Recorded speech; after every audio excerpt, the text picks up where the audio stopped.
Universal Occultism channel, new books every week. If you want to pass this knowledge on, leave a like and subscribe to the channel. The Great Initiates by Édouard Schuré. Link to the physical book in the first pinned comment. Pythagoras, Chapter 1. Greece in the 6th century.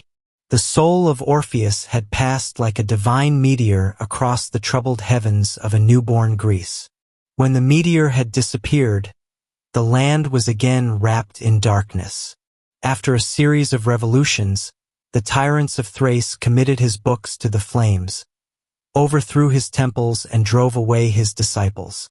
The Greek kings and numerous cities followed this example, more jealous of their unbridled license than of that justice which is the source of pure doctrine. They were determined to efface his very memory, to leave no sign of his existence, and they succeeded so well that, a few centuries after his death, a portion of Greece even doubted whether he had ever lived. It was in vain that the initiates kept alive his tradition for over 1,000 years, in vain that Pythagoras and Plato spoke of him as divine. The sophists and the rhetoricians saw in him no more than a legend regarding the origin of music. Even at the present time, savants stoutly deny the existence of Orpheus, basing their assertion on the fact that neither Homer nor Hesiod mentioned his name. The silence of these poets, however, is fully explained by the interdict under which the local government had placed the great initiator. The disciples of Orpheus lost no opportunity of rallying all the powers under the supreme authority of the Temple of Delphi, and never tired of repeating that the differences arising between the diverse states of Greece must be laid before the council of the Amphictyons. This was displeasing to demagogues and tyrants alike. Homer, who probably received his initiation in the sanctuary of Tyre, and whose mythology is the poetical translation of the theology of Sanchoniathon, Homer the Ionian might very well have known nothing of the Dorian Orpheus, whose tradition was kept all the more secret as it was the more exposed to persecution. As regards Hesiod, who was born near Parnassus, he must have known the name and doctrine of Orpheus through the temple at Delphi, but silence was imposed on him by his initiators, and that for good reasons. And yet Orpheus was living in his work, in his disciples, and even in those who denied his very existence. What is this work? Where can the soul of his life be sought? In the ferocious military oligarchy of Sparta, where science was despised, ignorance erected into a system, and brutality exacted as being the complement of courage? In those implacable wars of Messenia in which the Spartans were seen persecuting a neighboring people to the point of extermination, and these Romans of Greece preparing for the Tarpeian Rock and the bleeding laurels of the capital by hurling the heroic Aristomenes, the defender of his country, into an abyss? Or should it rather be sought in the turbulent democracy of Athens, ever ready to convert itself into a tyranny? Or in the Praetorian Guard of Pisistratus, or the dagger of Harmodius and Aristogiton, concealed under a myrtle branch? Or in the many towns and cities of Hellas, of Greater Greece and Asia Minor, of which Athens and Sparta offer us two opposing types? Is it in any of these envious, these jealous democracies and tyrannies, ever ready to tear one another into pieces? No, the soul of Greece is not there. It is in her temples, her mysteries and their initiates. It is in the sanctuary of Jupiter at Olympia, of Juno at Argos, of Ceres at Eleusis. It reigns over Athens with Minerva. It sheds its beams over Delphi with Apollo, who penetrates every temple with his light. Here is the center of Hellenic life, the heart and brain of Greece. He come for instruction poets who translate sublime truth into living images for the masses, sages who propagate these truths in subtle dialectics. The spirit of Orpheus is felt wherever beat the heart of immortal Greece. We find it in poetry and gymnastic contests, in the Delphic and Olympian games, a glorious project instituted by the successors of the master with the object of drawing nearer together and uniting the 12 Greek tribes. We are brought into direct contact with it in the court of the Amphictyons, in that assembly of the great initiates, a supreme arbitrary tribunal which met at Delphi, a mighty center of justice and concord, in which alone Greece recovered her unity in times of heroism and abnegation. The Amphictyonic oath of the Allied peoples gives some idea of the greatness and social might of this institution.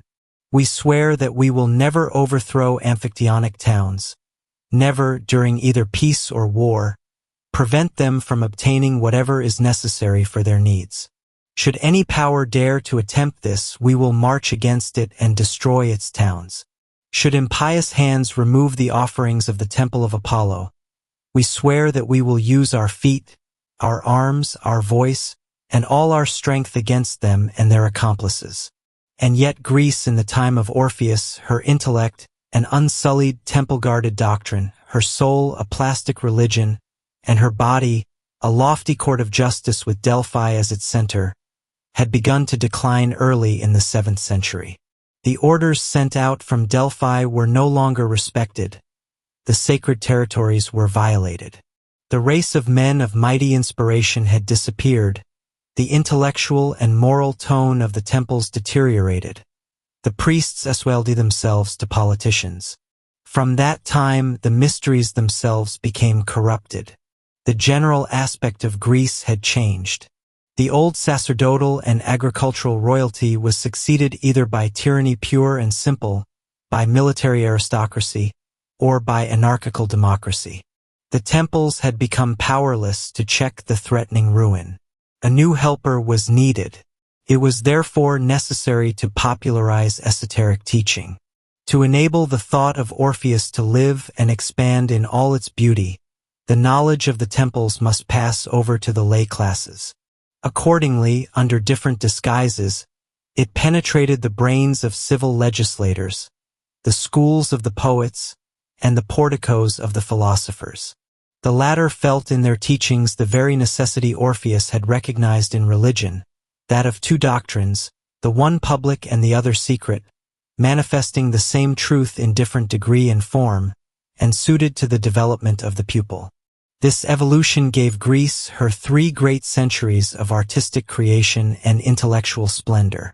It permitted the Orphic thought, at once the initial impulse and the ideal synthesis of Greece, to concentrate its entire light and radiate it over the whole world, before her political edifice, undermined by internal dissensions, teetered beneath the power of Macedonia and finally crumbled away under the iron hand of Rome.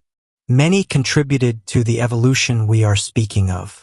It brought out natural philosophers like Thales, legislators like Solon, poets like Pindar, and heroes like Epaminondas.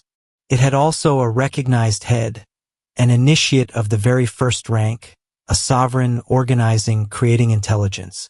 Pythagoras is the master of lay as Orpheus is the master of sacerdotal Greece. He translates and continues the religious thought of his predecessor, applying it to the new times. His translation, however, is a creation, for he coordinates the Orphic inspirations into a complete system, gives scientific proof of them in his teachings and moral proof in his Institute of Education, and in the Pythagorean order which survived him. Although appearing in the full light of historical times, Pythagoras has come down to us as almost a legendary character. The main reason for this is the terrible persecution of which he was the victim in Sicily, and which cost so many of his followers their lives. Some were crushed to death beneath the ruins of their burning schools. Others died of hunger in temples. The master's memory and teaching were only perpetuated by such survivors as were able to escape into Greece. Plato, at great trouble and cost, obtained through Archytas a manuscript of the master, who, it must be mentioned, never transferred to writing his esoteric teachings except under symbols and secret characters. His real work, like that of all reformers, was effected by oral instruction. The essence of the system, however, comes down to us in the golden verses of Lysis, the commentary of Hierocles, fragments of Philolaus, and in the Timaeus of Plato, which contains the cosmogony of Pythagoras. To sum up, the writers of antiquity are full of the spirit of the Croton philosopher. They never tire of relating anecdotes depicting his wisdom and beauty, his marvelous power over men. The Neoplatonists of Alexandria, the Gnostics, and even the early fathers of the Church quote him as an authority. These are precious witnesses through whom may be felt continually vibrating that mighty wave of enthusiasm the great personality of Pythagoras succeeded in communicating to Greece, the final eddies of which were still to be felt 800 years after his death. His teaching, regarded from above, and unlocked with the keys of comparative esotericism, affords a magnificent whole, the different parts of which are bound together by one fundamental conception. In it we find rational reproduction of the esoteric teaching of India and Egypt, which he illumined with Hellenic simplicity and clearness, giving it a stronger sentiment and a clearer idea of human liberty. At the same time and at different parts of the globe, mighty reformers were popularizing similar doctrines. Lao Tse in China was emerging from the esotericism of Fohai. The last Buddha Sakyamuni was preaching on the banks of the Ganges. In Italy, the Etrurian priesthood sent to Rome an initiate possessed of the Sibylline books. This was King Numa, who, by wise institutions, attempted to check the threatening ambition of the Roman Senate. It was not by chance that these reformers appeared simultaneously among such different peoples. Their diverse missions had one common end in view. They prove that, at certain periods, one identical spiritual current passes mysteriously through the whole of humanity. Whence comes it? It has its source in that divine world, far away from human vision, but of which prophets and seers are the envoys and witnesses. Pythagoras crossed the whole of the ancient world before giving his message to Greece. He saw Africa and Asia, Memphis and Babylon, along with their methods of initiation and political life. His own troubled life resembles a ship driving through a storm, pursuing its course, with sails unfurled, a symbol of strength and calmness in the midst of the furious elements. His teachings convey the impression of a cool, fragrant night after the bitter fire and passion of an angry, blood-stained day. They call to mind the beauty of the firmament unrolling, by degrees, its sparkling archipelagos and ethereal harmonies over the head of the seer. And now we will attempt to set forth both his life and his teaching apart from the obscurities of legend and the prejudices of the schools alike. Chapter 2. Years of Travel. At the beginning of the 6th century before our era, Samos was one of the most flourishing islands of Ionia. Its harbor fronted the violet peaks of a slumbering Asia Minor, the abode of luxury and charm. The town was situated on a wide bay with verdant coasts, and retreated, tier upon tier, up the mountain in the form of an amphitheater, itself lying at the foot of a promontory on which stood the Temple of Neptune.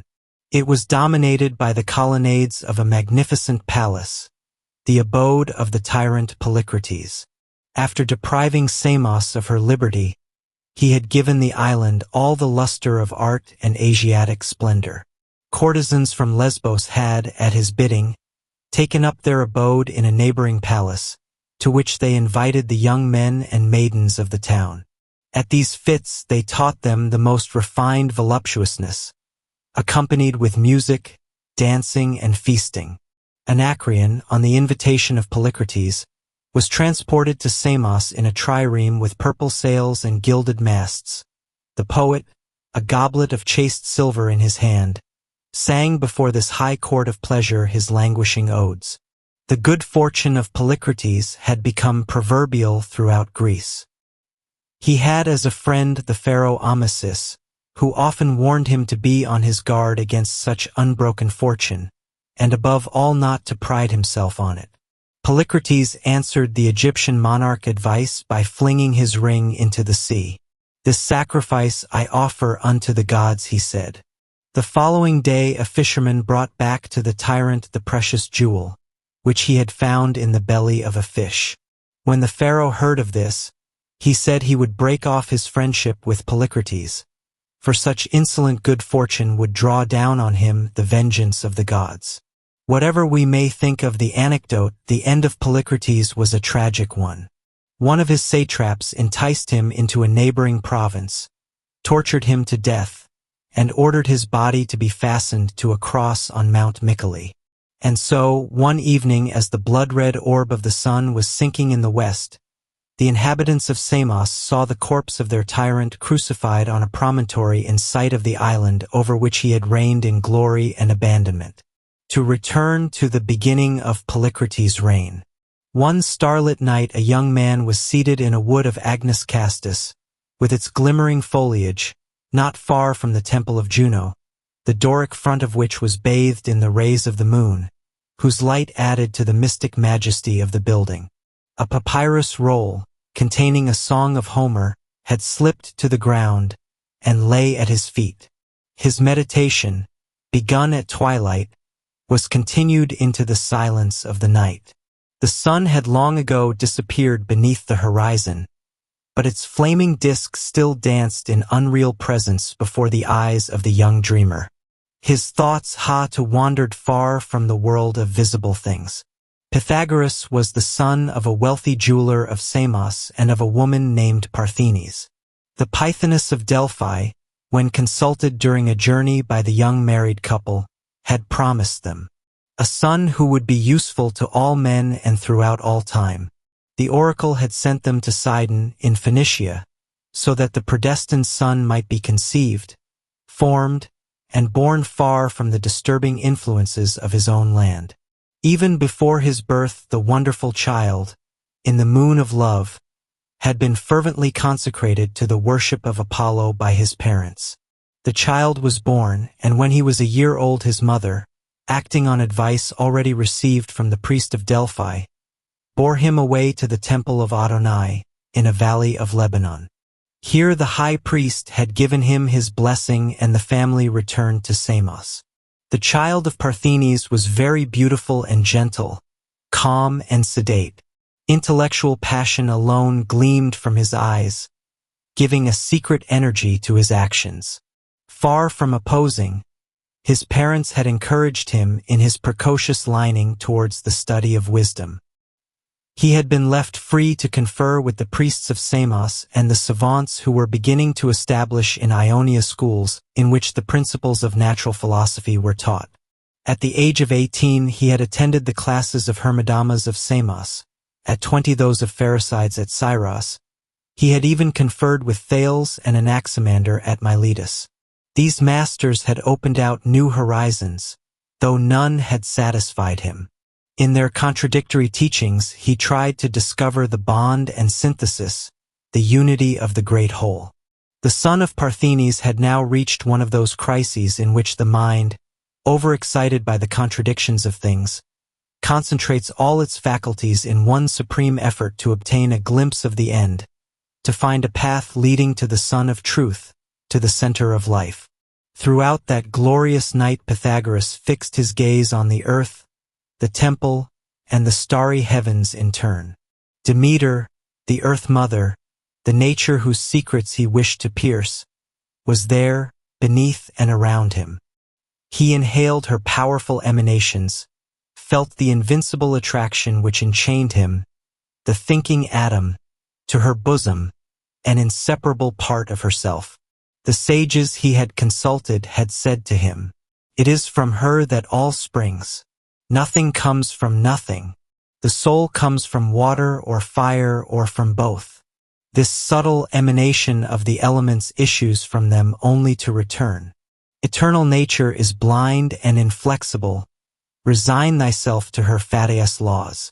The only merit thou wilt have will be that thou knowest them, and are resigned thereto." Then he looked at the firmament and the fiery letters formed by the constellations in the unfathomable depths of space. These letters must have a meaning, for if the infinitely small, the movement of atoms, has its raison d'etre, why not also the infinitely great, the widely scattered stars, whose grouping represents the body of the universe? Yes, each of these worlds has its own law, all move together according to number and in supreme harmony. But who will ever decipher the alphabet of the stars? The priests of Juno had said to him, "This is the heaven of the gods which was before the earth. Thy soul comes therefrom. Pray to them, that it may mount again to heaven." These meditations were interrupted by a voluptuous chant, coming from a garden on the banks of the Embraces. The lascivious voices of the lesbian women, in languishing strains, were heard accompanying the music of the cithara, responded to in the baksheek airs chanted by the youths. Suddenly other cries, piercing and mournful, from the direction of the harbor, mingled with these voices.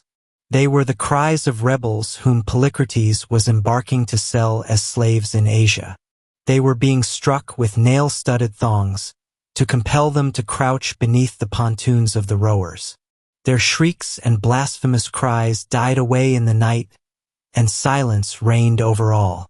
A painful thrill ran through the young man's frame. He checked it in an attempt to regain possession of himself. The problem lay before him, more pressing and poignant than before. Earth said, fatality. Heaven said, providence. Mankind between the two replied, madness, pain, slavery. In the depths of his own nature, however, the future adept heard an invincible voice replying to the chains of earth and the flaming heavens with the cry, liberty. Who were right? Sages or priests, the wretched or the mad, or was it himself? In reality, all these voices spoke the truth. Each triumphed in his own sphere, but none gave up to him its raison d'etre. The three worlds all existed, unchangeable as the heart of Demeter, the light of the constellations and the human breast, but only the one who could find agreement between them and the law of their equilibrium would be truly wise. He alone would be in possession of divine knowledge and capable of aiding mankind. It was in the synthesis of the three worlds that the secret of the cosmos lay. As he gave utterance to this discovery he had just made, Pythagoras rose to his feet. His eager glance was fixed on the Doric facade of the temple. The majestic building seemed transfigured beneath Diana's chaste beams. There he believed that he saw the ideal image of the world and the solution of the problem he was seeking. The base, columns, architrave, and triangular pediment suddenly represented, in his eyes, the triple nature of man and the universe, of the microcosm and the macrocosm crowned by divine unity, itself a trinity. The cosmos, controlled and penetrated by God, formed the sacred quaternion, the source of nature, whose cause is eternal. The golden verse of Pythagoras. Yes, here concealed in these geometrical lines was the key of the universe, the science of numbers, the ternary law regulating the constitution of beings, and the septenary law that governs their evolution. Pythagoras saw the worlds move through space in accordance with the rhythm and harmony of the sacred numbers. He saw the balance of earth and heaven of which human liberty holds control, the three worlds, the natural, the human, and the divine, sustaining and determining one another, and playing the universal drama in a double, ascending and descending movement. He divided the spheres of the invisible enveloping the visible world and ever animating it. Finally, he conceived of the purification and liberation of man on this globe by triple initiation. All this he saw, along with his life and work, in an instantaneous flash of illumination, with the absolute certainty of the spirit brought face to face with truth. Now he must prove by reason what his pure intelligence had obtained from the absolute, and this needed a human life. It was the task of a Hercules. Where could he find the knowledge necessary to bring such a labor to a successful issue? Neither the songs of Homer, nor the sages of Ionia, nor the temples of Greece would suffice. The spirit of Pythagoras, which had suddenly found wings, began to plunge into his past life, into his mist-enveloped birth and his mother's mysterious love. Childhood's memory returned to him with striking clearness. He recalled the fact that his mother had carried him in her arms, when only a babe of 12 months, to the temple of Adonai in a vale of Lebanon. He saw himself again as a chict, clinging to the neck of Parthenes, with mighty forests and mountains all around, whilst the river formed a waterfall close by. She was standing on a terrace shaded with giant cedars. In front of her stood a majestic-looking, white-bearded priest, smiling on the mother and child as he uttered grave-sounding words the little one did not understand. Often had his mother brought back to his mind the strange utterance of the Hierophant of Adonai. O woman of Ionia, thy son shall be great in wisdom, but remember that, though the Greeks still possess the science of the gods, the knowledge of God can no longer be found elsewhere than in Egypt. These words came back to him along with his mother's smile, the old man's beautiful face, and the distant murmur of the waterfall dominated by the priest's voice, with that magnificent scenery all around, like the dream of another life. For the first time he guessed the meaning of the oracle. He had indeed heard of the wonderful knowledge of Egyptian priests and their dreadful mysteries, though he thought he could do without it all. Now he understood that he needed this science of God to penetrate to the very heart of nature, and that he could find it only in the temples of Egypt. It was the gentle Parthenes who, with maternal instinct, had prepared him for this work, and borne him $1 an offering to the sovereign God. From this moment he made up his mind to go to Egypt, and there undergo initiation. Polycrates prided himself on being the protector of philosophers as well as of poets. He willingly gave Pythagoras a letter of recommendation to Pharaoh Amasis, who introduced him to the priests of Memphis. The latter were opposed to receiving him, and were induced to consent only with the utmost difficulty. Egyptian sages distrusted Greeks, whom they charged with being fickle and inconstant. They did all they could to discourage the young Samian. The novice, however, submitted with unfaltering patience and courage to the delays and tests imposed on him. He knew beforehand that he would only attain to knowledge by entirely mastering his will throughout his entire being. His initiation under the pontificate of Sankis, the high priest, lasted 22 years. All the trials and temptations, the soul-rending dread and ecstatic joy passed through by Hermes, the initiate of Isis, even to the apparent or cataleptic death of the adept and his resurrection in the light of Osiris, were experienced by Pythagoras, so that he now realized, not as a vain theory, but as something lived through, the doctrine of the Logos light, or of the universal word, and that of human evolution through 7 planetary cycles. At each step of this giddy ascent the tests became more formidable. 100 times the risk of death was incurred, especially if one's object was to gain control over occult forces, and attain to the dangerous practice of magic and theurgy. Like all great men, Pythagoras believed in his star. No path that led to knowledge disheartened him. The fear of death could not check him, for he saw life beyond. When the Egyptian priests had recognized that he possessed extraordinary strength of soul and that impersonal passion tore wisdom, which is the rarest thing in the world, they opened out to him the treasures of their experience. Whilst with them he daily improved, and became filled with divine knowledge. He mastered sacred mathematics and the science of numbers, or universal principles, which he formulated anew and made the center of his system. The severity of the Egyptian discipline in the temples also impressed on him the prodigious power of the human will when wisely trained and exercised, the endless applications, both to body and to soul, that can be made of it. The science of numbers and the art of willpower, said the priests of Memphis, are the 2 keys of magic. They open up all the gates of the universe. It was in Egypt that Pythagoras obtained that view from above, which allows of one seeing the spheres of life and the sciences in concentric order, and understanding the involution of the spirit into matter by universal creation, and its evolution or reascent towards unity by way of that individual creation called the development of a consciousness. Pythagoras had reached the summit of Egyptian priesthood, and was perhaps thinking of returning to Greece, when war, with all its misery, burst upon the valley of the Nile, carrying away the initiate of Osiris in another direction. The despots of Asia had long been meditating the ruin of Egypt.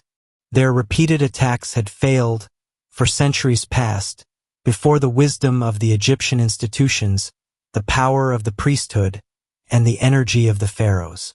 But the refuge of the science of Hermes, the kingdom from time immemorial, was not to remain forever. Cambyses, son of the conqueror of Babylon, descended on Egypt with his innumerable hosts, famished as clouds of locusts, and put an end to the institution of the pharaohs, the origin of which was lost in the night of time. In the eyes of the sages, this was a catastrophe for the whole world. Hitherto Egypt had sheltered Europe against Asia. Her protecting influence still extended over the whole basin of the Mediterranean, by genes of the temples of Phoenicia, Greece, and Etruria, with which the high Egyptian priesthood were in constant connection. This rampart once overthrown, the bull with lowered head was about to burst upon the land of Greece. Pythagoras saw Cambyses invade Egypt. Lie may have beheld the Persian despot, worthy scion of the crowned villains of Nineveh and Babylon, plunder the temples of Memphis and Thebes, and destroy that of Ammon. He may have seen the pharaoh Psammetichus brought in chains before Cambyses, placed on a mound, and surrounded by the priests, the principal families, and the royal court. He may have witnessed the pharaoh's daughter, clad in rags and followed by all her maids of honor similarly demeaned, the royal prince and 2,000 young men, brought forward, bit in mouth and bridle on neck, before being beheaded, the pharaoh Psammetichus, choking back his sobs before the frightful scene, and the infamous Cambyses, seated on his throne, gloating over the anguish of his vanquished enemy. Cruel though instructive is this lesson of history after that of science. What a picture of the animal nature let loose in man, culminating in this monster of despotism who tramples everything underfoot, and, by his horrible apotheosis, imposes on humanity the reign of a most implacable destiny. Cambyses had Pythagoras taken to Babylon with a portion of Egyptian priesthood, and kept him within the gates. Iamblichus relates this fact in his Life of Pythagoras. This colossal city, which Aristotle compares to a country surrounded by walls, offered at that time an immense field for observation. Ancient Babel, the great prostitute of the Hebrew prophets, was more than ever, after the Persian conquest, a pandemonium of nations, tongues, and religions, in whose midst Asiatic despotism raised aloft its dizzy tower. According to Persian tradition, Idolar foundation dates back to the legendary Semiramis. She it is who was said to have constructed the monster enceinte, over 50 miles in circumference. The Imager Bell, its walls on which 2 chariots ran abreast, its superimposed terraces, massive palaces with polychrome reliefs, temples supported on stone elephants and surmounted by many-colored dragons.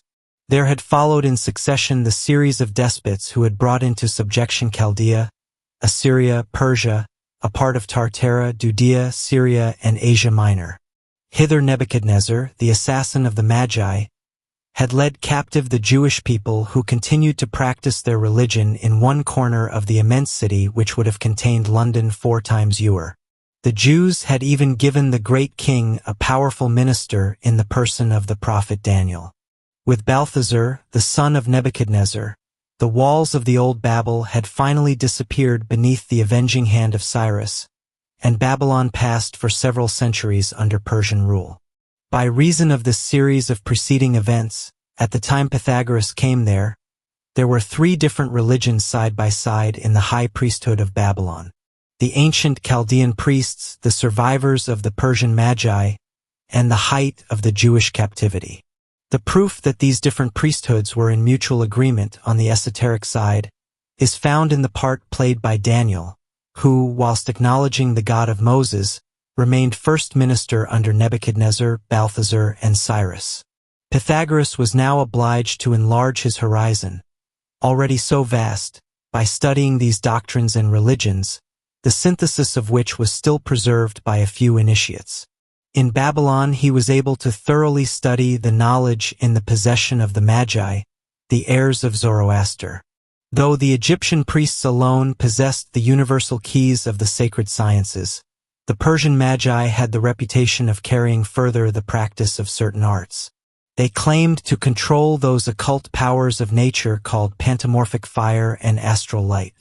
In their temples, it was said, darkness reigned in broad daylight, lamps were lit without human agency, The radiance of the gods was visible and the rumble of thunder could be heard. The Magi gave the name of celestial lion to this incorporeal fire, the agent that generates electricity, which they could condense or disperse at will, and that of serpents to the electric currents of the atmosphere and the magnetic currents of the earth, which they claimed to be able to direct like arrows against mankind. They had also made a special study of the suggestive, attractive, and creative power of the human word. To evoke spirits, they employed graduated formulas, borrowed from the most ancient languages on earth. The following is the psychic reasoning they themselves gave thereof. Make no change in the barbarous names employed in evocation, for they are the pantheistic names of God. They are magnetized with the worship of multitudes, and their power is ineffable. The oracles of Zoroaster, taken from the theurgy of Proclus.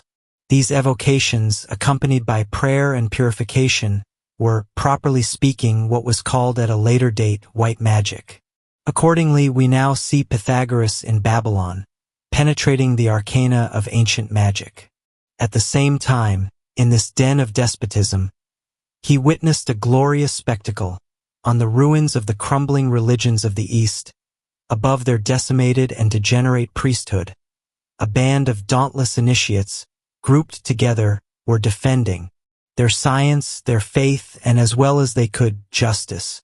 Boldly facing the despots, like Daniel in the den of lions, ever prepared to be torn to pieces, they tamed and fascinated the wild beast of absolute power by their intellectual might, disputing, toot by foot, the ground they had won. After his Egyptian and Chaldean initiation, the child of Samos knew far more than his teachers of natural philosophy, far more than any Greek, either priestly or laic, of his time. He was acquainted with the eternal principles of the universe and their application. Nature had opened up to him her secrets.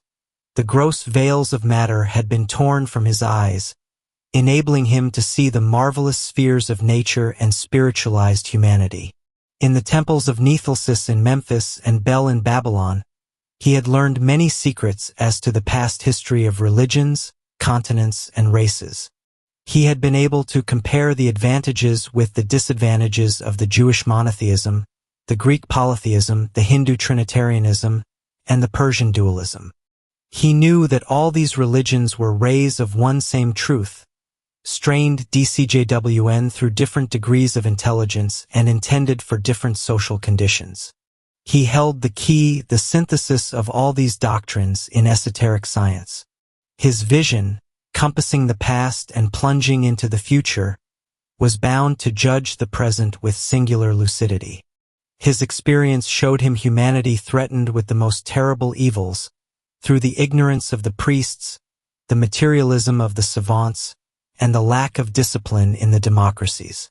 In the midst of this universal decay, he saw Asiatic despotism increase. From this dark cloud, a terrible cyclone was about to burst upon defenseless Europe.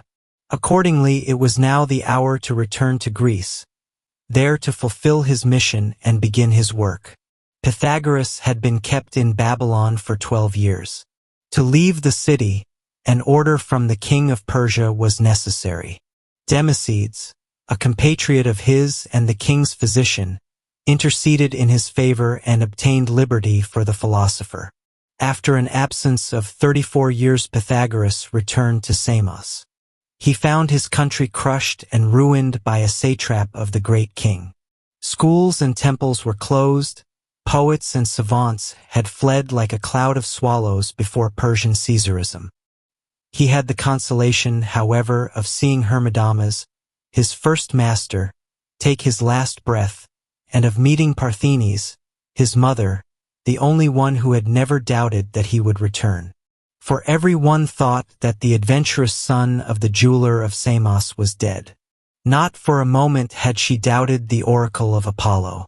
Well she divined that, beneath the Egyptian priest's white robe, her son was preparing himself for some lofty mission.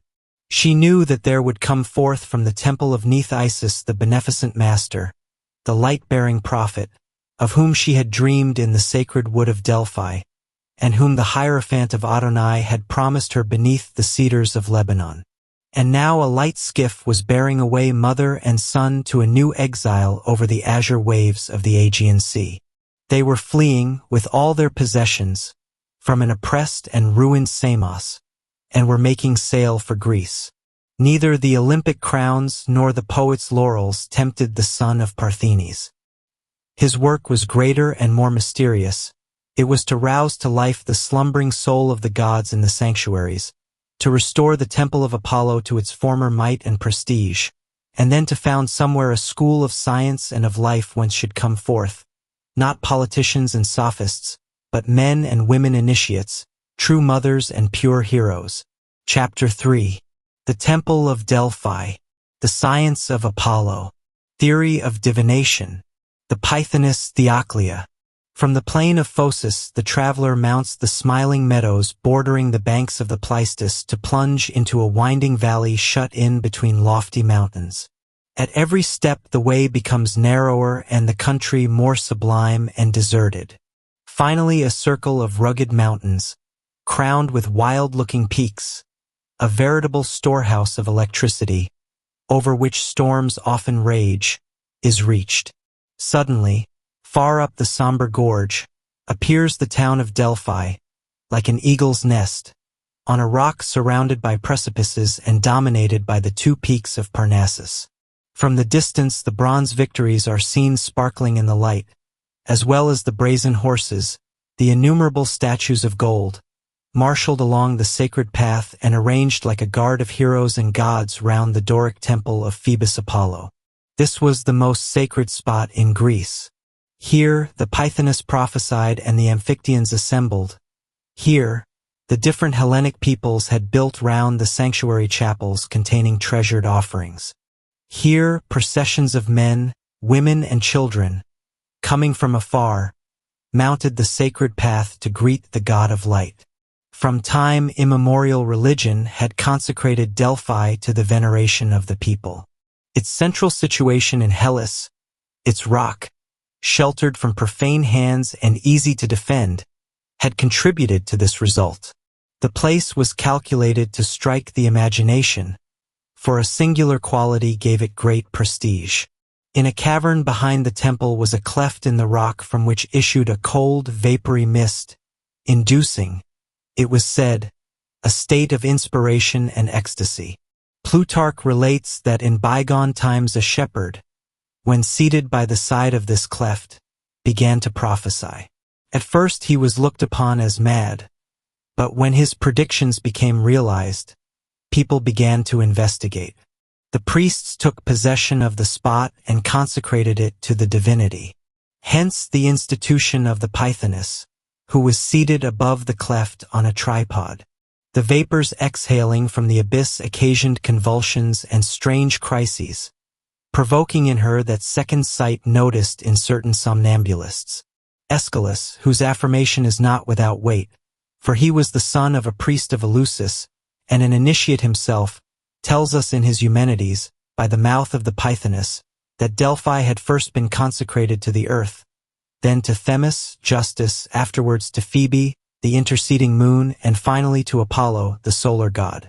In temple symbolism, each of these names represents long periods and embraces centuries of time. The fame of Delphi, however, dates from Apollo. Jupiter, according to the poets, wishing to find the center of the earth, started two eagles in their flight from east and west, and they met at Delphi. Whence comes this prestige, this worldwide and unchallenged authority which constituted Apollo as the god of Greece par excellence, and now makes the glory of his name inexplicable to us. History is dumb on this important point. Question orators, poets, and philosophers, they will only give you superficial explanations. The real answer to this question remained the secret of the temple. Let us try to fathom it. In Orphic thought, Dionysus and Apollo were two different revelations of the same divinity. Dionysus represented esoteric truth, the foundation and interior of things, open to initiates alone. He held the mysteries of life, past and future existences, the relations between soul and body, heaven and earth. Apollo personified the same truth applied to life on earth and social order. The inspirer of poetry, medicine, and laws, he was science by divination, beauty by art, peace among nations by justice, and harmony between soul and body by purification. In a word, to the initiate Dionysus signified nothing less than the divine spirit in evolution in the universe, and Apollo the manifestation thereof to mankind on earth. The people had been made to understand this by a legend. The priests had told them that, in the time of Orpheus, Bacchus and Apollo had vied with one another for the tripod of Delphi. Bacchus had willingly given it up to his brother, and withdrawn to one of the peaks of Parnassus, where the Theban women were wont to celebrate his mysteries. In reality, the two sons of Jupiter divided between themselves the empire of the world. The one reigned over the mysterious beyond, the other over the world of the living. So that we find in Apollo the solar logos, the universal word, the mighty mediator, the Vishnu of the Hindus, the Mithras of the Persians, and the Horus of the Egyptians. The old ideas of Asiatic esotericism, however, took on, in the legend of Apollo, a plastic beauty and an incisive splendor which made them penetrate the more deeply into human consciousness, like the shafts of the god, white-winged serpent springing forth from his golden bow, says Aeschylus. Apollo springs forth from the mighty night at Delos, all the goddesses greet his birth. He walks and takes up his bow and lyre. His locks stream in the air and his quiver rattles on his shoulder. The sea quivers, and the whole island shines with his glory scattered abroad in floods of golden flame. This is the epiphany of divine light, which by its august presence creates order, splendor, and harmony, of which poetry is the marvelous echo. The god goes to Delphi and pierces with his arrows a monstrous serpent which was ravaging and laying waste the land. He purifies the country and establishes the temple, the image of the victory of this divine light over darkness and evil. In ancient religions, the serpent symbolized at once the fatal circle of life and the evil resulting therefrom. And yet from this life, once understood and overcome, springs forth knowledge. Apollo, slayer of the serpent, is the symbol of the initiate who pierces nature by science, tames it by his will, and breaking the karmic circle of the flesh mounts aloft in spiritual splendor, whilst the broken fragments of human animality lie writhing in the sand. For this reason Apollo is the master of expiation, of the purification of soul and body. Bespattered with the monster's blood, he performed expiation, purified himself during an 8 years' exile beneath the bitter, health-giving laurels of the Vale of Tempe. Apollo, trainer of men, likes to take up his abode in their midst. He is pleased to be in towns with the youths and young men, at contests of poetry and the palestra, though he remains only for a time. In autumn he returns to his own land, the home of the Hyperboreans. This is the mysterious people of luminous and transparent souls who dwell in the eternal dawn of perfect felicity. Here are his true priests, his beloved priestesses. He lives with them in strong, intimate communion, and when he wishes to make mankind a royal gift, he brings back from the country of the Hyperboreans one of those mighty, radiant souls who is born on earth to teach and delight mortals. He himself returns to Delphi every spring, when poems and hymns are sung in his honor. Visible to none but initiates, he comes in dazzling Hyperborean glory, in a chariot drawn by sweetly singing swans. Again he takes up his abode in the sanctuary, where the Pythoness speaks forth his oracles, and sages and poets listen. Then is heard the song of nightingales. The fountain of Castalia scatters silver spray on every hand. Dazzling light and celestial music penetrate the heart of man and reach the very veins of nature. In this legend of the Hyperboreans may be found much light thrown on the esoteric basis of the Apollo myth. The land of the Hyperboreans is the beyond, the empyrean of victorious souls, whose astral dawns light up its many-colored zones. Apollo himself personifies the immaterial and intelligible lictate of which the sun is merely the physical image. and from which flows down all truth.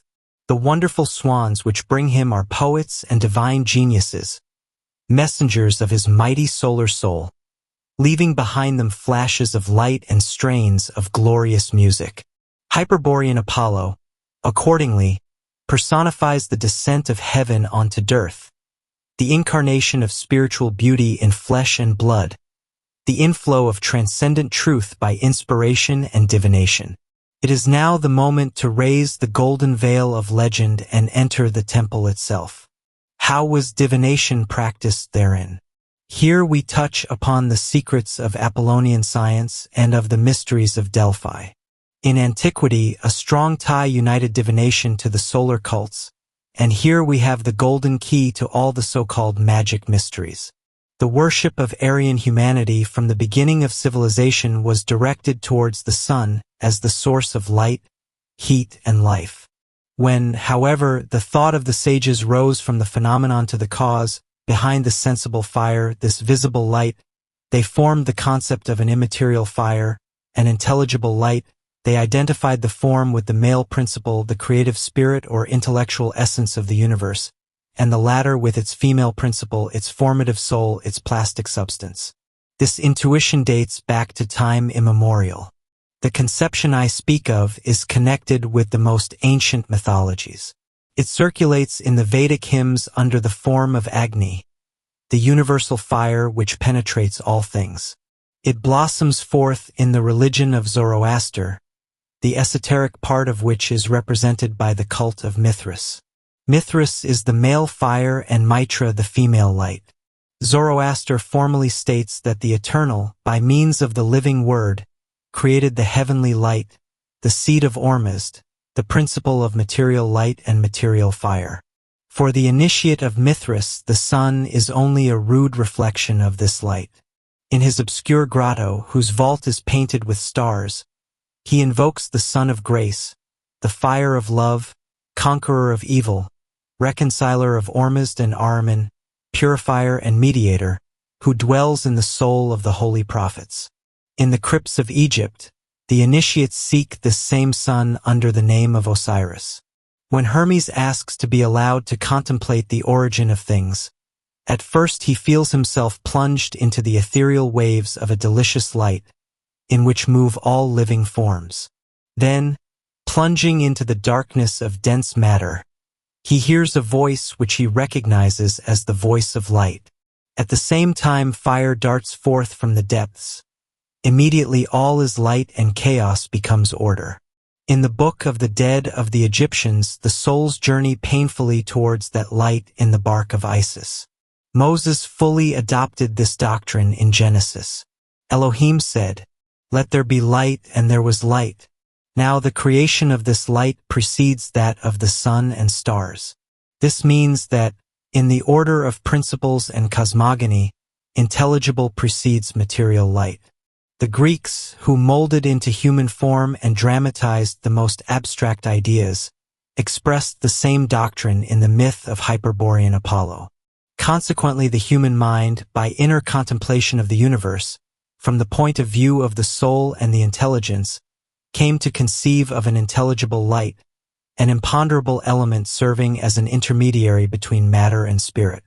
It would be easy to show that natural philosophers of modern times insensibly draw somewhere near the same conclusion along an opposite path, by searching for the constitution of matter and seeing the impossibility of explaining it by itself. Even in the 16th century, Paracelsus, while studying the chemical combinations and metamorphoses of bodies, went so far as to admit of a universal occult agent by means of which they are brought about. The natural philosophers of the 16th and 17th centuries, who conceived of the universe as being a dead machine, believed in the absolute void of celestial space. Yet when it was discovered that light is not the emission of a radiant matter, but rather the vibration of an imponderable element, one was obliged to admit that the whole of space is filled by an infinitely subtle fluid penetrating all bodies and through which waves of heat and light are transmitted. Thus a return was made to the Greek ideas of natural philosophy and theosophy. Newton, who had spent his whole life in studying the movements of the heavenly bodies, went even further than this. He called this ether sensorium Dei, or the brain of God, the organ by which divine thought acts in the infinitely great as well as in the infinitely small. In emitting this idea, which he regarded as necessary to explain the simple rotation of the heavenly bodies, the great natural philosopher had embarked on the open sea of esoteric philosophy. The very ether Newton's thought found in space, Paracelsus had discovered at the bottom of his alembics, and had named it astral light. Now this imponderable fluid, which is everywhere present, penetrating all things, this subtle but indispensable agent, this light invisible to our eyes, but which is at the bottom of all phosphorescence and scintillation, has been proved to exist by a German natural philosopher in a series of well-appointed experiments. Reichenbach had noticed that subjects of very sensitive nerve fiber, when placed in a perfectly dark room in front of a magnet, saw at its two ends strong rays of red, yellow, and blue light. Sometimes these rays vibrated with an undulatory movement. He continued his experiments with all kinds of bodies, especially with crystals. Luminous emanations were seen by sensitive subjects round all these bodies. Around the heads of men placed in the dark room they saw white rays. From their fingers issued small flames. In the first portion of their sleep, somnambulists sometimes see their magnetizer with these same signs. Pure astral light appears only in a condition of lofty ecstasy, but it is polarized in all bodies, combines with all terrestrial fluids, and plays diverse roles in electricity. In terrestrial and animal magnetism, Reichenbach called this fluid audile. His work has been translated into English by Gregory. Researches on magnetism, electricity, heat, light, crystallization, and chemical attraction. London, 1850. The interest of Reichenbach's experiments is that they make precise the limits and transition from physical to astral vision, capable of leading on to spiritual vision. They also enable us to obtain a faint glimpse of the infinite subtleties of imponderable matter. Along this path there is nothing to prevent our conceiving it as so fluid, SCF subtle and penetrating, that it becomes in some way homogeneous with spirit, serving the latter as a perfect garment.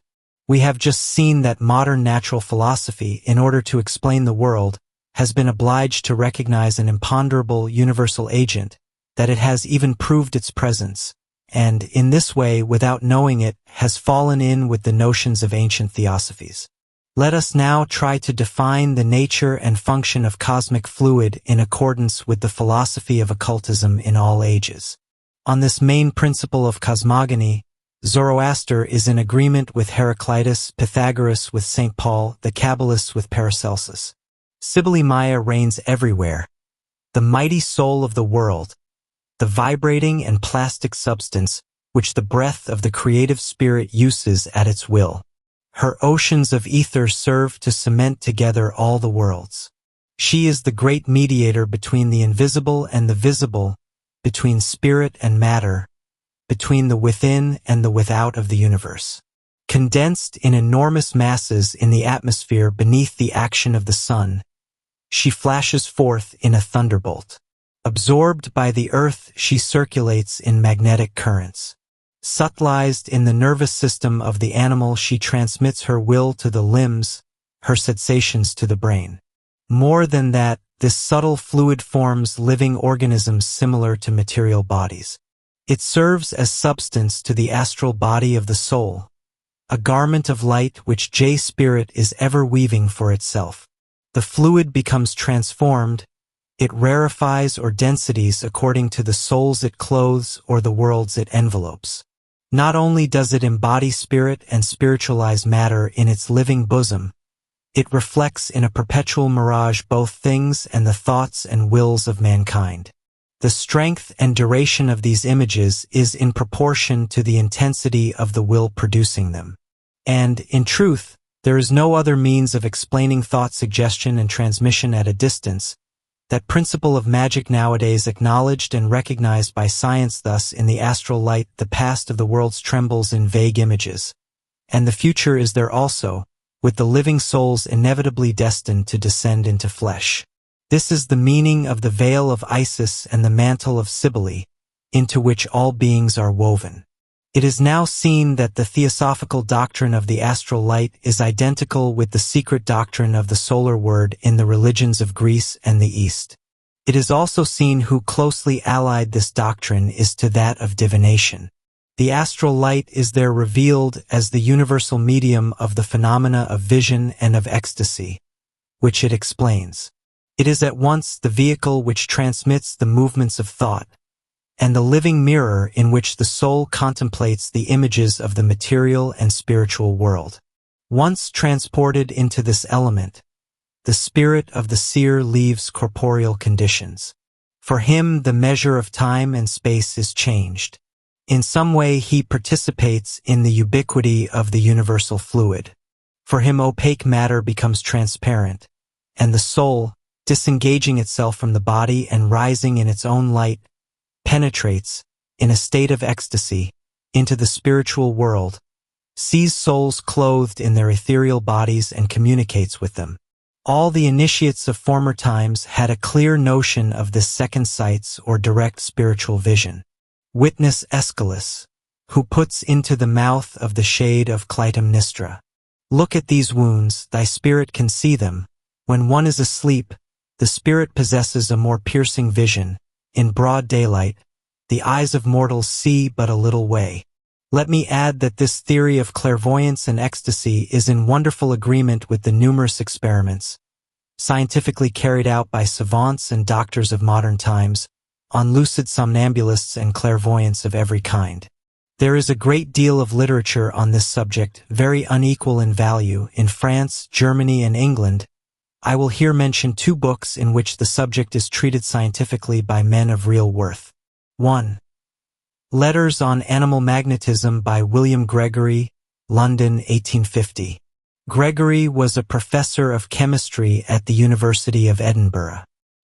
His book is a profound study of the phenomena of animal magnetism, from suggestion to vision at a distance and lucid clairvoyance, on subjects observed by himself, in accordance with scientific method and with minute exactness. 2. Die mystischen Erscheinungen der menschlichen Natur von Maximilian Perti, Leipzig, 1872. Perti is a professor of philosophy and medicine at the University of Bern.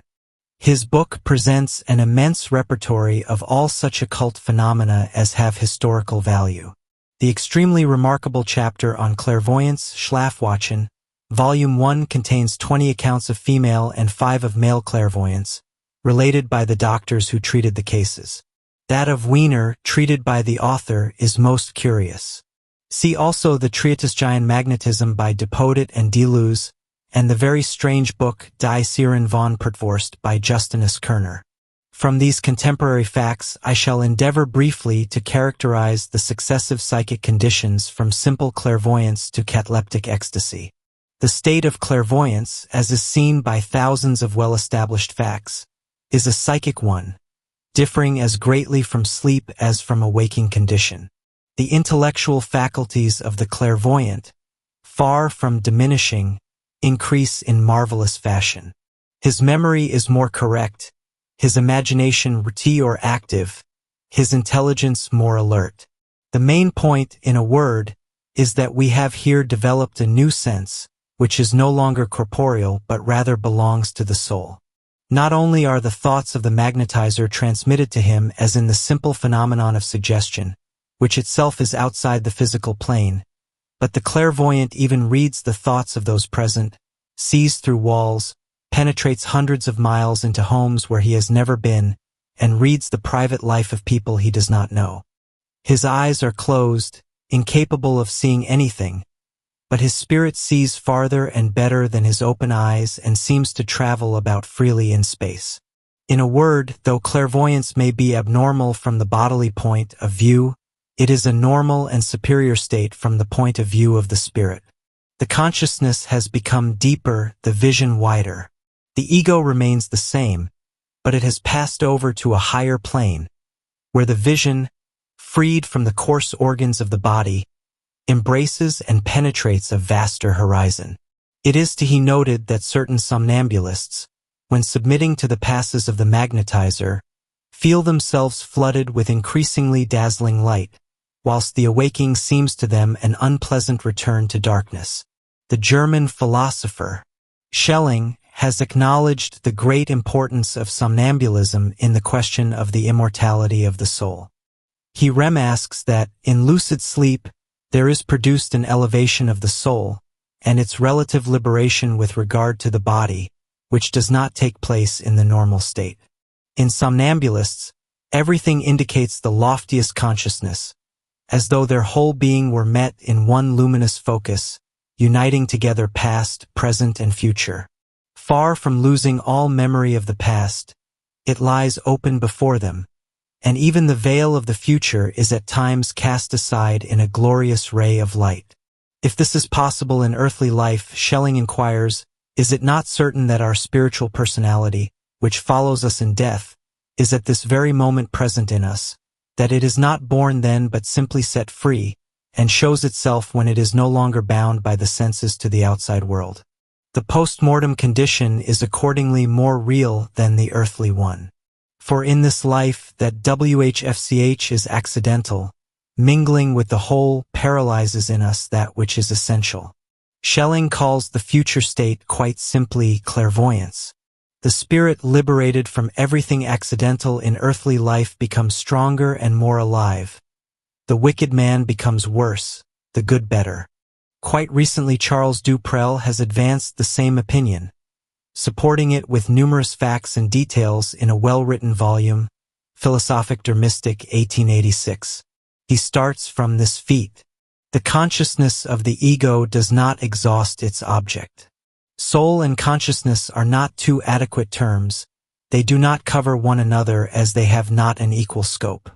The sphere of the soul far surpasses that of the consciousness. Consequently, there is a latent ego in us. This latent ego, which manifests itself in sleep and in dreams, is the real ego, superterrestrial and transcendent, whose existence precedes our terrestrial ego, which is bound to the body. The terrestrial ego is perishable, the transcendent ego is immortal.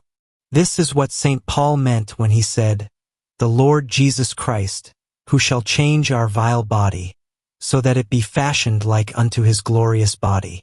Suggestion, thought reading, and distant vision are facts which already prove the independent existence of the soul, and transport us above the physical plane of the universe without making us leave it altogether. Clairvoyance, however, has infinite varieties and a scale of different states far wider than that of the waking condition.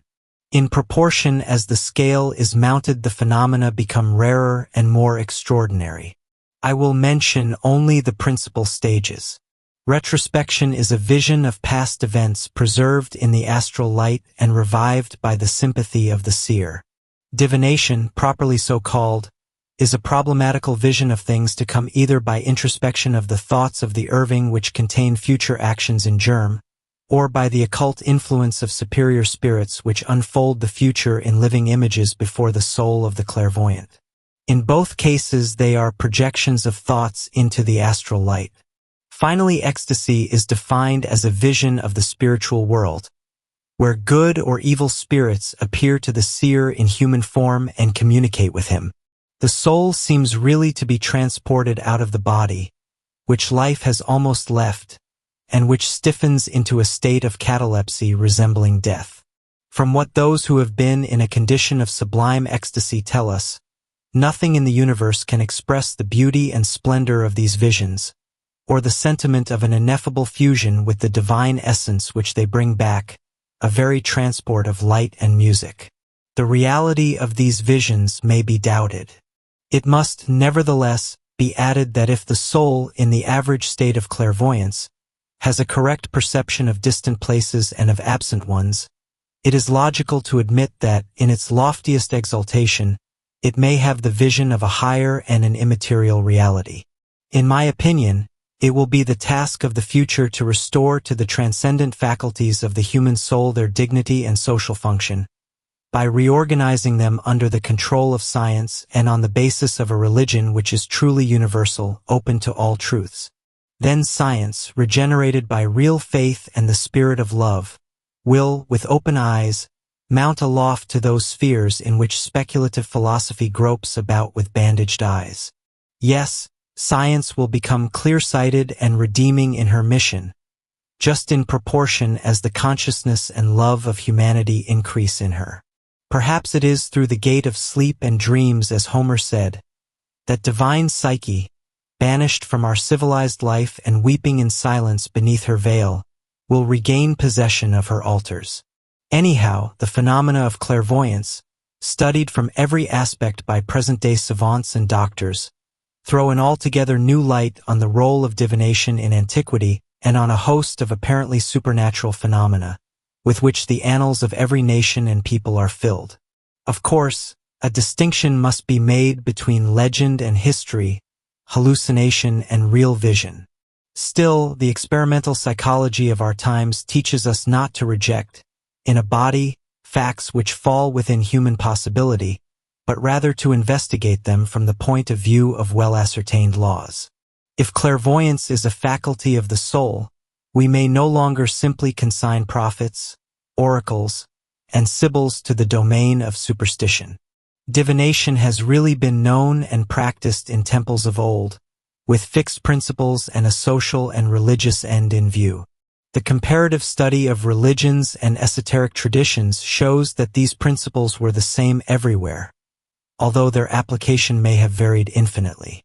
What has discredited the art of divination is that its corruption has given use to the worst abuses, and that its glorious manifestations are possible only in beings of exceptional purity. Divination, as practiced at Delphi, was founded on the principles we have just set forth. The inner organization of the temple corresponded thereto. As in the great temples of Egypt, it consisted of an art and a science. The art consisted in penetrating the faraway past and future by clairvoyance or prophetic ecstasy. The science, in calculating the future in accordance with the laws of universal evolution. Art and science checked one another. All I will say of this science, called genethliology by the ancients, and of which the astrology of the Middle Ages is only an imperfectly understood fragment, is that it took for granted the esoteric encyclopedia as applied to the future of peoples and individuals. Though very useful in showing the direction things were taking, it was always of very doubtful application. Only the very loftiest minds knew how to use it. Pythagoras had thoroughly mastered it in Egypt, but in Greece it was practiced with a less thorough or clear understanding. On the other hand, clairvoyance and prophecy had made considerable progress. It is well known that this art was practiced in Delphi through the agency of women, both young and old. They were called pythonesses, and played the passive role of clairvoyant somnambulists. Their oracles, often obscure, were interpreted, translated, and arranged by the priests in accordance with their own lights. Modern historians have seen in the institution of Delphi scarcely anything more than the exploitation of superstition by intelligent charlatans. Besides the assent, however, given by the whole of philosophic antiquity to the Delphic science of divination, several oracles related by Herodotus, such as those regarding Croesus and the Battle of Salamis, speak in its favor. Doubtless their art had its beginning, its condition of prosperity, and its decay. Charlatanism and corruption exercised their demoralizing influence in the end, as we see in the case of King Cleomenes, who bribed the high priestess of Delphi to deprive Demaratus of his throne. Plutarch wrote a treatise inquiring into the reasons for the decline and extinction of the oracles. This degeneracy was felt to be a misfortune throughout all classes of antiquity. At first, divination was practiced with a degree of religious sincerity and scientific thoroughness which raised it to the height of a real ministration. On the pediment of the temple could be read the inscription, "Know thyself, and another one above the entrance door. Let no one enter here with impure hands." These words explained to all comers that earthly passions, falsehood and hypocrisy were not to pass the threshold of the sanctuary, that within, in awe-inspiring solemnity, reigned divine truth. Pythagoras reached Delphi only after having visited all the temples of Greece. He had stayed with Epimenides in the sanctuary of Idaean Jupiter. He had been present at the Olympic Games and presided over the mysteries of Eleusis, where the Hierophant had given up his place to him. Everywhere had he been received as a master, and now he was expected at Delphi. Here the art of divination was in a languishing condition, and Pythagoras wished to restore its former prestige and might. Accordingly, he went there not so much to consult Apollo as to enlighten his interpreters and revive their enthusiasm and energy. Through Phtheme, his influence would mold the soul of Greece and prepare a future for the land. Fortunately, he found in the temple a marvelous instrument reserved for him, to all appearance, by the hand of Providence. Young Theoclia belonged to the college of the priestesses of Apollo. She sprang from one of those families in which the priestly dignity is hereditary. Her childhood had been fed on the mighty impressions imparted by the sanctuary, the ceremonies, paeans, and fights of Pythian and Hyperborean Apollo. Evidently, she was one of those maidens born with an instinctive abhorrence for the things which attracted others. They love not Ceres and fear Venus, for the heavy atmosphere of earth troubles them, and the vague glimpse they have obtained of physical love seems to them the rape of the soul, the pollution of their undefiled, virginal being. On the other hand, they are strangely sensitive to mysterious currents, to astral influences. When the moon was shedding her soft beams on the somber groves near the fountain of Castalia, Theoclia would see white forms gliding by. She heard Ipices in open daylight. On exposing herself to the rays of the rising sun, their vibration threw her into a kind of ecstasy, during which she heard the singing of invisible choirs. At the same time, she was quite indifferent to popular superstition and idolatry.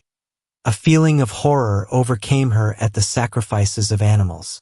She spoke to no one regarding the apparitions which disturbed her sleep, feeling with clairvoyant instinct that the priests of Apollo were not in possession of that supreme light she needed. The latter, however, had fixed on her with the object of persuading her to become Pythoness. She felt herself attracted by a higher world to which she had not the key. What were these gods who manifested themselves to her in vibrations which troubled her being, and to whom she owed her inspiration? This she would know before giving herself up to them, for great souls need to see clearly even in abandoning themselves to divine powers. With what a deep thrill, with how mysterious a presentiment the soul of Theoclia must have been stirred when she saw Pythagoras for the first time, and heard his eloquent voice resound among the columns of the sanctuary of Apollo. She felt the presence of the initiator for whom she was waiting. She recognized her master. She wished to know, knowledge would come by him.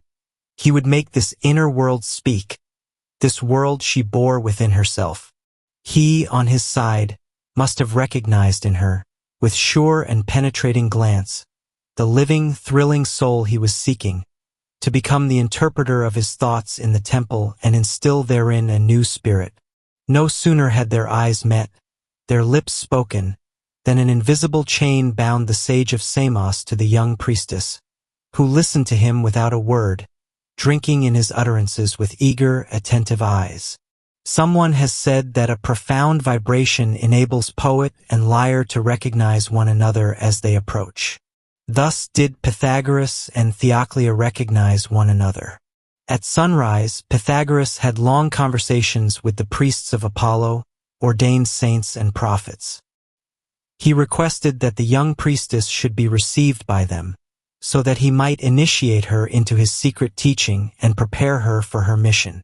Accordingly, she was permitted to follow the lessons given daily in the sanctuary by the master. Pythagoras was now in the prime of life. He wore a white robe, girdled in Egyptian fashion. A purple band was wrapped round his majestic brow.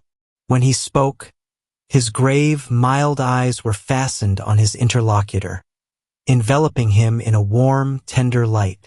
The very atmosphere seemed to become lighter and electric with intelligence. The conversations of the sage of Samos with the highest representatives of the Greek religion were of the utmost importance. It was not merely a question of divination and inspiration. The future of Greece and the destiny of the whole world were at stake.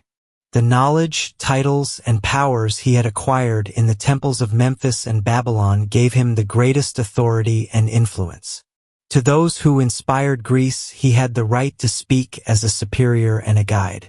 This he did with all the eloquence of his genius and the enthusiasm of his mission. To enlighten their minds, he began by telling them of his youthful days, his struggles and Egyptian initiation. He spoke to them of Egypt, the mother of Greece, old as the world itself, immovable as a mummy, covered with hieroglyphs in the recesses of its pyramids, though possessing in its tombs the secrets of peoples, languages, and religions. Before their eyes he unfolded the mysteries of great Isis, goddess of earth and heaven, mother of gods and men. Then, relating his trials and ordeals, he plunged them with himself into the light of Osiris. Afterwards came the turn of Babylon, of the Chaldean Magi, their occult sciences, and those deep solid temples where they call forth the living fire, the abode of demons and gods. As she listened to Pythagoras, Theoclia passed through wonderful sensations. All he said was branded in letters of fire in her mind. These things appeared to her both marvelous and whitey well known. Instead of hearing something new, she seemed to be recalling what she had already learned. The master's words set her turning over the pages of the universe like those of a book. No longer did she see the gods in their human image, but in their essence, forming things and spirits. With them she flowed in space, rising and falling. At times there came the illusion that she no longer felt the limits of her body, and was fading away into infinity. Thus her imagination entered by degrees into the invisible world, and the former traces she found of it in her own soul told her that this was the true and only reality, the other was only apparent. She felt that her inner eyes would soon open and read the truth. From these heights, the master suddenly brought her back to earth by relating the misfortunes of Egypt. After developing the greatness of Egyptian science, he showed how it was dying away under the Persian invasion. He depicted the horrible atrocities committed by Cambyses, the pillaged temples, the sacred books committed to the flames, the priests of Osiris killed or dispersed, the monster of Persian despotism collecting beneath his iron hand all the old barbaric tribes of Asia, the half-savage nomad races of India, and the center of the continent, awaiting only a favorable opportunity to fall upon Europe. Yes, this ever-increasing cyclone must burst upon Greece as certainly as the thunderbolt, collecting in the sky, must flash forth from the cloud. Was divided Greece prepared to resist this terrible attack? She did not even suspect it. Nations cannot avoid their destinies, which the gods precipitate upon them, unless they are ever watchful. Had not Egypt, that wise nation of Hermes, crumbled to ruin after 6,000 years of prosperity? Greece, alas, and beautiful Ionia would pass away even sooner. A time would come when the solar god would abandon this temple, when barbarian tribes would overthrow its very walls, and shepherds lead their flocks to pasture on the ruins of Delphi. Before such sinister prophecies, the countenance of Theoclia became transformed, assuming a terrified expression. She sank to the ground, and, with arms clasped round a column and eyes fixed as though plunged in thought, she resembled the genius of grief weeping over the tomb of Greece. Those are secrets, continued Pythagoras, which must be buried in the depths of the temples. The initiate attracts death or repels it at his pleasure. By forming the magic chain of wills, initiates in this way prolong the life of nations. It is for you to postpone the fatal hour, to cause Greece to shine in splendor and beam forth with the word of Apollo. Nations and peoples are what their gods make them, but the gods reveal themselves only to such as appeal to them. What is Apollo? The word of the one God manifesting himself eternally in the world. Truth is the soul of God, his body is the light. Only seers, sages, and prophets behold it. Men see only its shadow. Legions of glorified spirits, whom we call heroes and demigods, inhabit this light in spheres beyond number. This is the real body of Apollo, the son of Initiates. Without his rays nothing great is done on earth. As the magnet attracts iron, so by our thoughts, our prayers, and actions do we attract divine inspiration. It is for you to hand over to Greece the word of Apollo, and Greece shall be resplendent with immortal light. With such language Pythagoras succeeded in restoring to the priests of Delphi the consciousness of their mission. Theoclia drank in every word with silent, concentrated passion. She was visibly becoming transformed beneath the thought and will of the master as by a slow incantation. Standing in the midst of the astonished elders, Sly untied her raven-black locks and thrust them back from her head as though she felt flames of fire playing in and about them. Her eyes, transfigured and wide open, seemed to behold the solar and planetary gods in their radiant, glowing orbs. One day she fell into a deep, lucid sleep. The 5 prophets surrounded her, but she remained insensible alike to their voice and touch. Pythagoras drew near and said, "You rise and go where my thought sends thee, for now thou art the Pythoness." On hearing the masteress' voice, a long vibrating thrill ran through the whole of her body, and she rose to her feet. Her eyes were closed, but she saw from within. "Where art thou?" asked Pythagoras. "I am ascending all the time, and now I am bathing in the light of Orpheus. What sayest thou in the future? Great wars, men of might. Apollo returns to dwell in his sanctuary, and I shall be his voice. But thou, his messenger, thou art about to leave me. Alas, one thou wilt bear the torch of his light into Italy." Long did the seer speak with closed eyes, in musical, panting, rhythmic voice. Then suddenly, with a sob, she fell to the ground like one dead. Thus did Pythagoras pour a pure, undefiled stream of knowledge into Theoclia's breast, tuning her like a lyre for divine inspiration. Onsai exalted to these heights, she became his torch, thanks to which he was able to sound his own destiny, see into the possible future, and direct his path along the strandless zones of the invisible. Such a striking counter-verification of the truths he taught filled the priests with admiration, aroused their courage, and revived their faith. The temple now possessed an inspired Pythoness, and priests initiated into the divine sciences and arts. Delphi could once again become a center of life and action. Pythagoras remained there for a whole year. It was only after imparting to the priests all the secrets of his doctrine, and preparing Theoclia for his ministry, that he took his departure for Greater Greece. Chapter 4. The Order and the Doctrine. The town of Croton was situated at the extremity of the Gulf of Tarentum, near the Licinian promontory, in front of the open sea. Like Sybaris, it was one of the most flourishing cities in southern Italy. It was famed for its Doric constitution, its victorious athletes at the Olympian Games, and its doctors, rivals of the Asclepiads. The Sybarites owe their immortality to their luxury and effeminacy. The inhabitants of Croton would perhaps be forgotten, despite their virtues, had theirs not been the glory of offering a home to the great school of esoteric philosophy, known under the name of the Pythagorean sect, which may be looked upon as the mother of the school of Plato and the ancestor of all idealist schools. However noble the descendants, their ancestors greatly surpassed them.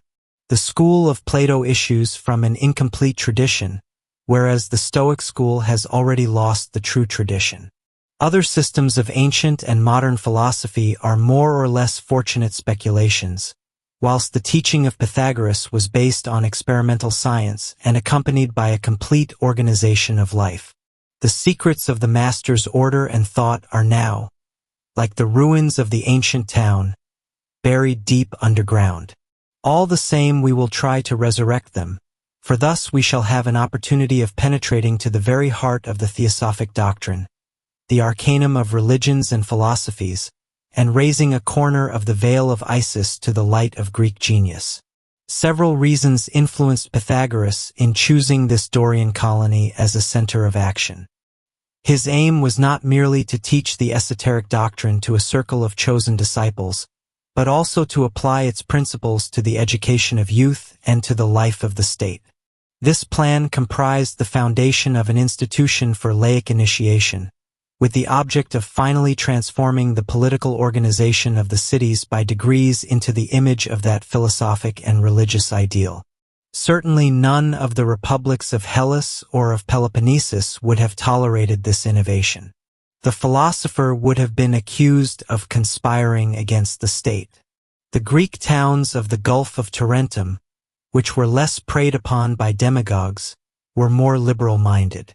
Pythagoras made no mistake in expecting to find a favorable reception for his reforms at the hands of the Crotan Senate. His designs went also beyond Greece. Foreseeing the evolution of ideas, he was prepared for the fall of Hellenism, and was thinking of sowing in the human mind the principles of a scientific religion. By founding his school in the Gulf of Tarentum, he was spreading esoteric ideas throughout Italy, and keeping in the precious vase of his doctrine the purified essence of Oriental wisdom for the peoples of the West. On coming to Croton, which was at the time inclined to adopt the voluptuous life of its neighbor Sybaris, Pythagoras produced a veritable revolution. Porphyry and Iamblichus have depicted the commencement of his life there as being rather that of a magician than of a philosopher. Assembling the youth in the temple of Apollo, he succeeded by his eloquence in tearing them away from a life of debauchery. Summoning the women to the temple of Juno, he persuaded them to bring their golden robes and ornaments as trophies to celebrate the defeat of vanity and luxury. He threw a veil of grace over the austerity of his teachings. A communicating flame flashed forth from his words of wisdom. His beautiful face and noble bearing, the charm of his countenance and of his voice completely captivated them. The women compared him to Jupiter, the young men to Hyperborean Apollo. He captivated and seduced the crowds which, whilst listening to him, were greatly astonished to find themselves enamored of truth and virtue. The Senate of Croton, or the Council of the Thousand, grew uneasy at the influence he was obtaining. They summoned Pythagoras to explain his conduct, and to state the means he was making use of to master the minds of the citizens. This gave him an opportunity to develop his ideas on education, and demonstrate that, far from threatening with ruin the Doric constitution of Croton, they only strengthened it the more. When he had won over to his side the wealthiest of the citizens and the majority of the Senate, he proposed that they should found an institute for himself and his disciples. This brotherhood of laic initiates should live in common in a building constructed for the purpose, though without separating themselves from civil life. Those of them who already deserved the name of master might teach physical, psychic, and religious sciences. Young men should be admitted to the lessons of the masters and to the different grades of initiation according to their intelligence or earnestness in study, under the control of the head of the order. At the beginning, they must submit to the rules of the common life and spend the whole day in the institute, under the supervision of the masters. Those who should wish to enter the order formally were to give up their fortune to a trustee, with permission to enter again into possession of it whenever they pleased. In the institute there would be a section for women, along with a parallel initiation, though different and more adapted to the duties of their sex. This plan was enthusiastically adopted by the Senate of Croton, and, after a few years, near the entrance to the town there rose a building surrounded by vast porticos and beautiful gardens. The inhabitants of Croton called it the Temple of the Muses, and, to tell the truth, in the center of the buildings, near the humble dwelling of the master, stood a temple dedicated to these divinities. Thus sprang into being the Pythagorean Institute, which became at one and the same time a college of education, a science academy, and a small model city under the control of a great initiate. It is by theory and practice, by science and art combined, that slow progress was made to that science of sciences, that magical harmony of soul and intellect with the universe which Pythagoreans looked upon as the arcanum of philosophy and religion. The Pythagorean school is of supreme interest for us, inasmuch as it was a most remarkable attempt at laic initiation. Being an anticipated synthesis of Hellenism and Christianity, it grafted the fruit of science on the tree of life. It acquired the knowledge of that inner, that living realization of truth, which a profound faith alone can give. It was an ephemeral realization, though one of the greatest importance, instinct with the fruitfulness of example. To form some idea of it, let us enter the Pythagorean Institute along with the novice and follow his initiation step by step. The test. The white dwelling of the brother initiates was situated on a hill, surrounded by olive and cypress trees. On mounting from below, the porticos, gardens, and gymnasium could distinctly be seen. The Temple of the Muses, with its circular colonnade of airy elegance, towered above the two wings of the building. The terrace of the outer gardens overlooked the town with its prytaneum, its harbor and meeting place. Away in the distance stretched the gulf, between sharp rugged parts of the coast as though in a cup of agate, whilst the Ionian Sea shut in the horizon with its line of azure blue. At times one might see women clad in divers-colored costumes issue on the left and make their way in long files down to the sea, along the alley of cypresses.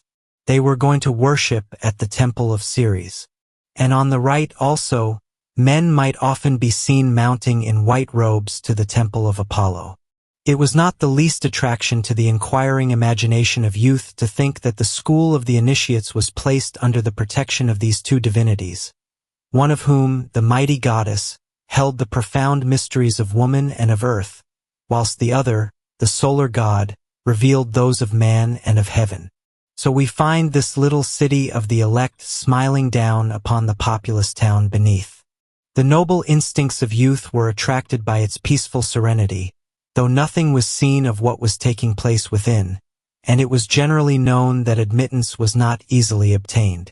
The gardens connected with the Institute of Pythagoras were separated from the outside by nothing but a simple green hedge, and the entrance gate remained open all day long. A statue of Hermes, however, might be seen there, and on its pedestal were the words, Escato bibilat, no entrance for the profane. This commandment of the mysteries was universally respected. Pythagoras was very stern in admitting novices, saying that not every kind of wood was fit for making a mercury. The young men who wished to enter the association were obliged to undergo a period of test and trial. On being introduced by their parents or by one of the masters, they were first of all permitted to enter the Pythagorean gymnasium in which the novices played the games appropriate to their age. The young man at once noticed that this gymnasium was unlike that in the town. There were no violent cries or noisy groups, no ridiculous boasting or vain display of strength by athletes in embryo, challenging one another and exhibiting their muscles, but rather groups of courteous and distinguished-looking young men, walking in couples beneath the porticos or playing in the arena. They invited him with graceful simplicity to join in their conversation as though he were one of them, without greeting him with a suspicious glance or jeering smile. In the arena they were racing, throwing quoits and javelins, and engaging in mock fights under the form of Doric dances. Pythagoras had, however, strictly abolished wrestling, saying that it was superfluous and even dangerous to develop pride and hatred by strength and agility, that men intended to practice the virtues of friendship ought not to begin by flinging one another on the ground and rolling in the sand like wild beasts, that a real hero could fight with great courage though without fury, that hatred makes us inferior to any opponent whoever he be. The newcomer heard these maxims from the lips of the masters repeated by the novices, who were quite proud to impart their precocious wisdom. At the same time they encouraged him to state his own opinions and freely contradict them. Emboldened by such advances, the ingenuous aspirant quickly showed forth his real nature. Pleased at being listened to and admired, he would speak and dilate at his ease. Meanwhile, the masters closely watched him without ever uttering the slightest word of reprimand. Pythagoras would come up unexpectedly and study his gestures and words. He paid special attention to the gait and the laugh of young men. Laughter, he said, is an infallible index to character. No amount of dissimulation can render agreeable the laugh of an evil-disposed man. He had also made such a profound study of the human face that he could read therein the very depths of the soul. Orihea states that Pythagoras was the inventor of physiognomy. Such minute observation enabled the master to form a precise idea regarding his future disciples. A few months afterwards came decisive tests in imitation of Egyptian initiation, though greatly modified and adapted to the Greek nature, whose sensitiveness had not submitted to the mortal terrors of the crypts of Memphis and Thebes. The Pythagorean aspirant was made to spend the night in a cavern, in the outskirts of the town, alleged to be haunted by various apparitions and monsters. Those who had not sufficient strength to endure the terrible impressions of solitude and night, who refused to enter or made their escape before the morning, were deemed too weak for initiation and rejected. The moral test was a more serious one. Suddenly, without the least preparation, the would-be disciple would one fine morning find himself imprisoned in an empty, dismal-looking cell. A slate was given him, and he was coldly ordered to discover the meaning of one of the Pythagorean symbols, as, for instance, what is the signification of the triangle inscribed in a circle? Or, why is the dodecahedron, confined within the sphere, the symbol of the universe? He spent 12 hours in his cell with his slate and the problem, and no other companion than a vase of water and a piece of dry bread. Then he was taken into a room to face the assembled novices. Under these circumstances, the order had been passed round that they should ridicule without pity the wretched youth, who, hungry and sullen, stood before them like a culprit. So this is the new philosopher, they would say. How inspired he looks! He will now tell us of his meditations. Do not conceal from us what you have discovered. You will in the same way go through all the symbols in turn. A month of this regime and you will have become a great sage. At this point, the master would attentively observe the young man's attitude and expression. Irritated by his fast, overwhelmed with these sarcastic words, and humiliated at not being able to solve an incomprehensible problem, no small effort was needed to control himself.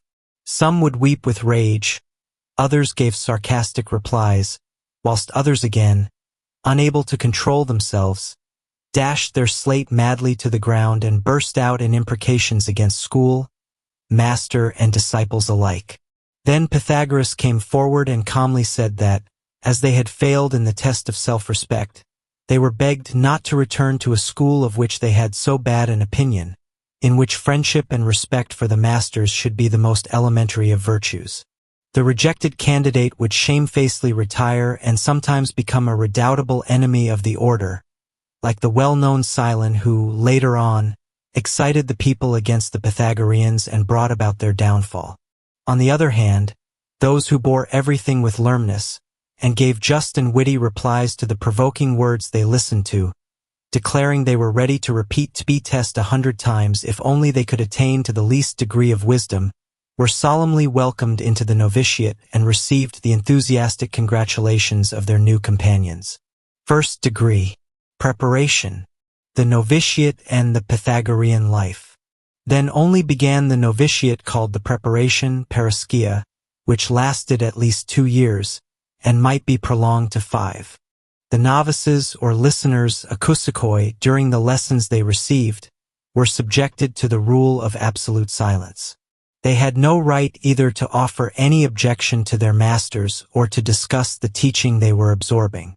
This latter they were to receive with respect and to meditate upon at length. To impress this rule in the mind of the new listener, he was shown the statue of a woman, enveloped in a long veil, her fingers raised to her mouth, the muse of silence. Pythagoras did not regard youth as being capable of understanding the origin and the end of things. He thought that exercising them in logic and reasoning, before inculcating in them the meaning of truth, made them ignorant and assuming sophists. His idea was to develop in his pupils, before everything else, intuition, that primordial and superior faculty of mankind. To do this, he did not teach anything mysterious or difficult. Starting from natural sentiments, the first duties of man on entering life, he showed their relations with the laws of the universe. Whilst first of all inculcating in youth parental love, he magnified this sentiment by assimilating the idea of father to that of God, the mighty creator of the universe. Nothing is more venerable, he said, than the quality of fatherhood. Homer named Jupiter king of the gods, but in order to show forth all his greatness, he called him the father of gods and men. He compared the mother to generous and beneficent nature, as heavenly Cybele produces the stars and Demeter gives birth to the fruits and flowers of the earth, so does the mother feed the child with every joy. Accordingly, the son ought to honor in his father and mother the representatives, the earthly images, of these mighty divinities. He also showed that the love of fatherland comes from the affection one feels in childhood for one's mother. Parents are given to us not by chance as is commonly believed, but in accordance with a superior order called fortune or necessity. To honor them is an obligation, but a friend must be chosen. The novices were invited to form themselves into couples, according to their several affinities. The younger should seek in the elder the virtues he is himself aiming after, and the two companions should encourage each other towards a better life. A friend is another self, he must be honored as a god, said the master. Though the Pythagorean rules imposed on the listener novice absolute submission to his masters, it gave him full liberty in enjoying the charms of friendship. It even made of this latter the stimulus of every virtue, the poetry of life, the path leading to the ideal. Individual energy was thus roused. Morality became poetical and instinct with life. A rule lovingly accepted ceased to be a constraint. It became the very affirmation of an individuality. It was the wish of Pythagoras that obedience should be an assent and an approval. Besides this, the moral prepared the way for the philosophical teaching. The relations set up between social duties and the harmonies of the cosmos gave one a glimpse into the law of universal agreement and analogy. In this law dwells the principle of the mysteries, of occult teaching, and of the whole of philosophy. The mind of the pupil thus grew accustomed to find the impress of an invisible order on visible realities. General maxims and concise prescriptions opened out perspectives of this superior world. Morning and evening the golden verses rang in the pupil's ear. First worship the immortal gods, as they are established and ordained by the law. Reverence the oath, and next the heroes, full of goodness and light. In commenting on this maxim, it was shown that the gods, though apparently different, were really the same among all people, since they corresponded with the same intellectual and soul forces active throughout the universe. The sage could consequently honor the gods of his own country, whilst forming of their very essence a different idea from that generally held. Tolerance for every cult, unity of people in one humanity, unity of religions in esoteric science. These new ideas became vaguely outlined in the mind of the novice like glorious divinities one might catch a glimpse of in the splendor of the setting sun. And the golden lyre continued its lofty teachings. Honor likewise the terrestrial demons by rendering them the worship lawfully due to them. Besides these lines, the novice saw beaming as through a veil the divine psyche, the human soul. The heavenly pathway shone like a stream of light, for in the worship of heroes and demigods, the initiates saw the doctrine of the future earth and the mystery of universal evolution. This secret was not revealed to the novice, but he was made ready for its understanding by being told of a hierarchy of beings superior to humanity, its guides and protectors, called heroes and demigods. It was also stated that they served as intermediaries between man and divinity, that by their help he might step by step succeed in drawing nearer to them if he practiced heroic and divine virtues. But how could communication be obtained with these invisible spirits? Whence comes the soul? Whither does it proceed? Wherefore the somber mystery of death? The novice dared not formulate these questions in words, but his looks revealed them, and the only reply his masters gave him was to point to the stragglers on earth, the statues in the temple, and the glorified souls in heaven, in the fiery citadel of the god to which Hercules had attained. At the foundation of the ancient mysteries, all the gods were included in the only supreme God. This revelation, including all its consequences, became the key of the cosmos. This was the reason it was entirely reserved for initiation, properly so called. The novice knew nothing of this. He was only permitted to catch a faint glimpse of this truth from what he was told of the powers of music and number. Numbers, said the master, contain the secret of things, and God is universal harmony. The 7 sacred modes, built up on the 7 notes of the heptachord, correspond to the 7 colors of light, to the 7 planets, arid to the 7 modes of existence reproduced in all the spheres of material and spiritual life from the smallest to the greatest. The melodies of these modes, when skillfully fused, should tune the soul and make it sufficiently harmonious to vibrate in accord with the accents of truth. With this purification of the soul corresponded of necessity that of the body, which was obtained by means of hygiene and strict moral discipline. The first audi of initiation was to overcome one's passions. He who has not harmonized his own being cannot reflect divine harmony. And yet the ideal of the Pythagorean life contained nothing of asceticism in it, for marriage was looked upon as sacred. Chastity, however, was recommended to the novices, and moderation to the initiates, as being a source of strength and perfection. It only yield to voluptuousness when you consent to be less than yourself, said the master. He added that voluptuousness exists only in itself, comparing it to the song of the sirens who disappear when one approaches them, to find in their place nothing but broken bones and bleeding flesh on a wave-beaten rock, whilst true joy is like the concert of the muses, leaving celestial harmony behind in the soul.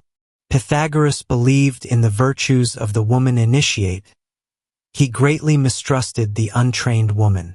On a disciple asking him when he might be permitted to approach a woman, he replied in ironical accents, "You when you are tired of your peace of mind."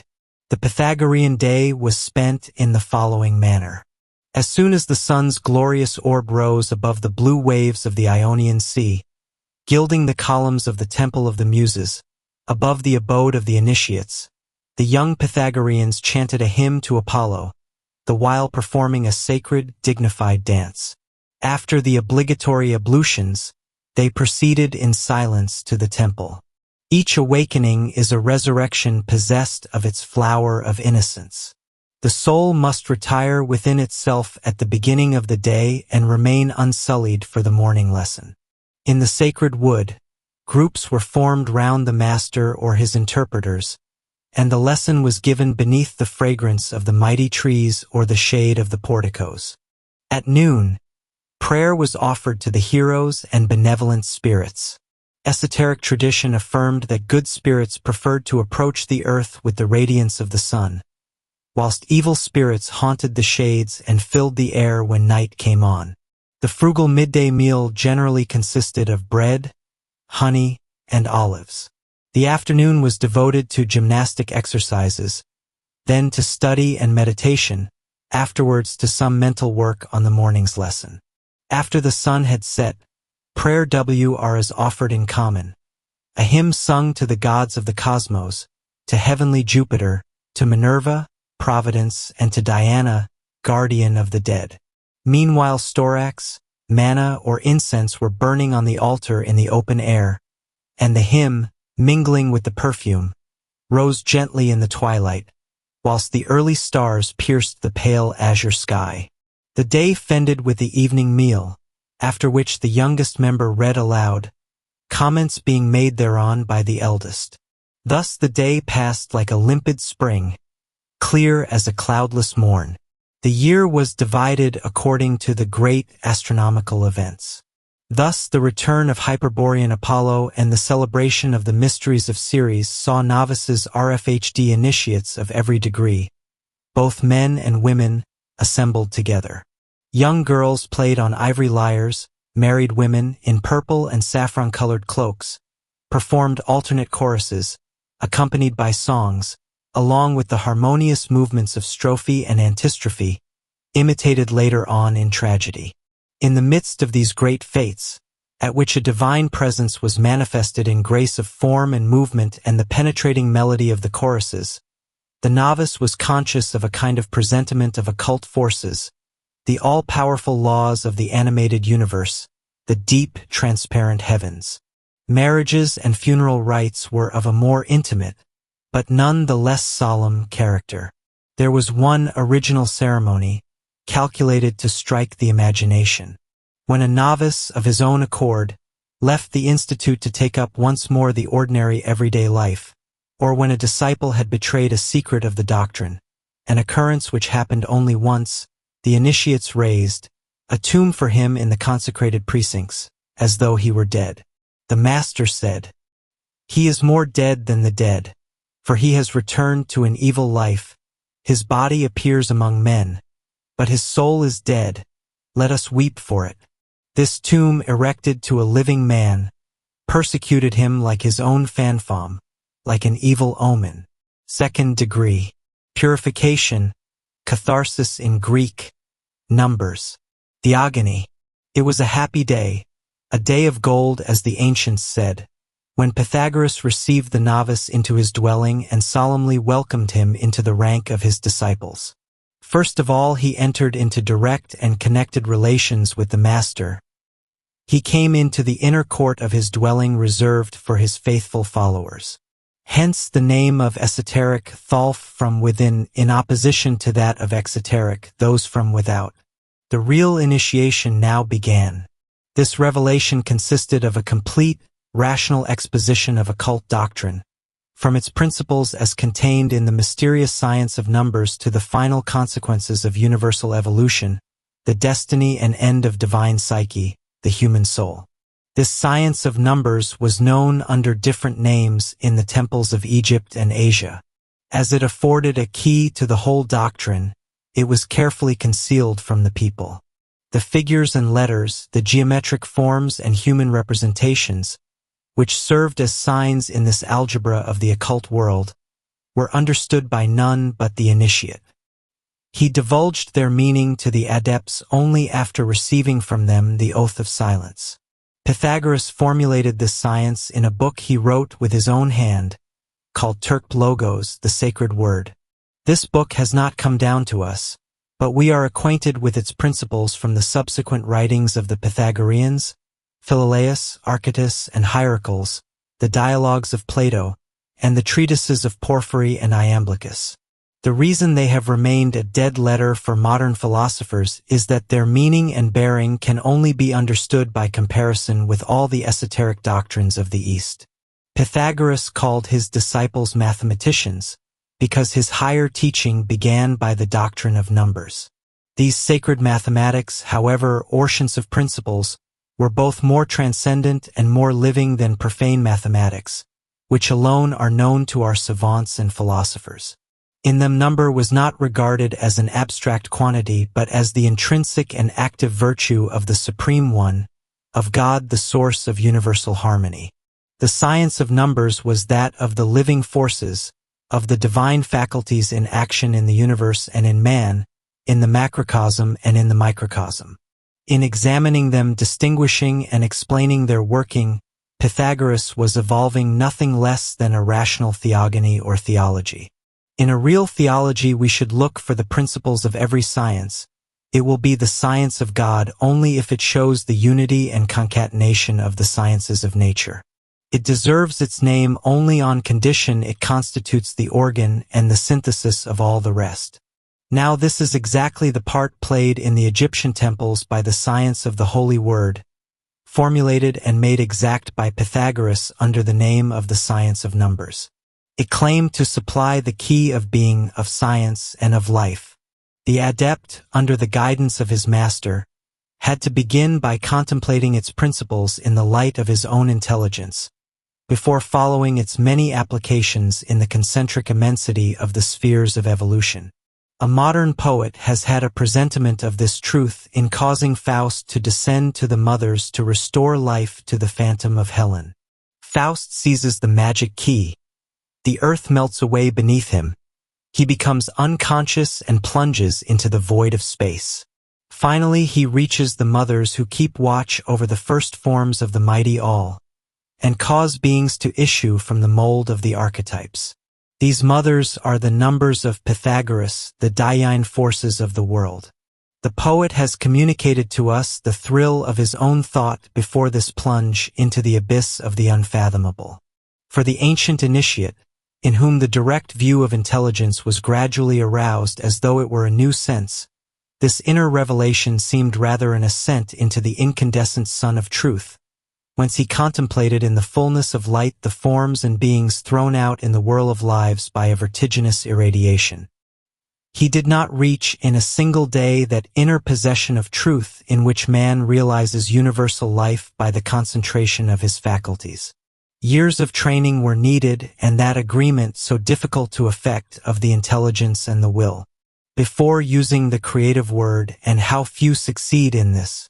One must spell out the sacred logos, letter by letter, syllable by syllable. Pythagoras was in the habit of giving this teaching in the Temple of the Muses. This temple had been built by the magistrates of Croton at his express request and according to his plans, in an enclosed garden near his abode. The disciples of the second degree came there alone with the master.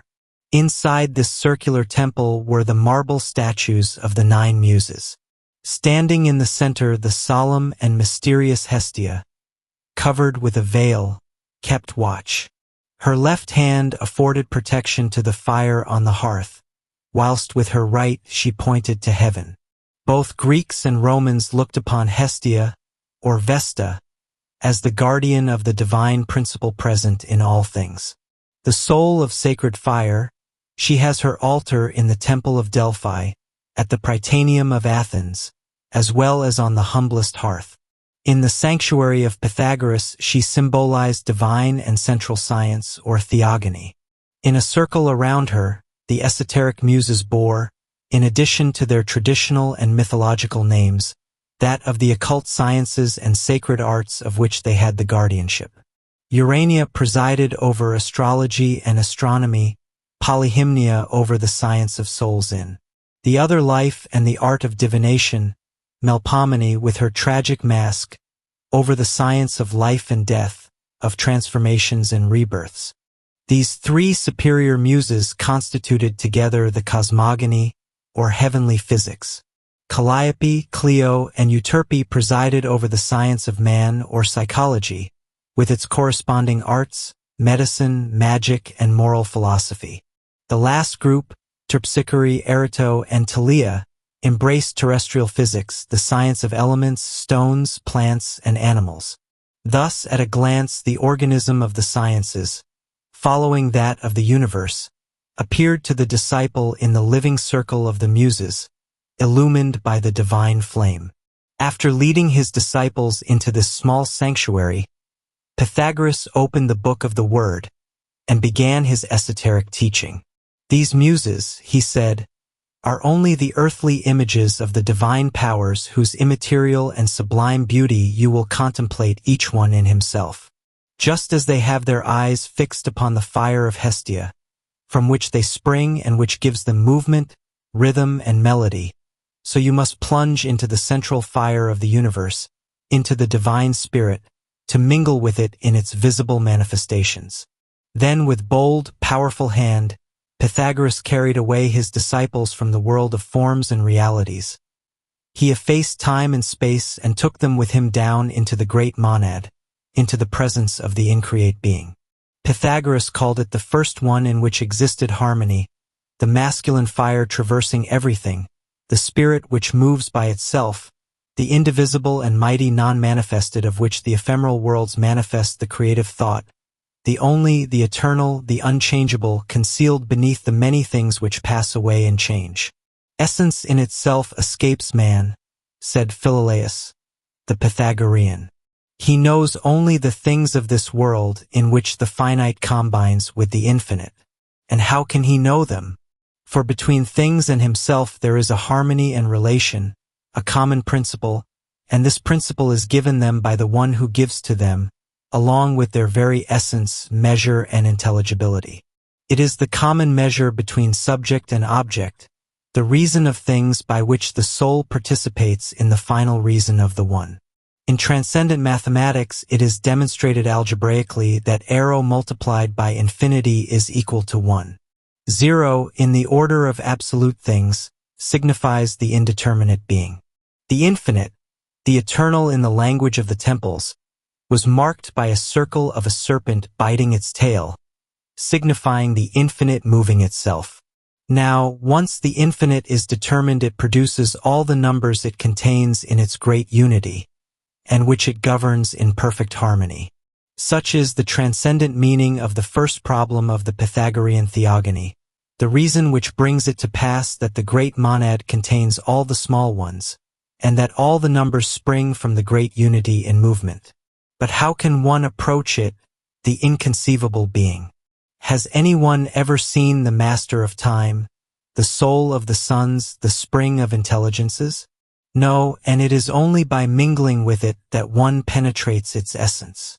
It is like an invisible fire placed in the center of the universe, its nimsh flame circulating throughout the worlds and moving the circumference.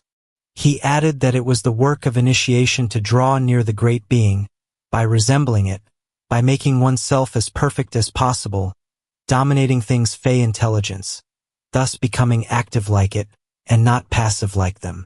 Is not your being, your soul, a microcosm, a small universe? Still, it is full of storm and discord. Well, the thing to do is to realize therein unity in harmony. Then and then only will God descend into your consciousness, and you will share in his power and make of your will the hearthstone, the altar of Hestia, the throne of Jupiter. God, the indivisible substance, has accordingly for number the unity which contains the infinite, for name that of Father, Creator, or eternal masculine, and for sign the living fire, symbol of the spirit essence of the whole. This is the first of the principles. But the divine faculties are like the mystic lotus which the Egyptian initiate, lying in his tomb, sees emerging from the blackness of the night. At first it is only a shining spot, then it opens like a flower, and the glowing center expands like the 1,000 leaves of a rose of light. Pythagoras said that the great monad acts as a creative dyad. Immediately God manifests himself. He is double, indivisible essence and divisible substance, active, animating, masculine principle, and passive, feminine principle or animated plastic matter. Accordingly, the dyad represented the union of the eternal masculine and the eternal feminine in God, the two essential and corresponding divine faculties. Orpheus had poetically expressed this idea in the line, "Jupiter is the divine bridegroom and spouse." All polytheisms have intuitively been conscious of this idea, representing the divinity under the masculine, sometimes under the feminine form. This living, eternal nature, this mighty spouse of God, is not only the terrestrial but also the celestial nature, invisible to our eyes of flesh, the soul of the world, the primordial light, in turn Maya, Isis or Cybele, who, first vibrating beneath the divine impulse, contains the essences of all souls, the spiritual types of all beings. Then it is Demeter, the living earth, and all earths with the bodies they enfold in which these souls have come to be incarnated. Afterwards, it is woman, the companion of man. In humanity, woman represents nature, and the perfect image of God is not man alone, but man and woman. Hence their invincible and fascinating, their fatal attraction, the intoxication of love, in which the dream of infinite creations has play, and the dim presentiment that the eternal masculine and the eternal feminine enjoy perfect union in the bosom of God. Honor be to woman on earth as in heaven, said Pythagoras and all the initiates of old. She enables us to understand that mighty woman, nature. May she be the sanctified image of nature and help us to mount gradually to that great soul of the world which gives birth, preserves, and renew, to divine Cybele who bears along the people of souls in her mantle of light. The monad represents the essence of God, the dyad, his generative and reproductive faculty. The latter brings the world into being, the visible unfolding of God in time and space. Now the real world is triple. For just as man is composed of three elements, which are distinct though blended in one another, body, soul, and spirit, so the universe is divided into three concentric spheres: the natural, the human, and the divine world. The triad or ternary law is accordingly the constitutive life of things and the real key to life. It is met with at every step on the ladder of life, from the constitution of the organic cell through the physiological constitution of the animal body, the working of the blood and the cerebrospinal systems, right on to the superphysical constitution of man, to that of the universe and of God. Thus, as by enchantment, it opens up to the amazed spirit the inner structure of the universe, shows the infinite correspondences of the microcosm and the macrocosm. It acts like a light, passing into things to make them transparent, lighting up small and great worlds like so many magic lanterns. Let us explain this law by the essential correspondence of man with the universe. Pythagoras affirmed that the mind of man, or the intellect, takes from God its immortal and invisible, its absolutely active nature. For the mind is that which moves itself. He defined the body as being its mortal, divisible, and passive part, and thought that what we call soul is closely united to the mind, though formed of a third intermediate element, coming from the cosmic fluid. The soul, therefore, resembles an ethereal body which the spirit weaves and builds for itself. Without this ethereal body, the material body could not be purified. It would be only an inert and lifeless mass, doctrine identical with that of the initiate St. Paul, who speaks of the spiritual body. The soul possesses a form like that of the body it vivifies, and which it survives after dissolution or death. Then, as Pythagoras expresses it, in terms repeated by Plato, the subtle chariot either carries off the spirit to divine spheres or allows it to fall back into the dusky regions of matter, according as it is more or less good or bad. The constitution and evolution of man is repeated in ever-increasing circles over the whole scale of beings and in every sphere. Just as the human psyche struggles between the spirit which attracts and the body which holds it back, so also humanity evolves between the natural and animal world into which it plunges by ascension of its earthly roots, and the divine W9 RLD of pure spirits, its heavenly source, towards which it aspires to rise. And what happens in humanity happens in all lands and solar systems in ever-differing proportions, ever-new modes. Extend the circle to infinity, and, if you can, form one single concept of the limitless worlds. What will you find there? The creative thought, the astral fluid, and worlds in evolution. The spirit, soul, and body of divinity. Raising veil after veil and fathoming the faculties of this divinity itself, you will there see triad and duad clothing themselves in the dull depths of the monad, like an efflorescence of stars in the abyss of immensity. From this rapid outline some estimate may be formed of the great importance Pythagoras attached to the ternary law, which may be said to form the cornerstone of esoteric science. All the mighty religious initiators have been conscious of it. Every theosophist has had a presentiment of the same. An oracle of Zoroaster says as follows: the number 3 reigns everywhere in the universe, the monad is its principle. The incomparable merit of Pythagoras consists in having formulated it with all the clearness of Greek genius.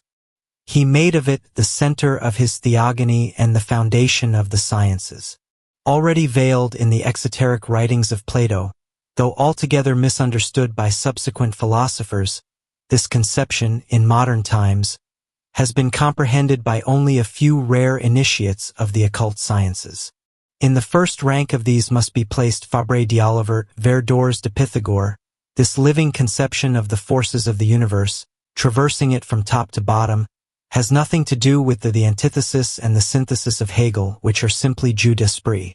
Henceforth may be seen what a broad and solid basis the law of the universal ternary offered to the classification of sciences, and to the building up of cosmogony and psychology. Just as the universal ternary is concentrated in the unity of God or in the monad, so the human ternary is concentrated in the conscience of the ego and in the will which gathers together in its living unity all the faculties of body, soul, and spirit. The human and divine ternary, summed up in the monad, constitutes the sacred tetrad. But it is only relatively that man realizes his own unity. His will which acts over the whole of his being cannot, however, act fully and simultaneously in its three organs, in instinct, soul, and intellect. The universe and God himself appear to him only in turns, successively reflected by these three mirrors. 1.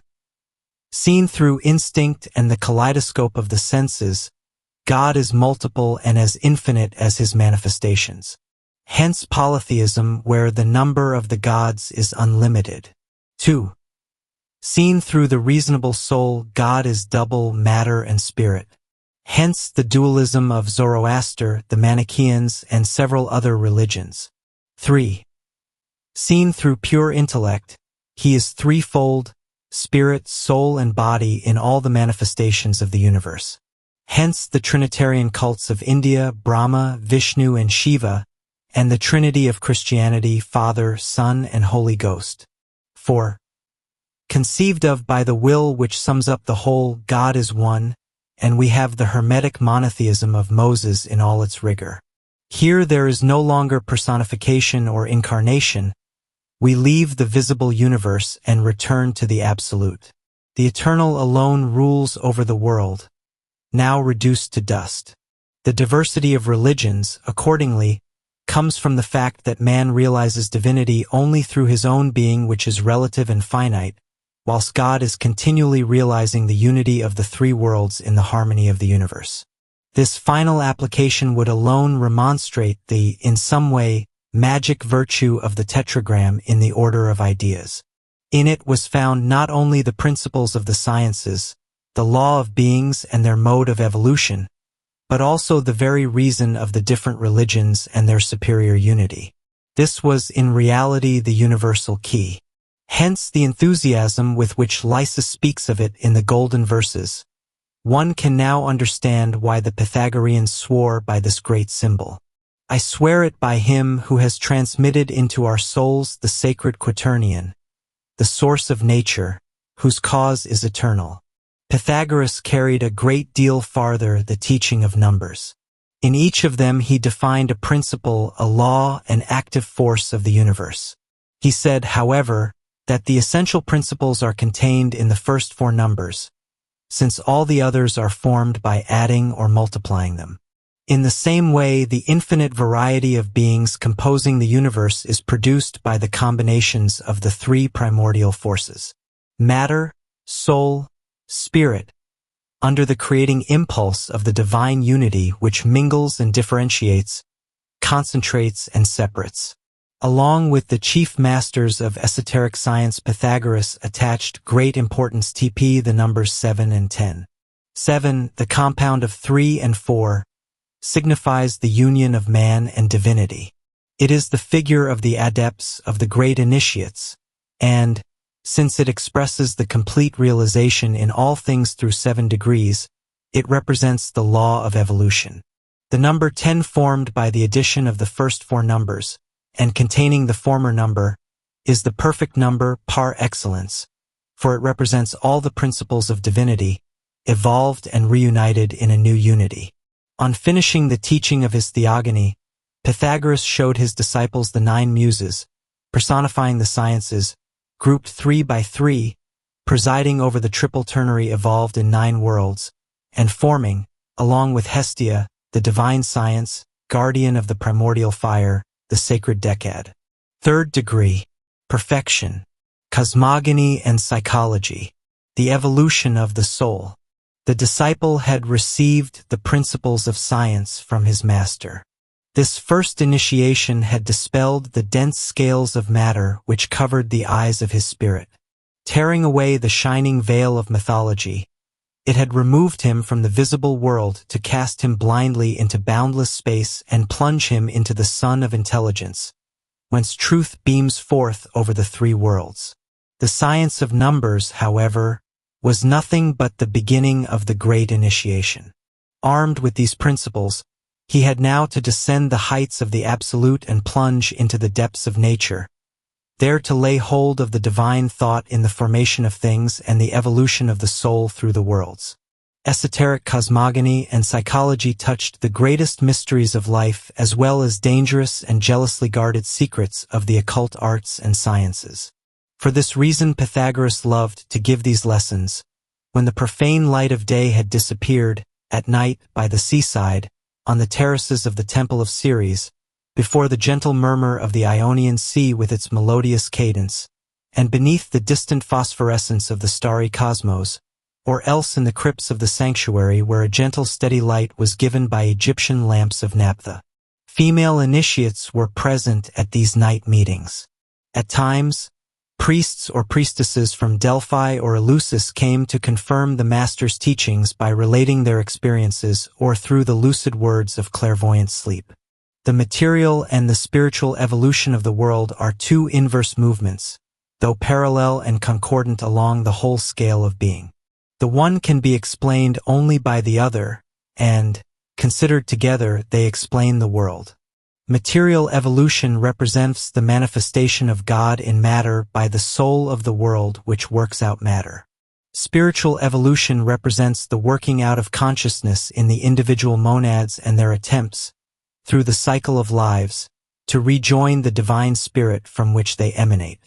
To see the universe from the physical or from the spiritual point of view is not considering something different, it is looking at the world by the two opposite ends.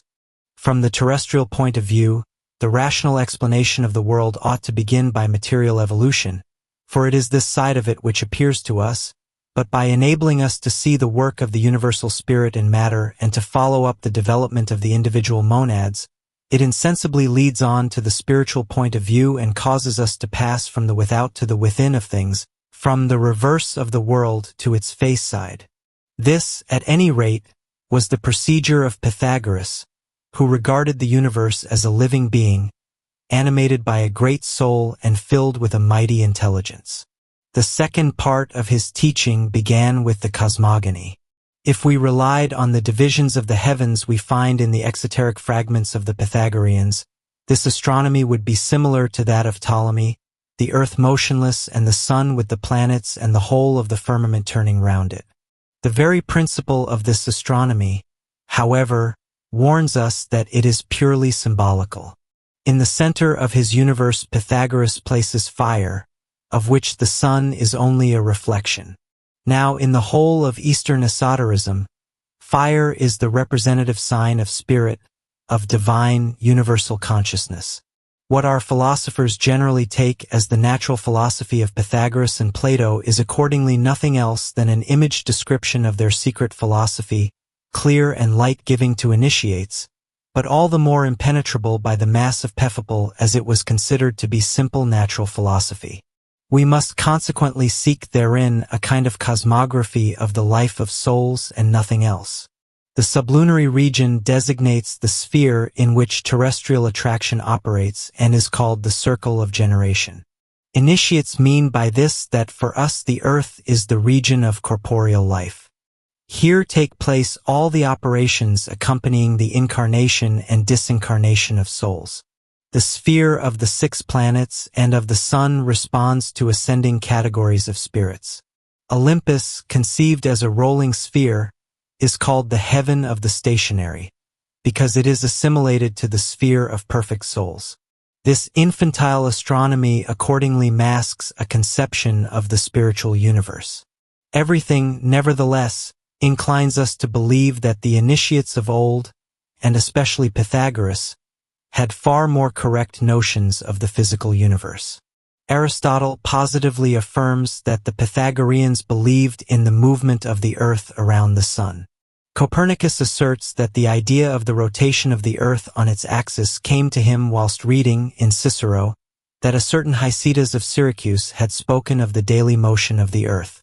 Pythagoras taught the double movement of the earth to his disciples of the third degree.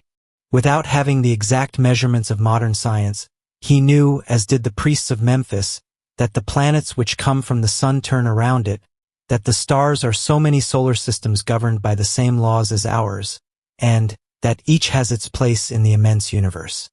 He also knew that each solar world F6 RMS, a small universe which has its correspondence in the spiritual world and its own heaven. The planets served to mark the scale thereof. Still, these notions, which would have overthrown popular mythology, and would have been set down by the people as sacrilegious, were never entrusted to popular writing. They were taught only under the seal of profound secrecy. Certain estranged definitions in metaphorical form which have been handed down to us and come from the secret teaching of the Master give us some idea in their occult signification of the magnificent conception Pythagoras had of the cosmos. Speaking of the constellations, he called the great and the little bear the hands of Reachibal. Now Reachibal means, esoterically, the rolling astral light, the divine spouse of universal fire, or of the creative spirit, which, becoming concentrated in the solar systems, attracts the immaterial essences of beings, seizes them, and forces them into the whirl of lives. He called the planets the dogs of Proserpine. This strange expression has only an esoteric meaning. Proserpine, the goddess of souls, presided over their incarnation in matter. Pythagoras accordingly called the planets the dogs of Proserpine because they keep and retain the incarnated souls, just as the mythological Cerberus guards the souls in the infernal regions. The visible universe, said Pythagoras, the heavens with all their stars, are only a passing form of the soul of the world, of the great Maya who concentrates the scattered matter in the infinitudes of space and then dissolves it and scatters it in an imponderable cosmic fluid. Each solar vortex possesses a fragment of this universal soul, which evolves in its bosom for millions of centuries with a special force of impulse and measure. As regards the powers and kingdoms, the species and the living souls which appear successively in the constellations of this little world, they come from God, descending from the Father, that is to say, they emanate from an immutable and superior spiritual order, as well as from a former material evolution, an extinct solar system. Of these invisible powers, some, which are altogether immortal, direct the formation of this world. The others await its unfolding in cosmic sleep or in divine dream, to return into visible generations, according to their rank and in obedience to eternal law. All the same, the solar soul and its central fire, moved directly by the great monad, works the matter into a state of fusion. The planets are daughters of the sun. Each of them, elaborated by the forces of attraction and rotation inherent in matter, is endowed with a semi-conscious soul issuing FRPM, the solar soul. It has its distinct character, its special role in evolution. As each planet is a different expression of the thought of God, as it exercises a special function in the planetary chain, the ancient sages have identified the names of the planets with those of the great gods who represent the divine faculties in action in the universe. The four elements, of which the constellations and all beings are formed, designate four graduated states of matter. The first, being the densest, is the one most refractory to spirit. The last, being the most refined, shows great affinity for spirit. Earth represents the solid state, water the liquid state, air the gaseous state, and fire the imponderable state. The fifth, the etheric element, represents a state of matter so fine and vivid that it is no longer atomic, and possesses the property of universal penetration. It is the original, cosmic fluid, the astral light or soul of the world. Afterwards, Pythagoras spoke to his disciples of the earth's revolutions, according to the traditions of Egypt and Asia. He knew that the earth, in a state of fusion, was first surrounded by a gaseous atmosphere which, becoming liquefied by successive coolings, had formed the seas. As was his wont, he summed up this idea metaphorically by saying that the seas were produced by the tears of Saturn, cosmic time. And now the kingdoms appear, and invisible germs, floating in the ethereal aura of the earth, whirl about in its gaseous robe and are then attracted to the deep bosom of the ocean and over the first continents that pierce their way to the surface. The vegetable and animal worlds, still in confusion, appear almost at the same time. Esoteric teachings admit of the transformation of animal species, not only in accordance with the secondary law of selection, but also by the primary jaw of the percussion of the earth by celestial powers, and of all living beings by intelligible principles and invisible forces. When a new species appears on the globe, the reason is that a race of souls of a superior type is being incarnated at a given epoch in the descendants of the former species, to cause it to mount a step in the ladder of evolution by molding it afresh and transforming it into its image. Thus, the esoteric doctrine explains the appearance of man on Earth. From the point of view of terrestrial evolution, man is the latest branch, the crown of all the former species. But this point of view is no more sufficient to explain his entrance onto the stage of life than it would be to explain the appearance of the first seaweed or the first crustacean in the depths of the sea. All these successive creations infer, as does each birth, the percussion of the earth by the invisible powers which create life. That of man infers the previous reign of a celestial humanity presiding over the unfolding of terrestrial humanity, and sends it, like the waves of a formidable tide, fresh torrents of souls which become incarnate in its womb and cause to shine forth the first beams of a divine light in that bold, impulsive, terrified being who, though only just freed from the darkness of animality, is forced, in order to live, to struggle with all the powers of nature. Pythagoras had obtained in Egyptian temples clear notions as to the mighty revolutions of the globe. The Indian and Egyptian teachings spoke of the existence of the ancient austral continent which had produced the red race and a powerful civilization, called by the Greeks the Atlantides.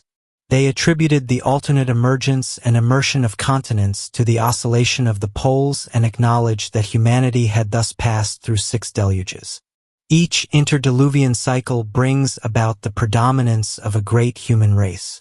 In the midst of the partial eclipses of civilization and human faculties, there is a general ascending movement. Here we have humanity constituted and the races launched in their career through the cataclysms of the globe.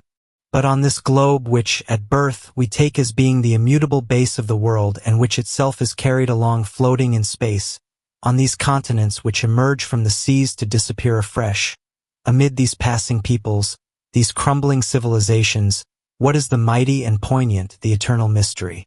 This is the great inner problem, that of each and all, the problem of the soul which discovers in itself an abyss of darkness and light, regarding itself with a mixture of delight and terror and saying to itself, I am not of this world, for it is not sufficient to explain me.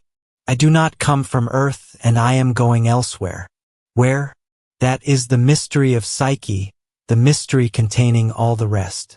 The cosmogony of the visible world, said Pythagoras, has led us to the history of the earth, and the latter to the mystery of the human soul. With it we touch the sanctuary of sanctuaries, the holy of holies. Once its consciousness aroused, the soul becomes for itself the most astonishing of sights. But even this consciousness is only the enlightened surface of its being, in which it suspects there to be dark and unfathomable abysses. In its unknown depths, the divine psyche contemplates with fascinated look all lives and worlds, past and present, and the future joined to them by eternity. Know thyself, and thou shalt know the universe of the gods. Such was the secret of the sages and initiates. To penetrate through this narrow door into the immensity of the invisible universe, let us awake in ourselves direct vision of the purified soul, and arm ourselves with the torch of intelligence, with the science of the sacred principles and numbers. Pythagoras thus passed from physical cosmogony to spiritual cosmogony. After the evolution of the earth, he told of that of the soul through the different worlds. Outside of initiation, this doctrine is known under the name of transmigration of souls. Regarding no part of secret doctrine has there been more false reasoning than here, to such an extent indeed that ancient and modern literature are acquainted with it only through puerile travesties. Plato himself, who more than any other philosopher contributed to the popularizing the doctrine, has only given fantastic and at times extravagant glimpses of it, either because prudence or his oath of secrecy prevented him from telling all he knew. Few now doubt the fact that it must have had for initiates a scientific aspect, opening up endless perspectives and affording divine consolation to the soul. The doctrine of the ascensional life of the soul through scries of existences is the common feature of esoteric traditions and the crown of theosophy. I will add that it is of the utmost importance to us. For the man of the present day rejects with equal scorn the abstract and vague immortality of philosophy and the childish heaven of an infant religion. And yet he abhors the dryness and nothingness of materialism. Unconsciously he aspires to the consciousness of an organic immortality responding at once to the demands of his reason and the indestructible needs of his soul. Besides, it can well be understood why the initiates of the ancient religions, though they were acquainted with these truths, kept them so secret. They are of a nature to turn the minds of those untrained to receive them. They are closely allied to the profound mysteries of spiritual generation, of sex and generation by flesh, on which hang the destinies of future humanity. It was therefore with a kind of dread that the supreme hour for this esoteric teaching was awaited. Through the words of Pythagoras, as by some slow incantation, heavy matter seemed to lose its weight. The things of earth became transparent, those of heaven visible to the spirit. Golden and azure spheres, furrowed WFTH luminous essence, unfolded their orbs right into the infinitudes of space.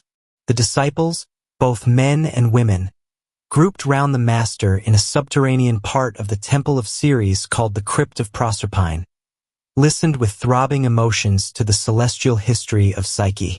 What is the human soul?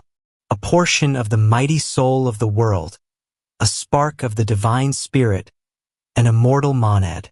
Still, though its possible future opens out into the unfathomable splendors of divine consciousness, its mysterious dawn dates back to the origin of organized matter. To become what it is in present-day humanity, it must have passed through all the reigns of nature, the whole scale of beings gradually developing through a series of innumerable existences. The spirit which fashions the worlds and condenses cosmic matter into enormous masses manifests itself with varying intensity and an ever greater concentration in the successive reigns of nature. A blind and confused force in the mineral, individualized in the plant, polarized in the sensations and instincts of animals, it stretches towards the conscious monad in this slow elaboration, and the elementary monad is visible in the most inferior of animals.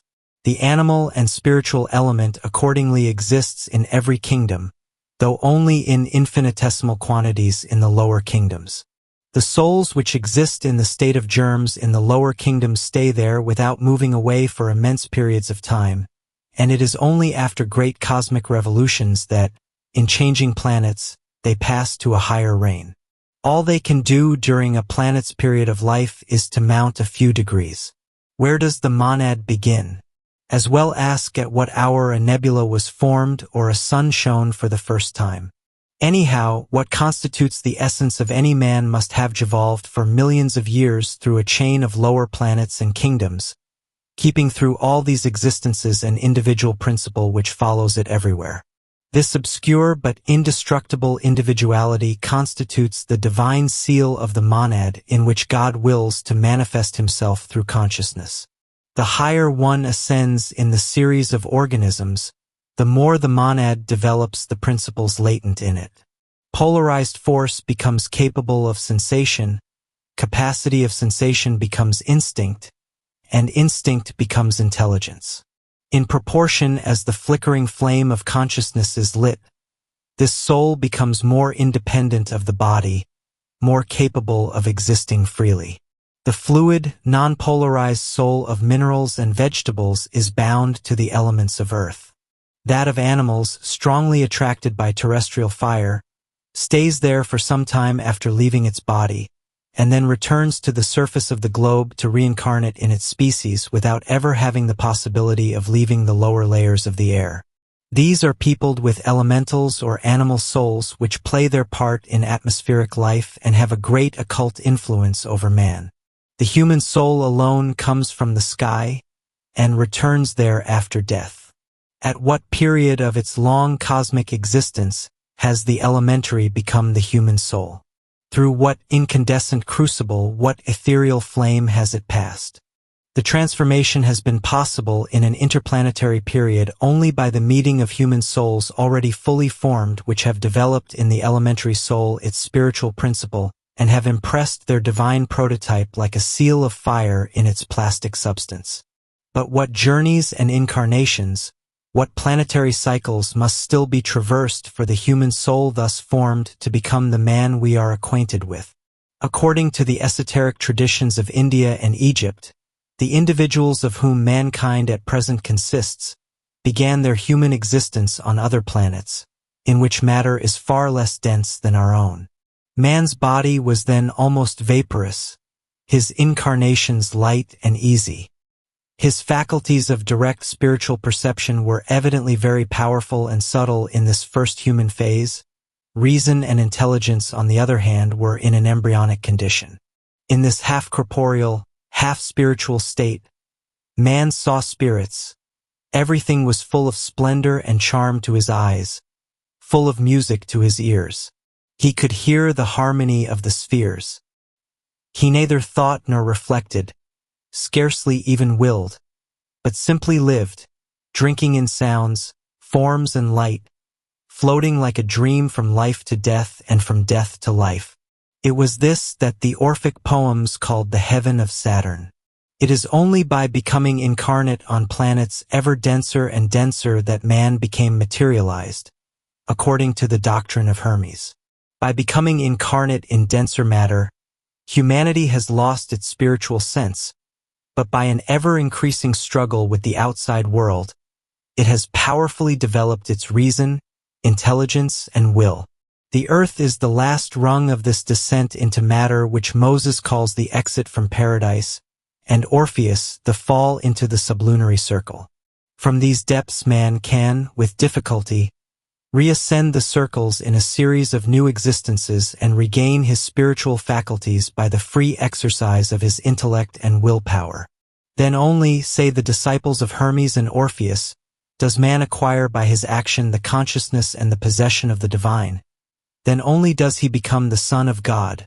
Those who have borne this name on earth must, before appearing among us, have descended and remounted to the dreadful spiral. Then what is the humble psyche at its origin? A passing breath, a floating germ, a wind-swept bird, migrating from life to life.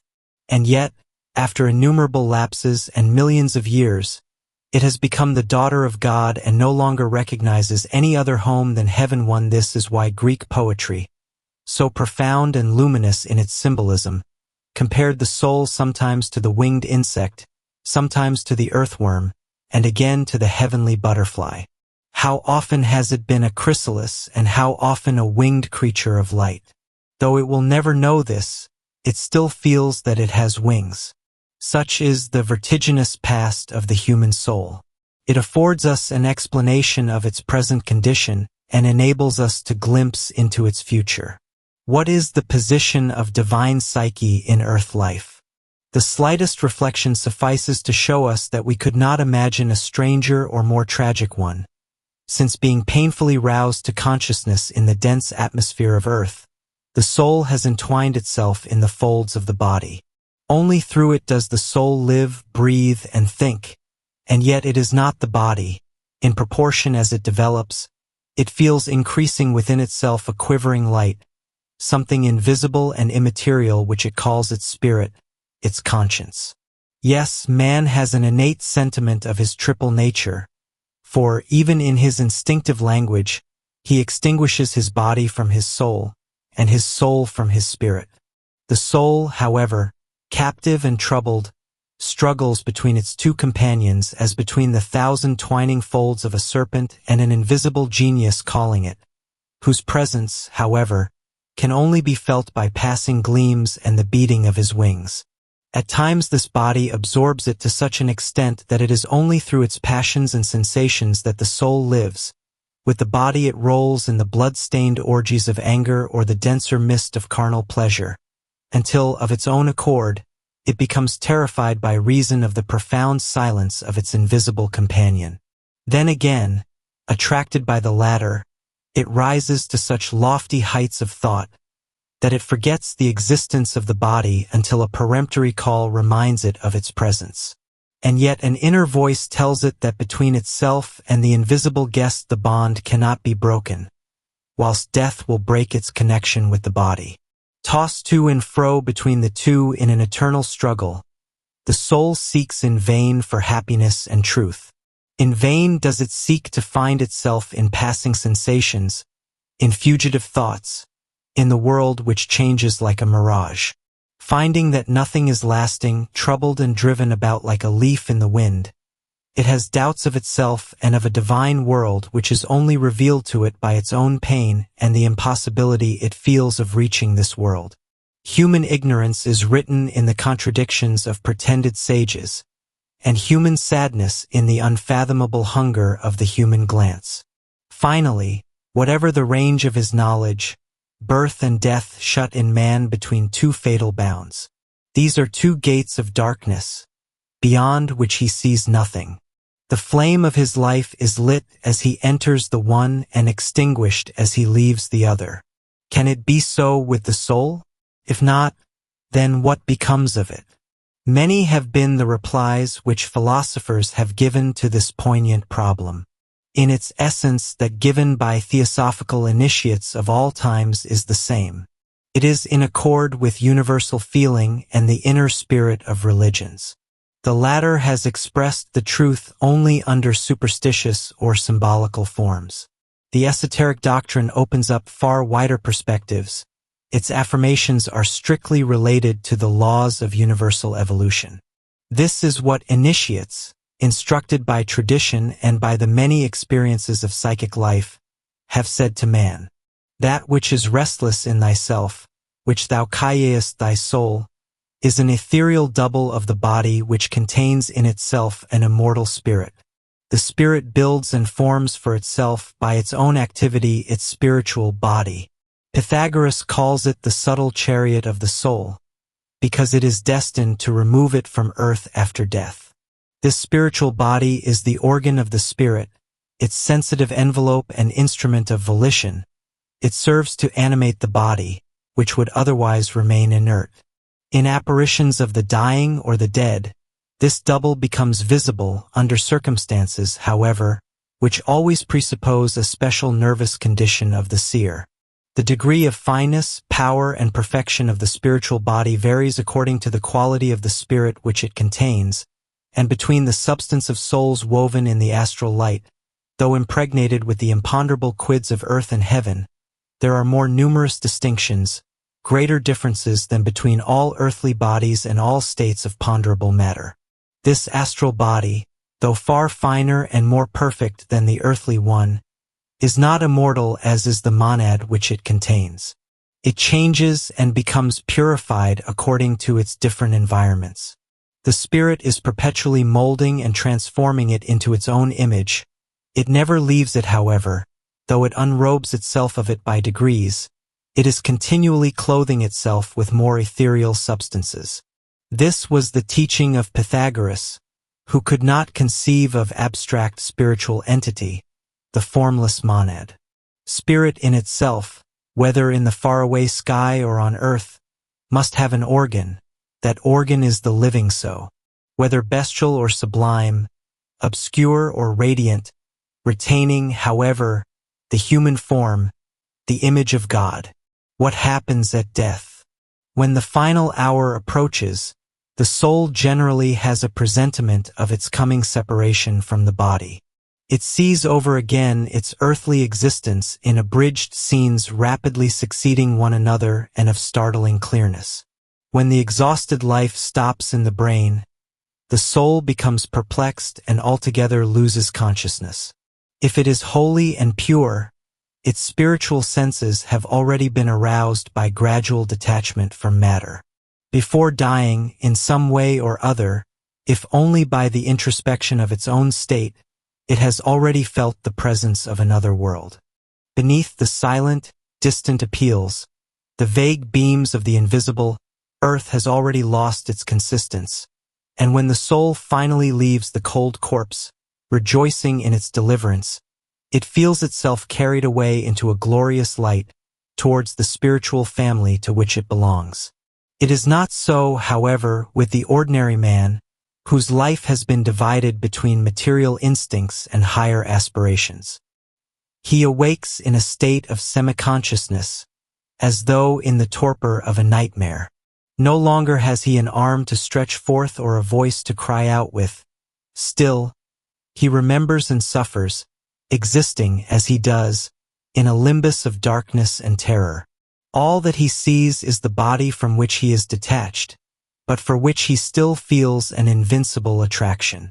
It is for it that he lived, and now what is it? In terror he looks for himself in the icy fibers of his brain, in the stagnant blood of his veins, and no longer finds himself. Is he dead or living?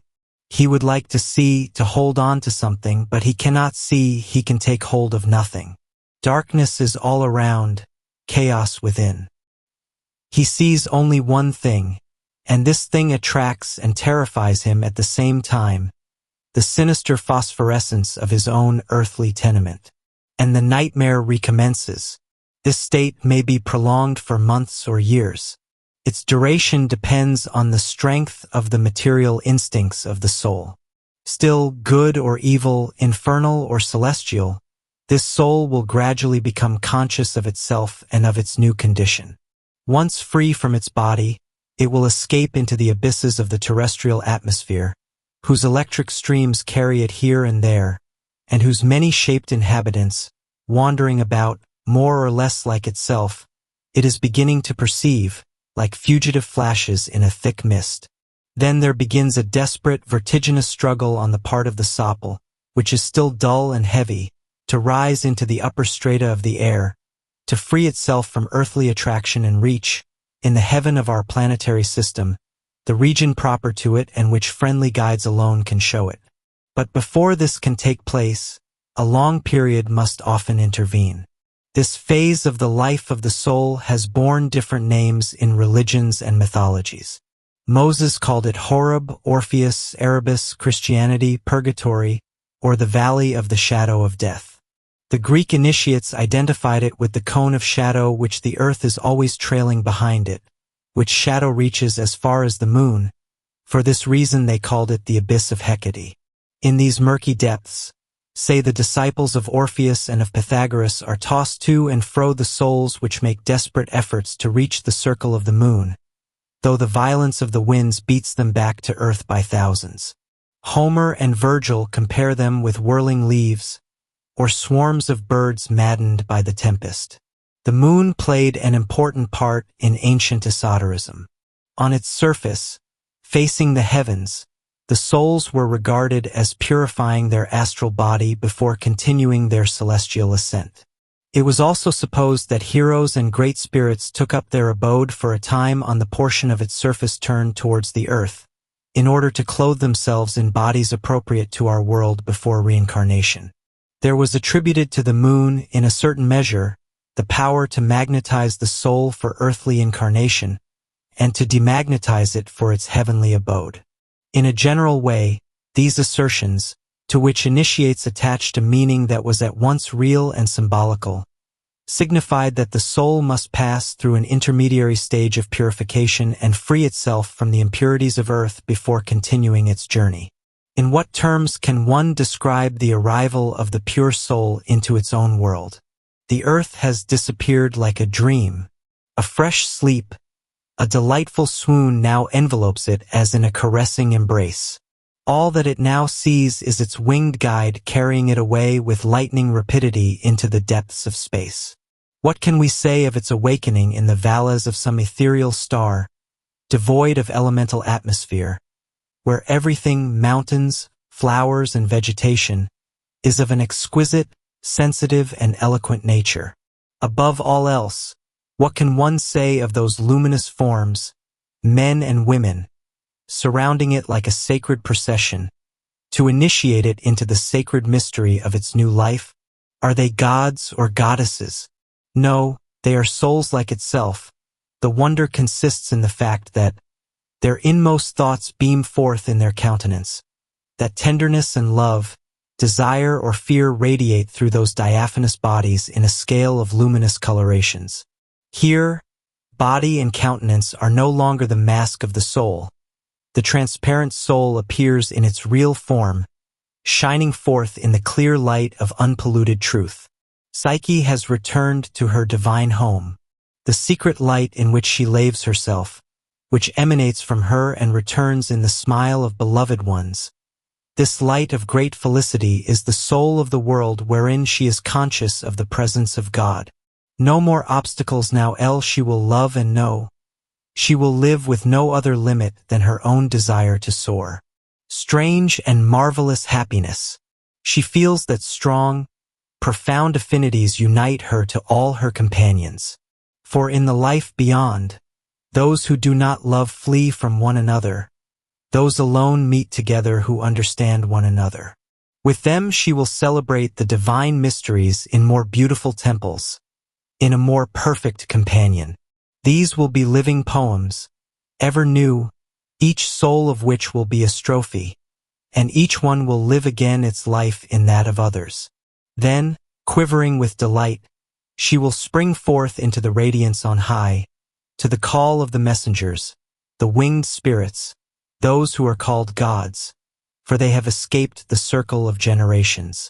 Led on by these sublime intelligences, she will try to decipher the great poem of the secret word, to understand what she can grasp of the symphony of the universe. She will receive hierarchical information from the circles of divine love. She will endeavor to see the essences which the animating spirits scatter throughout the worlds. She will contemplate the glorified spirits, living rays of the God of gods, but without being able to bear their blinding glory which makes suns look pale as smoky lamps. Then, when she returns terrified from these dazzling flights, for she shudders in presence of such immensities, she will hear from afar the call of beloved voices, and will fall back on the golden strands of her star, beneath the rose-colored veil of a billowy sleep, peopled with forms clothed in white, and filled with sweet perfumes and melodious strains. Such is the heavenly life of the soul, scarcely conceived of by our earth-clouded minds, but divined by initiates, lived by seers and demonstrated by the law of analogy and universal concordance. In vain do our rude imagery and imperfect language attempt to translate it. Each living soul, however, feels the germ of this life in its hidden depths. Though in our present condition it is impossible for us to realize it, the philosophy of occultism has formulated its psychical conditions.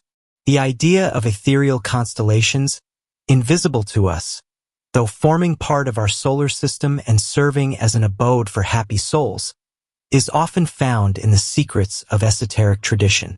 Pythagoras calls it a counterpart of the earth, the antichthon, lit up by the central fire, by the divine light. At the end of the Phaedo, Plato describes the spiritual land at some length, though in disguised fashion. He says that it is as light as air, and is surrounded by an ethereal atmosphere. In the other life, we see that the soul preserves the whole of its individuality. Of its terrestrial existence, it retains none but noble memories, leaving the others to fall into the forgetfulness which the poets called the waves of Lethe. Freed from all defilement, the human soul feels its consciousness restored, so to speak.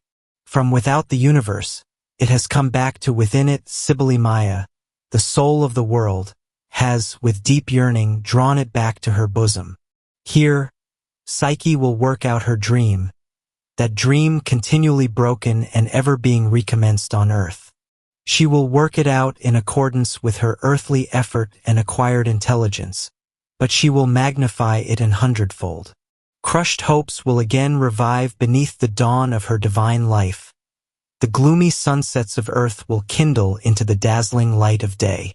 Though man had lived only 1 hour of enthusiasm or self-denial, that single pure note, torn away from the discordant scale of his earthly life, will be repeated in his afterlife in marvelous progressions and holy harmonies. The fugitive delights that we obtain from the enchantment of music, the ecstasy of love or the raptures of charity are only the stray notes of a harmony to which we shall then be listening. Is this simply saying that such life will be only one long dream, one magnificent hallucination? What is there truer than that which the soul feels within itself and which it realizes by its divine communion with other souls? Initiates, being consistent and transcendent idealists, have always thought that the only real and lasting things on earth are manifestations of spiritual beauty, love, and truth. As the afterlife can have no other object than this truth, this beauty and this love for those who make them the object of their lives, they are convinced that heaven will be truer than earth. The heavenly life of the soul may last hundreds or thousands of years, according to its degree or strength of impulse. It belongs, however, only to the perfect, to the most sublime souls, to those who have passed beyond the circle of generations, to prolong it indefinitely. The latter have not only attained to temporary rest, but to immortal action in truth. They have created wings for themselves. Being light itself, they are inviolable, seeing across the worlds, they rule them.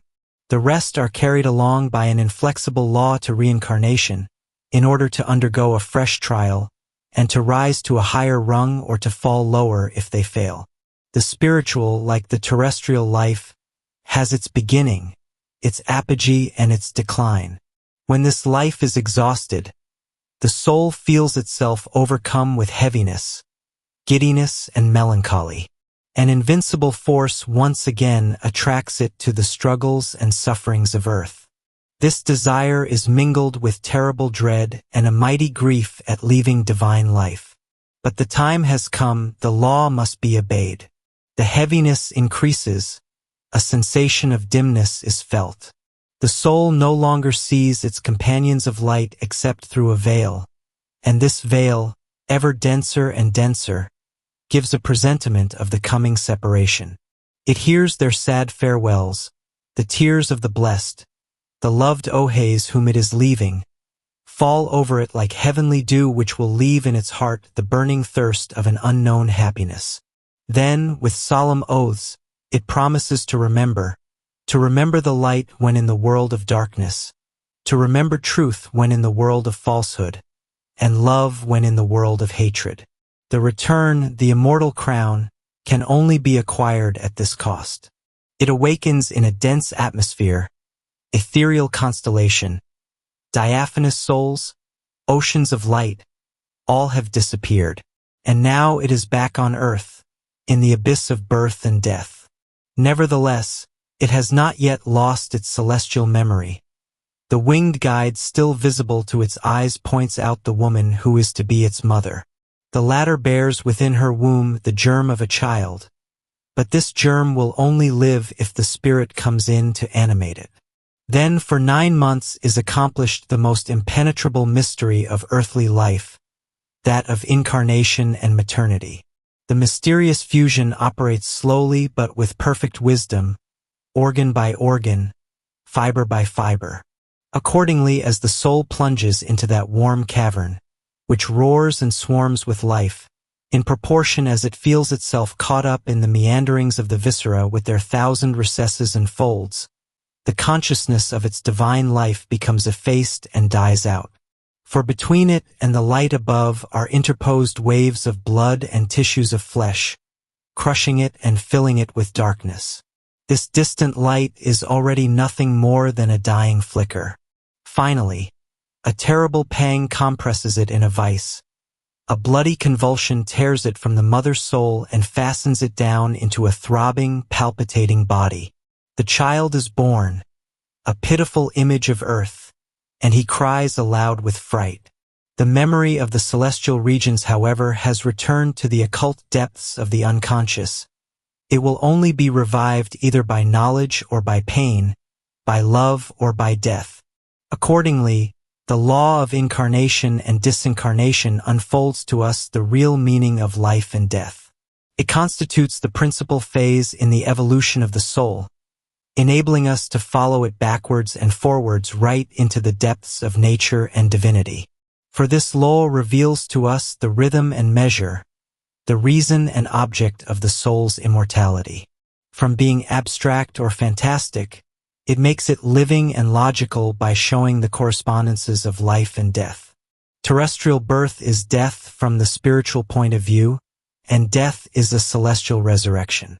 The alternation of both lives is necessary for the development of the soul, and each of them is at once the consequence and the explanation of the other. Whosoever is imbued with these truths is at the very heart of the mysteries, at the center of initiation. But we all be asked, what is there to prove for us the continuity of the soul of the monad, the spiritual entity through all these existences, since it loses the memory of them in succession? What is there to prove, we shall reply, the identity of your person during waking existence and during sleep? You wake up every morning from a state as strange, as inexplicable as death. You rise from this condition of nothingness to return to it again at night. Was it nothingness? No, for you have been dreaming, and your dreams have been as real to you as the reality of the waking state.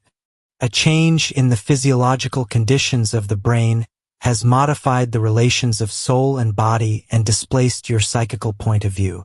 You were the same individual, but you found yourself in another environment and living another existence.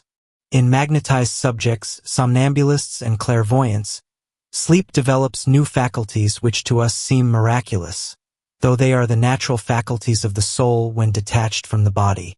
Once aroused, these clairvoyants no longer remember what they have seen, said, or done during their lucid sleep, but they remember perfectly well in one sleep what happened in the previous one, and at times predict with mathematical certainty what will happen in the next. They have, then, two consciousnesses, as it were, two alternate lives entirely distinct from one another, but each of which has its own rational continuity. They roll themselves round the same individuality like cords of different colors round an invisible thread. Consequently, it is in a very deep sense that the initiate poets of old called sleep the brother of death. A veil of forgetfulness separates the sleeping from the waking state, like birth and death, and, just as our earthly life is divided into two parts always alternating, so also the soul, in the immensity of its cosmic evolution, alternates between incarnation and spiritual life, between earth and heaven. This alternate passage from one plane of the universe to another, this reversing of the poles of its being, is no less necessary for the development of the soul than alternate waking and sleeping is necessary for the bodily life of man. When passing from one existence to the other, we need the waters of Lethe. In this present existence, a salutary veil conceals from us past and future alike. But oblivion is not complete, since light passes through the veil. Innate ideas alone prove a former existence. There is more, however. We are born with a world of vague remembrances, mysterious impulses, divine presentiments. In children born of gentle, quiet parents we find outbursts of wild passions which atavism does not sufficiently explain, and which come from a former existence. Sometimes in the humblest life we find fidelity to a sentiment or an idea, altogether sublime and inexplicable. Is not this a result of the promises and oaths of the celestial life? The occult memory # the soul has kept of them is stronger than all earthly reasoning. According as it attaches itself to this memory or abandons it, is it seen to overcome or to succumb. True faith consists in this mute fidelity of the soul to itself. For this reason, one may conceive that Pythagoras, like all theosophists, considered bodily life as a necessary elaboration of the will, and heavenly life as a spiritual growth and accomplishment. Lives follow without resembling one another, but a pitiless logic links them together. Though each of them has its own law and special destiny, the succession is controlled by a general law, which might be called the repercussion of lives. The law called Kartna by Brahmins and Buddhists. In accordance with this law, the actions of one life have, fatally, their repercussion in the following one. Not only will man be born again with the instincts and faculties he has developed in his preceding incarnation, but the very matter of his existence will be largely determined by the good or bad use he has made of his liberty in the preceding life. There is no word or action which has not its echo in eternity, says a proverb. According to esoteric doctrine, this proverb is literally applied from one life to another. Pythagoras considered that the apparent injustice of destiny, the deformity and wretchedness of one's lot, misfortunes of every kind, find their explanation in the fact that each existence is the reward or the punishment of the former one. A criminal life engenders one of expiation, an imperfect life one of trial. A good life determines a mission, a superior life, a perfected mission by the reestablishment of initiation and the spiritual selection of marriages. In this way, races follow one another and humanity progresses. The initiates of old saw much further into the future than those of our days. They acknowledged that a time would come when the great mass of people constituting present-day humanity would pass on to another planet, there to begin a new cycle. In the series of cycles of which the planetary chain consists, the whole of humanity will develop the intellectual, spiritual, and transcendent principles which great initiates have developed in themselves in this life, and will thus bring them to general fruition. It goes without saying that such a development embraces not merely thousands, but millions of years, and that it will bring about changes in human conditions such as we cannot at present form any imagination of. In expressing them, Plato says that in those times the gods will really inhabit the temples of men. It is logical to admit that in the planetary chain, in the successive evolutions of our humanity on other planets, its incarnations should become more and more ethereal in their nature, insensibly approaching the purely spiritual state of that eighth sphere which is outside the circle of generation, and by which the divine state was denoted by theosophists of old. It is also natural that, as all do not start from the same point, and many loiter on the way or fall back, the number of the elect should continually diminish in this marvelous ascent. Our earth-limited intelligences are dazed by this conception, but heavenly intelligences contemplate it without the least fear, just as we regard a single life. Is not the evolution of souls thus understood in conformity with the unity of the spirit, the principle of principles, with the homogeneity of nature, the law of laws, and with the continuity of movement, the force of forces? Seen through the prism of spiritual life, a solar system does not constitute a material niacanism only, but a living organism, a celestial kingdom in which souls travel from world to world like the very breath of God animating it. What then is the final end of man and humanity, according to esoteric doctrine? After so many lives, deaths, rebirths, periods of calm and poignant awakings, is there any limit to the labors of psyche? Yes, say the initiates, when the soul has definitely conquered matter, when, developing all its spiritual faculties, it has found in itself the principle and end of all things, then, incarnation being no longer necessary, it will enter the divine state by a complete union with the divine intelligence. Since we have scarcely any presentiment of the spiritual life of the soul after each earthly life, how shall we form any idea of this perfect life which must follow the whole series of its spiritual existences? This heaven of heavens will be to all former happiness as the ocean is to a river. In the mind of Pythagoras, the apotheosis of man was not a plunge into unconsciousness, but rather creative activity in supreme consciousness. The soul which has become pure spirit does not lose its individuality, but rather perfects it as it rejoins its archetype in God. It remembers all its former existences, which it regards as so lofty ladders to reach the point at which it embraces and penetrates the universe. In this state, man is no longer man, as Pythagoras said, but demigod. For in his entire being he reflects the ineffable light with which God fills immensity.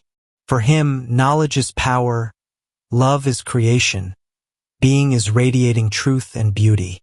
Is this a definite limit? Spiritual one eternity has other measures than solar time, though it too has its stages, norms, and cycles. They entirely transcend human conception, however. Still, the law of progressive analogy in the ascending scale of nature allows of our affirming that the spirit, once it has reached this sublime state, can no longer return, that though the visible worlds change and pass away, the invisible world, which is its raison d'etre, its source and basis, and of which the divine psyche forms a part, is immortal. It was in such a brilliant perspective that Pythagoras ended the history of the divine psyche. The last word had died away on the lips of the sage, but the meaning of that incommunicable truth remained suspended in the motionless air of the crypt. Each listener believed that he had finished the dream of lives, and was awaking to life in the mighty peace and boundless ocean of the one life. The naphtha lamps quietly lit up the statue of Persephone, standing there in the character of a heavenly reaper. They revived her symbolical history in the sacred frescoes of the sanctuary. At times, a priestess who had entered a state of ecstasy under the harmonious voice of Pythagoras seemed to incarnate in her attitude and the radiance of her countenance the unspeakable beauty of the vision she saw. Then, the disciples, seized with a thrill of religious emotion, looked on in silence. Soon, however, the master, with a slow commanding gesture, brought back to earth the inspired prophetess. By degrees the tension of her features was relieved. She sank back into the arms of her companions and fell into a profound lethargy, from which she awoke troubled and sorrowful, and apparently exhausted after her heavenly flight. Then, leaving the crypt, they mounted to the gardens of Ceres just as morning was beginning to dawn over the sea, and the stars to disappear from mortal sight. Fourth degree, Epiphany, the adept, the woman initiate, love and marriage. With Pythagoras we have now reached the summit of initiation in ancient times. From these heights the earth appears drowned in shadow, like a dying star. Sidereal perspectives open out, and the vision from on high, the epiphany of the universe, the epiphany or vision from above, the autopsy, or direct vision, the theophany or manifestation of God, are so many correlative ideas and divers expressions to indicate the state of perfection in which the initiate, having united his soul to God, contemplates truth in its entirety, is unfolded before one's wondering gaze in its entirety. The object of his instruction, however, was not the absorption of man in contemplation or ecstasy. The Master had brought his disciples into the immeasurable regions of the cosmos, plunging them into the abyss of the invisible. After this terrifying journey, the true initiates were to return to earth better, stronger, and more prepared for the trials of life. The initiation of the intelligence was to be followed by that of the will, the most difficult of all. The disciple had now to become imbued with truth in the very depths of his being, to put it into practice in everyday life. To attain to this ideal, one must, according to Pythagoras, unite three kinds of perfection: the realization of truth in intelligence, of virtue in soul, and of purity in body. This latter was to be maintained by a prudent system of hygiene and a well-balanced chastity. This was demanded not as an end but as a means to an end. All bodily excesses leave marks, impurities, so to speak, in the astral body, the living organism of the soul, and consequently in the mind. For the astral body participates in all the acts of the physical body. Indeed, it is the former which gives effect to them, the material body being, without it, nothing but an inert mass. Accordingly, the body must be pure for the soul to be pure also. Then the soul, continually enlightened by the intelligence, must acquire courage, self-denial, devotion, and faith, in a word, virtue, by which a second nature must be made to replace the first. Finally, the intellect must reach wisdom through knowledge, so that in everything it may be able to distinguish good from evil and see God in the smallest of beings as well as in the immensity of worlds. On reaching these heights, man becomes an adept, and, if he possesses sufficient energy, he enters into possession of new faculties and powers. The inner senses of the soul expand, and the senses of the body are dominated by the radiant will. His bodily magnetism, penetrated by the potency of his astral soul, electrified by his file, acquires an apparently miraculous power. At times he cures the sick by the laying on of hands or simply by his presence. His look alone often penetrates the thoughts of men. Sometimes, in the waking state, he sees events taking place afar off. I will here mention two well-known facts of this kind, which are quite authentic. The first belongs to antiquity, its hero being the famous philosopher-magician, Apollonius of Tyana. 1. Second sight of Apollonius of Tyana. Whilst these things, the assassination of the Emperor Domitian, were taking place at Rome, Apollonius saw them at Ephesus. Domitian was assailed by Clement about noon. On the very same day, at that moment, Apollonius was discoursing in the gardens close to the Xists. Suddenly he lowered his voice as though smitten with sudden terror. He continued his speech, but his language was of a different character, as is the case often with those who are speaking or thinking of something else. Then he stopped, as though he had lost the thread of his argument, gave a terrified look on the ground, took 3 or 4 steps forward and exclaimed, "Strike the tyrant!" One would have said that he saw, not the image of the deed in a mirror, but the deed itself in all its reality. The Ephesians, for the whole of Ephesus was present at the speech of Apollonius, were struck with ponder. Apollonius stopped like a man waiting to see the result of some doubtful event. Finally he exclaimed, "Be of good courage, Ephesians, the tyrant has been killed today." Today? Yes, by Minerva. He was being assassinated the very moment I interrupted my speech. The Ephesians thought that Apollonius had lost his senses. It was their keen desire that he should have said what was true, but they were afraid that some danger might come to them as the result of this speech. Soon, however, messengers came bringing the good news and testifying in favor of the knowledge of Apollonius, for every detail. The murder of the tyrant, the day of its consummation, the hour of noon, the instigator of the murder whom Apollonius had encouraged, were found to be in perfect conformity with those the gods had shown him on the day of his discourse to the Ephesians. Life of Apollonius, by Philostratus. 2. Second sight of Swedenborg. The second fact refers to the greatest seer of modern times. The objective reality of Swedenborg's visions may be discussed, but there can be no doubt regarding his second sight, which has been attested by a multitude of facts. Swedenborg's vision of the burning of Stockholm, a distance of 90 miles away, caused much wonderment in the second half of the 18th century. Kant, the well-known German philosopher, caused an inquiry to be made by a friend living at Gothenburg, in Sweden. The following is his account as related to a lady friend. In my opinion, the following fact is of the greatest demonstrative importance, and ought to do away with any kind of doubt. In 1759, M. de Swedenborg, one Saturday about 4 in the afternoon, about the end of December, landed at Gothenburg after a journey to England. M. William Castell invited him to his house, where a company of 15 persons was present. At 6 o'clock in the evening, M. de Swedenborg, who had left the room, returned with a look of consternation on his pallid face, and said that at that very moment a fire had burst out in Stockholm, at the Södermalm, and was rapidly spreading its ravages in the direction of his own home. He said that the house of one of his friends, whom he named, was in ashes, and that his own was in danger. At 8 o'clock, again leaving the room, he returned and said joyfully, "Thank God! The fire has been extinguished at the third door from my own house. That very evening the governor was informed of the fact. On Sunday morning, Swedenborg was summoned before this functionary, who questioned him on the matter.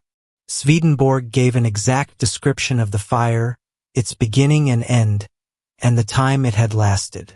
The same day, the news spread throughout the town, which was all the more excited as the governor had manifested interest in it, and many people were anxious about their property and friends. On Monday evening there arrived in Gothenburg a courier whom the businessmen of Stockholm had dispatched during the conflagration. Among the letters the fire was described in exactly the manner above mentioned. What can be alleged against the authenticity of this event? The friend who wrote to me has examined the whole affair not only in Stockholm but about 2 months ago at Gothenburg also. He is well acquainted with the best-known families, and has been able to obtain complete information in a town where there are still living the majority of the eyewitnesses, considering the short lapse of time 9 years since 1759. Letter to Mademoiselle Charlotte de Noblick, quoted by Matter, in his Lift of Swedenborg. He acts at a distance by the concentration of thought and will on such persons as are attached to him by bonds of personal sympathy, causing his image to appear to them as though his astral body could be transported out of his material body.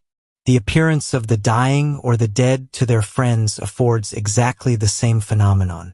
The apparition, however, which the dying man or the soul of the dead man generally produces through an unconscious desire, in the last few moments of life or in the second death, is generally produced by the adept when in perfect health and consciousness. Still, he can only do this during sleep, and a sleep which is almost always of a lethargic nature. Finally, the adept feels himself as it were surrounded and protected by invisible beings, superior spirits of light, who lend him their strength and aid him in his mission. Adepts are rare, but even more rare are those who attain to this power. Greece knew but 3: Orpheus at the dawn of Hellenism, Pythagoras at its apogee, and Apollonius of Tyana in its final decline.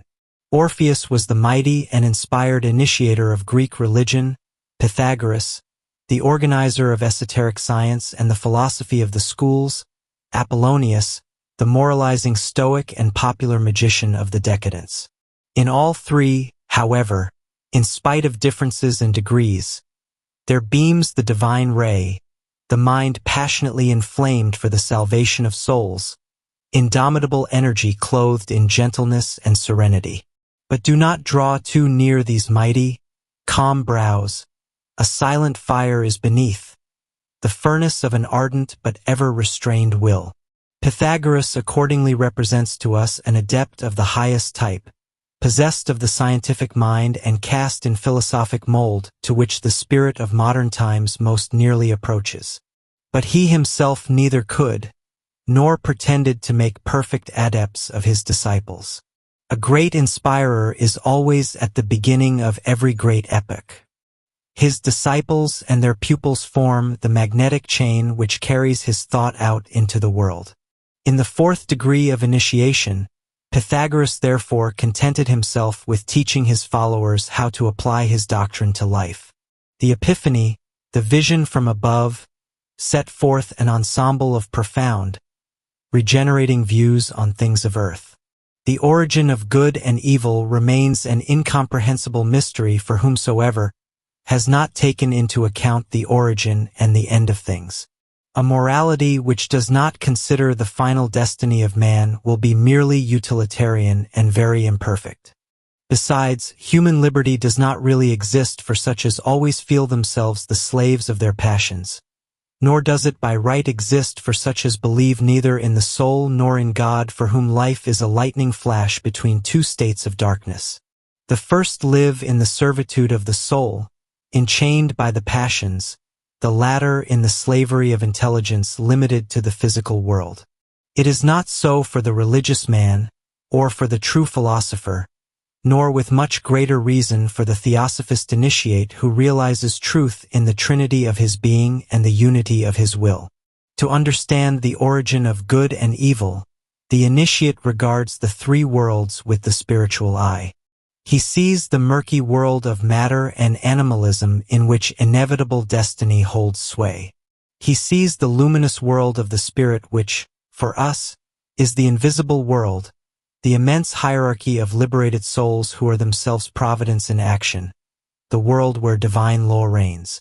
Between the two he catches a dim glimpse of humanity, the lower elements of which plunge into the natural world whilst the higher ones touch the divine spheres.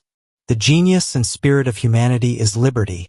For the moment man perceives truth and error, he is free to choose, to associate with providence in accomplishing truth, or, by following error, to fall beneath the law of destiny. The art of will joined to that of intelligence is nothing but a mathematical point, but from this point springs forth the spiritual universe. Every spirit partially feels by instinct what the theosophist totally understands by his intellect, that evil is what causes man to descend to the fatality of matter, and that good is what makes him rise towards the divine law of the spirit. His true destiny is to be ever rising higher, and that from his own efforts. But to do this he must also be free to descend again to the very lowest. The circle of liberty widens out to the infinitely great in proportion as one ascends. It shrinks to the infinitely small in proportion as one descends. The higher one rises, the freer he becomes, for the more one enters into light, the more power for good he acquires. And the more one descends, the more enslaved does he become, for each fall into evil diminishes the intelligence of the true and the capacity for good. Destiny accordingly reigns over the past, liberty over the future, and providence over both, over the ever-existing present, which may be called eternity. This idea springs logically from the human and divine ternary, from the trinity of the microcosm and the macrocosm we have spoken of in the previous chapters. The metaphysical correlation of destiny, liberty, and providence has been admirably drawn by Fabre d'Olivet in his commentary on the Golden Verses of Pythagoras. From the combined action of destiny, liberty, and providence spring the innumerable destinies, the hells and the paradises of souls. Evil, being discord with divine law, is not the work of God but that of man, and has only a relative and apparent and transitory existence. Good, being accord with divine law, alone really and eternally exists. Neither the priests of Delphi and Eleusis, nor the initiate philosophers would ever reveal these profound thoughts to the people, who might have misunderstood and misused them. In the mysteries this doctrine was symbolically represented by the mutilation of Dionysus, though what was called the sufferings of God was hidden from the profane by an impenetrable veil. The greatest of all religious and philosophical discussions deal with the question of the origin of good and evil. We have just seen that esoteric teachings hold the key to this question. There is another important question on which the social and political problem depends: the inequality of human conditions. In the very spectacle of evil and pain there is something terrifying. Their apparently arbitrary and unjust distribution may be said to be the origin of all hatred, revolt, and denial. Here again the profound esoteric teaching brings into our earthly darkness its sovereign light of peace and hope. The diversity of souls, conditions, and destinies can indeed only be justified by plurality of existences and the doctrine of reincarnation. If man is born for the first time into this life, what explanation can be given of the innumerable evils which seem to fall on him as the effect of chance? How can it be admitted that there is such a thing as eternal justice, when some are born under conditions which fatally bring about misery and humiliation, whilst others are born fortunate and live the happiest of lives? If, however, it is true that we have lived other lives, and shall do so again after death, that through all these existences there reigns the law of recurrence and repercussion, then the differences of soul, of condition, and destiny will be nothing but the results of previous lives and the manifold applications of this law. Differences of condition spring from an unequal employment of liberty in past lives, and intellectual differences from the fact that men belong to extremely different degrees of evolution, which range from the semi-animal condition of retrogressing races to the angelic states of saints and the divine kingship of genius. In reality, Earth resembles a vessel, and all we who inhabit it are travelers coming from faraway lands, dispersing by degrees in every direction of the compass. The doctrine of reincarnation gives a raison d'être, in accordance with eternal justice and logic, for the most terrible suffering as well as FDR the most envied happiness. The idiot will now be understood by us if we think that his dull, stupid condition, of which he is half conscious and from which he suffers, is the punishment for a criminal use of his intelligence in another life. All the degrees of physical and moral suffering, of happiness and misfortune in their innumerable varieties, will appear to us as the natural and wisely graduated blossomings of the instincts and actions, the faults and virtues of a long past, for in its occult depths the soul retains everything it accumulates in its diverse existences. According to hour and influence, the former births reappear and disappear, and destiny, or rather the spirits who control it, proportion the soul's kind of reincarnation to its degree and quality. Lysis expresses this truth, beneath a veil, in the golden verses, "Thou wilt likewise know, that men draw upon themselves their own misfortunes voluntarily, and of their own free choice. Unhappy that they are! They neither see nor understand that their good is near them, far from weakening the sentiment of brotherhood and of the solidarity of all men. Such teaching is bound to strengthen it. We owe help, sympathy, and charity to all, for we are all of the same race, though we have reached different stages. All suffering is sacred, for pain is the test of the soul. All sympathy is divine, for it enables us to feel, as by a magnetic thrill, the invisible chain binding together all the worlds. The virtue of grief is the reason of genius. Sages and saints, prophets and divine creators shine with more resplendent beauty in the eyes of those who know that they too come forth from universal evolution. How many lives, what innumerable victories have been needed to acquire this might which fills us with wonder? What heavens have already been traversed to bring to us this innate light of genius? We know not, but these lives have been lived, these heavens do exist. The conscience of nations is not mistaken. The prophets have not lied in calling these men the sons of God, messengers from heavenly places. Their mission is demanded by eternal truth. They are protected by invisible legions, and the living word speaks in them. There is one difference in men springing from the primitive essence of individuals, and another, as we have just said, coming from the degree of spiritual evolution to which they have attained. From this latter point of view, we see that men may be placed in 4 classes, comprising every subdivision and degree. 1. In the great majority of men, the will acts especially in the body. These may be designated as instinctive persons.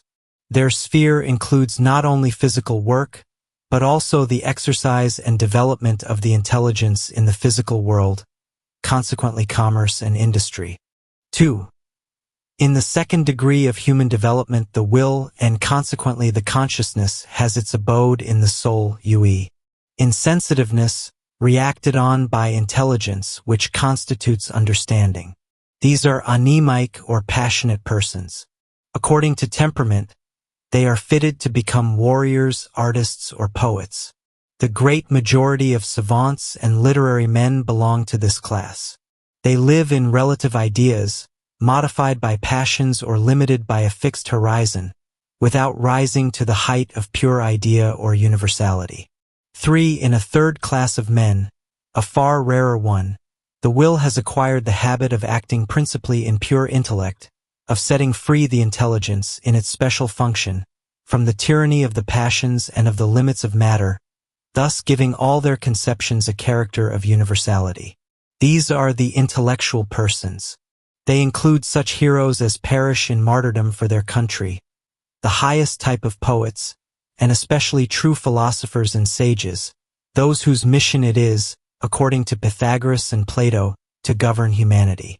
In these men, passion is not extinct, for without it nothing could be effected.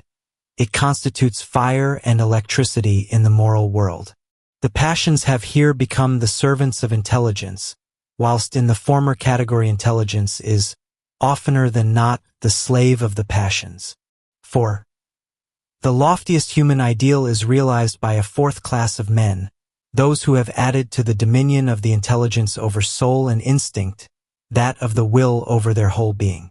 They exercise supreme mastery through the control and possession of all their faculties. In the human trinity they have realized unity. Owing to this marvelous concentration, which collects together all the powers of life, their will, by projecting itself inio others, acquires an almost limitless strength and radiating and creative magic. These men have borne different names in history. They are primordial men, adepts, great initiates, sublime geniuses, who transform and metamorphose humanity.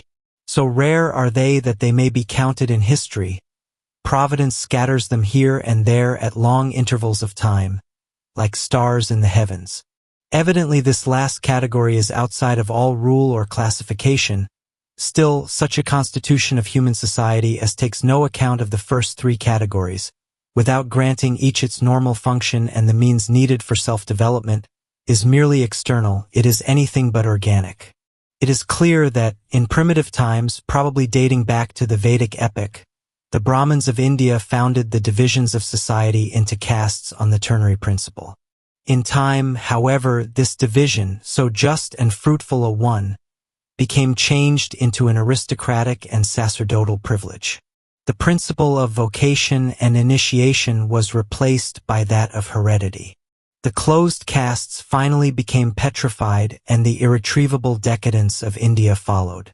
Egypt, which maintained, during the rule of the pharaohs, the ternary constitution with the movable and open castes, the principle of initiation as applied to the priesthood and that of examination and control of all military and civil functions, existed for a period ranging between 5,000 and 6,000 years without a change of constitution. As for Greece, her lively, versatile temperament caused her to pass rapidly from aristocracy to democracy, and from the latter to tyranny. She turned round in this vicious circle like a sick man passing from fever to lethargy and back again to fever. Perhaps she needed this excitement to produce her unparalleled work. The translation of the profound though obscure wisdom of the East into clear, universal language, the creation of the beautiful by art, and the foundation of an open and reasonable science following on a secret, intuitive initiation. And none the less was she indebted to the principle of initiation for her religious organization and her loftiest inspirations. Speaking from a social and political standpoint, it may be said that she always lived in whatever was provisional and excessive. Pythagoras, in his capacity as an adept, had well understood, from the heights of initiation, the eternal principles which control society, and was following out the plan of almighty reform in accordance with these truths. Soon we shall see how his school and himself suffered shipwreck in the storms of democracy. From the pure, undefiled summits of his teaching the life of the world's rolls on, in accordance with the rhythm of eternity. Glorious epiphany, beneath the magic rays, however, of the unveiled firmament, earth, humanity and life alto unfold to us their secret depths. To feel the presence of God, the infinitely great must be recognized in the infinitely small. This is what the disciples of Pythagoras experienced when, to crown his teaching, the master demonstrated to them how eternal truth is manifested in the union of man and woman in marriage. The beauty of the sacred numbers they had heard and contemplated in the infinite they were about to recognize at the very heart of life. For them God was reflected in the great mystery of sex and love. Antiquity had grasped an important truth which succeeding ages have too long misunderstood. Woman, effectively to fulfill her duties as wife and mother, needs special instruction and initiation. Hence a purely feminine initiation, that is to say, one reserved altogether for women. This existed in India, where in Vedic times the woman was a priestess at the domestic altar. In Egypt it dates back to the mysteries of Isis. Orpheus organized this initiation in Greece. Right on to the decay of paganism, we see it flourishing in the Dionysiac mysteries as well as in the temples of Juno, Diana, Minerva, and Ceres. It consisted of symbolic rites and ceremonies, in festivals by night as well as in special instruction given by aged priestesses or by the high priest, and dealing with the most private concerns of married life. Advice and regulations were given regarding the relations between the sexes, the times of the year and month favorable for healthy conception. The highest importance was attached to the physical and moral hygiene of woman during pregnancy, so that the sacred work, the creation of the child, might be accomplished in accordance with divine law. In a word, the science of conjugal life and the art of maternity were taught. The latter extended to some years after the birth of the child. Up to the age of 7, the children remained in the gyneceum, which the husband never entered, under the mother's exclusive control. The wisdom of antiquity looked upon the child as being a delicate plant, which, if it is to be kept from wasting away, needs the warm, cheering atmosphere of a mother's love. The father would stunt its growth. A mother's kiss and embrace are needed to enable it to blossom forth. A woman's mighty encircling love to protect from outside attack this soul, which a new life fills with terror and dismay. It is because woman consciously fulfilled these lofty functions which antiquity regarded as divine, that she was in very truth the priestess of the family, the guardian of the sacred fire of life, the Vesta of the hearth. Feminine initiation may accordingly be regarded as the veritable reason of the beauty of the race, its robust descendants and the length of duration of the family, in Greek and Roman antiquity. Montesquieu and Michelet are almost the only writers who have made mention of the virtue of Greek wives. Neither of them states its cause, which I point out in these few lines. In establishing a section for women in his Institute, Pythagoras merely deepened and refined what already existed. The women he initiated received him, along with rites and precepts, the final principles of their functions. In this way he bestowed the consciousness of their role on such as were deserving of it. He revealed to them the transfiguration of love in perfect marriage, which is the blending of two souls at the very center of life and truth. Is not man in his strength the representative of the creative spirit and principle? And does not woman in the totality of her power personify nature in its plastic force, its wonderful realizations, at once terrestrial and divine? Then if these two beings succeed in a complete mingling of body, soul, and spirit, they will form between them an epitome of the universe. To believe in God, however, woman needs to see him living in man, and to effect this, man must be an initiate. He alone, by reason of his profound knowledge of life and creative willpower, is capable of fecundating the feminine soul, of transforming it by means of his divine ideal. This ideal the loved one gives him back manifold in her vibrating thoughts, her keen sensations and profound divinations. She sends him back his image transfigured by enthusiasm. She becomes his ideal, for she realizes it by the power of love in her own soul. Through her he becomes living and visible, he is made flesh and blood. For if man creates through desire and will, woman, both physically and spiritually, brings into being through love. In her role as lover or wife or mother or being inspired, she is no less great and is even more divine than man. For love is self-forgetfulness. The woman who forgets self and loses herself in her love must ever be sublime. In such self-abasement she finds her celestial rebirth, her crown of light and the immortal radiance of her entire being. In modern literature, love has been reigning as a master for the past 2 centuries. This is not the purely sensual love, born of bodily beauty, as in the poetry of old, nor is it the insipid worship of an abstract and conventional ideal as in the Middle Ages. It is rather a love both sensual and psychic which gives full scope to its liberty and individual fancy. Oftener than not, both sexes wage war in love itself. There is the revolt of the woman against man's egoism and brutality, the scorn of the man at woman's deceit and vanity, carnal exclamations, and the ineffectual wrath of the victims to voluptuousness, the slaves to debauchery. With all this we find deep-rooted passions and terrible attractions, all the more powerful from being trammeled and fettered by worldly conventions and social institutions.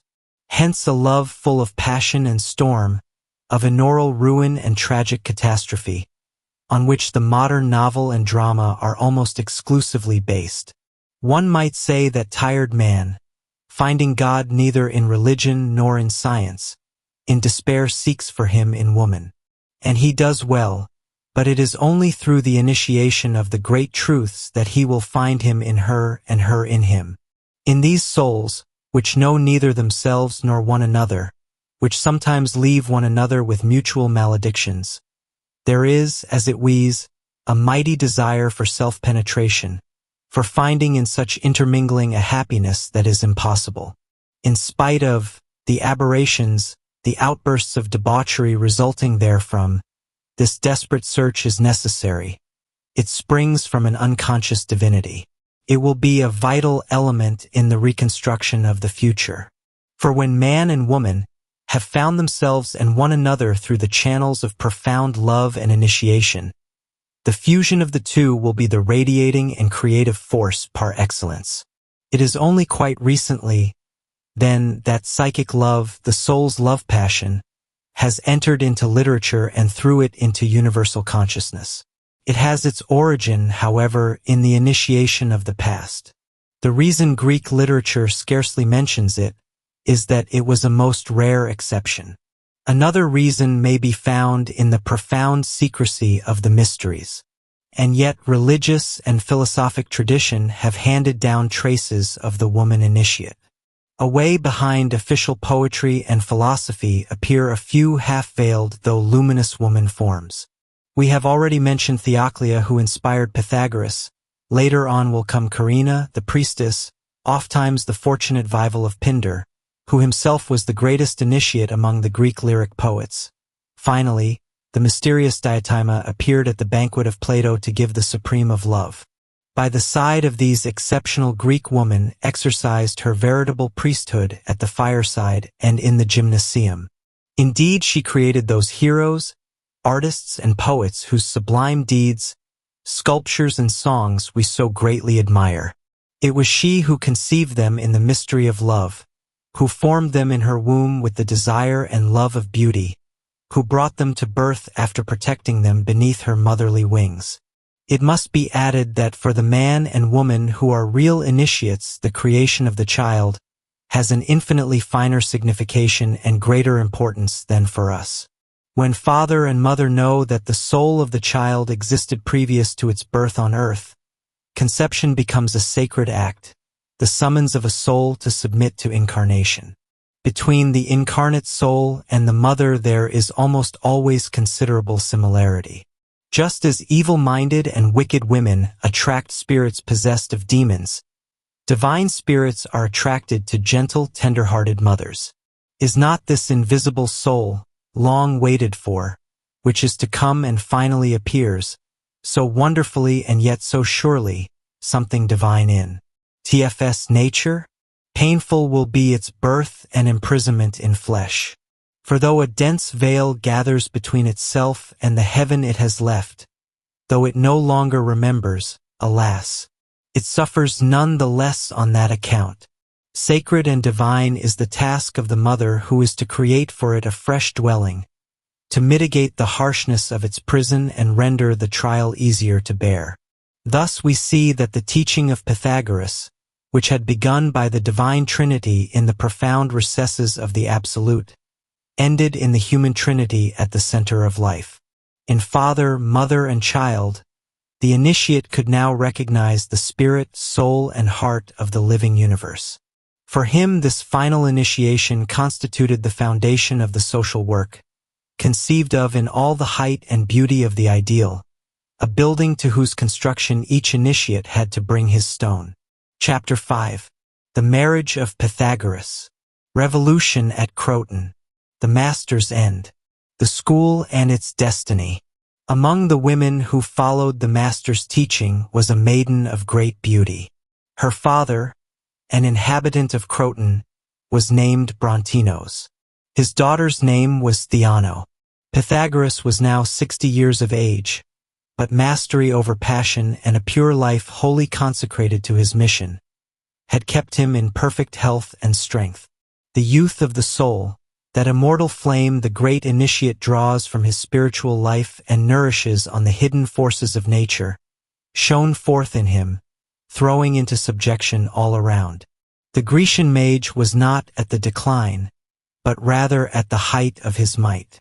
Theano was attracted to Pythagoras by the almost supernatural radiance emanating from his person.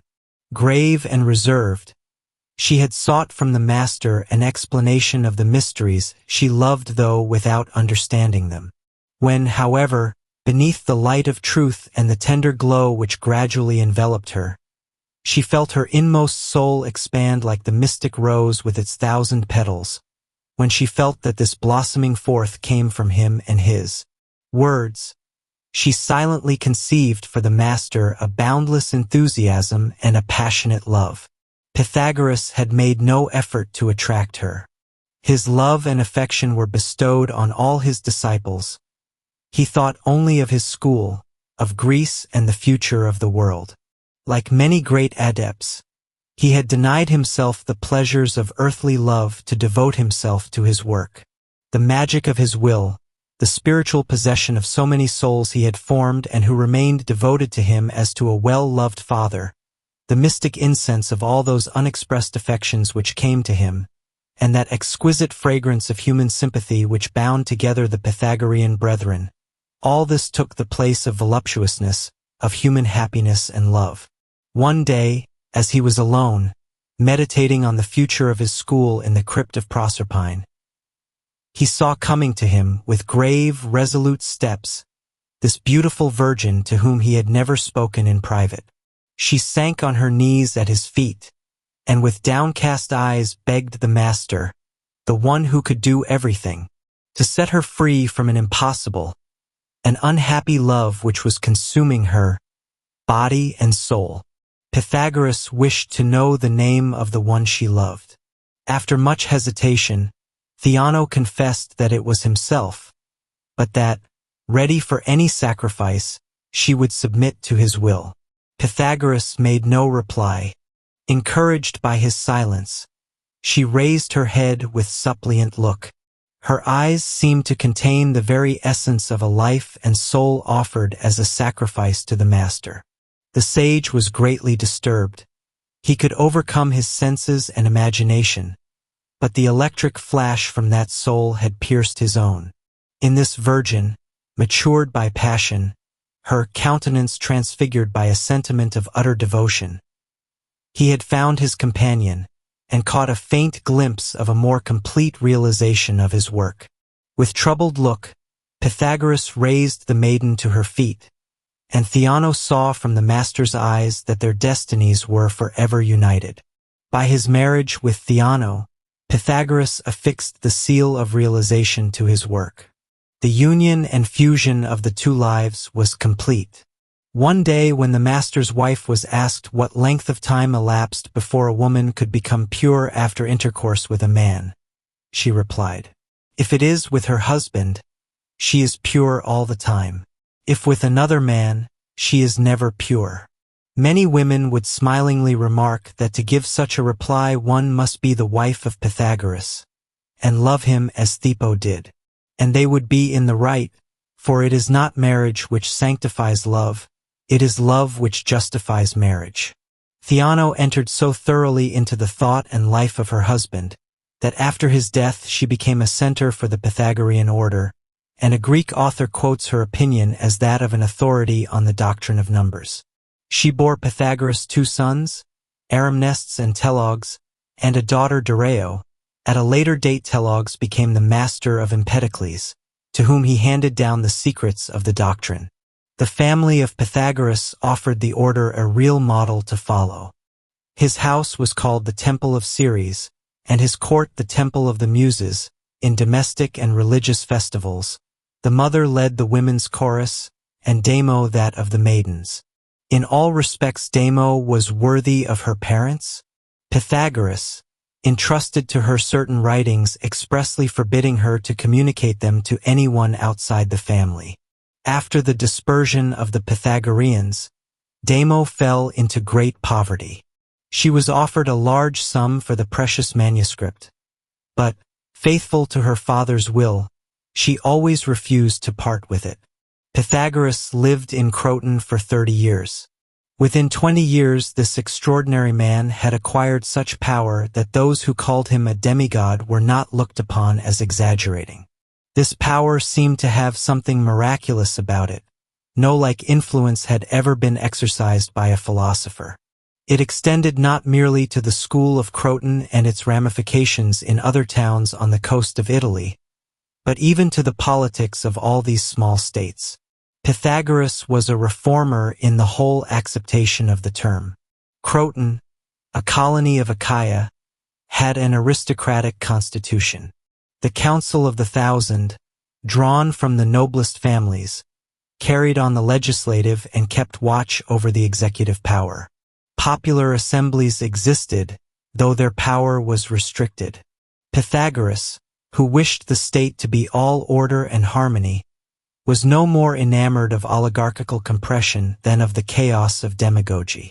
Accepting the Doric constitution as it was, he simply tried to introduce a fresh mechanism into it.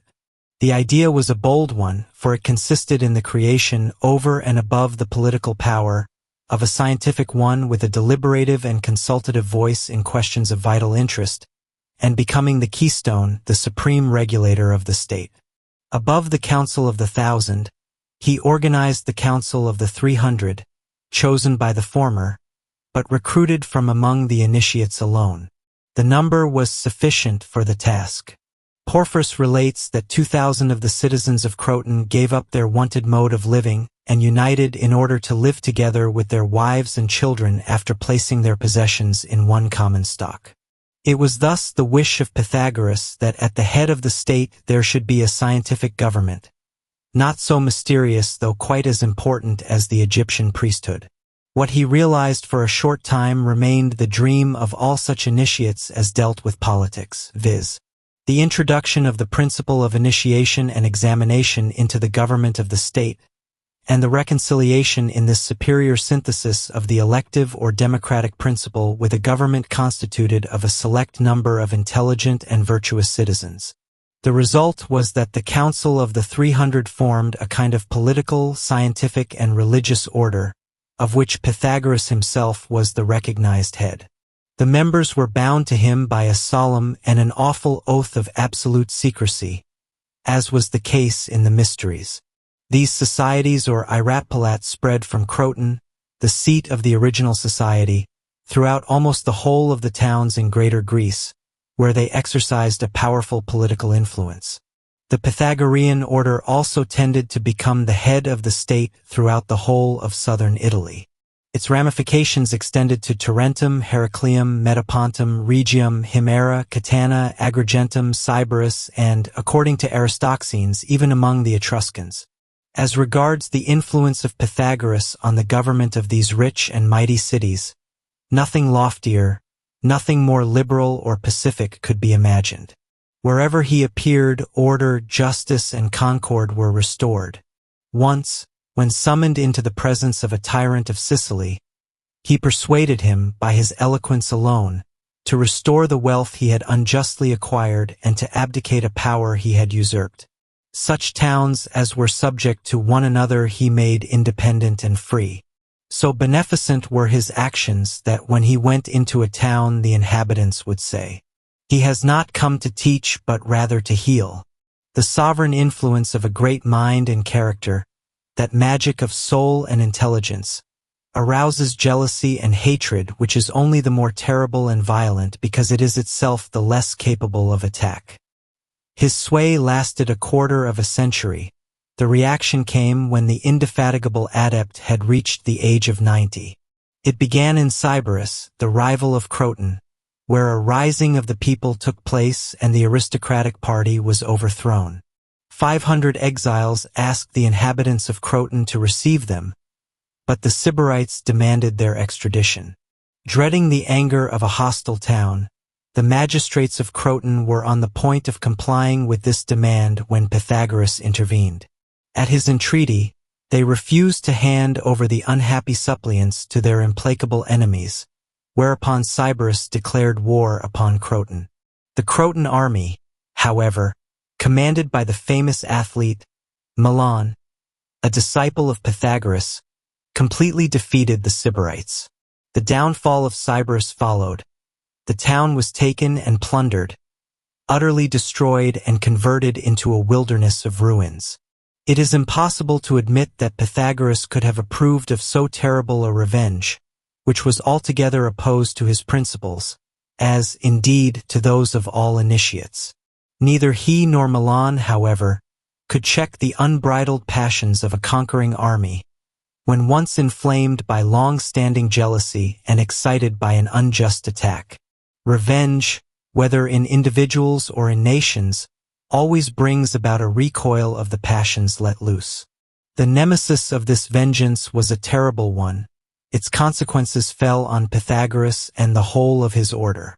After taking Sybaris, the people demanded a division of the land. Not content with obtaining this, the Democratic Party proposed a change of constitution, depriving the Council of the 1,000 of its privileges, and suppressing the Council of the 300. They were no longer willing to admit any other authority than universal suffrage. Naturally, the Pythagoreans, members of the Council of the 1,000, were opposed to a reform which was contrary to their principles and was undermining the patient work of their master. They had already become the object of that dull hatred which mystery and superiority ever arouse in the masses. Their political attitude excited the anger of the demagogy, and personal hatred against the master proved the spark which kindled the fire. A certain Silon had, some time before this, offered himself as a candidate for the school. Pythagoras, who was very strict in accepting disciples, refused him because of his violent and headstrong disposition. This rejected candidate became a bitter enemy. When public opinion began to turn against Pythagoras, he organized a club, a large popular society in opposition to that of the Pythagoreans. He succeeded in attracting to himself the principal leaders of the people, and at the meetings hatched a revolution which was to begin by the expulsion of the Pythagoreans. Silon rose to his feet in front of a sea of upturned, excited faces and read extracts stolen from the secret book of Pythagoras, entitled, The Sacred Word, Hieros Logos. These extracts were then travestied and wrongly interpreted. A few of the speakers made an attempt to defend the brothers of silence, who respected even dumb animals. Such were greeted with outbursts of laughter. Silon ascended the tribune again and again. He demonstrated that the religious catechism of the Pythagoreans was a crime against liberty. And that is a slight charge, he added. Is this master, this would-be demigod, whose least word is blindly obeyed, and who has merely a command to give, to have all his brethren exclaiming, The master has said it, any other than the tyrant of Croton, and the worst of all tyrants, an occult one? What else than scorn and disdain for the people is this indissoluble friendship which unites all the members of the Pythagorean Eretpi composed of? They are never tired of repeating the words of Homer when he says that the prince should be the shepherd of his people. In their eyes, the people are evidently nothing better than a worthless flock. The very existence of the order, I say, is a permanent conspiracy against the rights of the people. Until it is destroyed, liberty will be a vain word in Croton. One of the members of the meeting, animated by a feeling of loyalty, exclaimed, Let Pythagoras and his followers be given an opportunity, at any rate, to justify their conduct in our presence before we condemn them. Silon replied haughtily, Have not these Pythagoreans deprived you of the right to judge and decide upon public matters? What right have they to ask you to listen to them now? They did not consult you when they deprived you of the right to exercise justice. Now it is your turn to strike without listening to them. Such vehement opinions were greeted with rounds of applause, and popular frenzy and passion rose higher than ever.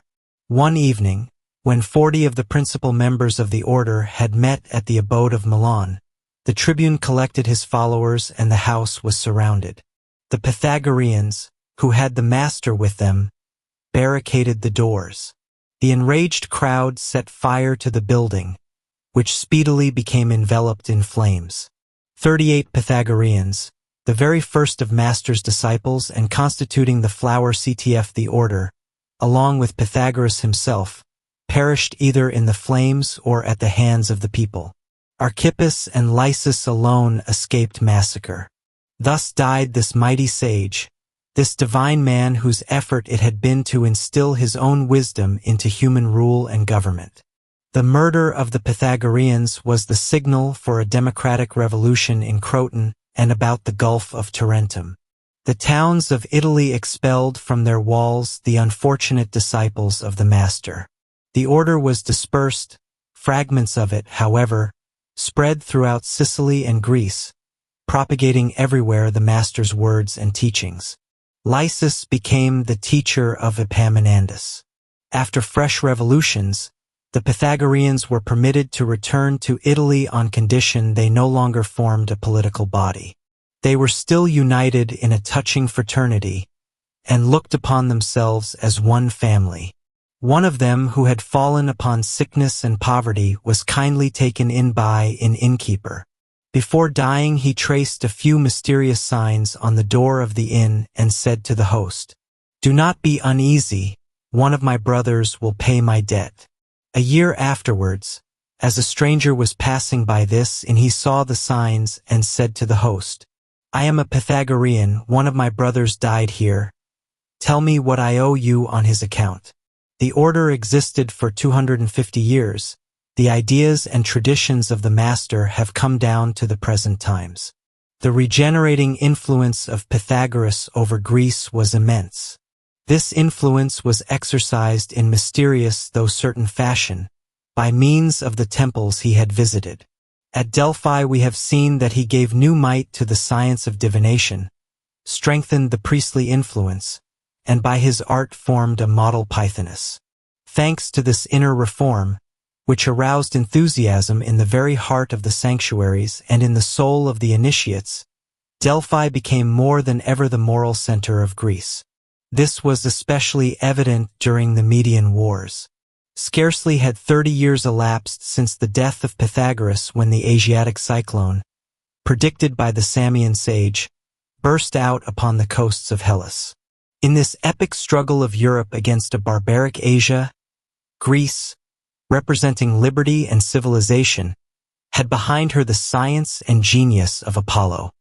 He it is whose patriotic and religious inspiration stirred up and silenced the springing rivalry between Sparta and Athens.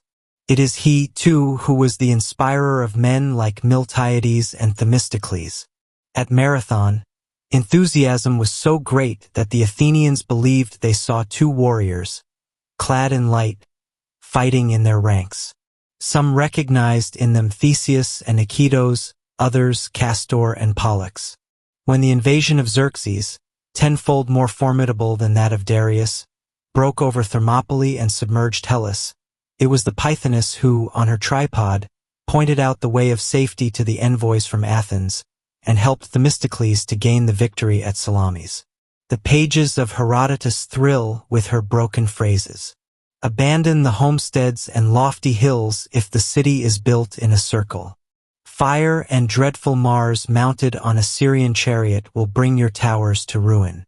Temples are tottering in their fall. Their walls are dripping with cold sweat, whilst black blood is falling from their pinnacles. Depart from my sanctuary. Let a wooden wall be your impregnable bulwark. Flee. Turn your backs on numberless enemies on foot and on horseback. O divine Salamis, how deadly wilt thou be to those born of woman. In the account given by Aeschylus that battle begins with a cry resembling the paean, Apollo's hymn. Soon the day, led on white coursers, spreads throughout the world its resplendent light. Immediately a mighty shout, resembling a sacred chant, rises from the ranks of the Greeks, and the echoes of the island respond in 1,000 loud-sounding voices. What wonder that, intoxicated with the wine of victory, the Greeks at the Battle of Mycale, in the presence of stricken Asia, choose as a rallying cry. Hebe, eternal youth. Yes, it was the breath of Apollo that moved through these wonderful Median wars. Religious enthusiasm, which works miracles, carried off both living and dead, threw a dazzling light on victory, and gave a golden glory to the tomb. All the temples weep plundered and destroyed, that of Delphi alone remained intact. The Persian hosts advanced to spoil the holy town. A quiver of dread came over all. The solar god, however, said through the voice of the pontiff, "I will defend myself." Orders were given from the temple that the city be deserted. The inhabitants take refuge in the grottos of Parnassus, and the priests alone keep sacred guard on the threshold of the sanctuary. The Persian army entered the town, all still as death. The statues alone looked down as the hosts marched along. A black cloud gathered at the foot of the gorge. The thunders rolled and the lightning flashed on the invaders. Two enormous rocks rolled down from the summit of Parnassus, crushing to death great numbers of Persians. At the same time, noises and shouts issued from the temple of Minerva. Flames leapt from the ground beneath, the very feet of the invader. Before such wonders, the barbarians fell back in error, and the dismayed army took to flight. The god had undertaken his own defense. Would these wonders have happened? Would these victories that humanity looks upon as its own have taken place, had not Pythagoras, 30 years earlier, appeared in the Delphic sanctuary to kindle there the sacred fire? This may, indeed, be questioned. One word more regarding the master's influence on philosophy. Before his time, there had been natural philosophers on the one hand, and moral philosophers on the other. Pythagoras included in a vast synthesis morality, science, and religion. This synthesis is nothing else than the esoteric doctrine, whose full glory I have endeavored to reveal in the very basis of Pythagorean initiation. The philosopher of Croton was not the inventor but the light-bearing arranger of these fundamental truths, in the scientific order of things. Consequently have chosen his system as offering the most favorable framework to a complete account of the doctrine of the mysteries as well as of true theosophy. Those who have followed the master up to this point will have seen that at the basis of the doctrine there shines the sun of the one truth. Scattered rays may be discovered in philosophies and religions, but here is their scepter. What must be done to attain thereto? Observation and reasoning are not sufficient. In addition to and above all else is intuition. Pythagoras was an adept and an initiate of the highest order. His was the direct vision of the spirit, his the key to the occult sciences and the spiritual world. It was from the primal fount of truth that he drew his supplies. And as he joined to these transcendent faculties of an intellectual and spiritualized soul, a careful and minute observation of physical nature and a masterly classification of ideas by the aid of his lofty reason, no one could have been better equipped than himself to build up the edifice of the knowledge of the cosmos. In truth, this edifice was never destroyed. Plato, who took from Pythagoras the whole of his metaphysics, had a complete idea thereof, though he unfolded it with less clearness and precision. The Alexandrine school occupied the upper stories of the edifice, whilst modern science has taken the ground floor and strengthened its foundations. Numerous philosophical schools and mystical or religious sects have inhabited its many chambers. No philosophy, however, has yet embraced the whole of it. It is this whole I have endeavored to reveal here in all its harmony and unity. Plato, the mysteries of Eleusis. Men have called love Eros because he has wings, the gods have called him Teros because he has tulphy virtue of giving wings. Plato, the banquet. In heaven, to learn is to see, on earth it is to remember. Happy he who has passed through the mysteries, he knows the origin and the end of life. Pindar, Plato, after attempting to revive in Pythagoras the greatest of the initiates of Greece, and through him the primordial and universal basis of religious and philosophical truth, We might dispense with any mention of Plato, who confined himself to giving this truth a more imaginative and popular form. This, however, is the very reason why we shall stop for a moment to consider the noble Athenian philosopher. Yes, there is a mother doctrine, a synthesis of religions and philosophies. It develops and deepens as the ages roll along, but its foundation and center remain the same. We have gone over the main lines of this doctrine, but is that sufficient? No, we have still to show the providential reasons for its different forms, according to race and time. We must re-establish the chain of the great initiates, who were the real initiators of humanity. Then, the might of each of them will be multiplied by that of all the rest, and the unity of truth will appear in the very diversity of its expression. Like everything in nature, Greece has had her dawn, the full blaze of her sun, and her decline. Such is the law of days, of men, and nations, of earths and heavens. Orpheus is the initiate of the dawn, Pythagoras the initiate of the full daylight, and Plato that of the setting sun of Greece, a setting of glowing purple which becomes the rose of a new dawn, the dawn of humanity. Plato follows Pythagoras, just as the torchbearer followed the great Hierophant in the mysteries of Eleusis. With him we shall now travel once more, along a fresh path, through the avenues of the sanctuary, right to the heart of the temple, there to behold the great arcanum. Before proceeding to Eleusis, however, let us listen for a moment to our guide, the divine Plato. Let him show us his own natal horizon, relate to us the story of his soul, and lead us to the feet of his beloved master. Chapter 1. The Youth of Plato and the Death of Socrates. Plato was born in Athens, that city of beauty and humanity. His youthful vision encountered no obstacle or limit.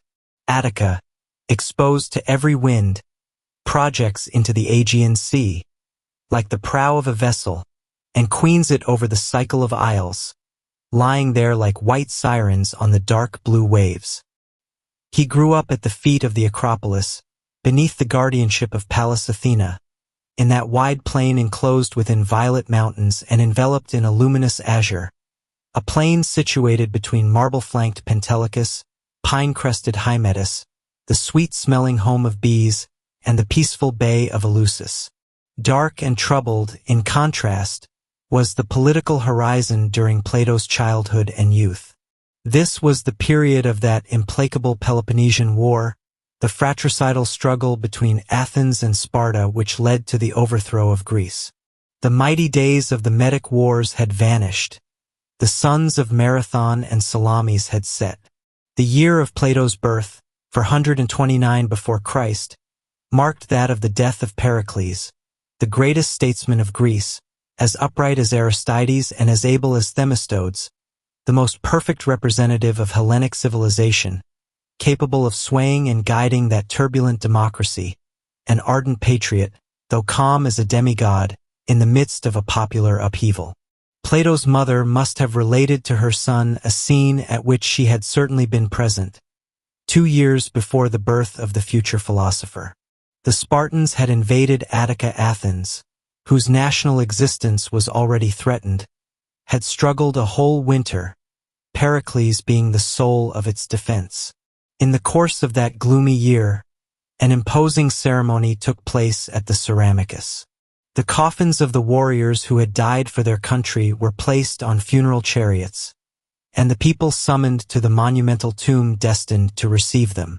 This mausoleum seemed to be the magnificent though sinister symbol of the tomb Greece was digging for herself, in her criminal struggle. It was then that Pericles pronounced the finest speech antiquity has preserved for us. Thucydides transcribed it on his tablets, as enduring as brass, and the following sentence shines forth like a shield on the pediment of a temple. The whole universe is the tomb of heroes, not columns covered with pompous inscriptions.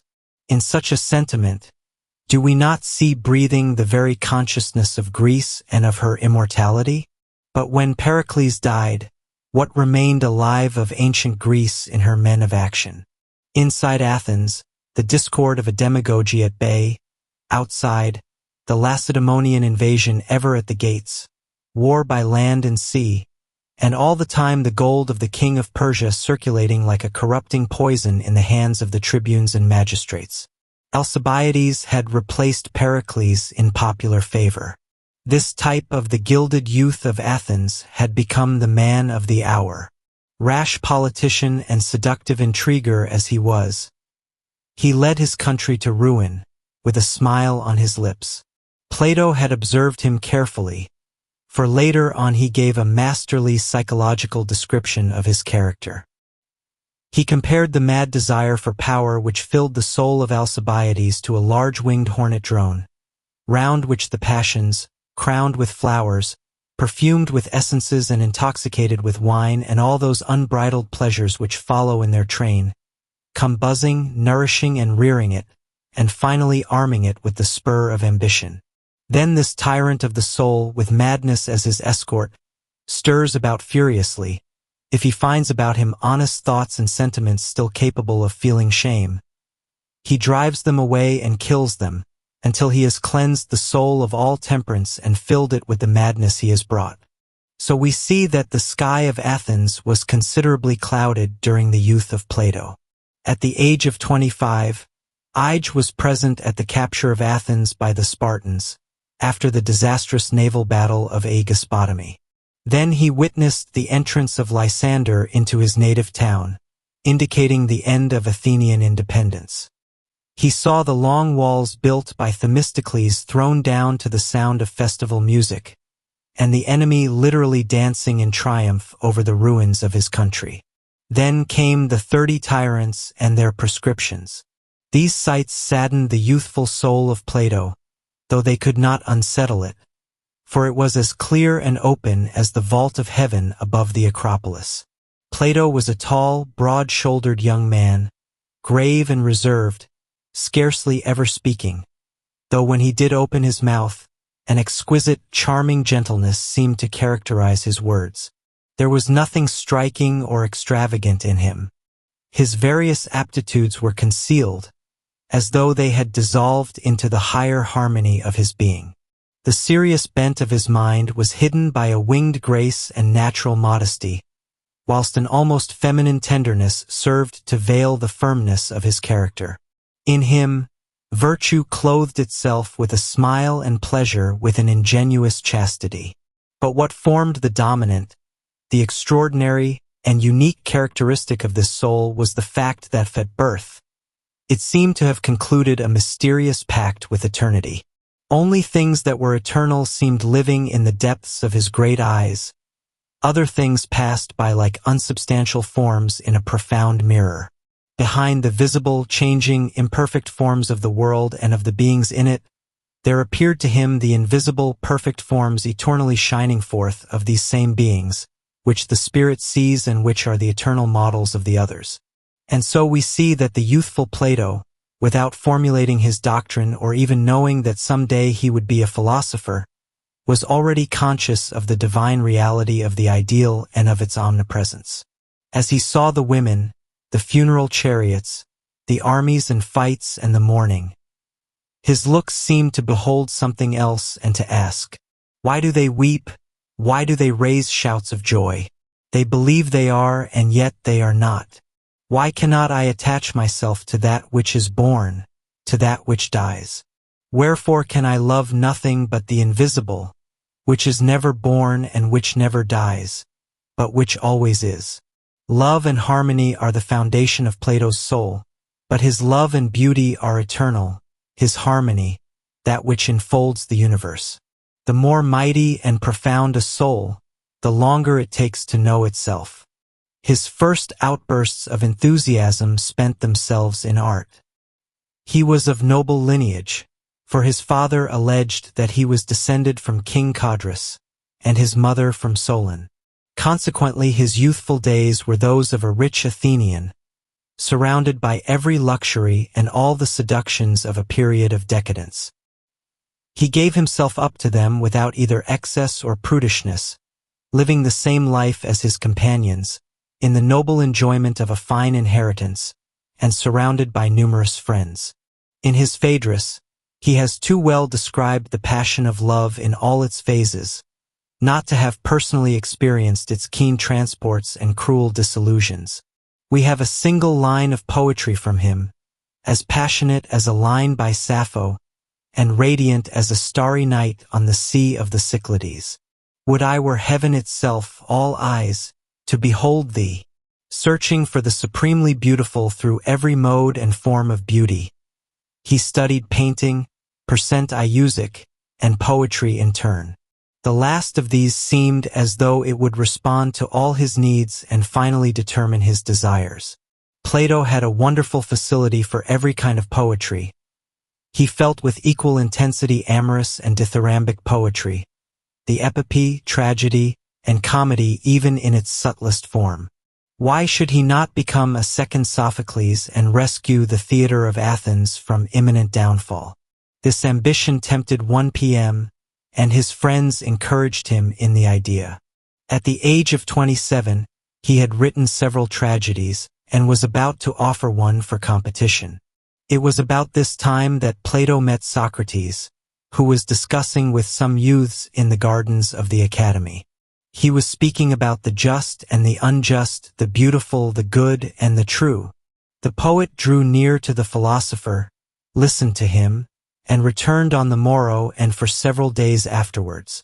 At the end of a few weeks, his mind had undergone a complete revolution. The happy youth, the poet full of illusions, no longer recognized himself. Not only the trend of his ideas, but the very object of his life had changed. Another Plato had been balm in him, as he listened to the words of the one who called himself the one who brings souls to birth. What had happened?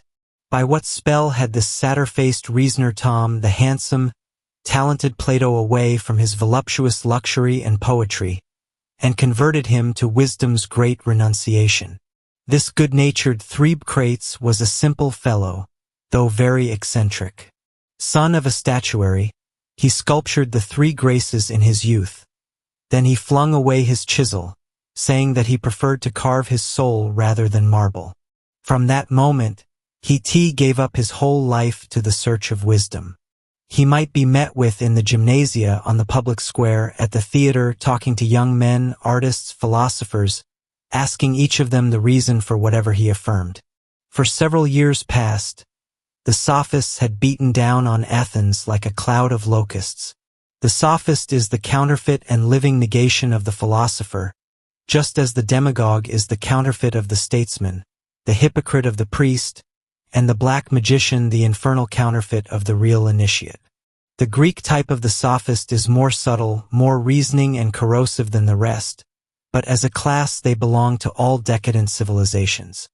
Here sophists swarm, as fatally as do worms in a body in a state of decomposition. Whether they call themselves atheists, nihilists, or pessimists, sophists of all times resemble one another. They always deny God and the soul, that is to say, supreme truth and life. Those contemporary with Socrates, like Gorgias, Prodicus, and Protagoras, said that there was no difference between truth and error. They prided themselves on proving any idea whatsoever and its contrary, affirming that there is no other justice than might, no other truth than the opinion of the subject. With all this, they were self-satisfied, lovers of good cheer, and charged very high prices for fire lessons. They also incited the youth of Athens to debauchery, intrigue, and tyranny. Socrates approached sophists with insinuating gentleness and innocence, as though he were an ignorant man, desirous of learning. His eyes shone with benevolent intelligence. Then, from question to question, he forced them to say the contrary of what they had first affirmed, and actually to confess that they did not even know that of which they spoke. Then he demonstrated that the sophists knew the cause and origin of nothing, though they pretended to be in possession of universal knowledge. After silencing them in this way, he did not triumph in his victory, but smilingly thanked his opponents for the information he had obtained from their replies, adding that the beginning of true wisdom consists in knowing that one knows nothing. What did Socrates himself believe and affirm? He did not deny the gods. He even worshipped them like the rest of his fellow citizens, though he said that their nature was impenetrable. He confessed also that he understood nothing of the physics and metaphysics taught in the schools. The important thing, he said, was to believe in the just and the true, and to apply them to life. His arguments were very powerful, for he was a living example of them. An irreproachable citizen, a bold soldier, an upright judge, a faithful, disinterested friend, and absolutely master of every passion. Thus do the tactics of moral education change according to time and environment. Pythagoras, in the presence of initiate disciples, brought ethics home to them in his teaching of cosmogony, whilst in the public square at Athens, before men like Cleon and Gorgias, Socrates spoke of the innate sentiment of the just and the true in order to reconstruct the world and the shattered social order. Both of them, the one in the descending, the other in the ascending order of principles, affirmed the same truth. Pythagoras represents the principles and method of the loftiest initiation. Socrates proclaims the era of open science. That he might still preserve his R6 as popular exponent, he refused to become initiated into the mysteries of Eleusis. None the less, however, was he possessed of the signification and faith of the total supreme truth taught by the great mysteries. When speaking of them, his face changed in expression like that of an inspired, God-possessed faun. His eyes flashed, his countenance became transfigured, and from his lips there fell one of those simple luminous sentences which reveal the basis of things. Why was Plato irresistibly charmed and subjugated by this man? When he saw him, he understood the superiority of the good over the beautiful. For the beautiful realizes the true only in the mirage of art, whilst the good is accomplished in the depths of the soul. Rare and powerful is the fascination, for the senses have no part in it. The sight of a really just man caused the dazzling splendors of visible art to pale away in Plato's soul, there to give place to a diviner dream. This man showed him the inferiority of beauty and glory as he had conceived them hitherto, in comparison with the beauty and glory of the soul in action, which attracts, forever, other souls to its truth, whilst the pomp of art succeeds only in causing a deceptive truth to be reflected beneath an elusive veil. This radiant, eternal beauty, the shining of the true, killed the changing, deceptive beauty which was in Plato's soul. This is the reason Plato, forgetting and leaving all he had hitherto loved, gave himself with all the poetry of his soul to Socrates in the flower of his youth. A great victory of truth over beauty, big with incalculable consequences in the history of the human mind. Plato's friends, all the same, expected to see him make his debut in poetry on the tragic stage.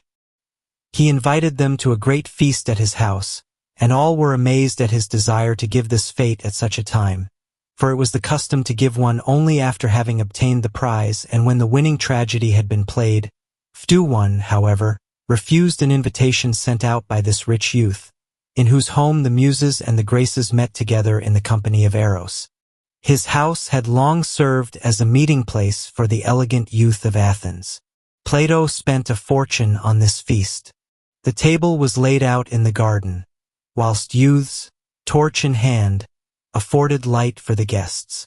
The most beautiful courtesans of Athens were present, and feasting was carried on throughout the night.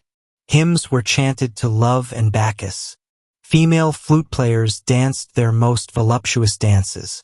Finally, they requested Plato to recite one of his own dithyrambs. Rising to his feet with a smile, he said, "This feast is the last I shall ever give you. From this day onward, I renounce the pleasures of life to consecrate myself to wisdom and to follow the teachings of Socrates. Be it known to all of you that I even renounce poetry, for I have recognized how powerless it is to express the truth I am following after. I will not write off other line, but will now burn in your presence all I have composed. A cry of mingled astonishment and protest rose from everyone round the table, where the guests, crowned with roses, were reclining on sumptuous couches. Some expressed surprise, others indignation, written clearly on countenances flushed with wine and gay conversation.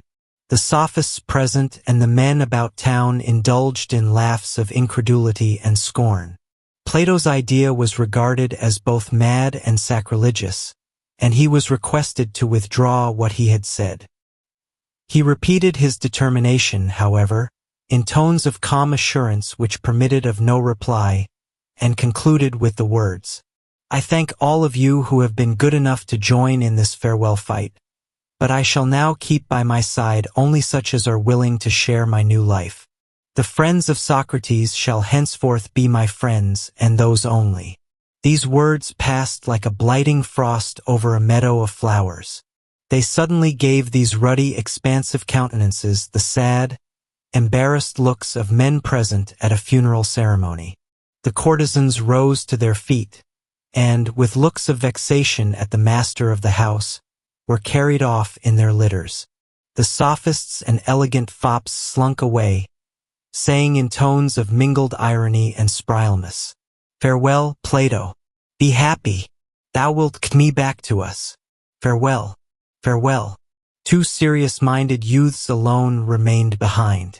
Those faithful friends he took by the hand, and, leaving the half-emptied amphors of wine, the roses with their leaves scattered about, and the lyres and flutes lying in disorder among goblets filled with wine, Plato led the way to the inner court of the house. There, piled on a small altar, they saw a pyramid of papyrus rolls. These consisted of the whole of the poetical works of Plato. Taking up a torch, the poet set fire to them, smiling as he uttered the words, "Vulcan, come hither. Plato hath need of thee." When the flames had died away, and the last flicker was over, the friends, with tears in their eyes, silently bade farewell to their future master. Plato, however, who was left alone, did not weep, for wonderful peace and serenity filled his entire being. He was thinking of Socrates, whom he was going to see. The rising dawn cast its radiance over the terraces of the houses, the colonnades and pediments of the temples, and soon the helmet of Minerva shone with the sun's first beam on the top of the Acropolis. Chapter 2. The Initiation of Plato and the Platonic Philosophy. 3 years after Plato bad become the disciple of Socrates, the latter was condemned to death by the Areopagus, and died by drinking the hemlock, surrounded by his disciples. Few historical events are so well known as this, and there are few whose causes and effects have been so badly understood. At the present day it is held that the Areopagus was in the right to condemn Socrates as an enemy of the state religion, because, in denying the gods, he was undermining the foundations of the Athenian Republic. We shall shortly show that this assertion contains 2 profound errors. Let us first call to mind what Victor Cousin has had the courage to write at the head of the Apology of Socrates, in his fine translation of Plato's works. Anytus, it must be stated, was a citizen worthy of commendation, the Areopagus a just and dispassionate tribunal, and the only thing one may wonder at is that Socrates was accused so late in the day, and that he was not condemned by a larger majority. The philosopher, a minister of education, did not see that, if he was right, they should also have condemned philosophy and religion, solely for the sake of the glorification of a policy of lying, violence, and absolutism. For if philosophy necessarily overthrows the foundations of the social condition, it is nothing but pompous madness, and if religion cannot exist except by suppressing the search after truth, it is nothing less than a fatal tyranny. Let us try to be more just towards both Greek religion and Greek philosophy. There is one important and striking fact which has escaped the notice of most modern historians and philosophers. Persecution in Greece, very rare against philosophers, was never begun in the temples, but was always the work of politicians. Hellenic civilization has known nothing of that war between priests and philosophers, which has played so great a part in our civilization, ever since the destruction of Christian esotericism in the 2nd century of our era. Thales might quietly state that the world comes from water, Heraclitus that it springs from fire, Anaxagoras might say that the sun is a mass of incandescent fire, and Democritus claimed that everything springs from atoms. No temple suffered uneasiness. In the temples they knew all that and much more beside. They also knew that the would-be philosophers who denied the gods could not destroy them in the national consciousness, and that real philosophers believed in them after the fashion of the Initiates, and saw in them the symbols of the mighty categories of the spiritual hierarchy, of the divine which penetrates all nature, and of the invisible which governs the visible. The esoteric doctrine accordingly served as a bond between true philosophy and true religion. This is the profound, the primordial and final fact which explains their secret meaning in Hellenic civilization. Who then accused Socrates? The priests of Eleusis, who had uttered maledictions on those who had stirred up the Peloponnesian War, shaking the dust of their robes towards the west, did not utter a single word against him. The Temple of Delphi gave him the finest testimony that could be paid to any man. The Pythoness, on being consulted as to what Apollo thought of Socrates, replied, "There is no man living who is more reasonable, free, or just." The two main accusations therefore brought against Socrates, that he corrupted the youth and did not believe in the gods, were only a pretext. On the second charge, the accused victoriously answered his judges, "I believe in my familiar spirit. How much more then must I believe in the gods, who are the great spirits of the universe?" Then why was there such implacable hatred against the sage? He had combated injustice, unmasked hypocrisy, exposed the falsehood of so many vain claims.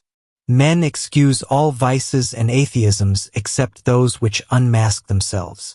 This was why the real atheists, sitting at the Areopagus, brought about the death of the just and innocent man by accusing him of the crime they were committing.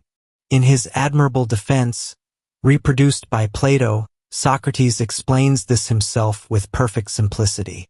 "It is my fruitless search for wise men amongst the Athenians that has roused against me so much dangerous hostility.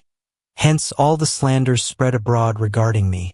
For those who hear me believe that I know all those things regarding which I unmask the ignorance of others. An active and numerous body of intriguers, speaking about me according to an arranged plan and with the most seductive eloquence, have long filled your ears with the most perfidious reports and unceasingly followed up their system of calumny. Today, they have weaned from me Meletus, Anytus, and Lyco. Meletus represents the poets, Anytus the politicians and artists, and Lyco the orators. A tragic poet, devoid of talent, a wicked fanatical man of wealth, and a shameless demagogue, succeeded in obtaining sentence of death against the best man living. This death has immortalized him. He could proudly say to his judges, "I believe more in the gods than do any of my accusers. It is time to depart, I to die, and you to live. Which is the better, God alone knows." Far from shattering true religion and its national symbols, Socrates had done everything possible to strengthen them. Could his country have understood him, he would have been its greatest strength and stay. Like Jesus, he died uttering words of pardon on his murderers, and became the model of martyr sages for the whole of humanity. For he represents the definite advent of individual initiation and open science. The serene spectacle of Socrates dying for the sake of truth, and spending his last hour in conversing with his disciples on the immortality of the soul, sank deep into Plato's heart. To him it was the most beautiful and holy of mysteries, his first great initiation. Later in life he was to study physics, metaphysics, and many other sciences, but he ever remained the disciple of Socrates. He has bequeathed us the living image of the latter by putting the treasures of his own thought into the mouth of his master. This flower of modesty makes of him the disciple's ideal, just as the fire of enthusiasm shows him to us as the poet of philosophers. It avails us nothing to know that he founded his school only when 50 years old, and died at the age of 80. We cannot imagine him as anything else than young, for eternal youth is the portion of those souls which unite divine candor with profundity of thought. Plato had received from Socrates the great impulse, the active male principle of his life, his faith in justice and truth. He was indebted for the science and substance of his ideas to his initiation into the mysteries, and his genius consists in the new form, at once poetic and dialectic, he was enabled to give to them. He did not receive this initiation from Eleusis alone, but sought for it from every accessible source. After the death of Socrates, he traveled about. He attended the lessons of several philosophers in Asia Minor. Then he went to Egypt, to come into touch with its priests and go through the initiation of Isis. He did not reach, as did Pythagoras, the highest stage, at which one becomes an adept and acquires an effective and direct vision of divine truth, with supernatural powers, from an earthly standpoint. He stopped at the third stage, which confers perfect intellectual clearness, along with the dominion of the intellect clover soul and body. Then he went to southern Italy to enter into communication with the followers of Pythagoras, well knowing that Pythagoras had been the greatest sage of Greece. He paid an enormous price for one of the master's manuscripts. After thus obtaining from its very source the esoteric tradition of Socrates, he borrowed from this philosopher his main ideas and the framework of his system. On returning to Athens, Plato founded his school, which remained so famous under the name of the Academy. Truth must be spread abroad if he wished to continue the work of Socrates. Plato, however, could not publicly teach what the Pythagoreans covered with a triple veil. Prudence, his oaths, and the very end he had in view all forbade this. It is indeed the esoteric doctrine we find in his dialogues, though dissembled and mitigated, travestied in legends, myths, or parables. Here it no longer appears with that imposing ensemble Pythagoras gave to it, and which we had attempted to reconstitute, an edifice founded on an immutable basis, and all of whose parts are firmly cemented together, though in analytical fragments. Plato, like Socrates, places himself on the same territory as the gay youths of Athens, the rhetoricians and sophists. He fights them with their own weapons. His genius is never absent, however, for every moment he breaks the network of dialectics, like an eagle to mount in bold flight, to those sublime truths which form his native atmosphere and his real fatherland. These dialogues have a piquant charm, all their own. In them are found not only the enthusiasm of Delphi and Eleusis, but also wonderful clearness and Attic wit, the archness of the simple-minded Socrates, and the delicate, winged irony of the sage. Nothing is easier than to recognize the different parts of the esoteric doctrine in Plato, and at the same time to discover the sources from which he has obtained them. The doctrine of the idea, types of things, as set forth in Phaedrus, is a corollary to the doctrine of the sacred numbers of Pythagoras. The Timsius gives a very confused and obscure account of esoteric cosmogony. The doctrine of the soul, its migrations and evolution, traverses the whole work of Plato, though nowhere does it appear so clearly as in the Banquet in Phoedo, and in the Legend of Air in the last book of the Republic. We perceive Psyche under a veil, but how touching is her beauty, with its exquisite form and divine grace, as she shines through it. In Pythagoras, it is seen that the key of the cosmos, the secret of its constitution throughout, is found in the principle of the three worlds, reflected by the microcosm and the macrocosm in the human and divine ternary. Pythagoras had formulated and summed up this doctrine in masterly fashion under the symbol of the sacred tetrad. This doctrine of the living eternal word constituted the great arcanum, the source of magic, the diamond temple of the initiate, his impregnable citadel above the ocean of things. In his public teaching, Plato neither could nor would reveal this arcanum. First, the oath of the mysteries closed his mouth, and secondly, all would not have understood. the common people would unworthily have profaned this theogonic mystery, which contains the generation of the worlds. Something else was needed to combat the corruption of morals and the mad unbridling of political passions. The fate of the beyond was soon about to close with the great initiation, that gate which brings light only to mighty prophets, to real initiates. Plato replaced the doctrine of the three worlds by three concepts which, in the absence of organized initiation, remained for 2,000 years, three paths leading to the same final goal. These three concepts refer alike to the human and the divine world. They possess the advantage of uniting them, though in abstract fashion.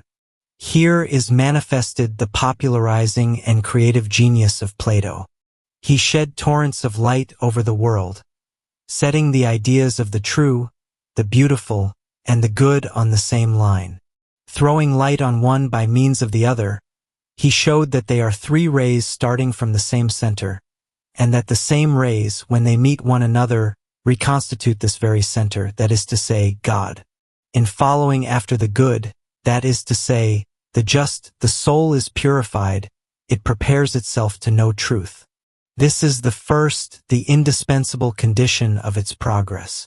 In following after and enlarging the idea of the beautiful, it attains to the intellectually beautiful, that intelligible light, the mother of things, animating all forms, the substance and organ of God. As it plunges into the soul of the world, the human soul acquires for itself wings. In following after the idea of the true, it attains to pure essence, the principles contained in pure spirit. It recognizes its immortality through the identity of its principle with the divine principle, perfection, the epiphany of the soul. When he opened up these great paths to the human mind, Plato defined and created, outside of narrow systems and particular religions, the category of the ideal which was to replace for centuries, and still does, a complete organic initiation. He prepared the three sacred paths which lead to God, just as the sacred way of Athens led to Eleusis through the gate of Ceramicus. Having penetrated into the interior of the temple with Hermes, Orpheus, and Pythagoras, we are better enabled to judge as to the solidity and the soundness of these wide roads laid down by the divine engineer, Plato. The knowledge of initiation gives us the justification and the raison d'etre of idealism. Idealism is the bold affirmation of divine truths by the soul, which questions itself in its solitude and judges of celestial realities by its inmost faculties and inner voices. Initiation is the penetration of these truths by the experience of the soul, the direct vision of the spirit, and inner resurrection. In the highest degree, it is the bringing of the soul into communication with the divine world.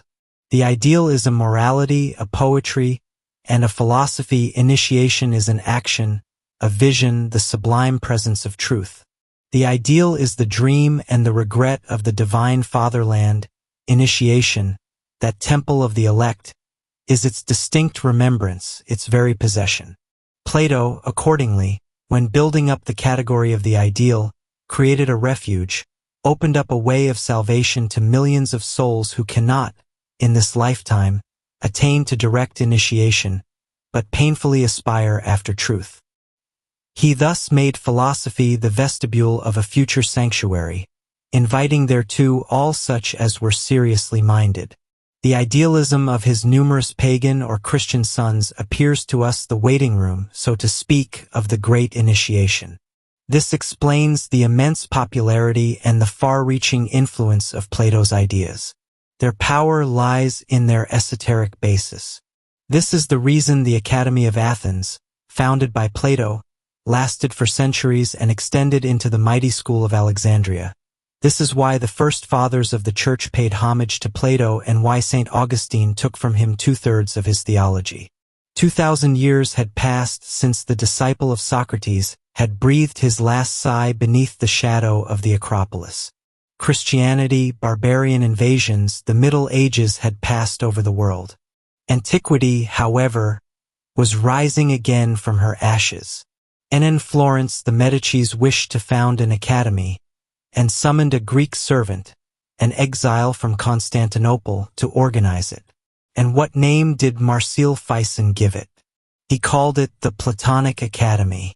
Even in these days, after so many philosophic systems, built upon one another, have crumbled to dust, when science has reduced matter to its final transformations and finds itself face to face with the inexplicable and the invisible, Plato has again returned to us. Ever simple and modest, though radiant with eternal youth, he holds out to us the sacred branch of the mysteries, the branch of myrtle and of cypress along with the narcissus, the soul flower which promises divine rebirth in a new Eleusis. Chapter 3. The Mysteries of Eleusis. In Greek and Latin antiquity, the Eleusinian mysteries formed the object of special veneration. Those very authors who turned into ridicule the mythological fables dared not attack the cult of the great goddesses. Their reign, whilst less boisterous than that of the Olympians, showed itself to be more certain and efficacious. In times immemorial, a Greek colony from Egypt had brought the cult of the great Isis into the peaceful bay of Eleusis, under the name of Demeter, or the Universal Mother. From that time, Eleusis had remained a center of initiation. Demeter and her daughter Persephone presided over the lesser and the greater mysteries, hence the prestige they acquired.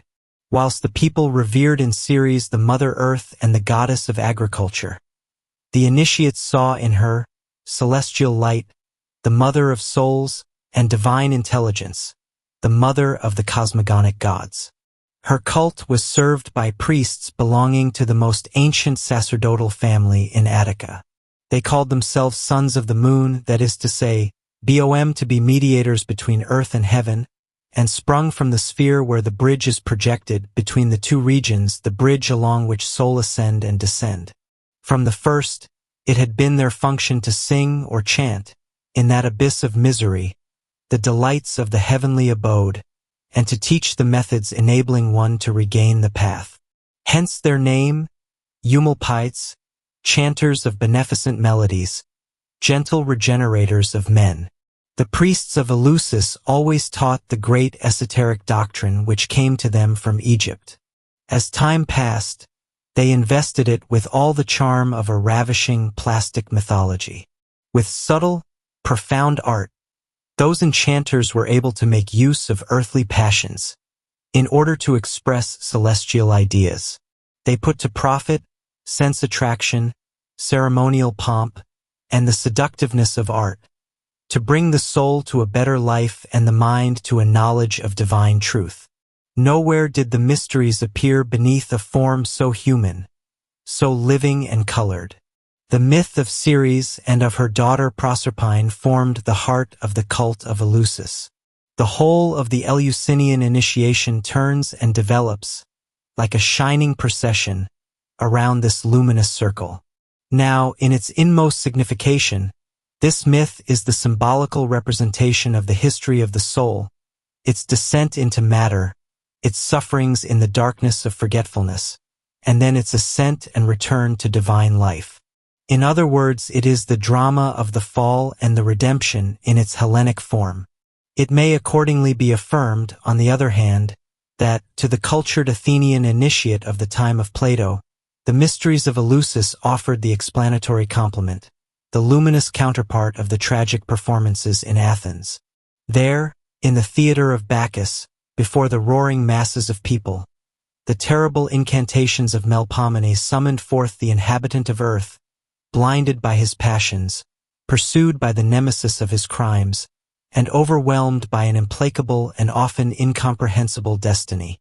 And there, too, could be seen and heard the Promethean struggles, the imprecations of the Furies, the despair of Oedipus, and the madness of Orestes. This also was the abode of gloomy terror and rueful pity. At Eleusis, in the hall of Ceres, everything was filled with light. The circle of things extended for the initiates who had become seers. For each soul, the history of Psyche Persephone was a surprising revelation. Life was explained either as an expiation or as a test. Both beyond and on this side of his earthly present, man discovered the starry zones of a divine future and past. After the terrors of death came hope and liberation, Elysian joys. Through the porticos of the wide-open temple passed the chants of the blessed, the submerging light of a marvelous beyond. Such were the mysteries in the presence of tragedy. The divine drama of the soul completing and explaining the terrestrial drange of man. The lesser mysteries were celebrated in the month of February at Agri, near Athens.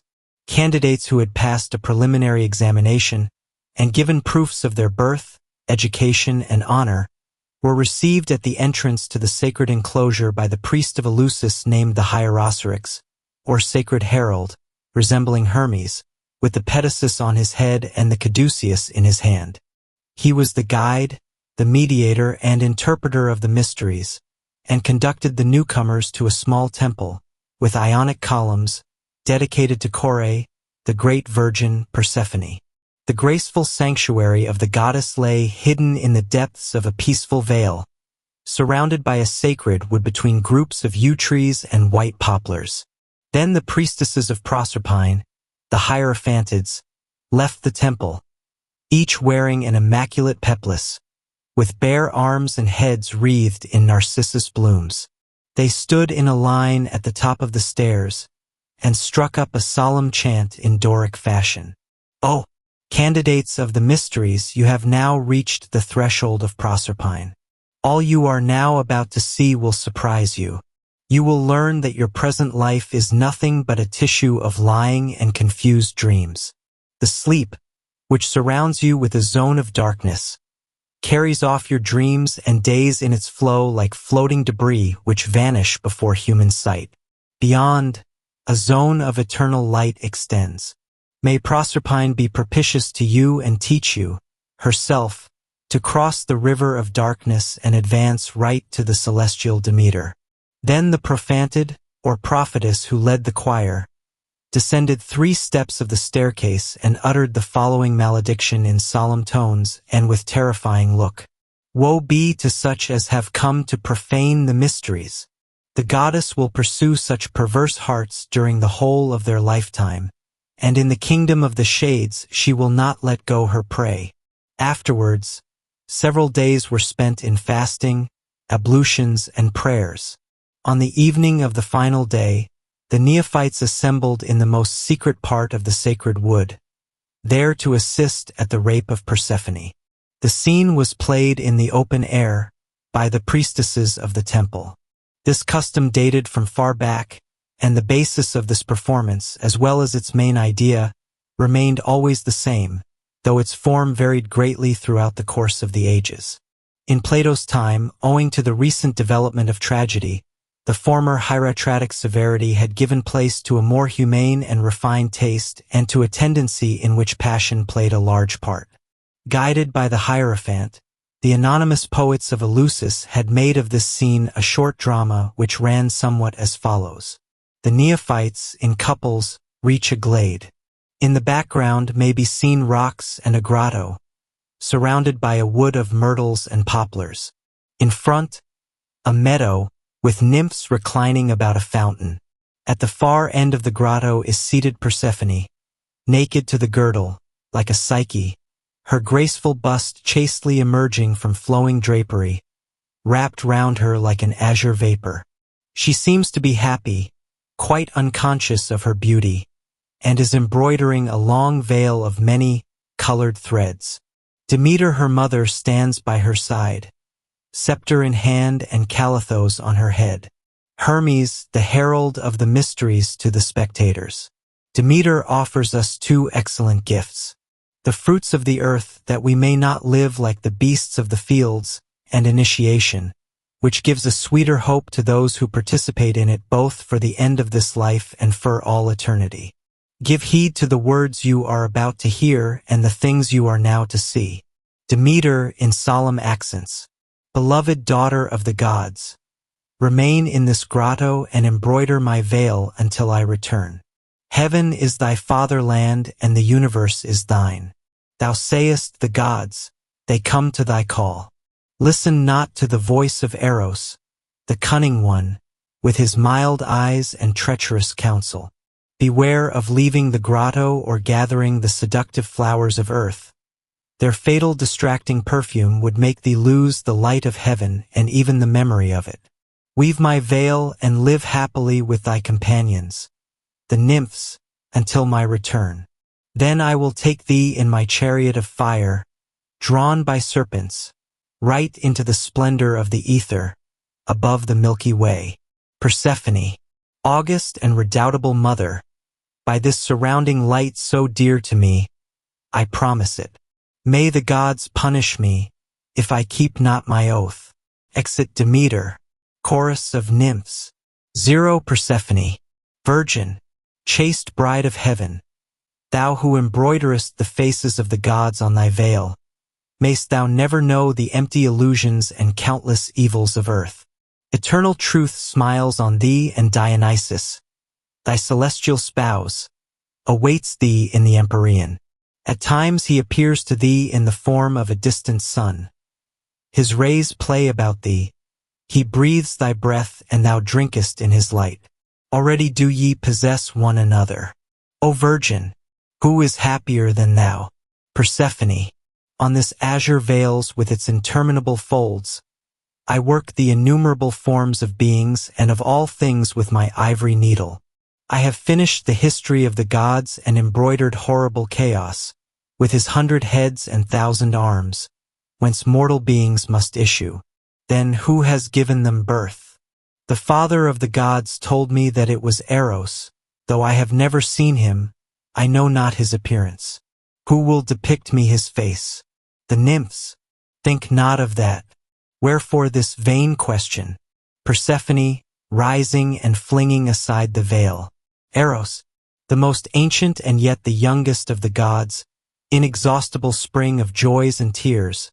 For this have I been told of thee, thou terrible god, alone unknown and invisible of immortals, and alone desirable mysterious Eros. With what a giddy terror thy name fills me. The chorus. Seek not to learn more. Dangerous questions have proved the downfall of men and even of gods. Persephone, her terror-stricken eyes gazing into the void. Is it a past memory or a frightful presentiment? Chaos, men, the birth cries, the mad clamor of hatred and war, the abyss of death. I see and hear it all, and the deep calls to me. I must descend. Eros, with his flaming torch, plunges me therein. Ah, I am dying, I away from me. This horrible dream. Covering her face with her hands, she bursts into sobs. The chorus. Oh, divine Virgin, this is yet but a dream, though it would take on a body and become inevitable reality, and thy heaven would disappear like an empty dream, wert thou to yield to thy guilty desire. Obey this salutary warning. Take up thy needle once more and weave thy veil. Forget cunning Eros, impudent, criminal Eros. Persephone removes her hands from her face, which has changed expression. She smiles through her tears. How mad you are, and how insensate I was. Now, I remember I heard in the Olympian mysteries that Eros is the most beautiful of the gods. Seated on a winged chariot, he presides over the evolutions of the immortals, over the blending of the initial essences. It is he who conducts the bold and heroic from the depths of chaos to the heights of the ether. He knows all, like the fire principle he passes through all worlds, and he keeps the keys of earth and heaven. I will see him. The chorus. Unhappy maiden. Stop. Eros issues from the wood in the form of a winged youth. Dost thou call me? Persephone? Here I am. Persephone, sitting down again. They say thou art cunning, though thy face is innocence itself, all-powerful. Though thou resemblest a feeble child, treacherous, and yet the more I look into thine eyes, the more my heart overflows with confidence in thee. Thou pretty, playful child. They say thou art knowing and skillful. Canst thou help me to embroider this veil? Eros. Willingly, I will sit at thy feet. What a wonderful veil! It appears as though it had been plunged into the azure of thine eyes. What wonderful shapes thine hand has embroidered thereon, I though less beautiful than the divine embroiderer, who has never seen herself in a mirror. He smiles roguishly. Persephone, see myself, I would that be possible? She blushes. Dost thou recognize these forms? Eros, recognize them. It is the history of the gods. But wherefore stop at chaos? That is where the struggle begins. Wilt thou not weave the war with the Titans, the birth of men and their loves? Persephone, my knowledge stops here, my memory fails. Wilt thou help me to embroider the rest? Eros gives her a burning glance. I will, Persephone, on one condition. Thou must come with me to gather a flower in the meadow, the most beautiful of them all. Persephone, serious. My venerable, wise mother has forbidden me to do that. Do not listen to the voice of Eros, she said. Do not gather the flowers in the meadow. If thou disobeyest me, thou wilt be the most wretched of immortals. Eros, I understand. Thy mother will not have thee learn the secrets of earth and hell. Wert thou to breathe the flowers of the meadow, they would be revealed to thee. Persephone, dost thou know them? Eros, I know them all, and, as thou sayest, I am only the more youthful and active consequence. Zero, daughter of the gods, the abyss has terrors and horrors which heaven knows nothing of, but he cannot understand heaven who has not passed through earth and hell.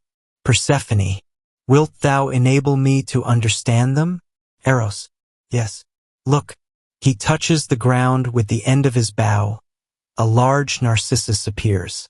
Persephone, what a beautiful flower! It brings back a divine memory, trembling and stirring in my heart. Sometimes when asleep on a peak of my beloved star, gilded with the glory of an eternal sunset, on awaking I have seen, above the purple horizon, a silvery star floating in the pearly bosom of the pale green sky. To me it then seemed as the torch of the immortal spouse, the promise of the gods, divine Dionysus. But the star went down, and the light died away in the distance. This wonderful flower resembles that star. Eros, I who transform and unite all things, who make the small in the likeness of the great, and of the watery deep the mirror of heaven, who mingle heaven and hell on earth and work out all forms in the depths of the ocean. I have brought back to life thy star from the abyss in the form of a flower, that thou mayst touch and smell as well as pluck it. The chorus. Beware lest this magic be a snare. Persephone, what is the name of this flower? Eros, men call it the narcissus, I call it desire. See how it looks at you and turns in your direction. Its white petals quiver as though they were alive. From its golden heart there escapes a perfume which fills the whole atmosphere with voluptuous pleasure. When thou raisest this magical flower to thy face, in one wonderful and immense picture thou wilt behold the monsters of the abyss, the depths of the earth, and the hearts of men. Nothing will be hidden from thee. Persephone, O marvelous flower, of enrapturing odor, how my heart beats and my fingers bum as I seize hold of thee. I will breathe thy perfume. I will press thee to my lips and place thee on my heart. Though I were to die for it, the ground by her side half opens. From the dark, gaping fissure, Pluto is seen slowly rising, seated in a chariot drawn by two black horses. The moment Persephone plucks the flower, he seizes her and pulls her violently to his side. In vain does she writhe in his arms, raising a loud cry. The chariot immediately sinks and disappears. The rolling wheels die away in the distance, like subterranean thunder. Groaning and wailing, the nymphs scatter about the woods. Eros laughingly makes his escape. The voice of Persephone, under the earth. Zero, mother, help, help, Hermes. Zero candidates of the mysteries, whose lives are still clouded over with the fumes of an evil life. Such is your history. Remember and meditate, what Empedocles says.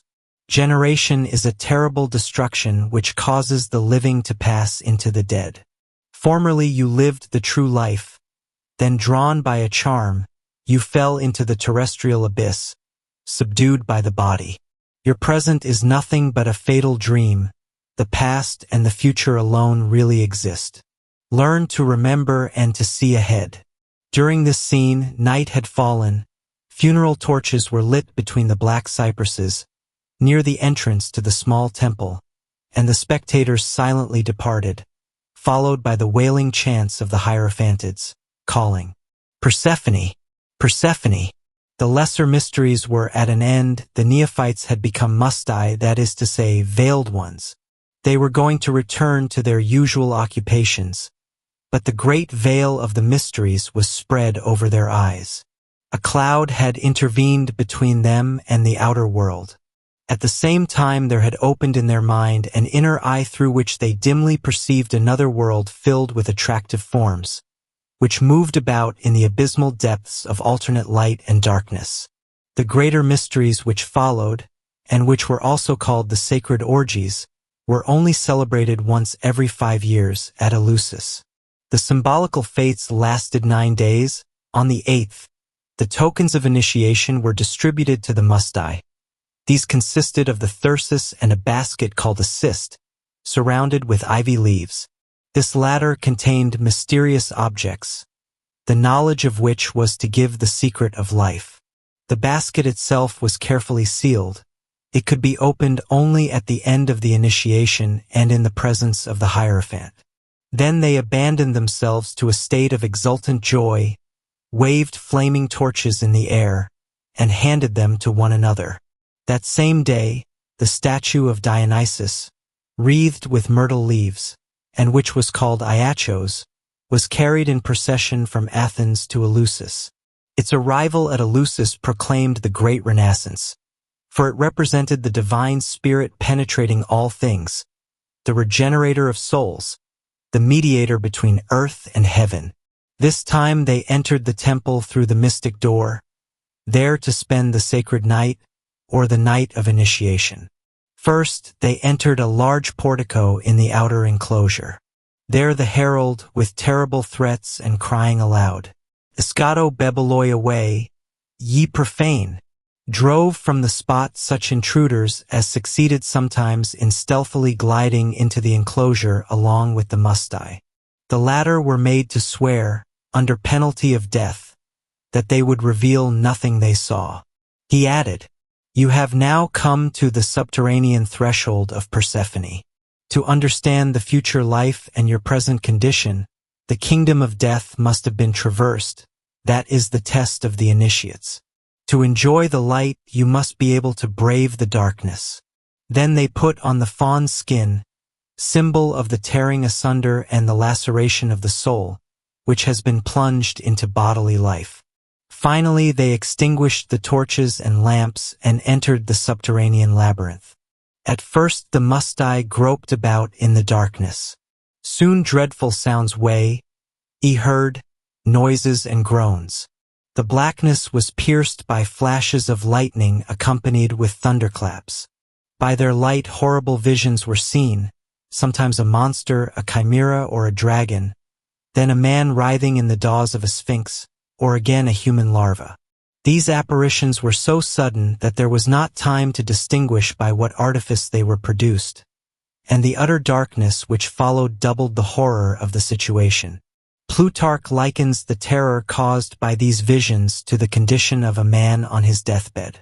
The strangest scene of all, the one ordering on real magic, took place in a crypt where a Phrygian priest, clad in an Asiatic robe, with vertical stripes, red and black in color, stood before a copper brazier, the flickering light from which dimly lit up the room.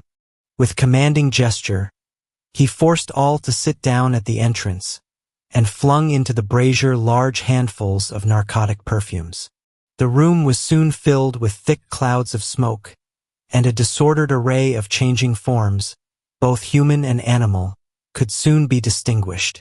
At times long serpents could be seen, stretching out into sirens, entangled in endless windings, then again voluptuously arched busts of nymphs, with outstretched arms, changed into bats, charming heads of youths melted away into dogs' muzzles. All these monsters, in turn beautiful and hideous, fluid and ethereal, deceptive and unreal, vanishing no sooner than they appeared, turned about in changing hues with vertiginous movements and crowded round the fascinated Mustai as though to prevent their passage. From time to time the priest of Cybele extended his short wand right in the midst of the vapors, and the effluvium of his will seemed to give the multiform circles a whirling motion and disturbed vitality. "Pass along," said the Phrygian. The Mustai rose and entered the circle. Most of them felt strange rustlings. Others were rapidly touched by invisible hands or violently flung to the ground. Some drew back in terror and returned in the direction from which they had come. Only the boldest passed on, after several attempts, for a strong determination cut Styort the charm. Then they reached a large circular hall through which a few torches shed a ghastly light.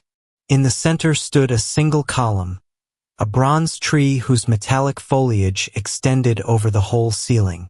In this foliage were inlaid figures of the Chimera and of the Sphinx, owls and harpies and gorgons, speaking images of every terrestrial ill, of every demon that attacks mankind. These monsters, reproduced in shining metal, twine about the branches and seem to be watching their prey from above. On a magnificent throne at the foot of the tree sits Pluto Aldonius, clad in a purple mantle. In his hand is a trident. An anxious look overcasts his brow. By the side of the king of the infernal regions, who never smiles, sits his bride, Persephone, tall and graceful. The Mustai recognize in her the features of the Hierophantid, who had already represented the goddess in the lesser mysteries. She is still as beautiful as ever, perhaps even more beautiful in her sadness, though how greatly changed beneath her golden diadem, in her mourning robe with its silver tears. No longer is she the virgin of the grotto. Now she is acquainted with life below, and suffers in consequence. She reigns over the infernal powers. She is queen over the dead, though a stranger in her own empire. A pale smile illumines her face, overcast by the shadow of hell. Ah! In that smile lies the knowledge of good and of evil, the inexpressible charm of a grief that has been felt and is now dumb. Suffering teaches pity, so she welcomes with looks of compassion the Mustai, who kneel before her and lay wreaths of narcissus at her feet. Then there flashes from her eyes a dying flame, a lost hope, the distant memory of heaven. Suddenly, at the end of an ascending passage, torches shine forth, and in trumpet tones a voice exclaims, "Welcome, Mustai! Iachos has returned. Demeter awaits her daughter. Avo!" The sonorous subterranean echoes repeat the cry. Persephone sits upright on her throne, as though sudden starting from a long sleep, under the impulse of a dazzling thought. "Light, mother! Iachos!" She makes a forward movement, but Hades gently touches the hem of her garment and she falls back, like a corpse, onto the throne. Then the torches suddenly flicker away and expire and a voice exclaims, "To die is to be Boem again." The Mustai press along the gallery of the heroes and the demigods, to the opening of the subterranean passage, where the Hermes and the torchbearer await them. Their fawn skins are removed, clad in fresh linen. They are sprinkled with lustral water, and conducted into the splendidly lit temple, where the Hierophant, the high priest of Eleusis, a majestic old man, clothed in purple, receives them. And now let us listen to Porphyros, as he relates the supreme initiation of Eleusis. Wreathed in myrtle we enter, along with the other initiates, into the vestibule of the temple, still blind, though the Hierophant within will soon open our eyes. First, however, for we must do nothing hurriedly, let us lave ourselves in the sacred water, for it is with clean hands and a pure heart that we are invited to enter the sacred spot. Led before the Hierophant, He reads to us from a stone book, things we must not divulge under the penalty of death. I may only say that they are in perfect harmony with the place and the circumstances. You would perhaps smile were you to hear them outside the temple, but here you have no inclination to smile as you listen to the words of the old man and look at the symbols revealed. And you are far from smiling when Demeter confirms, in her special language and her signals, by vivid sparkling lights and clouds piled upon clouds, everything we have seen and heard from her sacred priest. Finally, the light of a serene wonder fills the temple. We see the shining Elysian fields. Then it is not only by an external appearance or a philosophical interpretation, but in fact and reality that the Hierophant becomes the creator and revealer of all things. The sun is only his torch bearer, the moon his officiating priest before the altar, and Hermes his mystic Gerald. But the final word has been uttered. Conx om pax. These mysterious words have no meaning in Greek, proving at any rate that they are very ancient and come from the East. Wilford gives them a Sanskrit origin. Conx from Kansha signifies the object of the strongest desire, om, from On, the soul of Brahma, and pax from Pasha, turn, ohanj, cycle. The final benediction of the Hierophant of Eleusis accordingly meant, may thy desires be fulfilled. Return to the universal soul. The rite is now over, and we are seers forever. And then, what did the chief Hierophant say? What sacred, supreme revelation had he to give? The initiates learned that divine Persephone, whom they had seen in all the terror and punishment of the infernal regions, was the image of the human soul, chained to matter in this life, or given up in the next to even greater torments, if it has been living a slave to its passions. Its earth life is an expiation or a test of former existences. The soul, however, may purify itself by discipline. It may remember and foresee by the combined effort of reason, intuition, and will, and share beforehand in the great truths of which it must take full and entire possession in the immense beyond. Then only will Persephone become once more the ineffable virgin, pure and light-giving, distributor of love and joy. Ceres, her mother in the mysteries, was the symbol of divine intelligence and of the intellectual principle in man, which the soul must rejoin in order to attain to perfection. If Plato, Iamblichus, Proclus, and all the Alexandrian philosophers are to be believed, the Diet of the Initiates had visions of a marvelous and ecstatic nature inside the temple. I have already quoted the testimony of Porphyry. Listen now to that of Proclus. In all initiations and mysteries, the gods, here this word means all orders of spirits, show many forms of themselves and appear in a great variety of shapes, sometimes in a formless light, then again the light assumes a human form and at times a different one. Hear the following passage from Apuleius. I approached the confines of death, and after reaching the threshold of Proserpine, I returned, borne along through all elements, elementary spirits of earth, water, air, and fire. In the midnight darkness I saw the sun beaming with radiant light and at the same time the lower and higher gods. As I drew near these divinities, I paid them the tribute of pious adoration. Although such witness is vague and indefinite, it appears to refer to occult phenomena. According to the doctrine of the mysteries, the ecstatic visions of the temple were produced through the purest of elements. Spiritual light assimilated to celestial Isis. The oracles of Zoroaster call it nature speaking by itself, that is to say, an element by which the Magus gives visible and instantaneous expression to thought and which serves alike as body and raiment for the souls which are the finest thoughts of God. This is the reason the Hierophant, if he had power to produce this phenomenon, the bringing of initiates into relation with the souls of heroes and gods, angels and archangels, was at this time likened to the Creator, the Demiurgus, the torchbearer to the sun, that is to say, to superphysical light, and the Hermes to the divine word which is his interpreter. Whatever these visions might have been, antiquity is of one voice regarding the serene exaltation produced by the final revelations of Eleusis. A happiness hitherto unknown, peace beyond human power to bestow, entered the hearts of the initiates.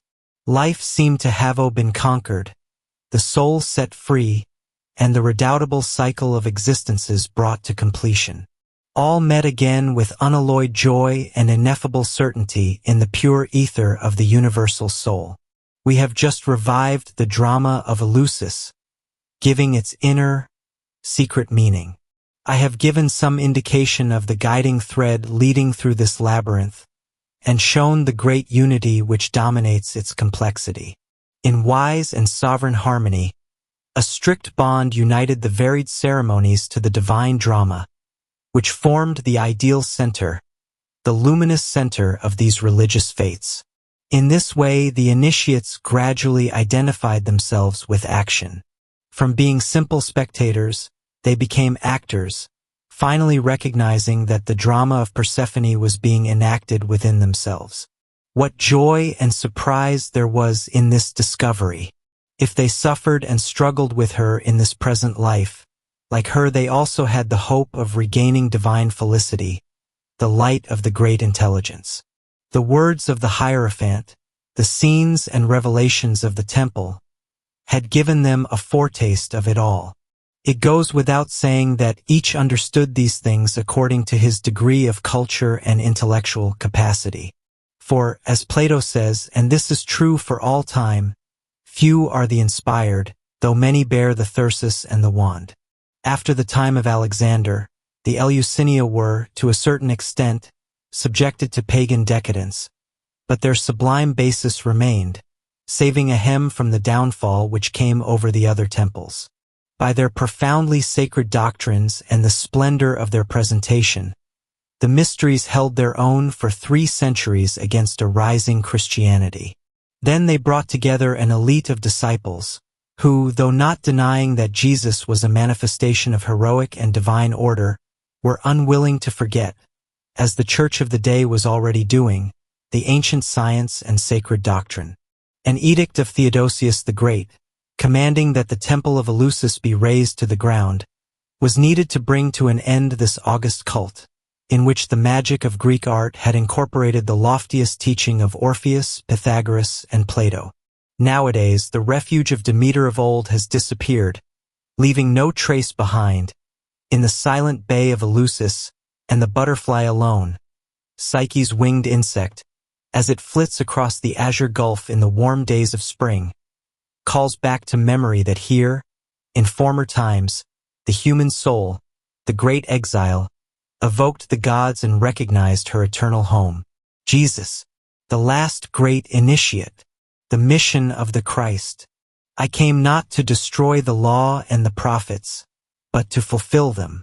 Matthew 5:17. The light was in the worlds, and the world was made by it, but the world knew it not. John 1:10. As the lightning cometh out of the east, and shineth even unto the west, so shall also the coming of the Son of Man be. Matthew 24:27. Preface. Criticism on the life of Jesus during the past century has been greatly to the fore. A complete account of this criticism will be found in the luminous sketch made by M. Sabatier, in which the entire history and present state of this investigation are given. Sufficient for the moment to refer to the 2 principal phases supplied by Strauss and Renan, with the object of determining the new point of view I now wish to offer. Departing from the philosophical school of Hegel to ally himself with the critical and historical one of Bauer, Strauss, without denying the existence of Jesus, endeavored to prove that his life, as related in the Gospels, is a myth, a legend created by popular imagination, to meet the necessities of a rising Christianity, and in accordance with Old Testament prophecy. His position, a purely negative one, but which he defended with great skill and erudition, has been found true in certain details, but quite untenable in its entirety and essential elements. It has, in addition, the grave defect of explaining neither the character of Jesus nor the origin of Christianity. The life of Jesus, according to Strauss, is a planetary system without $sun. One merit, however, must be granted this work, that of having transferred the problem from the region of dogmatic theology to that of textual and historical criticism. M. Rena's Vie de Jesus owes its brilliant success to its lofty aesthetic and literary qualities, as well as to the boldness of the writer, the first who dared make the life of the Christ a problem of human psychology. Has he solved the problem? After the dazzling success of the book, the general opinion of all serious critics has been in the negative. The Jesus of M. Rena begins his career as a gentle dreamer, an enthusiastic but simple-minded moralist. He ends it as a violent thaumaturgist, devoid of all idea of reality. In spite of all the precautions of the historian, says M. Sabatier, it is the march of a healthy mind in the direction of madness. The Christ of M. Rena hovers between the calculations of ambition and the dreams of a seer. The fact is that he becomes the Messiah without wishing, almost without knowing it. He permits himself to be given this name merely to please the apostles and to fulfill the popular wish. It is not with so feeble a faith that a true prophet creates a new religion and changes the soul of the earth. The life of Jesus, according to M. Rena, is a planetary system illumined by a pallid sun devoid of vivifying magnetism or creative heat. How did Jesus become the Messiah? That is the primordial question, the solution of which is essential to the right understanding of the Christ. It is also that before which M. Rena hesitated and turned aside. M. Theodor Keim saw that this question must be boldly faced. Das Leben Jesu, Zurich, 1875. His Life of Jesus is the most remarkable that has appeared since M. Rena's. It throws on the question all the light given by texts and history esoterically interpreted. But the problem is not one capable of being solved without the aid of intuition and esoteric tradition. It is by means of this esoteric light, the inner flame of all religions, the central truth of all fruitful philosophy, that I have attempted to reconstruct along its main lines the life of Jesus, taking into account all the previous historical criticism that has hitherto cleared and prepared the ground. No need to define what I mean by the esoteric point of view, the synthesis of religion and science. Concerning the historical and relative value of the Gospels, I have taken the three synoptical Gospels, those of Matthew, Mark, and Luke, as a basis, and that of John as the arcanum of the esoteric teaching of the Christ, at the same time acknowledging the later language and form, and the symbolical tendency of this Gospel. All four Gospels, which should be rectified one by another, are equally authentic, though with different claims. Those of Matthew and Mark are precious Gospels of letter and fact. Therein are to be found the public deeds and words of the Christ. The gentle Luke affords a glimpse of the mystery meaning beneath the poetical legend veil. It is the gospel of the soul, of woman, and of love. St. John unfolds these mysteries. In his gospel are to be found the inner depths of the doctrine, the secret teaching, the meaning of the promise, the esoteric reserve. Clement of Alexandria, one of the few Christian bishops who held the key to universal esotericism, rightly named it the Gospel of the Spirit. John has a profound insight into the transcendent truths revealed by the Master, and a great facility in presenting them. Accordingly, his symbol is the eagle, whose wing cleaves the firmament, and whose flaming eye sounds the depths of space. Chapter 1. Condition of the world at the birth of Jesus. A solemn period of the world's destiny was approaching. The sky was overshadowed with darkness and filled with sinister omens. In spite of the efforts of the initiates, polytheism, throughout Asia, Africa, and Europe, had terminated only in the downfall of civilization. The sublime cosmogony of Orpheus, so gloriously chanted by Homer, had not been attained, and the only explanation possible is that human nature found great difficulty in maintaining a certain intellectual altitude. For the great spirits of antiquity, the gods were never anything more than a poetical expression of the subordinated forces of nature, a speaking image of its inner organism, It is as symbols of cosmic and anemic forces that these gods live indestructible in the consciousness of humanity. This diversity of gods and forces, the initiate's thought, was dominated and penetrated by the supreme God or pure spirit. The principal aim of the sanctuaries of Memphis, Delphi, and Eleusis had been precisely the teaching of this unity of God with the theosophical ideas and moral discipline resulting therefrom. But the disciples of Orpheus, Pythagoras, and Plato failed before the egoism of the politicians, the sordidness of the sophists, and the passions of the mob. The social and political decomposition of Greece was the consequence of its religious, moral, and intellectual decomposition. Apollo, the solar word, the manifestation of the supreme God and the superterrestrial world, is silent. No more oracles, no more inspired poets are to be heard.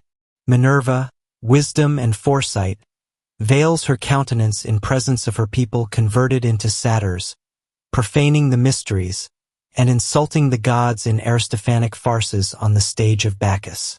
The very mysteries themselves are corrupted, for sycophants and courtesans are admitted to the Eleusinian rites. When soul becomes blunted, religion falls into idolatry. When thought becomes materialized, philosophy degenerates into skepticism. Thus we see Lucian, poor microbe born from the corpse of paganism, turn the myths into ridicule, when once Carneades had denied their scientific origin. Superstitious in religion, agnostic in philosophy, egoistical and divided in politics, reeling under anarchy and fatally abandoned to despotism, Greece had become sadly changed from the time when she transmitted the science of Egypt and the mysteries of Asia in immortal forms of beauty. If there was one who understood what the world needed, and who endeavored to restore this need by an effort of heroic genius, that one was Alexander the Great. This legendary conqueror initiated, as was also his father, Philip, into the mysteries of Samothrace, proved himself even more of an intellectual son of Orpheus than a disciple of Aristotle.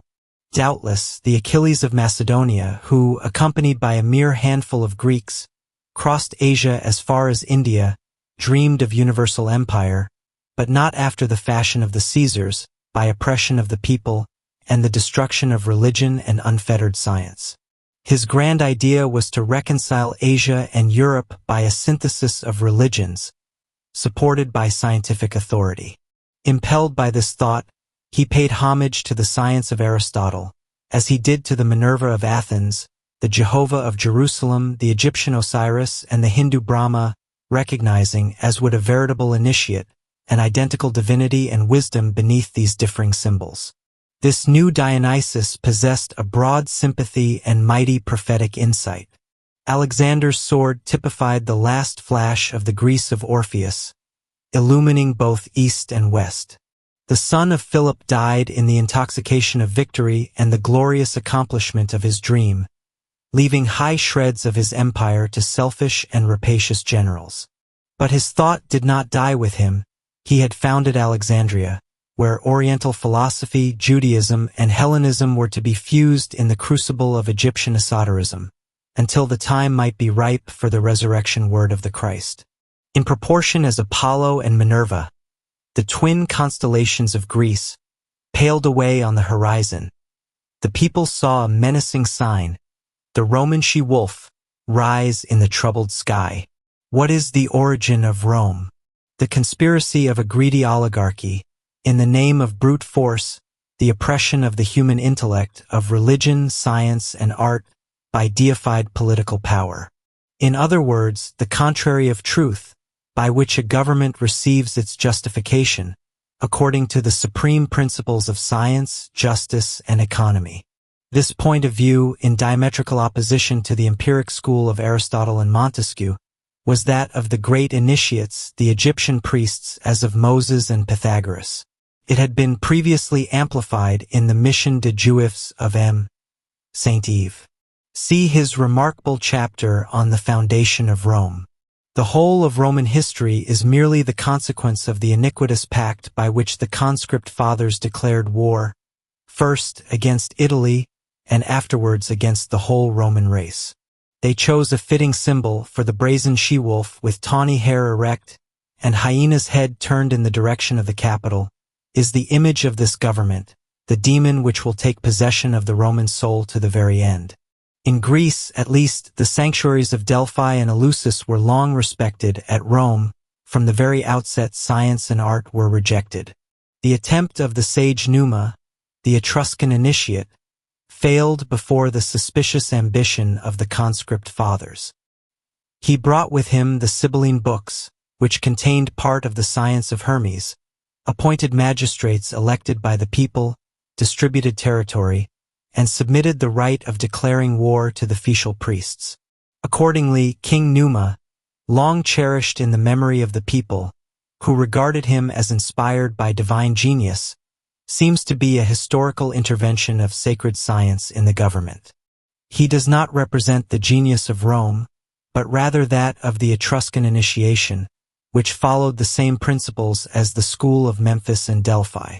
After Numa, the Roman Senate burnt the Sibylline books, ruined the authority of the Flamens, destroyed arbitral institutions, and returned to its old systems in which religion was nothing more than an instrument of public domination. Rome became the hydra which engulfed the peoples and their gods with them. The nations of the earth were gradually reduced to subjection and pillage. The Mamertine prison became filled with kings from north and south. Rome, bent on having no other kings than slaves and charlatans, destroys the final possessors of esoteric tradition in Gaul, Egypt, Judea, and Persia. She pretends to worship the gods, but the only object of her adoration is the she-wolf. And now, away on the blood-stained dawn, there appears the final offspring of this ravenous creature, the embodiment of the genius of Rome, Caesar. Rome has conquered all the nations of the earth. Caesar, her incarnation, arrogates to himself universal power. He aspires not merely to become the ruler of mankind, for, uniting the tiara with the diadem, he causes himself to be proclaimed chief pontiff. After the battle of Thapsus, deification as a hero is voted him. After that of Munda, divine apotheosis is granted by the Senate. His statue is erected in Thjj Temple of Quirinus, and a college of officiating priests appointed, bearing his name. To crown all in irony and logic, this very Caesar who deifies himself, denies in the presence of the Senate the immortality of the soul. Would it be possible to proclaim more openly that there is no longer any other god than Caesar? Under the Caesars, Rome, inheritor of Babylon, extends her power over the whole world. What has become of the Roman state? It is engaged in destroying all collective life outside the capital. Military dictatorship is the order of the day in Italy, extortions of governors and tax collectors in the provinces. Conquering Rome feeds like a vampire on the corpse of a worn-out system. And now the Roman orgies are freely and publicly paraded with all their bacchanalia of vice and crime. They begin with the voluptuous meeting of Mark Antony and Cleopatra, and will be brought to an end with the debaucheries of Messalina and the mad frenzy of Nero. They signalize their presence by a lascivious and public parody of the mysteries, and are destined to close in the Roman circus, where nude virgins, martyrs to their faith, are torn to pieces and devoured by savage beasts, amid the plaudits of thousands of spectators. And yet, among the nations conquered by Rome, there was one which called itself the people of God, whose genius was the very opposite to that of Rome. How comes it that Israel, worn out by intestine strife, crushed by 3 centuries of slavery, had preserved its indomitable faith? Why did this conquered people rise, prophet-like, to oppose Greek decadence and Roman orgies? Whence did they derive the courage to predict the fall of the masters who had their feet on the throat of the nation, and speak of some vague final triumph, when they themselves were drawing to an irremediable ruin? The reason was that a great idea, inspired by Moses, lived in the nation. Under Joshua, the 12 tribes had erected a commemorative pillar with the inscription, "This is a testimony between us that Jehovah is God alone." The lawmaker of Israel had made monotheism the cornerstone of his science and social law, as well as of a universal religious idea. He had had the genius to understand that on the triumph of this idea the future of mankind would depend. To preserve it, he had written a hieroglyphic book, constructed a golden ark, and raised up a people from the nomad dust of the wilderness. Not content with these witnesses to the spiritualistic idea, Moses brought down the lightning flash and the thunderbolt from heaven. Against them conspired not only the Moabites, the Philistines, the Amalekites, and all the tribes of Palestine, but even the frailties and passions of the Jewish people itself. The book ceased to be understood by the priesthood. The ark was captured by enemies. Numerous were the times when the people almost forgot their mission. Why then, in spite of all, did they remain faithful to this mission? Why had the idea of Moses remained graven on the brow and heart of Israel in letters of fire? To whom is due this exclusive perseverance, this magnificent fidelity amid the vicissitudes of a troubled history, such a fidelity as gave Israel a unique character among the nations? It may boldly be attributed to the prophets and the institution of prophecy. By oral tradition it may be traced back to Moses. The Hebrew people has had Nabi at all periods of its history, right to its dispersion. But the institution of prophecy appears first under an organic form at the time of Samuel. He it was who founded the confraternities of Nebiim, those schools of prophets, in the face of a rising royalty and an already degenerate priesthood. He made them austere guardians of the esoteric tradition and the universal religious thought of Moses against the kings, in whom the political idea and national aim was to predominate. In these confraternities were preserved the relics of the science of Moses, the sacred music, the occult art of healing, and finally, the art of divination, exercised by the great prophets with masterly force and abnegation. Divination has existed under the most diverse forms among all the peoples of the ancient cycle, but prophecy in Israel possesses an amplitude, a loftiness and authority, belonging to the intellectual and spiritual realm in which monotheism keeps the human soul. Prophecy, represented by the theologians literally as the direct communication of a personal God, denied by naturalistic philosophy as pure superstition, is in reality nothing but the superior manifestation of the universal laws of the Spirit. The general truths which govern the world, says Ewald in his fine work on the prophets, in other terms, the thoughts of God are immutable and incapable of attack, quite independent of the fluctuations of things, and of the will and action of men. Man is originally intended to participate in them, and translate them freely into acts. But for the word of the Spirit to enter into carnal man, he must be fundamentally influenced by the great commotion of history. Then the eternal truth springs forth like a flash of light. This is why we so often read in the Old Testament that Jehovah is a living God.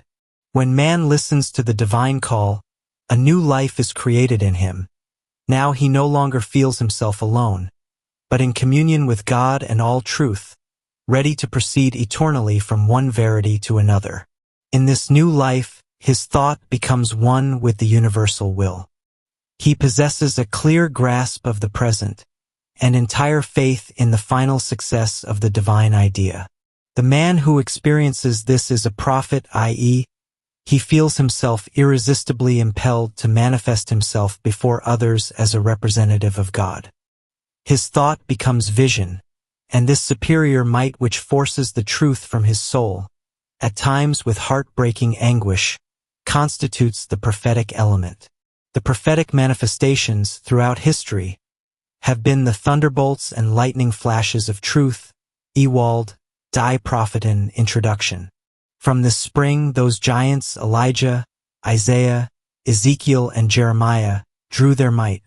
Deep in their caves or in the palaces of the kings, they were indeed sentinels of Jehovah, and as Elisha said to his master Elijah, the chariots of Israel and the horsemen thereof. Often do they foretell with prophetic vision the death of kings, the fall of kingdoms, and the punishments to be visited on Israel. At times they are mistaken. The prophetic torch, though lit by the sun of divine truth, will vacillate and darken in their hands under the influence of national passion. But never do they waver concerning moral truths, the real mission of Israel, the final triumph of justice to mankind.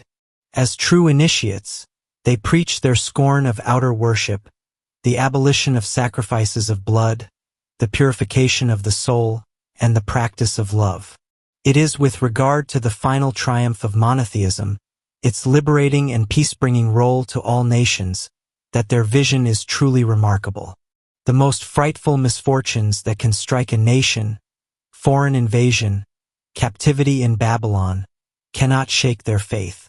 Listen to what Isaiah said during the invasion of Sennacherib.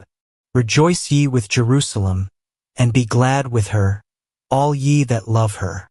Rejoice for joy with her, all ye that mourn for her, that ye may suck and be satisfied with the breasts of her consolations, that ye may milk out and be delighted with the abundance of her glory. For thus saith the Lord, Behold, I will extend peace to her like a river, and the glory of the Gentiles like a flowing stream. Then shall ye suck, ye shall be borne upon her sides, and be dandled upon her knees. As one whom his mother comforteth, so will I comfort you, and ye shall be comforted in Jerusalem. And when ye see this, your heart shall rejoice, and your bones shall flourish like an herb. And the hand of the Lord shall be known towards his servants, and his indignation toward his enemies. For behold, the Lord will come with fire and with his chariots like a whirlwind, to render his anger with fury, and his rebuke with flames of fire. For by fire and by his sword will the Lord plead with all flesh. And the slain of the Lord shall be many. They that sanctify themselves and purify themselves in the gardens behind one tree in the midst, eating swine's flesh, and the abomination and the mouse shall be consumed together, saith the Lord. For I know their work and their thoughts. It shall come that I will gather all nations and tongues, and they shall come and see my glory. It is only before the tomb of the Christ that this vision begins to find realization. But who could deny its prophetic truth when thinking of the part Israel played in the history of mankind?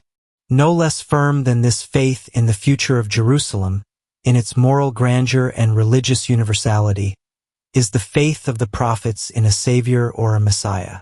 They all speak of him.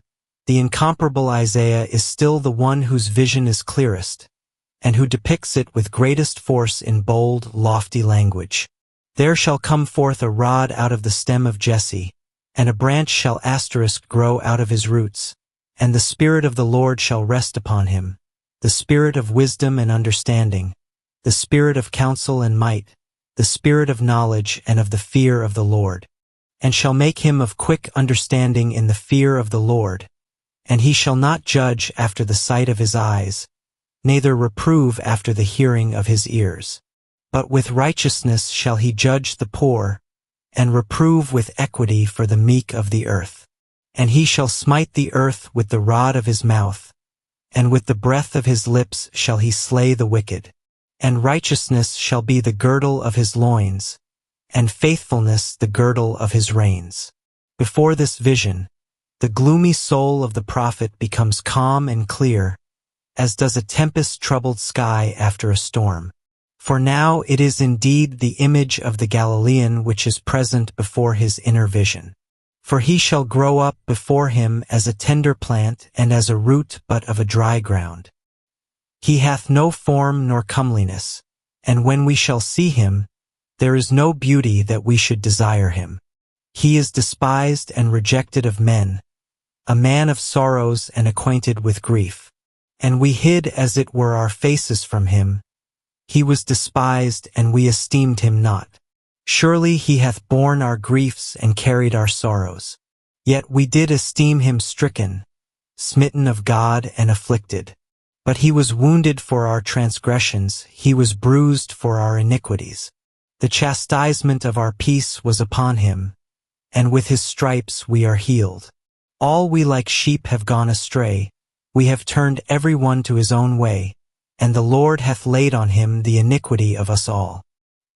He was oppressed and he was afflicted, yet he opened not his mouth. He is brought as a lamb to the slaughter, and as a sheep before her shearers is dumb, so he openeth not his mouth. He was taken from prison and from judgment, and who shall declare his generation? For he was cut off out of the land of the living. For the transgression of my people was he stricken. For 8 centuries the thunder words of the prophets caused the idea and image of the Messiah to hover above all national dissensions and misfortunes, at times under the form of a terrible avenger, and again as an angel of mercy.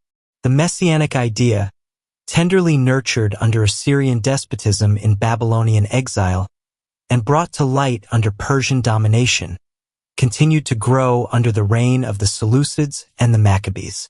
When the Roman rule and the reign of Herod came, the Messiah was alive in the consciousness of all. The great prophets had seen him as a great man, a martyr, a veritable son of God. The people, faithful to the Judaic idea, imagined him as a David, a Solomon, or a new Maccabeus. Whatever he might be, this restorer of Israel's greatness was believed in and expected by all. Such is the might of prophetic action. Thus we see that just as Roman history ends in Caesar, along the instinctive path and infernal logic of destiny, so the history of Israel leads freely to the Christ along the conscious path and divine logic of providence, manifested in its visible representatives, the prophets. Evil is fatally condemned to contradict and destroy itself, for it is the false, but good, in spite of all obstacles, engenders light and harmony after a lapse of time, for it is the fruit of truth. From her triumph Rome obtained nothing but Caesarism, from her downfall Israel gave birth to the Messiah. A vague expectancy hung over the nations. In the excess of its evil all humanity had a presentiment of a Savior.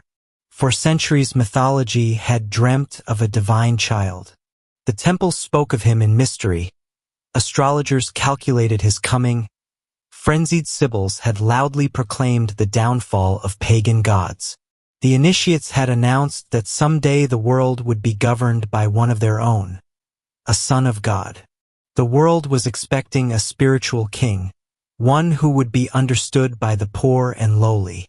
The great Aeschylus, son of a priest of Eleusis, was almost killed by the Athenians for daring to say in the crowded theater, by the mouth of his Prometheus, that the reign of Jupiter destiny would come to an end.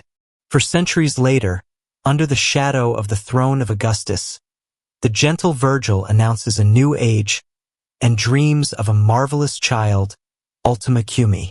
Venit jam Carminis aetat, magnus ab integro seclorum nascitur ordo. Jam redit et Virgo, redurnt satumia regna. Jam nova progenies scylla demititur alto. Tu modo nascenti puero, quo feria primum desinet. Ac toto surget gens aurea mundo, casta, fave, lucina, tus jam regnat Apollo. Aspice convexo nutentem ponder mundum, terrasque, tractusque maris, coelumque profundum. Aspice venturo laetanter ut omnia seclo. Virgil, Eclogue 4.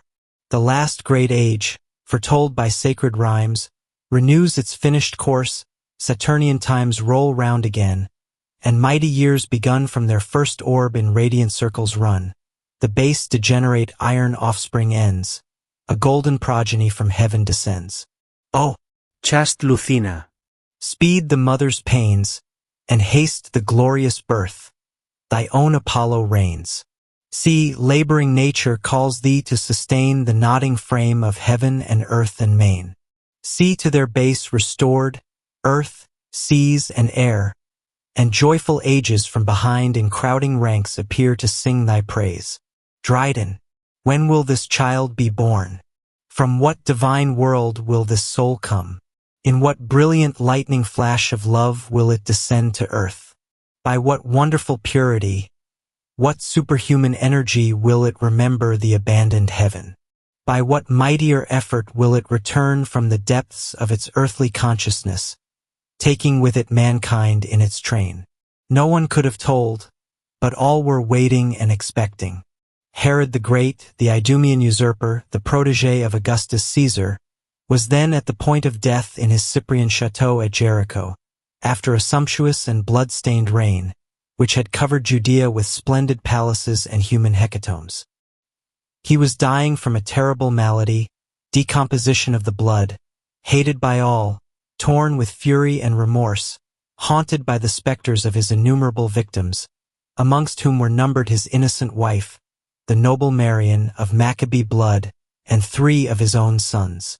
The 7 women of his harem had fled the presence of the royal phantom. His very bodyguard had abandoned him. Impassive by the side of the dying wretch sat his sister Salome, his evil genius, the instigator of his foulest crimes. With diadem on brow, and breast sparkling with precious stones, she kept watch, waiting for the king's last breath, when she in her turn would seize the reins of sovereignty. Thus died the last king of the Jews. At this very moment had just been born the future spiritual king of humanity, and the few initiates of Israel were silently preparing for his reign in profound humility and silence. Herod died in the 4th year before our era. Calculations of the critics are now generally unanimous in giving this date also as the birth of Jesus. Sie keim, das Leben Jesu. Chapter 2. Mary. First development of Jesus. Jehoshua, whom we call Jesus from the Greek form of his name, was probably born in Nazareth. It is by no means impossible that Jesus might chance to have been born in Bethlehem. But this tradition seems to form part of the cycle of later legends relating to the Holy Family and the infancy of the Christ. It was certainly in this abandoned corner of Galilee that his childhood was passed, and the first, the greatest, of the Christian mysteries accomplished, the appearance of the soul of the Christ. He was the son of Miriam or Mary, wife of the carpenter Joseph, a Galilean woman of noble origin, affiliated to the Essenes. Legend has woven a tissue of marvels around the birth of Jesus. If legend gives refuge to numerous superstitions, it also at times conceals psychic truths but little known, for they are above the perception of the mass of mankind. One fact may be learned from the legendary history of Mary, that Jesus was a child consecrated before his birth to a prophetic mission by the wish of his mother. The same thing is related of several heroes and prophets of the Old Testament. These sons thus dedicated to God were called Nazarenes. Touching this point, it is interesting to refer to the histories of Samson and of Samuel. An angel announces to Samson's mother that she will soon be with child, and will give birth to a son, whose head the razor shall not touch. In the case of Samuel, it is the mother who herself requests a child from God. Now Samuel, in its original root signification, means inner glory of God. The mother, feeling herself, as it were, illumined by the one she incarnated, considered him as the ethereal essence of the Lord. These passages are extremely important, as they introduce us to the esoteric, the constant and living tradition in Israel, and, along this channel, into the real signification of the Christian legend. Elkanah, the husband, is indeed the earthly father of Samuel in the flesh, but the eternal is his heavenly father in the spirit. The figurative language of Judaic monotheism here masks the doctrine of the pre-existence of the soul. The woman initiate appeals to a superior soul, demanding to receive it into her womb and bring to birth a prophet. This doctrine, considerably veiled by the Jews and completely absent from their official worship, formed part of the secret tradition of the initiates. It appears in the prophets. Jeremiah affirms it in the following terms. The word of the Lord came unto me, saying, Before I formed thee in the belly, I knew thee, and before thou earnest forth out of the womb, I sanctified thee, and I ordained thee a prophet unto the nations. Jeremiah 1-4. Jesus will say the same to the scandalized Pharisees. Jesus said unto them, Verily, verily, I say unto you, before Abraham was, I am. John 8:58. How much of this can we apply in the case of Mary, the mother of Jesus? It appears that, In the first Christian communities, Jesus had been regarded as a son of Mary and Joseph, since Matthew gives us the genealogical tree of Joseph to prove that Jesus can trace his descent from David. At a later date, legend, anxious to show the supernatural origin of the Christ, wove her web of gold and azure. The history of Joseph and Mary, the Annunciation, and even the infancy of Mary IQ the Temple, Apocryphal Gospel of Mary and of the Savior's Childhood, published by Tischendorf. An attempt to discover the esoteric signification of Jewish tradition and Christian legend would lead one to say that the action of providence, or the influx of the spiritual world which cooperates in the birth of any man, whoever he be, is more powerful and evident at the birth of all men of genius, whose appearance can in no way be explained by the sole law of physical atavism. This influx reaches its greatest intensity in the case of one of those divine prophets destined to change the face of the world. The soul, chosen for a divine mission, comes from a divine world. It comes freely and consciously, but that it may enter upon an earthly life a chosen vessel is needed, and the appeal of a highly gifted mother, who from the attitude of her moral being, the desire of her soul, and the purity of her life, has a presentiment, attracts and incarnates into her very blood and flesh the soul of the Redeemer, destined in the eyes of men to become a son of God.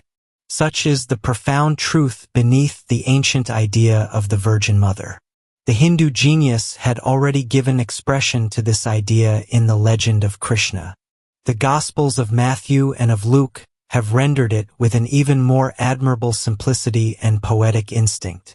To the soul which comes from heaven, birth is a death, Empedocles had said 500 years before Christ. However sublime the spirit be, once imprisoned in flesh, it temporarily loses the remembrance of all its past. Once engaged in corporal life, the development of its earthly consciousness is subjected to the laws of the world in which it incarnates. It falls under the force of the elements. The higher its origin, the greater will be the effort to regain its dormant powers, its celestial innatenesses, and to become conscious of its mission. Profound and tender souls need silence and peace to spring into manifestation. Jesus passed his early years amid the calm of Galilee. His first impressions were gentle, austere, and serene. His birthplace resembled a corner of heaven, dropped on the side of a mountain. The village of Nazareth has changed but little with the flight of time. Its houses, rising in tiers under the rock, resembled, so travelers say, white cubes scattered about in a forest of pomegranate, vine, and fig trees, whilst myriads of doves filled the heavens. Around this nest of verdant freshness floats the pure mountain air, whilst on the heights may be seen the open, clear horizon of Galilee. Add to this imposing background the quiet, solemn home life of a pious, patriarchal family. The strength of Jewish education lay always in the unity of law and faith, as well as in the powerful organization of the family dominated by the national and religious idea. The paternal home was a kind of temple for the child. Instead of the grinning frescoes, the nymphs and fauns which adorned the atrium of the Greek houses, such as could be seen at Sepphoris and Tiberias, there could be found in the Jewish houses only passages from the laws and the prophets, the stern, rigid texts standing out in Chaldean characters above the doors and upon the walls. But the union of father and mother in mutual love of their children illumined and warmed the house with a distinctly spiritual life. It was there Jesus received his early instruction, and first became acquainted with the scriptures under the teaching of his parents. From his earliest childhood, the long strange destiny of the people of GDD appeared before him in the periodic feasts and holy days celebrated in family life by reading, song, and prayer. At the Feast of Tabernacles, a shed, made of myrtle and olive branches, was erected in the court or on the roof of the house in memory of the nomad patriarchs of bygone ages. The 7-branched candlestick was lit, and there were produced the rolls of papyrus from which the secret history was read aloud. To the child's mind, the eternal was present, not merely in the dollar-starry sky, but even in this candlestick, the reflex of his glory, in the speech of the Father and the silent love of the Mother. Thus Jesus was made acquainted with the great days in Israel's history, days of joy and sorrow, of triumph and exile, of numberless afflictions and eternal hope. The Father gave no reply to the child's eager and direct questions.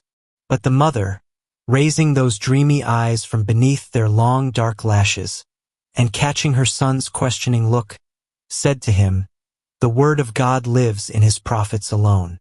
Some day the wise Essenes, solitary wanderers by Mount Carmel and the Dead Sea, will give thee an answer.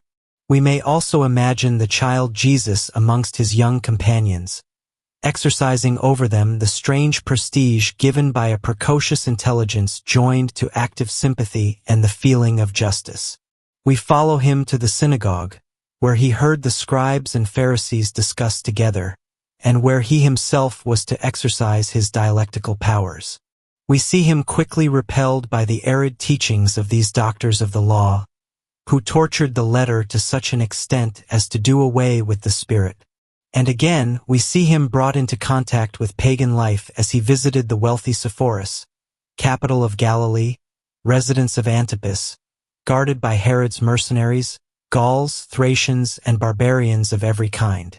In one of those frequent journeys to visit Jewish families, he might well have pushed on to a Phoenician town, one of those veritable hives of human beings, swarming with life by the seaside. He would see from afar the low temples, with their thick sturdy columns, surrounded with dark groves, whence issued the songs of the priestesses of Astarte, to the doleful accompaniment of the flute. Their voluptuous shrieks, piercing as a cry of pain, would awaken in his heart a deep groan of anguish and pity.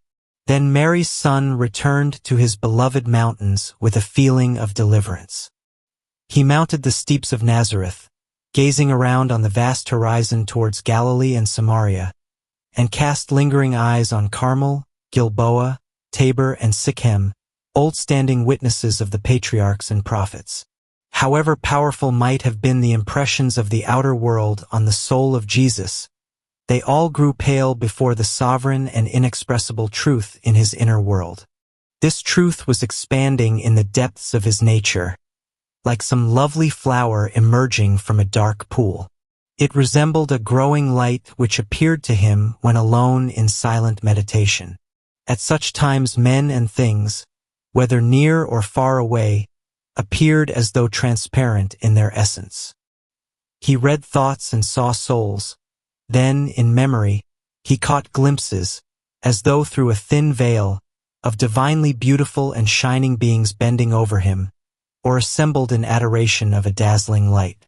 Wonderful visions came in his sleep, or interposed themselves between himself and reality by a veritable duplication of his consciousness.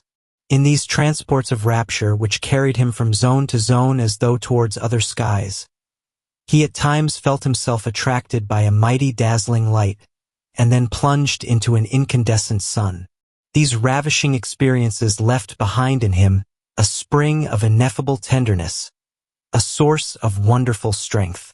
How perfect was the reconciliation he felt with all beings, in what sublime harmony was he with the universe. But what was this mysterious light, though even more familiar and living than the other, which sprang forth from the depths of his nature, carrying him away to the most distant tracts of space, i.e. yet uniting him by secret vibrations with all souls? Was it not the source of souls and worlds? He named it, his Father in heaven. This primitive feeling of unity with God in the light of love is the great revelation of Jesus. An inner voice told him to hide it deep in his heart. All the same, it was to give light to his whole life. It gave him an invincible feeling of certainty, made him at once gentle and indomitable, converted his thought into a diamond shield, and his speech into a sword of flame. Besides, this profoundly secret, mist and our life was united with a perfect clearness on matters of everyday life. Luke shows him at the age of 12 years as increasing in strength, grace, and wisdom. The religious consciousness was, in Jesus, innate, absolutely independent of the outer world. His prophetic and messianic consciousness could only be awakened by outer circumstances, by the life of his age, in short, by special initiation and long inner elaboration. Traces of this are found in the Gospels and elsewhere. The first great shock came to him during a journey to Jerusalem with his parents, as related by Luke. This town, the pride of Israel, had become the center of Jewish aspirations. Its misfortunes had had no other effect than to exalt the minds of men. Under the Seleucids and Maccabees, first by Pompey and finally by Herod, Jerusalem had been subjected to the most terrible of sieges. Blood had been shed in torrents. The Roman legions had butchered the people in its streets, and innumerable crucifixions had polluted the surrounding heights. After such horrors, and the humiliation following on the Roman occupation, after decimating the Sanhedrim and reducing the pontiff to a mere trembling slave, Herod, as though in irony, had rebuilt the temple with more magnificent pomp and glory than ever. Jerusalem remained, as before, the holy city. Had not Isaiah, the favorite author of Jesus, named it the bride, before whom the people shall bow down? He had said, "The Gentiles shall come to thy light, and kings to the brightness of thy rising. Violence shall no more be heard in thy land, wasting nor destruction within thy borders. But thou shalt call thy walls salvation and thy gates praise." To see Jerusalem and the temple of Jehovah was the dream of all Jews, especially since Judea has become a Roman province. They journeyed hither from Perea, Galilee, Alexandria, and Babylon. On the way, whether in the wilderness under the waving palms, or near the wells, they cast longing eyes, as they sang their psalms, in the direction of the hill of Zion. A strange feeling of oppression must have come over the soul of Jesus, when, on his first pilgrimage, he saw the city girt around with lofty walls, standing there on the mountain, like a gloomy fortress, the Roman amphitheater of Herod at its gates, the Antonia Tower dominating the temple, and Roman legions, lance in hand, keeping watch from the heights. He ascended the temple steps, and admired the beauty of those marble porticos, along which walked the Pharisees in sumptuous flowing garments. After crossing the Gentiles, he proceeded to the women's court, and, mingling with the crowd of Israelites, drew near the Nicanor gate, and the 3-cubit balustrade, behind which were to be seen priests in sacerdotal robes of purple and violet, shining with gold and precious stones, officiating there in front of the sanctuary, sacrificing bulls and goats, and sprinkling the blood over the people as they pronounced a blessing. All this bore no resemblance to the temple of his dreams, or the heaven in his heart. Then he descended again into the more populous quarters of the town, where he saw beggars pallid with hunger, and whose faces were torn with anguish, a veritable reflection of the tortures and crucifixions accompanying the late wars. Leaving the city by one of the gates, he wandered among those stony valleys and gloomy ravines forming the quarries, pools, and tombs of the kings, and converting Jerusalem into a veritable sepulchre. There he saw maniacs issue from the caves, shrieking out blasphemies against living and dead alike. Then, descending a broad flight of stones to the pool of Siloam, he saw stretched out at the water's brink lepers, paralytics, and wretches, covered with ulcers and sores, in the most abject misery. An irresistible impulse compelled him to look deep into their eyes and drink in all their grief and pain. Some asked him for help, others were gloomy and hopeless, others again, with senses numbed, seemed to have done with suffering. But then how long had they been there to have come to such a state? Then Jesus said to himself, "Of what use are these priests, this temple and these sacrifices, since they can afford no relief to such terrible suffering?" And, of a sudden, like an overwhelming torrent, he felt pouring into his heart the grief and pains of this town, arid its inhabitants, of the whole of humanity. He understood now that a happiness he could not share with others was absolutely impossible.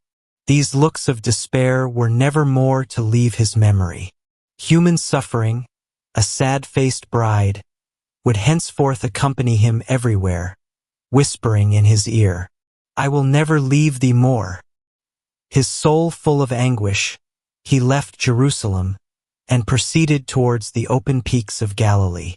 A cry leapt forth from the depths of his heart. "Father in heaven, one grant that I may know and heal and save."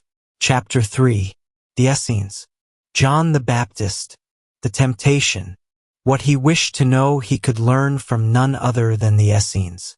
The Gospels have maintained perfect silence as to the deeds of Jesus, previous to his meeting with John the Baptist, through whom, according to them, he in some way took possession of his ministry.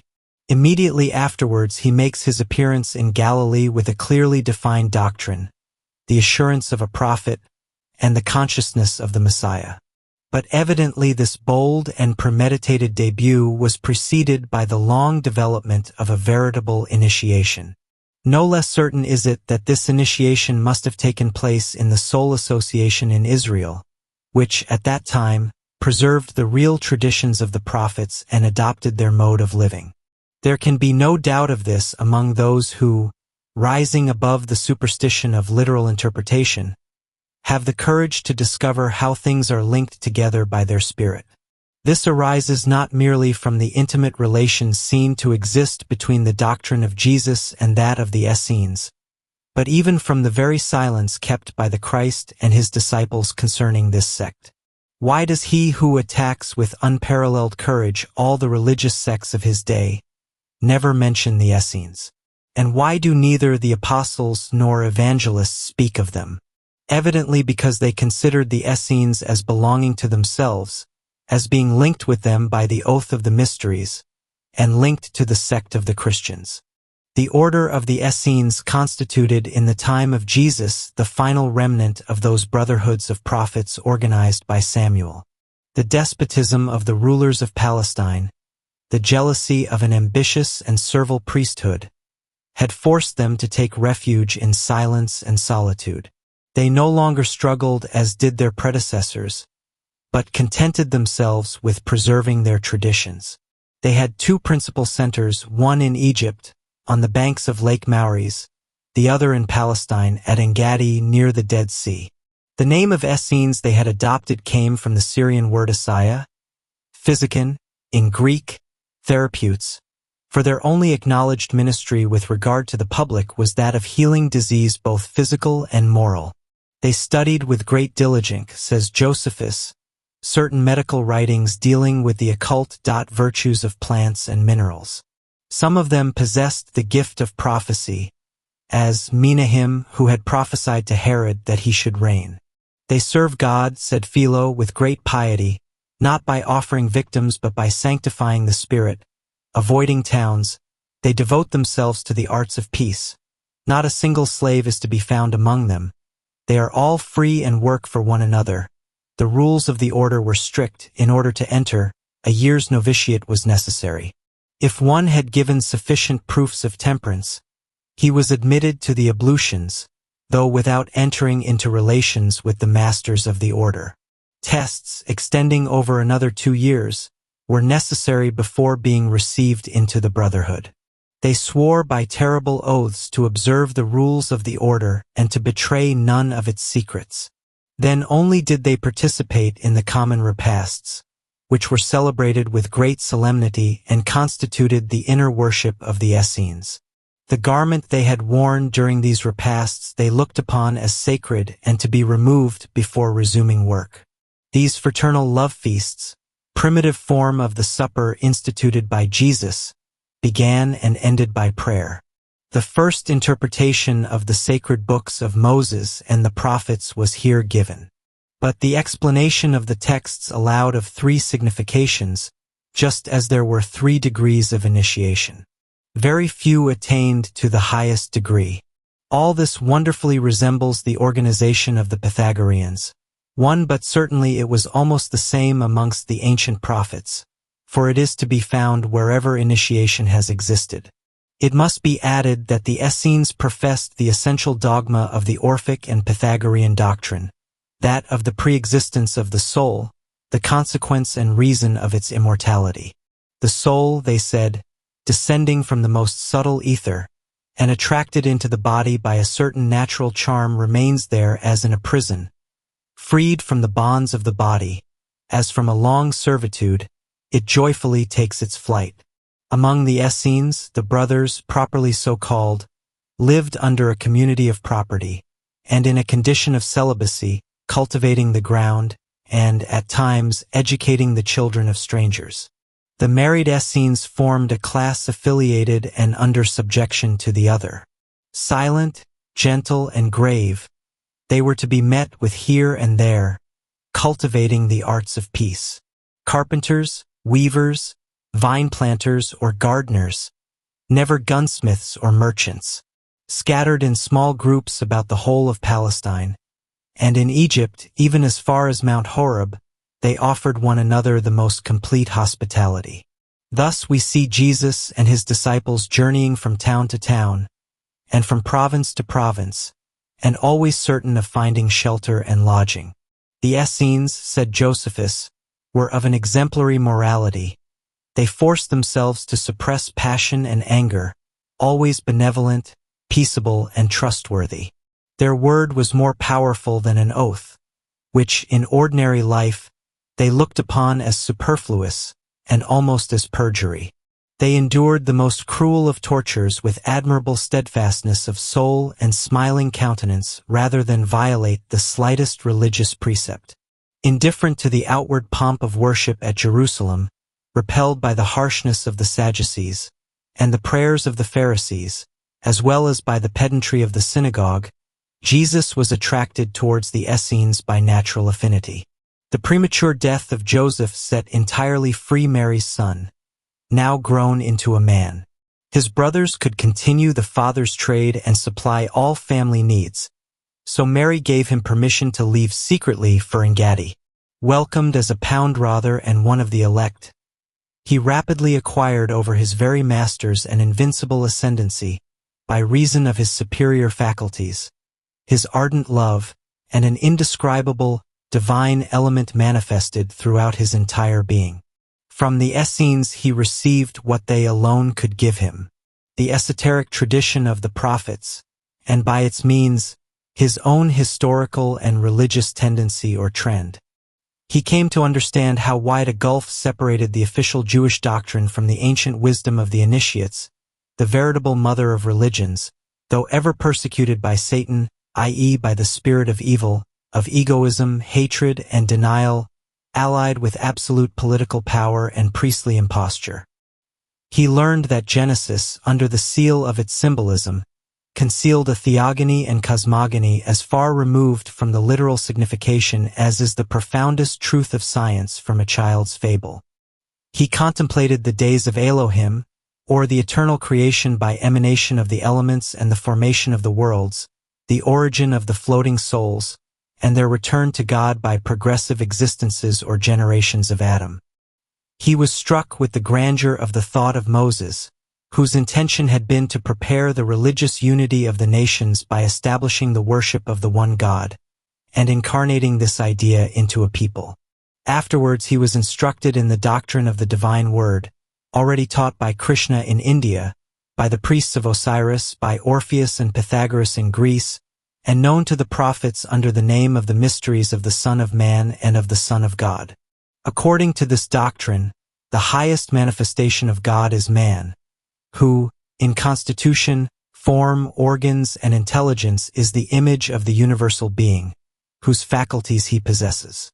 In the earthly evolution of humanity, however, God is scattered, split up, and mutilated, so to speak, in the multiplicity of men and of human imperfections. In it he suffers, struggles, and tries to find himself. He is the Son of Man, the perfect man, the man-type, the profoundest thought of God, remaining hidden in the infinite abyss of his desire and power. And yet at certain epochs, when humanity is to be saved from some terrible gulf, and set on a higher plane, a chosen one identifies himself with divinity, attracts it to himself by strength, wisdom, and love, and manifests it anew to men. Then, divinity, by the virtue and breath of the Spirit, is completely present in him. The Son of Man becomes the Son of God, and his living Word. In other ages and among other nations, there had already appeared sons of God, but since Moses, none had arisen in Israel. All the prophets were expecting this Messiah. The seers even said that this time he would call himself the Son of Woman, of the heavenly Isis, of the divine light which is the bride of God. For the light of love would shine in him, above every other light, with a dazzling splendor, hitherto unknown on earth. All these secrets which the patriarch of the Essenes unfolded to the young Galilean on the solitary banks of the Dead Sea, in lonely Engadi, seemed to him wonderful, but yet known. It was with no ordinary emotion that he heard the chief of the order comment on the words still to be read in the book of Enoch. From the beginning the Son of Man was in the mystery. The Father kept him near his mighty presence, and manifested him to his elect. But the kings shall be afraid and shall prostrate themselves to the ground with terror, when they shall see the Son of Woman seated on the throne of his glory. Then the elect shall summon all the forces of heaven, all the saints from on high in the power of God, and the cherubim, the seraphim, the Ophanim, all the angels of mighty, all the angels of the Lord Yue. Of the elect and of the other mighty serving on earth and above the waters, shall raise their voices. At these revelations the words of the prophets, read and meditated upon times innumerable, appeared before the eyes of the Nazarene, with a profound and terrible light, like lightning flashes in the night. Who could this elect be, and when would he appear before Israel? Jesus passed a series of years among the Essenes. He submitted to their discipline, studied with them the secrets of nature, and the occult power of healing. To develop his spirit, he gained entire mastery over his body. Not a day passed without self-questioning and meditation on the destiny of humanity. That was a memorable night for the order of the Essenes and the new adept, when he received in profoundest secrecy the superior initiation of the 4th degree, the one granted only in the special case of a prophetic mission, requested by the brother and confirmed by the elders. A meeting was held in a cave cut into the mountain, and resembling a vast hall with an altar of stone seats. The chief of the order was there with a few elders. Sometimes 2 or 3 initiates, prophetesses also, Essenes, were admitted to the mysterious ceremony. Bearing torches and branches of palm trees, they greeted the new initiate who was clothed in a robe of white linen, as bridegroom and king, the one they had seen in vision, and whom they now looked upon perhaps for the last time. Then, the chief of the order, generally an old centenarian, Josephus states that the Essenes lived to an advanced age, offered him the golden chalice as a symbol of the final initiation, containing the wine of the Lord's vineyard, symbol of divine inspiration. Some said that Moses and the 70 had drunk therefrom, others trace it back from Abraham, who received from Melchizedek this very initiation under the elements of bread and wine. The elders never offered the cup to anyone in whom they had not recognized, with distinct certainty, the signs of a prophetic mission. But no one could define this mission, he was to find it himself. Such is the law of the initiates, nothing from without, everything from within. Henceforth he was free, master of his own actions, liberated from the order, a very hierophant, obedient to the impulses of the Spirit which could fling him into the depths or transport him on high, far above scenes of torture and human passion. When after the songs and prayers and sacramental words of the elder the Nazarene took the cup, a pale ray of the sun shooting through a rugged mountain crag ran in and about the torches and the flowing white garments of the Essene prophetesses. They too shuddered as they saw it fall on the Galilean's beautiful countenance, now overshadowed with a look of infinite sorrow. Were his thoughts dwelling on the poor wretches of Siloam? Had he already, in that ever-present anguish, caught a glimpse of the path he was to traverse? About this time, John the Baptist was preaching on the banks of the Jordan. He was not an Essene, but a prophet of the people, belonging to the sturdy race of Judah. Driven into the wilderness by a fierce, unyielding piety, he had there, in prayer, fasting, and mortification, lived a life of the strictest asceticism. Over his bare suntanned skin he wore a camel's hair cloak, symbol of the penitence he wished to impose both on himself and on his people. Deeply did he feel Israel's distress, and ardently did he await deliverance. According to the Jewish idea, he imagined the Messiah would finally come as an avenger and a judge, that, like another Maccabeus, he would rouse the people to revolt, drive out the Romans, punish the guilty, and finally enter Jerusalem in triumph, where, in peace and justice, he would reestablish the kingdom of Israel over all nations. He announced to the multitudes, who eagerly drank in his words, that the time was nigh for the coming of this Messiah, adding that they must prepare for it in a spirit of true repentance. Adopting the Essenian custom of ablution and transforming it, he had looked upon baptism in the Jordan as a visible symbol, a public accomplishment of the inner purification he insisted upon. This new ceremony, this earnest preaching to immense crowds of people, with the wilderness as a background, and beside the sacred waters of the Jordan, near the rugged mountains of Perea and Judea, seized hold of the imagination and attracted multitudes. It recalled the glorious days of the prophets of old, and gave the people what the temple could not give them, an inner shock, and, after the terrors of repentance had passed, a vague though mighty hope. They came from every part of Palestine, and even from more distant lands, to hear the desert saint who foretold the coming of the Messiah.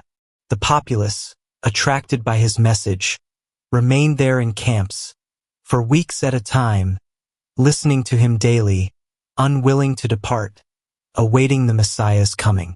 Many asked to take up arms under his command, and to recommence the holy war. Herod Antipas and the priests of Jerusalem began to be uneasy at this excitement of the populace. The signs of the times, too, were ominous. Tiberius, at the age of 74, was rapidly hastening his death by scenes of debauchery at Capri. Pontius Pilate was persecuting the Jews with redoubled fury, whilst, in Egypt, the priests had given forth that the phoenix was about to spring again to birth from her ashes. Jesus, who felt the prophetic calling even more emphatic within his soul, though as yet he was still feeling his way, came also to the desert of the Jordan, accompanied by a few Essenes, who already acknowledged him as master. He wished to see the Baptist, to listen to his message, and be baptized in public. His desire was to present himself in an humble and respectful attitude towards the prophet who had the courage to denounce the present rulers, and arouse from slumber the soul of Israel. He saw the rough ascetic, hairy and bearded, with his prophetic lion-like head, standing in a wooden pulpit under a rustic tent covered with branches and goatskins. All around among the scanty desert shrubs was a mighty crowd, an entire camp. Publicans, soldiers of Herod, Samaritans, Levites from Jerusalem, Idumeans with their flocks of sheep, even Arabs with their camels, tents, and caravans, arrested by the voice crying in the wilderness, and this voice of thunder passed over these multitudes. It said, "Repent ye, prepare ye the way of the Lord, make his paths straight." He called the Pharisees and scribes a race of vipers. He added that the axe was already laid unto the root of the trees, and said of the Messiah, "I baptize you with water only, but he shall baptize you with fire." Then, about sunset, Jesus saw the crowds press towards a cove on the water's bank, and Herod's mercenaries bend their rough backs beneath the water poured over them by the Baptist. He drew nearer. John did not know Jesus, knew nothing whatever concerning him, but he recognized the Essene by his linen garment. He saw him, a mere unit in the crowd, enter the water up to the girdle, and humbly bend to receive the baptismal sprinkling. When the neophyte arose, the savage preacher's fiery eyes met the Galilean's calm, gentle gaze. A quiver ran through the man of the wilderness as he saw the look of wondrous sweetness beaming from the eyes of Jesus, and involuntarily the question escaped his lips. "Art thou the Messiah?" The mysterious Essene made no reply, but with bowed head and crossed hands, he waited the blessing. John knew that silence was the law of the Essene novices. After solemnly extending both hands, the Nazarene disappeared with his companions among the water reeds. The Baptist saw him depart with mingled feelings of doubt, secret joy, and profound sadness. What was his own knowledge, his own prophetic hope compared with the light he had seen in the eyes of the unknown, a light which seemed to illuminate his whole being? Ah, if the handsome young Galilean were the Messiah, then indeed had the brightest day of his life dawned. But his own part would now be over, his own voice silent. From this day forward he preached in deeper and more emotional tones on the melancholy theme. He must increase and I must decrease. He was beginning to feel the gloom and weariness of an old lion tired of roaring, and now silently awaiting the end. Could it be that he was the Messiah? The Baptist's question also found an echo in the soul of Jesus. Ever since his consciousness had sprung to life, he had found God within himself, and the certainty of the kingdom of heaven in the radiant beauty of his visions. Then came the suffering of humanity which had filled his heart with the awful outpour of its anguish. The wise Essenes had taught him the secret of religions and of mysteries. They had shown him the spiritual decadence of humanity and its expectation of a savior. But how could he find the strength needed to rescue it from the pit? And now, the direct call of John the Baptist fell on the silence of his meditations like a thunderbolt from Sinai. Could he be the Messiah? Jesus could answer this question only by inmost meditation. Hence this retreat, this 40 days fast, narrated by Matthew in the form of a symbolic legend. The temptation in reality represents in the life of Jesus this great crisis, this sovereign vision of truth, which all prophets, all religious initiates, must infallibly experience before beginning their work. Over above in Gadi, where the Essenes cultivated sesame and the vine, a steep footpath led to a cave or grotto opening out on to the mountainside. It was entered by way of Dorian columns cut out in the rough rock, similar to those of the Apostles' retreat in the valley of Jehoshaphat.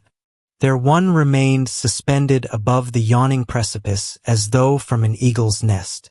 Below, in a gorge, could be seen vineyards and human dwellings away in the distance, the Dead Sea motionless and gray, and the lonely mountains of Moab. The Essenes had appointed this retreat for such among them as wished to submit to the test of solitude. In this spot were several rolls of the prophets, strengthening spices, dry figs, and a small stream of trickling water, sole nourishment of the ascetic in meditation. It was to this cave that Jesus retired. First of all, he mentally reviewed the whole of humanity's past life and estimated the gravity of present times. Rome was in sovereign power, and with her what the Persian Magi had called the reign of Ahrimans, and the prophets the reign of Satan, the sign of the beast, the apotheosis of evil. Darkness covered humanity, the soul of earth. The people of Israel had received from Moses the royal and sacerdotal mission, Avi representing the male religion of the Father of the pure Spirit, of teaching it to other nations, and effecting its triumph. Had its kings and prophets fulfilled this mission? The prophets who alone had been conscious of it replied unanimously, no. Israel was in her last throes, crushed beneath the might of Rome. Ought a rising of the people to be hazarded once more as the Pharisees still expected, a restoration by force of the temporal royalty of Israel? Should he declare himself son of David, and exclaim with Isaiah, "In my wrath I will trample upon the people, and overthrow their might"? Should he be a second Maccabeus, and allow himself to be nominated Pontifex King? Jesus might have made the attempt. He had seen the crowds ready to rise at the voice of John the Baptist, and the strength he was himself conscious of was far greater than that of the prophet of the wilderness. But then, would violence overcome violence? Would the sword put an end to government by the sword? Would there not be thus supplied fresh recruits to the powers of darkness who were watching their prey in secret? Ought he not rather to place within the reach of all mankind this truth, which hitherto had remained the privilege of a few sanctuaries and initiates, to open every heart to receive it, until the time should be ripe for it to penetrate the mind by inner revelation and science, to preach the kingdom of heaven to the poor and lowly, substitute the reign of Pharis for that of the law, transform humanity from its very base by regeneration of souls? But to whom would victory belong, to Satan or to God? To the spirit of evil who reigns with the formidable powers of earth, or to the divine spirit who is enthroned above the invisible regions of heaven, and sleeps in the heart of man just as the spark lies hidden in the flint? What would be the fate of the prophet who should dare to tear away the veil from the temple and lay bare the emptiness of the sanctuary, braving at once Herod and Caesar? And yet it must be done. The inner voice did not say to him as it did to Isaiah, "Take a large volume and write therein with a man's pen." The voice of God cried out to him, "Rise and speak." The word of life must be found, the faith which removes mountains, the strength which shatters the bulwarks of evil. Jesus began fervently to pray. Then a feeling of uneasiness, an increasing trouble came over his soul. He had a feeling that he was losing the marvelous felicity he had participated in, and that he was sinking into a very pit of dark, and a black, dense mist came over him, peopled with phantoms of every kind. He recognized his brothers, his Essene masters, his mother. One after the other they said to him, "It is madness for you to wish for what can never be. You know not what is before you, I renounce it all." The invincible inner voice replied, "I must go on." Thus he struggled for a series of days and nights, at times standing, then again on his knees or prostrate on the ground. The abyss in which he was sinking became deeper and deeper, and thicker the enveloping mist. He felt as though he were approaching something inexpressibly terrible.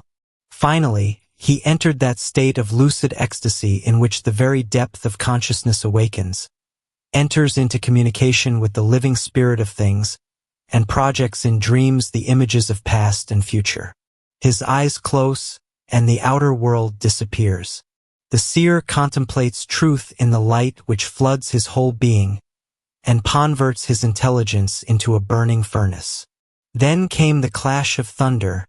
The mountain shook to its foundations. A whirlwind coming from distant space carried off the seer to the top of the temple at Jerusalem. Down below shone roofs and minarets like a forest of gold and silver. Hymns were ascending from the Holy of Holies. Waves of incense arose from every altar and formed in eddying circles beneath his feet. People in festive garb filled the porticos, whilst women joyfully sang into the air their hymns of ardent devotion. Trumpets sounded, and a mighty chorus of voices exclaimed, "Glory to the Messiah, one the King of Israel. Thou shalt be this king if thou wilt worship me," said a voice from below. "Who art thou?" asked Jesus. Again the wind carried him through space to the summit of a mountain. At his feet lay, in their golden glory, all the kingdoms of the earth. "I am the King of spirits and the Prince of the earth," answered the voice from below. "I know who thou art," said Jesus. "Thy forms are innumerable. Thy name is Satan. Here in thy earthly form." The figure of a crowned monarch appeared, enthroned in the clouds. Around his imperial head shone a faint, pale halo. The somber figure stood, out against a blood-red nimbus, with its pallid, ghastly countenance, and eyes flashing forth a cold, steely light. He said, "I am Caesar. Only bow down before me, and I will give thee all these kingdoms." Jesus said to him, "Get thee behind me, tempter. It is written, Thou shalt worship only the Lord thy God." Immediately the vision faded away. Finding himself alone in the cave of Engedi, Jesus said, By what sign shall I overcome the powers of the earth? By the sign of the Son of Man, said a voice from above. Show me this sign, said Jesus. Away on the horizon appeared a shining constellation, for stars in the sign of a cross. The Galilean recognized the sign of ancient initiations familiar to Egypt and preserved by the Essenes. When the world was young, the sons of Japhet had worshipped it as the sign of earthly and heavenly fire, the sign of life with all its joys, of love with all its wonders. Later the Egyptian initiates had seen in it the symbol of the great mystery, Trinity dominated by unity, the image of the sacrifice of the ineffable being who breaks himself in order to manifest himself in the universe. Symbol at once of life, death, and resurrection, it covered innumerable hypogea, temples, and tombs. The brilliant cross grew larger and came nearer, as though attracted by the heart of the seer. The 4 living stars shone forth like suns of light and glory. Behold the magic sign of life and immortality, I said the heavenly voice. In ancient times it was in the possession of men, now it is lost. Wilt thou restore it to them? I will, said Jesus. Then look, behold thy destiny. Suddenly the 4 stars disappeared. It was night, loud thunderclaps shook the mountains to their foundations, whilst from the depths of the Dead Sea emerged a dark, somber mountain, surmounted with a black cross. On it was nailed a man in the agony of death. The mountain was covered with a demon-stricken mob, crying out in hellish jeers, If thou art the Messiah, save thyself. The seer opened wide his eyes, then fell back, cold drops of perspiration streaming down his face. For this crucified man was himself. He had understood. In order to overcome, he must identify himself with this terror-stricken image, summoned up by himself, and placed there before him like an evil-boding omen. Wavering in his uncertainty as to the emptiness of infinite space, Jesus felt at once the tortures of the crucified one, the insults of men, and the profound silence of heaven. Thou canst take it or reject it, said the angelic voice. The vision of the cross phantom and the crucified victim began to grow dim, when of a sudden Jesus saw once more by his side the sick wretches of the pool of Siloam, and behind them myriads of despairing souls murmuring with clasped hands, Without thee we are lost, save us, thou who knowest how to love. Then the Galilean slowly arose, and with outstretched arms, and an attitude of supreme love, exclaimed, Mine be the cross. Let but the world be saved. Immediately Jesus felt a mighty rending asunder throughout his frame, and a terrible groan escaped his lips. At the same time the dark, somber mountain and the cross faded away.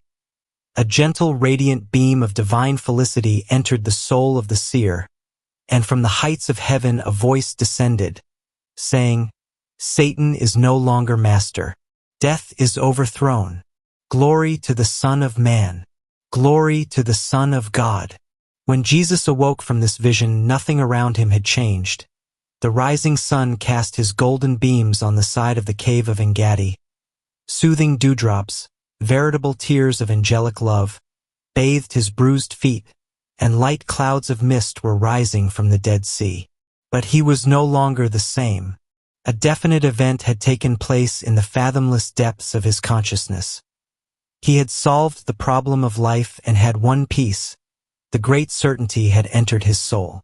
From the rejection of his earthly being, which he had trodden underfoot and cast into the pit, a new consciousness had arisen in radiant majesty. He knew he had become the Messiah by an irrevocable act of his will. Soon after, he once more descended to the village of the Essenes, where he learned that John the Baptist had just been seized by Antipas and imprisoned in the fortress of Machaerus. Far from showing fear at this omen, he saw therein a sign that the time was ripe and that he in his turn must act.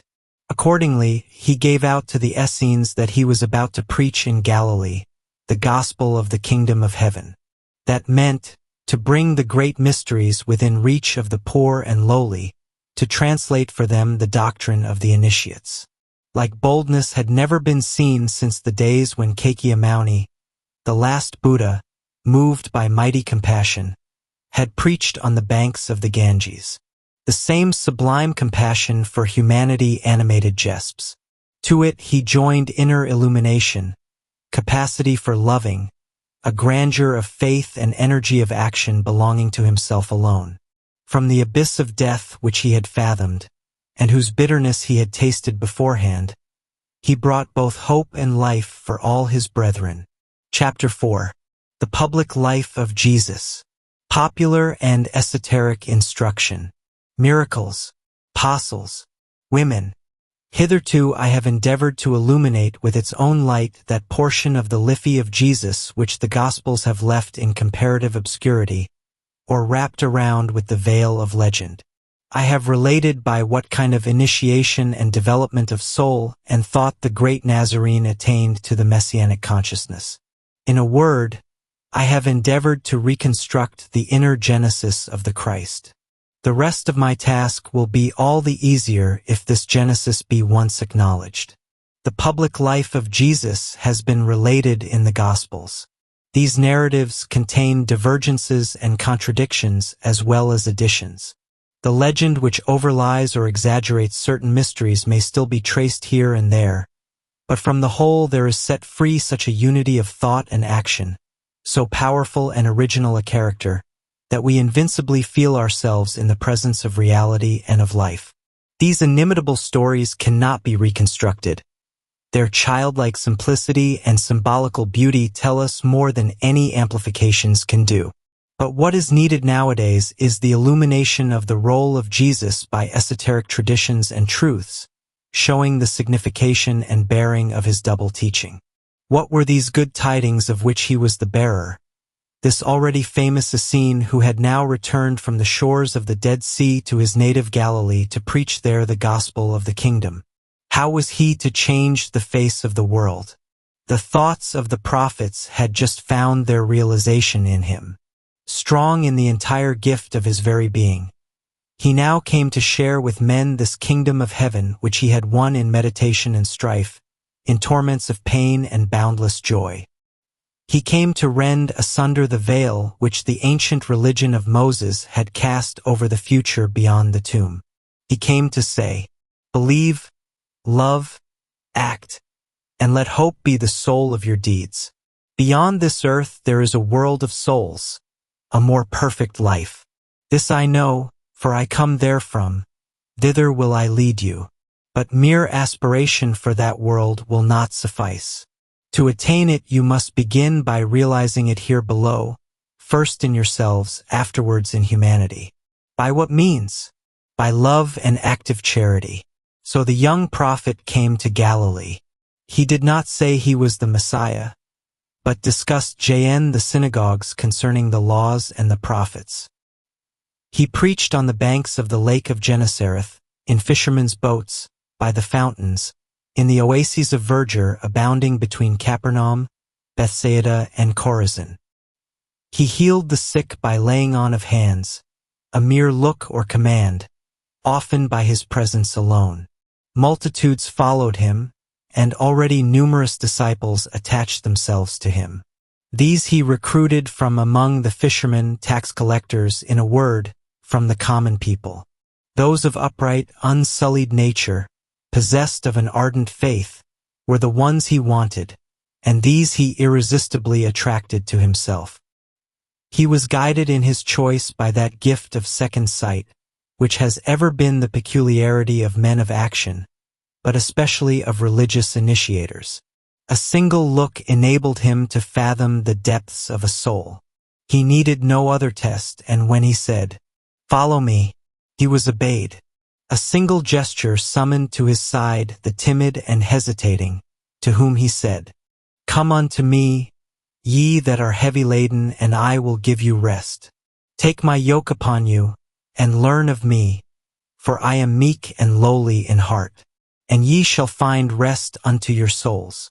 For my yoke is easy and my burden is light." He divined the innate thoughts of men, who in trouble and confusion recognized the Master. At times, he recognized in unbelief uprightness of heart. When Nathanael said, "Can anything good come out of Nazareth?" Jesus replied, "Behold an Israelite indeed, in whom is no guile." From his adepts he required neither oaths nor profession of faith, simply love and belief in himself. He put into practice the common possession of goods as a principle of fraternity among his own people. Jesus thus began to realize within his small group of followers the kingdom of heaven he wished to establish on earth. The Sermon on the Mount offers us an image of this kingdom already formed in germ, along with a resume of the popular teaching of Jesus. He is seated on the top of a hill, the future initiates are grouped at his feet. Farther down the slope the eager crowd drinks in the words which fall from his mouth. What is the doctrine of the new teacher? Fasting or maceration or public penance? No, he says, "Blessed are the poor in spirit, for theirs is the kingdom of heaven. Blessed are they that mourn, for they shall be comforted." Then he unrolls in ascending order the 4 final beatitudes, the marvelous power of humility, of sorrow for others, of the inner goodness of the heart, and of hunger and thirst after righteousness. Then, in glowing colors he depicts the active and triumphant virtues, compassion, purity of heart, militant kindness, and finally martyrdom for righteousness' sake. Blessed are the pure in heart, for they shall see God. Like the sound of a golden bell, this promise gives his listeners a faint glimpse of the starry heavens above the Master's head. Then they see the humble virtues, no longer in the guise of poor emaciated women in gray penitence robes, but transformed into beatitudes, into virgins of light whose brightness effaces the splendor of the lilies and the glory of Solomon. With the gentle breath of their palm leaves they scatter over these thirsting souls the fragrant perfumes of the heavenly kingdom. The wonder is that this kingdom expands, not in the distant heavens, but in the hearts of the listeners. They exchange looks of astonishment with one another.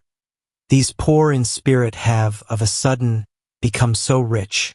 Mightier than Moses, the soul's magician has struck their hearts, from which rushes up an immortal spring of life. His teaching to the people may be summed up in the sentence, "The kingdom of heaven is within you." Now that he lays before them the means necessary to attain to this unheard of happiness, they are no longer astonished at the extraordinary things he asks of them. To kill even the desire for evil, to forgive offenses, to love their enemies.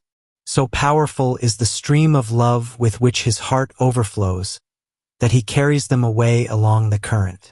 In his presence they find everything easy. Mighty the novelty, singular the boldness of such teaching. The Galilean prophet sets the inner life of the soul above all outer practices, the invisible above the visible, Chai kingdom of heaven above the benefits of earth. He commands that the choice be made between God and man. Then, summing up his doctrine, he says, "Love your neighbor as yourself.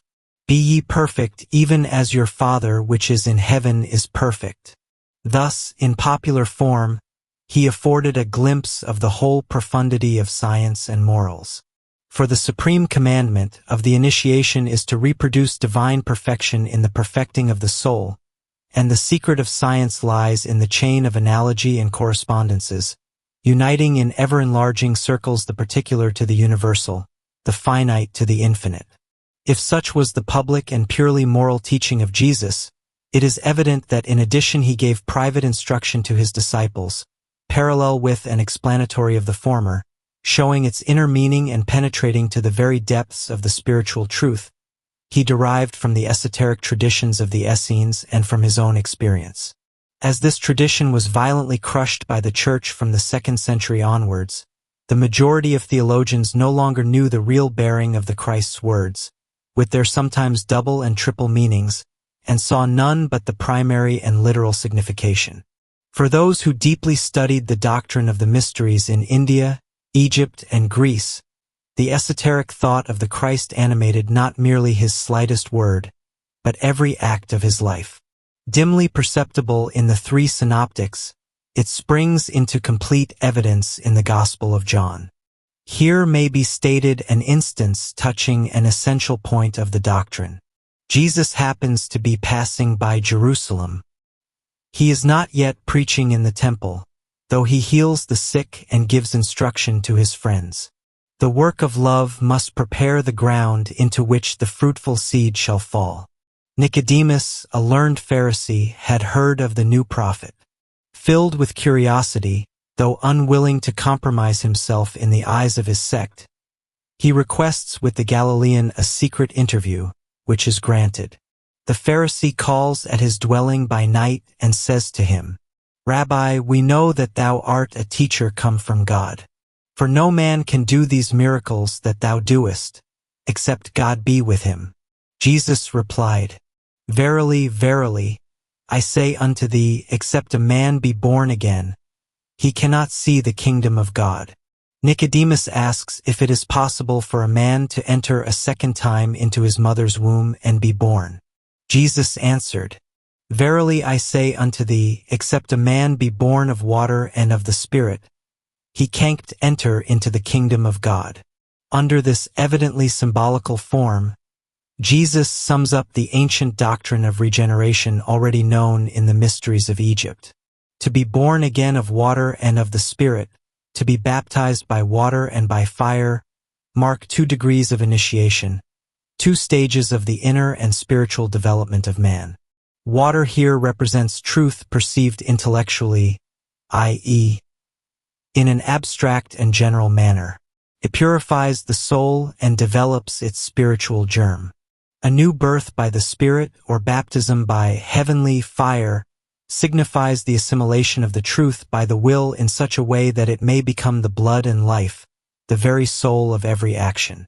From this results the complete victory of spirit over matter, the absolute mastery of the spiritualized soul over the body transformed into a docile instrument, a mastery which awakens its dormant faculties, opens its inner sense, and gives it an intuitive insight into truth and a direct action of soul on soul. This state is equivalent to the heavenly one which Jesus Christ called the kingdom of God. Baptism by water or intellectual initiation is accordingly the first step in rebirth. Baptism by the Spirit is total rebirth, a transformation of the soul by the fire of intelligence and will, and consequently, to a certain extent, of the elements of the body, in a word, a radical regeneration. From this come the exceptional powers it gives to man. This is the earthly signification of the eminently theosophical conversation between Nicodemus and Jesus. There is also a special signification which might briefly be called the esoteric doctrine concerning the constitution of man. According to this doctrine, man is threefold: body, soul, and spirit. He has an immortal and indivisible part, the spirit, a perishable and divisible part, the body, the soul which unites the two shares in the nature of both. Living organism as it is, it possesses an ethereal and fluidic body, similar to the material body, which, but for this invisible double, would have neither life, movement, nor unity. According as man obkeys the suggestions of the spirit or the impulses of the body, according as he attaches himself to the one or the other, the fluidic body becomes etherealized or dulled, unifies or becomes disaggregated.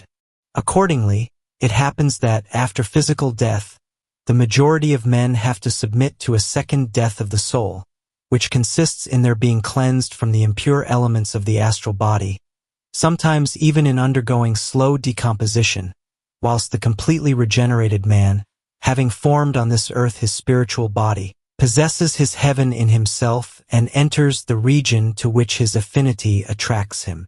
Now water, in ancient esotericism, symbolizes fluidic matter which is infinitely transformable, as fire symbolizes the one spirit.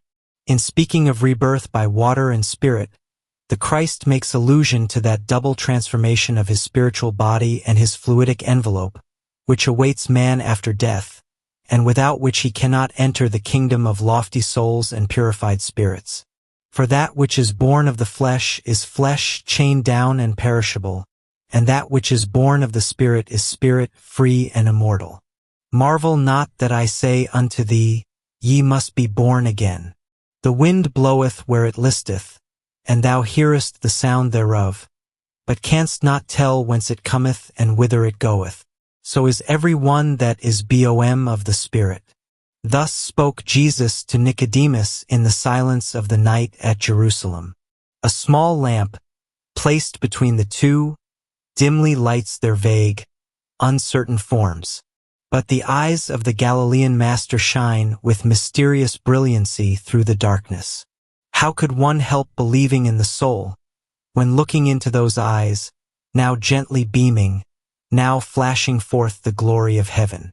The learned Pharisee has seen his knowledge of scripture texts crumble away, but then he obtains a glimpse of a new world. He has seen a divine light in the face of the prophet, whose long auburn hair is falling over his shoulders. He has felt the powerful warmth emanating from his being draw him to the Master. He has seen small white flames like a magnetic halo appear and disappear around his brow and temples. And then he imagined he felt the breath of the Spirit pass over his heart. Moved to his inmost soul, Nicodemus returned secretly in the silence of the night to his home. He will continue to live among the Pharisees, but in the secrecy of his heart he will remain faithful to Jesus. Let us note one more important point in this teaching. According to the materialistic doctrine, the soul is an ephemeral and accidental resultant of the forces of the body. In the ordinary spiritualist doctrine, it is something abstract, without any conceivable BPND with the body. In the esoteric doctrine, the only rational one, the physical body is a product of the incessant work of the soul, which acts upon it by the similar organism of the astral body, just as the visible universe is only the dynamics of the infinite spirit. This is the reason Jesus gives this doctrine to Nicodemus as explanation of the miracles he works. Ithne indeed serve as a key to the occult healing art, practiced by him and by a small number of adepts and saints before as well as after Christ. Ordinary medicine combats the evils of the body by acting on the latter. The adept or saint, being a center of spiritual and fluidic force, acts directly on the soul of the patient, and by his astral on his physical body. It is the same in all magnetic cures. Jesus operates by means of forces existing in all men, but he operates in large doses by powerful and concentrated projections. He gives the scribes and Pharisees his power of healing bodies as a proof of his power to pardon and heal the soul, his high-sci object. The science of today tries to explain the phenomenon which the ancients and Middle Ages called possession as a simple nervous disorder.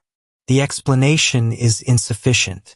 Psychologists who attempt to penetrate more deeply into the mystery of the soul see therein a duplication of consciousness, an eruption of its latent part. This question touches that of the different planes of the human consciousness, which acts now on the one, now on the other, the changing play being studied in different somnambulistic conditions. It also touches the sensitive world. In any case, it is certain Jesus had the faculty of restoring equilibrium in troubled bodies, and restoring souls to their purest consciousness. Veritable magic, said Plotinus, is love, with hate its contrary. It is by love and hate that magicians act, through their philters and enchantrance. Love in its highest consciousness and supreme power constituted the magic of the Christ. Numerous disciples took part in his inner teaching. Still, in order to give lasting power to the new religion, there was needed an active group of chosen ones who should become the pillars of the spiritual temple he wished to erect over against the other, hence the institution of the apostles. These he did not choose from among the Essenes, as he needed men whose natures were vigorous and fresh to implant his religion in the very heart of the people. Two groups of brothers, Simon Peter and Andrew, the sons of Jonas on the one hand, James and John, the sons of Zebedee on the other, all four fishermen by occupation and belonging to respectable families, formed the first apostles. At the beginning of his career, Jesus appears to them at Capernaum, by the lake of Gennesareth, where they were engaged in their daily occupation. He takes up his abode with them and converts the whole family.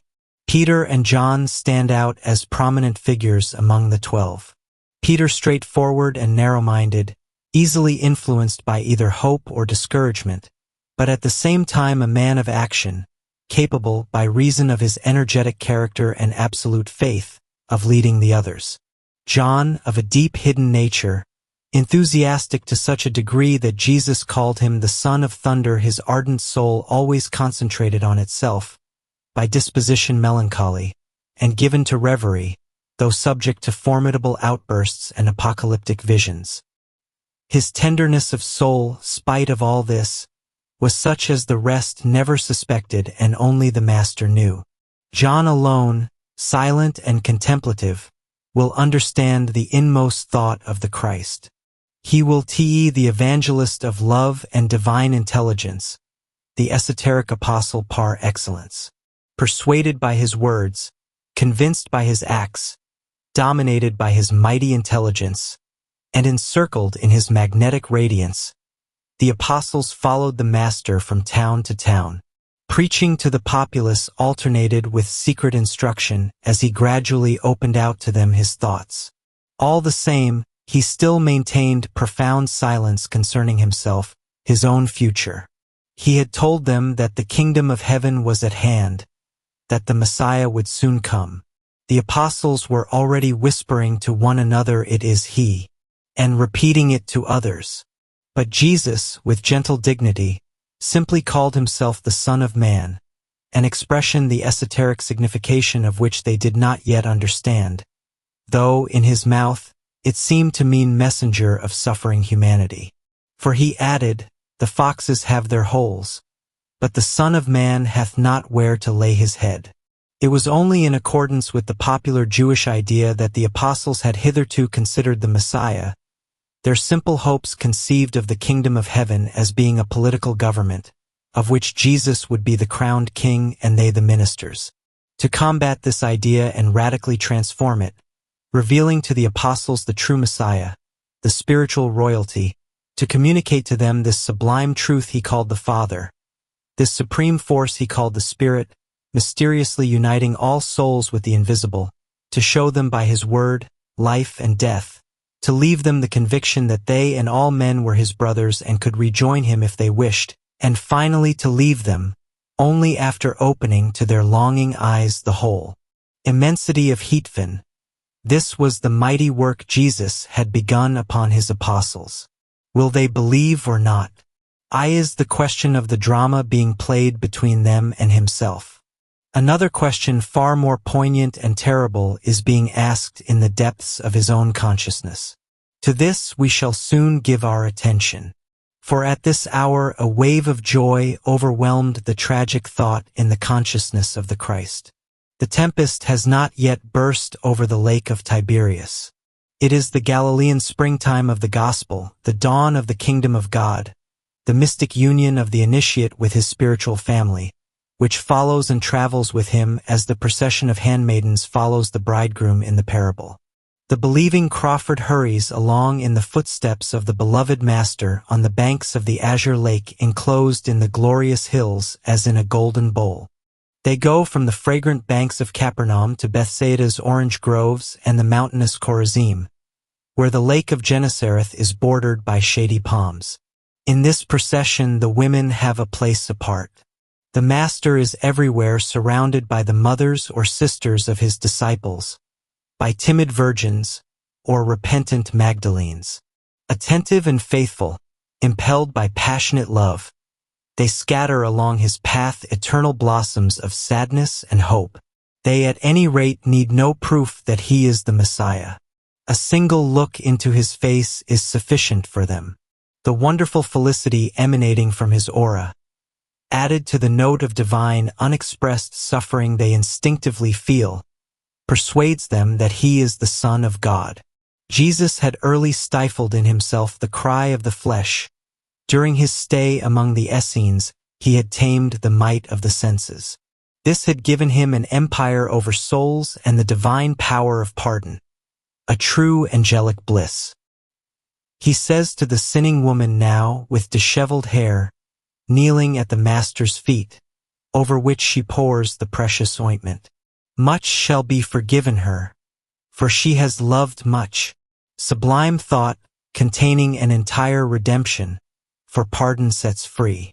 The Christ is the liberator and restorer of women, in spite of St. Paul and the fathers of the Church who, by lowering woman to the role of man's servant, have wrongly interpreted the Master's thought. She had been glorified in Vedic times. Buddha had mistrusted her. The Christ has raised her by restoring her mission of love and divination. The initiate woman represents the soul of humanity, Aisha, as Moses had named it, the power of intuition, the loving and seeing faculty. The impetuous Mary Magdalene, out of whom, according to the biblical expression, Jesus had driven 7 devils, became the most ardent of his disciples. She it was who first, St. John tells us, saw the divine Master, the spiritual Christ risen from the tomb. Legend has been obstinately bent on seeing in the passionate believing woman the greatest worshipper of Jesus, the heart initiate, and legend has not been mistaken, for her history represents the whole regeneration of woman as desired by the Christ. It was in the farm of Bethany, near Martha, Mary and Mary Magdalene, that Jesus loved to rest from the labors of his mission and prepare himself for supreme tests. There he lavished his tenderest words of comfort, and in sweet discourse spoke of the divine mysteries he dared not yet confide to his disciples. At times, as the sun was setting in the golden horizon of the west, half hidden in the branches of the olive groves, Jesus would become pensive, and a veil would overshadow his illumined countenance. He thought of the difficulties of his work, of the uncertain fate of the apostles, of the hostile powers of the world. The temple, Jerusalem, humanity itself, with its crime and ingratitude, seemed to overwhelm him beneath a living mountain. Would his arms upraised to heaven be strong enough to grind this mountain to powder, or would he himself be crushed beneath its mighty bulk? Then he spoke vaguely of a terrible trial which awaited him, and also of his coming end. Awed by his solemn tones, the women dared not question him. However unchangeable the Master's serenity of soul might be, they understood that it was as though wrapped about with the shroud of an indescribable sadness, separating him from the joys of earth. They had a presentiment of the prophet's destiny. They felt his invincible power of resolution. What was the meaning of those gloomy clouds which arose from the direction of Jerusalem? Wherefore this burning wind of fever and death, passing over their hearts as over the blighted hills of Judea, with their violet cadaverous hues? One evening, a star of mystery, a tear shone in Jesus' eyes. A shudder passed through the frames of the women. Their tears also flowed in silence. They were lamenting over him. He was lamenting over all mankind. Chapter 5. Struggle with the Pharisees. Flight to Caesarea. The Transfiguration. This Galilean springtime, during which the dawn of the kingdom of heaven seemed to rise upon the attentive multitudes, lasted 2 years. Now, however, the sky darkened, sinister flashes appeared, forerunners of catastrophe. The storm burst upon the small family at Galilee like one of those tempests which sweep the lake of Gennesareth, and in their wild fury engulf the fishermen's frail barks. Jesus was in no way surprised at the consternation and terror of his disciples. He fully expected it. It was impossible that his preaching and increasing popularity should not stir the religious authorities of the Jews, and just as impossible that the struggle should not be a complete one between these authorities and himself. On the contrary, from this conflict alone corfed light flashed forth. At the time of Jesus, the Pharisees formed a compact body of 6,000 men. Their name Perishin means separate or distinguished. Of a lofty and often heroic though narrow and haughty patriotism, they represented the party of national restoration. Their existence only dated from the Maccabees. They acknowledged both an oral and a written tradition. They believed in angels, a future life and resurrection, but the glimpses of esotericism which came to them from Persia, they buried beneath the darkness of a gross material interpretation. Strict observers of the law, though quite opposed to the spirit of the prophets who placed religion in the love of God and of men, they made piety consist of rites and ceremonies, fasts and public penance. On great occasions they were to be seen in the open streets, their faces covered with soot, praying aloud with contrite mien, and ostentatiously distributing alms. In contradistinction to all this, they lived in luxury, eagerly intriguing after authority and power. None the less were they the chiefs of the Democratic Party, holding the people under their control. The Sadducees, on the other hand, represented the sacerdotal and aristocratic party. They were composed of families whose pretension it was to have exercised priesthood by hereditary right ever since the time of David. Extreme in their conservatism, they rejected oral tradition, accepted nothing but the letter of the law, and denied the existence of the soul and a future life. They ridiculed alike the stormy practices of the Pharisees and their extravagant beliefs. For them, religion consisted entirely in sacerdotal ceremonies. Under the Seleucids they had deprived the pontificate of power, as they were in complete accord with the pagans, and were even imbued with Greek sophistry and refined epicurism. Under the Maccabees the Pharisees had been ejected from the pontificate, though under Herod and the Romans they had apparently regained this position. The Sadducees were stern and hard-hearted as men, and lovers of good cheer as priests, possessed of one faith, that of their own superiority, and of one idea, the determination to maintain the power tradition had handed down to them.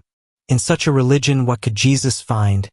Jesus, the initiate, inheritor of the prophets, the seer of Engaddi, seeking in social order the image of the divine, in which justice reigns over life, science over justice, and love and wisdom over all three. In the temple, instead of supreme science and initiation, he found materialistic and agnostic ignorance, playing on religion as on a power-giving instrument, in other words, priestly imposture. In schools and synagogues, instead of the bread of life, and the dew from heaven falling upon men's hearts, he saw an interested morality under the veneer of formal worship, hypocrisy. Far above, enthroned in a nimbus of glory, sat Almighty Caesar, the apotheosis of evil and the deification of matter, fed sole god of the then world, only possible master of the Sadducees and Pharisees, whether they wished it so or not. In adopting the idea from Persian esotericism as did the prophets, was Jesus wrong in naming this reign the dominion of Satan or Ahrimans, the rule of matter over spirit, in place of which he wished to substitute that of spirit over matter? Like all great reformers, he attacked not men, who as exceptions might be excellent, but doctrines and institutions which mold the majority of mankind. The challenge must be delivered, and war declared against the existing powers. The struggle began in the synagogues of Galilee and continued beneath the porticos of the temple at Jerusalem, to which Jesus made lengthened visits, preaching and replying to his opponents. In this, as throughout his whole career, he acted with that mixture of prudence and boldness, meditative reserve and impetuous action, which characterized his wonderfully well-balanced nature. He did not take the offensive against his opponents, but waited and replied to their attack, which never tarried, for, from the very beginning of his ministry, the Pharisees had been jealous of him by reason of his popularity and his healing of the sick. They quickly suspected him to be their most dangerous enemy. Accosting him with that mocking urbanity, that cunning malevolence, veiled beneath a mask of hypocritical gentleness, in which they were past masters, in their role as learned doctors and men of importance and authority, they asked what reasons he had for having dealings with publicans and sinners. Why did his disciples dare to pluck ears of corn on the Sabbath day? Such conduct constituted a grave violation of their regulations. With magnanimous gentleness, Jesus replied in words at once tender and courteous. He tried on them his gospel of love, spoke of the love of God, who rejoices more over one repentant sinner than over many just persons. He related to them the parables of the lost sheep and of the prodigal son. In embarrassed astonishment they held their peace. Uniting again, they returned to the charge, reproaching him for healing the sick on the Sabbath day. "Hypocrites," replied Jesus, a flash of indignation illumining his eyes. "Do not you on the Sabbath day remove the chain from your own oxen's neck and lead them away to the watering trough? May not therefore the daughter of Abraham be delivered this same day from the chains of Satan?" No longer knowing what to reply, the Pharisees accused him of casting out devils in the name of Beelzebub. With quite as much wit as logical acumen, Jesus replied that the devil does not cast himself out, adding that sin against the Son of Man will be forgiven, but not sin against the Holy Ghost, signifying thereby that he attached slight importance to insults against himself personally, but that a denial of the good and the true, when once established, constitutes intellectual perversity, the supreme vice and an irremediable evil. This was a declaration of war. He was called blasphemer agent of Beelzebub, which accusations he answered by the expressions, "Hypocrites, generation of vipers." From this time the struggle continually increased in bitterness. Jesus gave evidence of a close, incisive logic. His words lashed like whips and pierced like arrows. He had changed tactics. Instead of defending himself, he attacked and replied to charges by other charges more vigorous still, showing no pity for hypocrisy, the one vice at the root of all others. "Why transgress ye the law of God by reason of your traditions? God commanded, 'Honor thy father and thy mother.' You dispense with honoring parents. If, as alternative, money flows into the temple. With your lips you serve Isaiah, but your devotion is devoid of heart." Jesus ever kept perfect control over himself, though the enthusiasm and greatness of the struggle daily increased. The more he was attacked, the more emphatically did he proclaim himself as the Messiah. He began to utter threats against the temple, to foretell the misfortunes that Israel would undergo, to appeal to the heathen, and to say that the Lord would send other laborers into his vineyard. Thereupon the Pharisees of Jerusalem became anxious.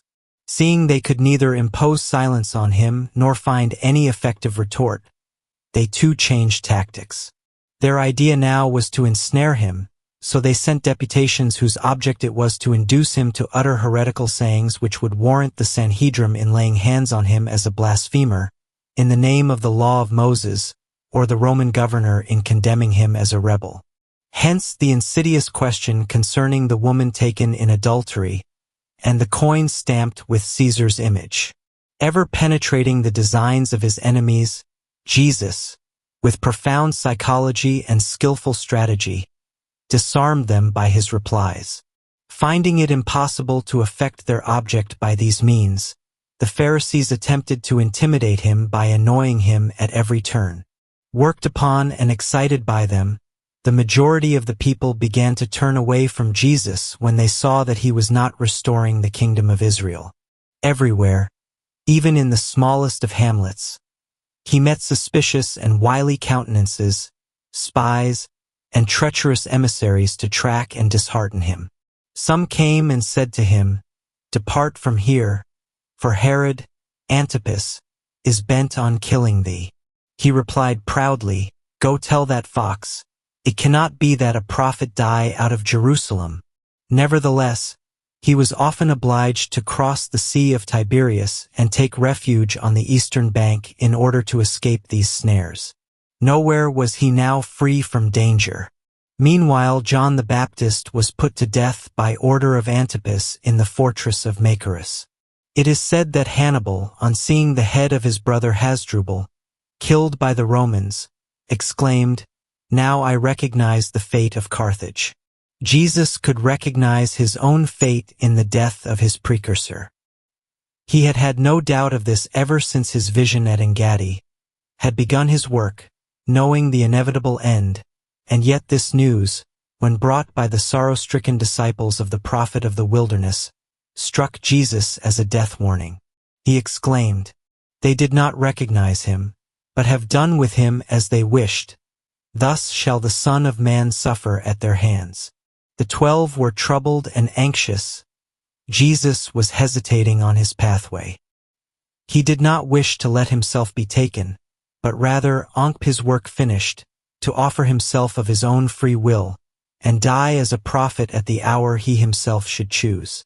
Already hunted down during the whole of the past year, accustomed to escape from the enemy by making marches and countermarches, disheartened with the people whose apathy, after days of enthusiasm, he was keenly conscious of, Jesus determined once more to escape with his disciples.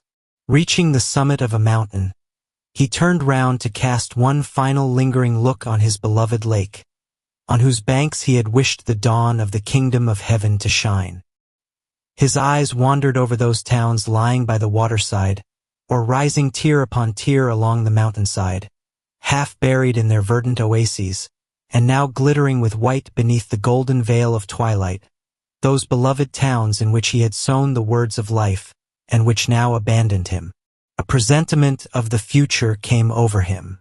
With prophetic vision he saw this splendid country changed into a wilderness beneath the vengeful hand of Ishmael, and those words, devoid of anger, though full of sorrow and bitterness, fell from his lips.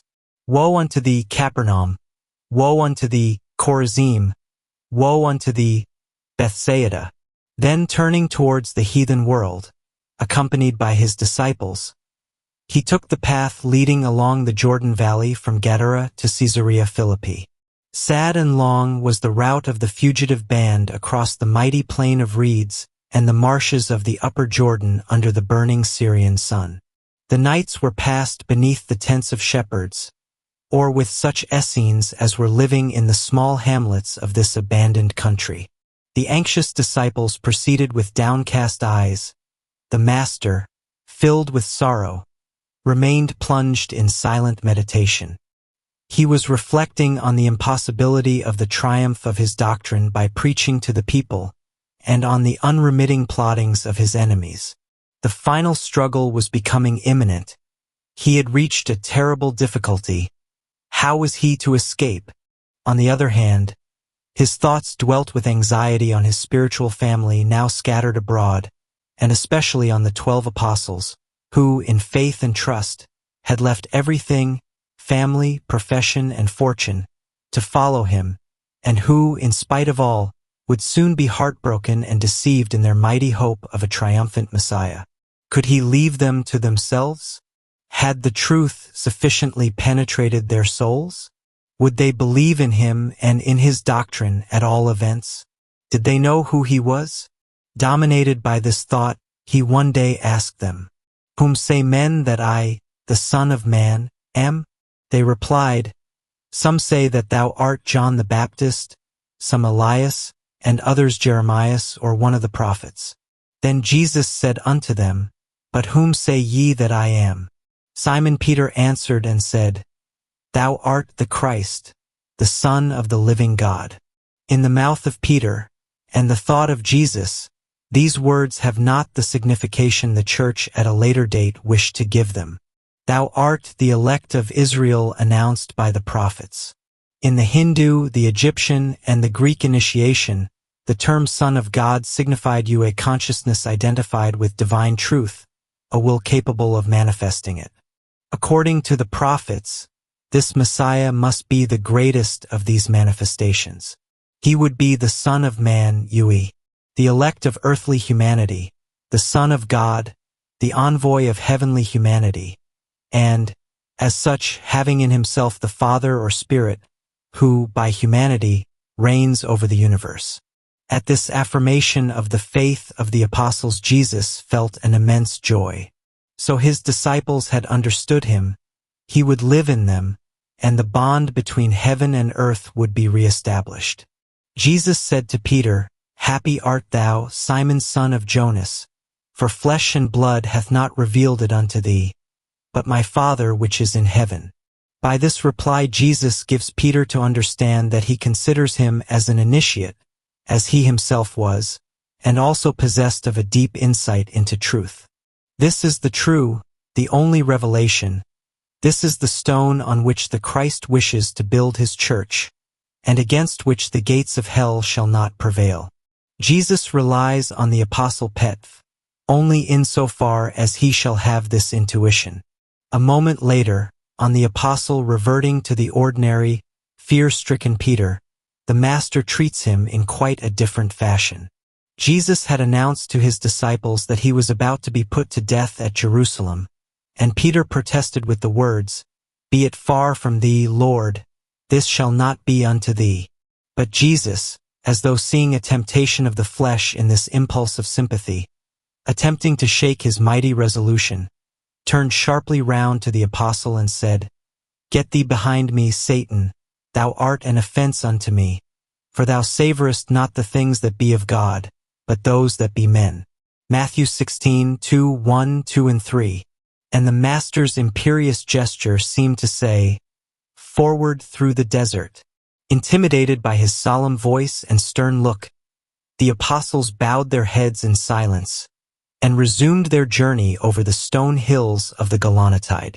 This flight, by which Jesus brought his disciples out of Israel, resembled a march towards the problem of his messianic destiny, the key to which he was seeking. They reached the gates of Caesarea. That town, which had become pagan since the time of Antiochus the Great, was sheltered within a verdant oasis near the Jordan's source, at the foot of Hermon's snowy peaks. It had its amphitheater, and was resplendent with costly palaces and Grecian temples.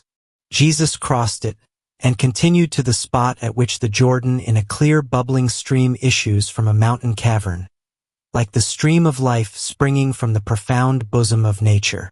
There was erected a small temple dedicated to Pan, and in the grotto, on the banks of the stream, numerous columns, marble nymphs, and pagan divinities. The Jews held in horror these tokens of idolatrous worship. Jesus contemplated them with an indulgent smile. In them he recognized the imperfect effigies of the divine beauty, whose radiant models he bore within his own soul.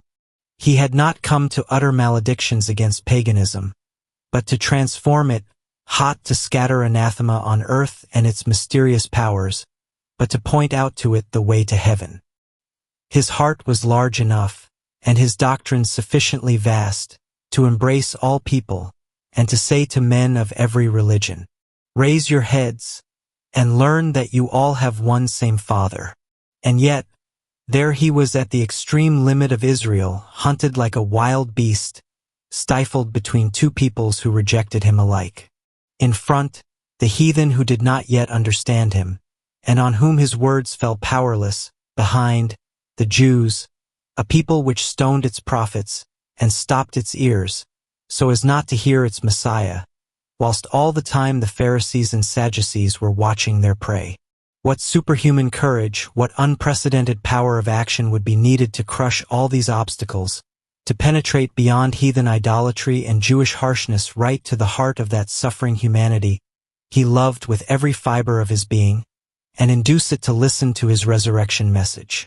Then suddenly his mind went back to bygone times, descending once again the stream of the Jordan, Israel's sacred river, passing from the temple of Pan to that of Jerusalem, measuring the distance which separated ancient paganism from the universal prophetic thought, and, regaining its source, as an eagle its nest, returned from the anguish of Caesarea to the vision of Engaddi. And now, from the depths of the Dead Sea, he sees this terrible phantom of the cross once more spring forth. Had the hour of the great sacrifice at length come? Jesus, like all men, possessed two consciousnesses. The earthly one lulled him with illusions, saying, "Who knows? Perhaps I shall escape this destiny." The other, the divine one, repeated implacably, "The path of victory passes through the gate of anguish." Must he choose this latter voice? At all important epochs in his life we see Jesus withdraw to the mountain to pray. Had not the Vedic sage said, "Prayer upholds heaven and rules the gods"? Jesus knew this greatest of all forces. Usually he admitted of no companion in this mountain solitude when he descended into the inmost elements of his being. This time, however, he took with him Peter and the two sons of Zebedee, James and John, to spend the night on the summit of a lofty mountain. Legend states this to have been Mount Tabor. There, between the Master and three of the greatest initiates among the disciples, the mysterious scene related in the Gospels under the name of the Transfiguration took place. According to Matthew, the apostles saw Master's form, luminous and apparently diaphanous, appear in the transparent twilight of the Eastern night. His face shone like the sun, and his garments became brilliant as the light. At his side appeared two figures, which they took for those of Moses and Elijah. As, trembling, they emerged from their strange prostration, which seemed to them at once a profounder sleep and a more intense waking state. They saw the Master alone by their side, restoring them to full consciousness by his touch. The transfigured Christ they had contemplated in this dream was never effaced from their memory. Matthew 17:1-8. But what had Jesus himself seen and passed through during that night which preceded the most decisive act of his prophetic career? A gradual effacing of earthly things, beneath the ardor of prayer, a rapturous ascent from sphere to sphere. He seemed by degrees to be returning along the depths of his consciousness into some previous existence, an altogether spiritual and divine one. Far in the distance were suns, worlds, earths, vortices of suffering incarnations. Now he was conscious of one homogeneous atmosphere, one fluid substance, one intelligent light. Within this radiance legions of celestial beings form a moving void, a firmament of ethereal bodies, white as snow, whence beam forth gentle flashes of light. On the shining cloud where he is standing 6 men in priestly robes, and mighty of stature, raise aloft, with joined hands, a dazzling chalice. These are the 6 messiahs who have already appeared on earth. The 7th is himself, and this cup signifies the sacrifice he must undergo, by incarnating himself on earth in his turn. Beneath the cloud is heard the roar of thunder. There yawns a black abyss, the circle of generations, the pit of life and death, the terrestrial hell. The sons of God with suppliant gesture raise the cup. The very firmament of heaven is silent, as Jesus, in token of assent, extends his arms in the form of a cross as though he wished to embrace the whole universe. Then the sons of God bow down their faces to the earth. A band of female angels, with outspread wings and downcast eyes, carry off the incandescent chalice towards the vault of light. The Hosanna resounds, with ineffably melodious strains, throughout the heavens. But he, without even listening to it, plunges into the pit. This is what had taken place long ago among the Essenes, in the bosom of the Father, where the mysterious rites of eternal love are celebrated and the revolutions of the constellations pass, light as waves. This is what he had sworn to accomplish. This is the reason of his birth and the purpose of his past struggles. And now, once more this mighty oath bound him down at the end of his task. Terrible oath, dreaded chalice, still it must be drained to the dregs. After all this rapturous bliss, he awoke in the depths of the pit, on the brink of martyrdom. No further doubt was possible, the time was at hand. Heaven had spoken and earth cried aloud for help. Retracing his steps, Jesus once again descended the valley of the Jordan, and proceeded by slow stages along the road to Jerusalem. Chapter 6. Final journey to Jerusalem. The promise. The supper. Trial of Jesus. Death and resurrection. Hosanna to the Son of David. This was the cry which greeted Jesus as he entered by the eastern gate of Jerusalem, along streets covered with branches of palm trees. They who welcomed him with such enthusiasm were adherents of the Galilean prophet who had assembled from both without and within the town to greet him with this ovation. They were welcoming him who was to free Israel, who would soon be crowned king. Even the 12 apostles still shared this illusion in spite of all Jesus had said. He alone, the proclaimed Messiah, knew that he was advancing to his death, and that only afterwards would even his disciples penetrate the inner sanctuary of his thought. Resolutely was he offering himself of his own free will and fully conscious of the end. Hence his resignation, his sweet serenity. As he passed beneath the colossal porch, cut in the gloomy fortress of Jerusalem, the cry resounded beneath the vault and pursued him like the voice of destiny, seizing its prey. Hosanna to the Son of David! By this solemn entrance into the city, Jesus publicly declared to the religious authorities of Jerusalem that he took upon himself the role of the Messiah, with all its consequences. The following morning he appeared in the temple, in the Gentiles' court, and, advancing towards the cattle dealers and money changers who by usury and the deafening jingle of money profaned the precincts of the holy place, he uttered against them Isaiah's words. It is written, My house shall be called the house of prayer, but ye have made it a den of thieves. The dealers fled, carrying off their tables and money bags, intimidated by the partisans of the prophet who formed a solid rampart around him, and even more terrified by his imperious gesture and flashing look.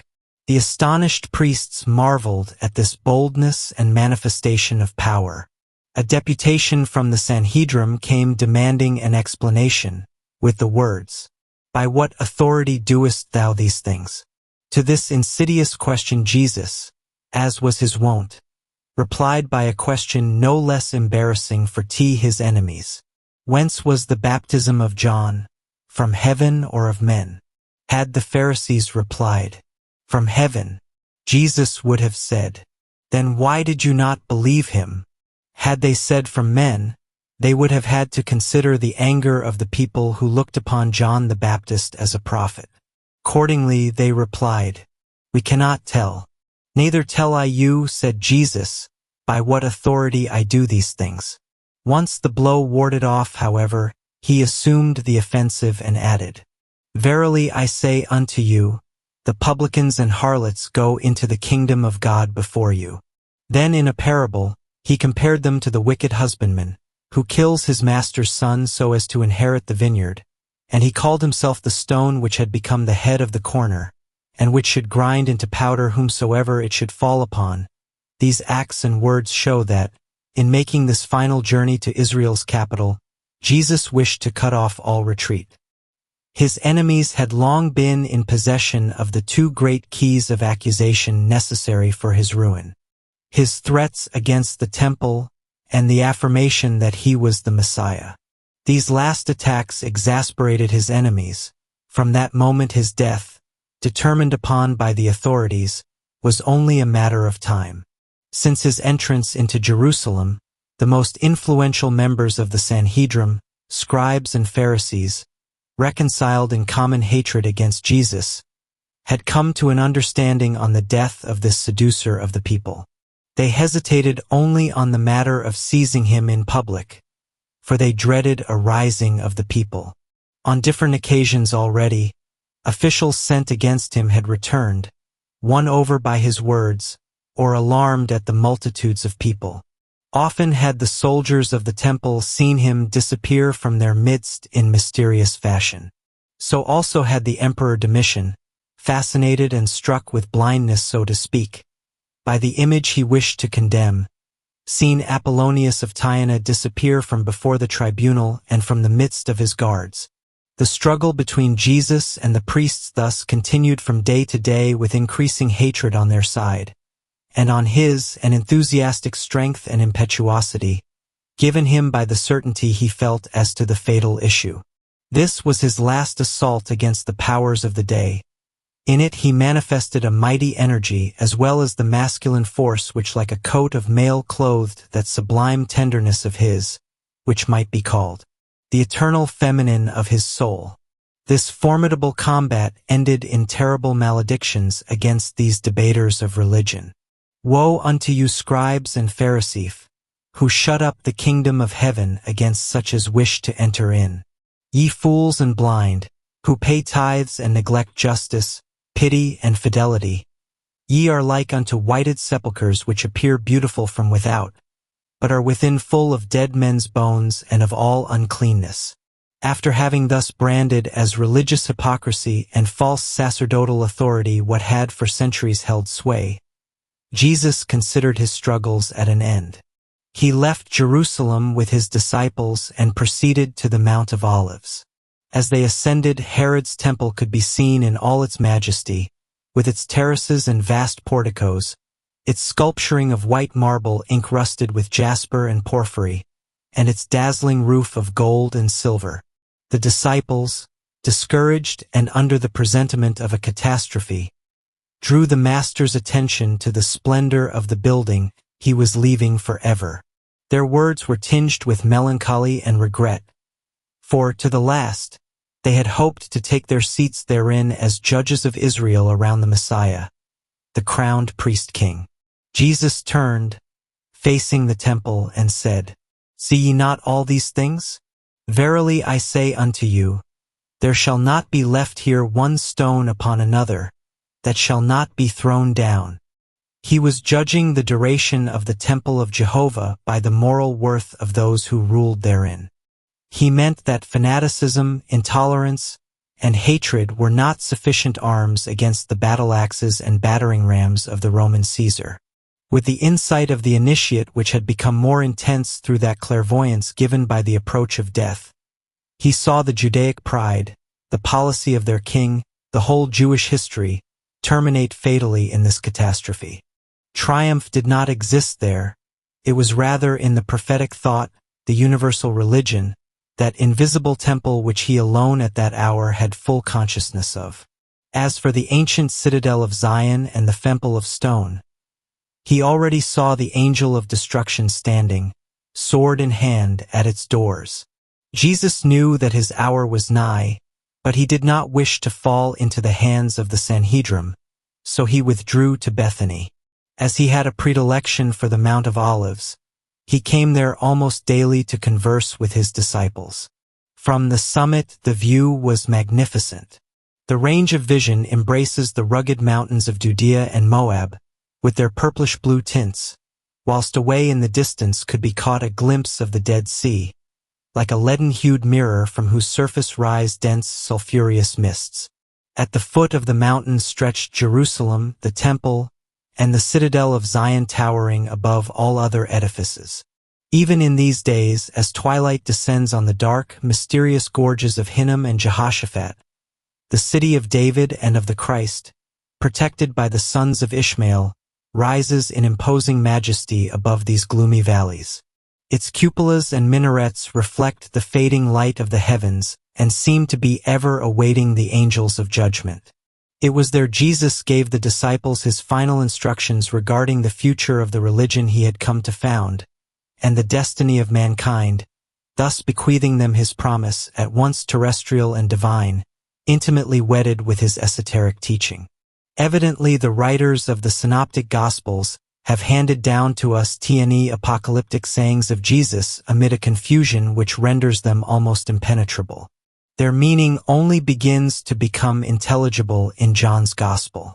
If Jesus had really believed in his return on the clouds, some years after his death, as is admitted according to the naturalistic interpretation, or if he had imagined that the end of the world and the last judgment of men would take place in this manner, as Orthodox theology believes, he would have been a very ordinary visionary indeed, instead of the sage initiate, the sublime seer. Every word of his teaching and every action of his life proclaim him to have been.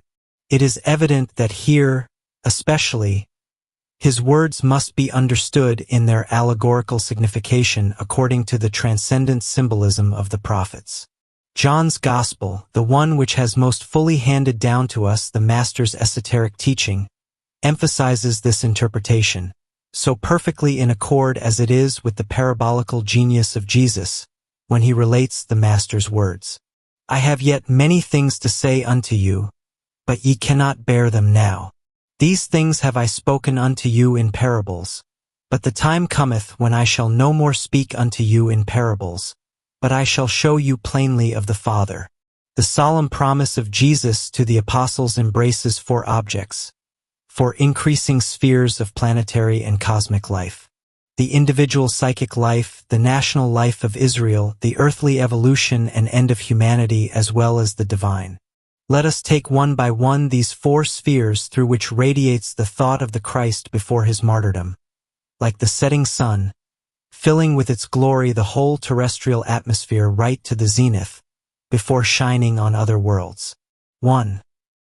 The first judgment signifies the ultimate destiny of the soul after death.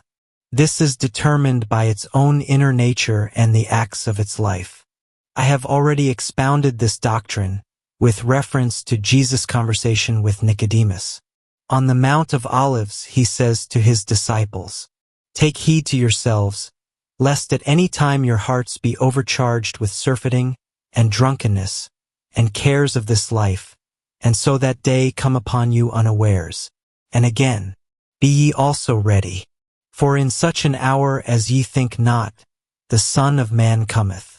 2. The destruction of the temple and the end of Israel. Nation shall rise against nation.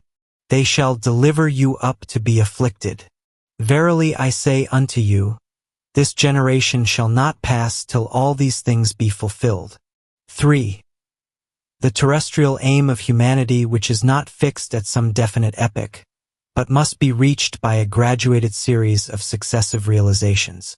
This aim is the coming of the social Christ or the divine man on earth, the organization of truth, justice, and love in human society, and consequently the pacification of the nations. Isaiah Bad already foretold this distant epoch in a splendid vision beginning with the words, "For I know their works and their thoughts. It shall come that I will gather all nations and tongues, and they shall come and see my glory. And I will set a sign among them." Jesus, completing this prophecy, explains to his disciples what this sign shall be: the complete unveiling of the mysteries or the coining of the Holy Ghost, whom he also calls the Comforter or the Spirit of Truth, which shall lead you into all truth. The apostles shall have this revelation beforehand, the mass of humanity in the course of time. But whenever it takes place in an individual consciousness or among a group of men, it pierces through and through. For as the lightning cometh out of the east and shineth even unto the west, so shall also the coming of the Son of Man be. Thus, when the central and spiritual truth is kindled, it illumines all other truths throughout creation. 4. The last judgment signifies the end of the cosmic evolution of humanity, or its entrance into a definitely spiritual state. This is what Persian esotericism had called the victory of Ormuzd over the Ahrimans, or of spirit over matter. Hindu esotericism named it the complete reabsorption of matter by spirit, or the end of a day of Brahma. After thousands of centuries, a period must come when, through series of births and rebirths, incarnations and regenerations, the individuals composing a humanity shall have definitely entered the spiritual state, or been annihilated as conscious souls by evil, by their own passions symbolized by the fire of Gehenna and gnashing of teeth. Then shall appear the sign of the Son of Man in heaven. They shall see the Son of Man coming in the clouds. He shall send his angels with a great sound of a trumpet, and they shall gather together his elect from the 4 winds. The Son of Madi, a generic term, here signifies humanity in its perfect representation, the small number of those who have raised themselves to the rank of sons of God. His sign is the Lamb and the cross, love and eternal life. The cloud is the image of the mysteries which have become translucent, as well as of the subtle matter transfigured by the Spirit, of the fluidic substance which is no longer a dense obscure veil, but a light transparent garment of the soul, no longer a gross obstacle, but an expression of the truth, no longer a deceptive appearance but spiritual truth itself, the inner world instantaneously and directly manifested. The angels who gather together the elect are glorified spirits, who have themselves sprung from humanity. The trumpet they sound symbolizes the living word of the Spirit, which lays bare the real nature of the soul, and destroys all lying appearances of matter. Jesus, feeling his end near, thus explained to his astonished disciples the lofty perspectives which from bygone times had formed part of the doctrine of the mysteries, but to which each religious founder has always given personal form and color. To engrave these truths on their minds and facilitate their propagation, he summed them up in such images as were characterized by extreme boldness and incisive energy. The revealing image and speaking symbol formed the universal language of the ancient initiates. Such a language possesses a communicative virtue, a power of concentration and duration lacking in the abstract term. In using it, Jesus merely followed the example of Moses and the prophets. He knew the idea would not immediately be understood, but he wished to impress it in letters of flame in the simple souls of his followers, leaving to succeeding ages the task of generating the powers contained in his word. Jesus feels himself one with all the prophets of the earth who had gone before, as he had done, messengers of life and of the eternal word. In this sentiment of unity and solidarity with immutable truth, he dared address to his disciples the proud words, "Heaven and earth shall pass away, but my word shall not pass away." These mornings and evenings on the Mount of Olives flew swiftly by. One day, obedient to an impulse peculiar to his ardent and impressionable nature, which caused him suddenly to descend from the most sublime heights to the sufferings of earth, which he felt as his own, he shed tears over Jerusalem, the whole city and its inhabitants, whose frightful destiny he foresaw. His own was also approaching with giant strides. The Sanhedrim had already discussed his fate and decided on his death. Judas Iscariot had already promised to deliver his master into their hands. It was not sordid avarice, but rather ambition and wounded pride which occasioned this black treachery. Judas, a type of cold egoism and absolute positivism, incapable of the faintest idealism, had become a disciple of the Christ merely from a spirit of worldly speculation. He was relying on the earthly and immediate triumph of the prophet, and on his own consequent gain. The Master's profound words, "He who wishes to save his life shall lose it, and he who is willing to lose it shall save it," had no meaning for him. Jesus, in his boundless charity, had received him as one of his disciples, in the hope of changing his nature. When Judas saw that matters were not proceeding as he wished, that Jesus and his disciples were compromised, and himself deceived in his hopes, his deception became converted into a feeling of rage. The wretch denounced the man, who, in his eyes, was only a false Messiah who had deceived him. The penetrating insight of Jesus told him what was taking place in the mind of the faithless apostle. He now determined he would no longer avoid the destiny whose inextricable folds were daily tightening around him. It was the eve of Easter, so he ordered his disciples to prepare the meal at a friend's house in the town. He foresaw it would be his last repast, and accordingly wished to give it an exceptional solemnity. Now we enter upon the final act of the messianic drama.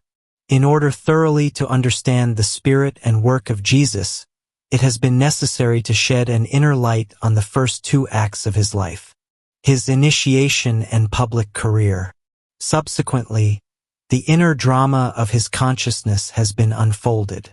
The final act of his life, or the drama of the Passion, is the logical consequence of the two preceding. Since it is known to all, it explains itself, for the peculiarity of the sublime is that it is at once simple, grand, and clear. The drama of the Passion has powerfully contributed to the institution of Christianity. It has drawn tears from every human being possessed of a heart, and converted millions of souls. Throughout all these scenes, the Gospels are of incomparable beauty.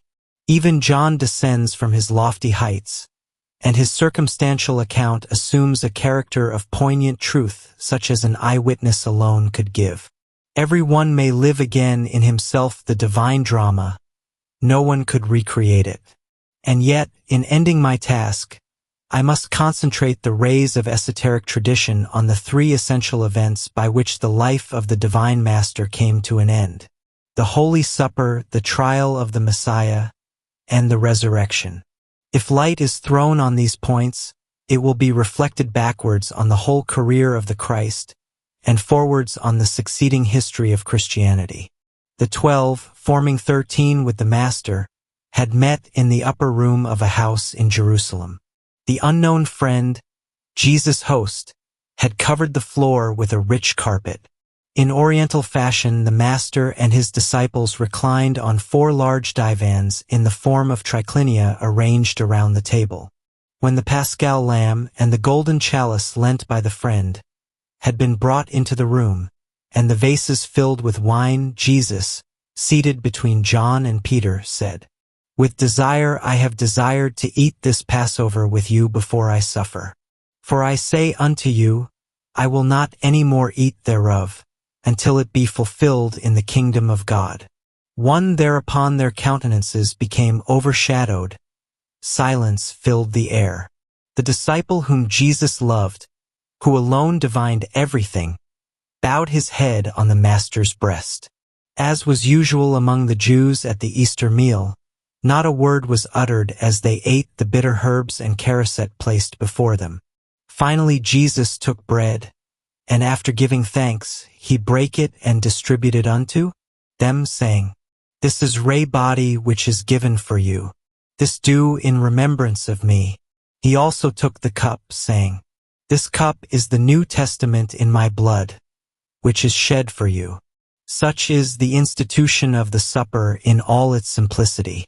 It has a far wider signification than is generally granted or known, for not only is the mystical and symbolic act the conclusion and resume of the entire teaching of the Christ, it is the consecration and rejuvenation of a very ancient symbol of initiation.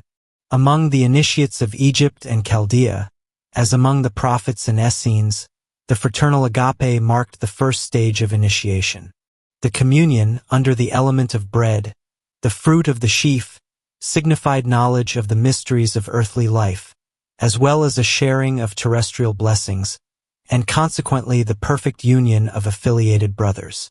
In the higher degree, communion under the element of wine, the blood of the vine, penetrated through and through by the Son, signified the sharing of heavenly blessings, a participation in spiritual mysteries and divine science. Jesus, in bequeathing these symbols to the apostles, enlarged their meaning. Through them he extends to the whole of mankind fraternity and initiation, formerly limited to the few.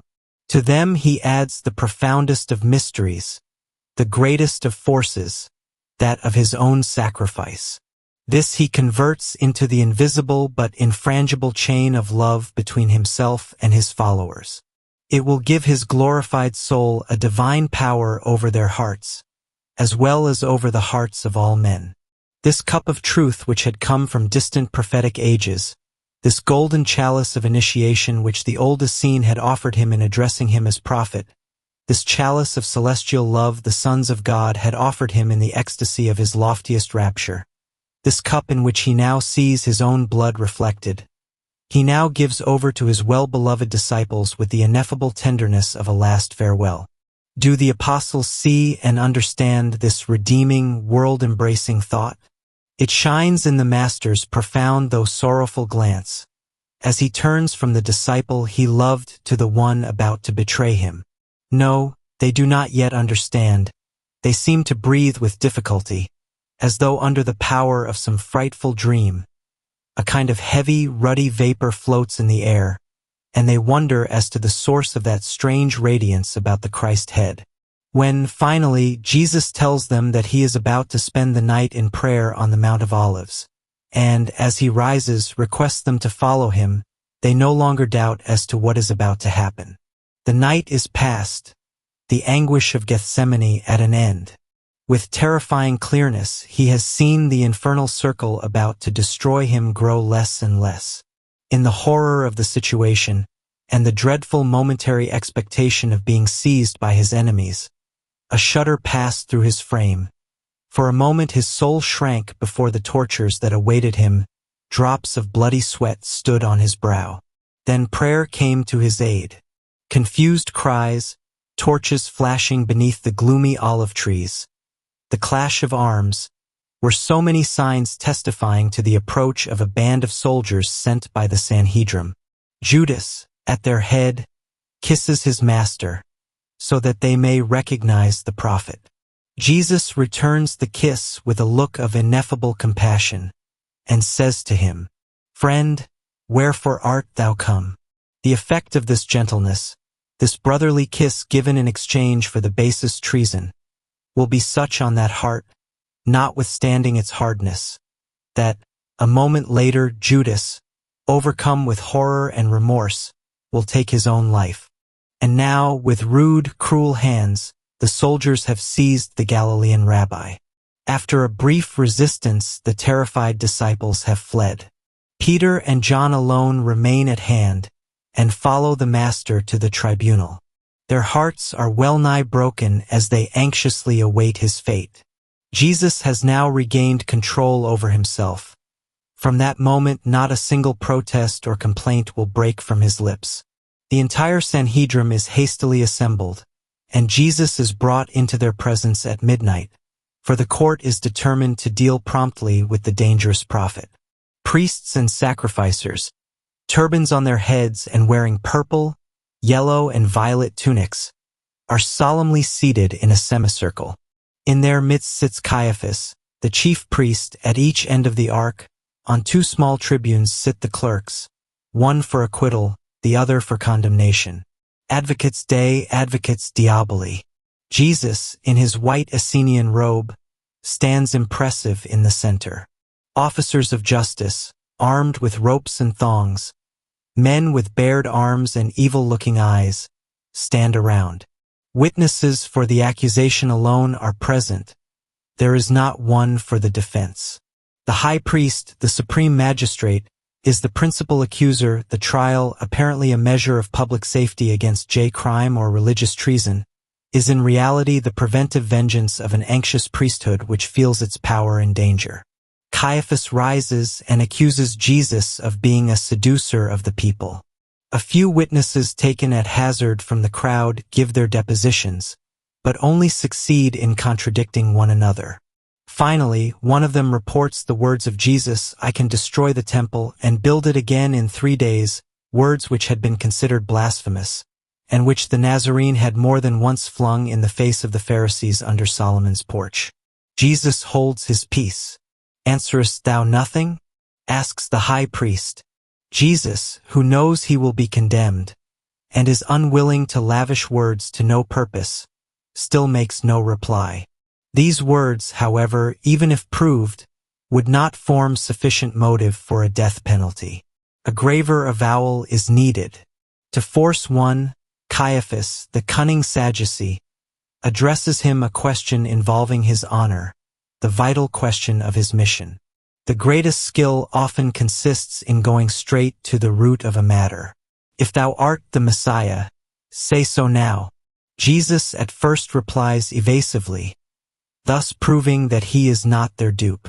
"If I say it, you will not believe me, but if I ask you the same question, you will give me no answer."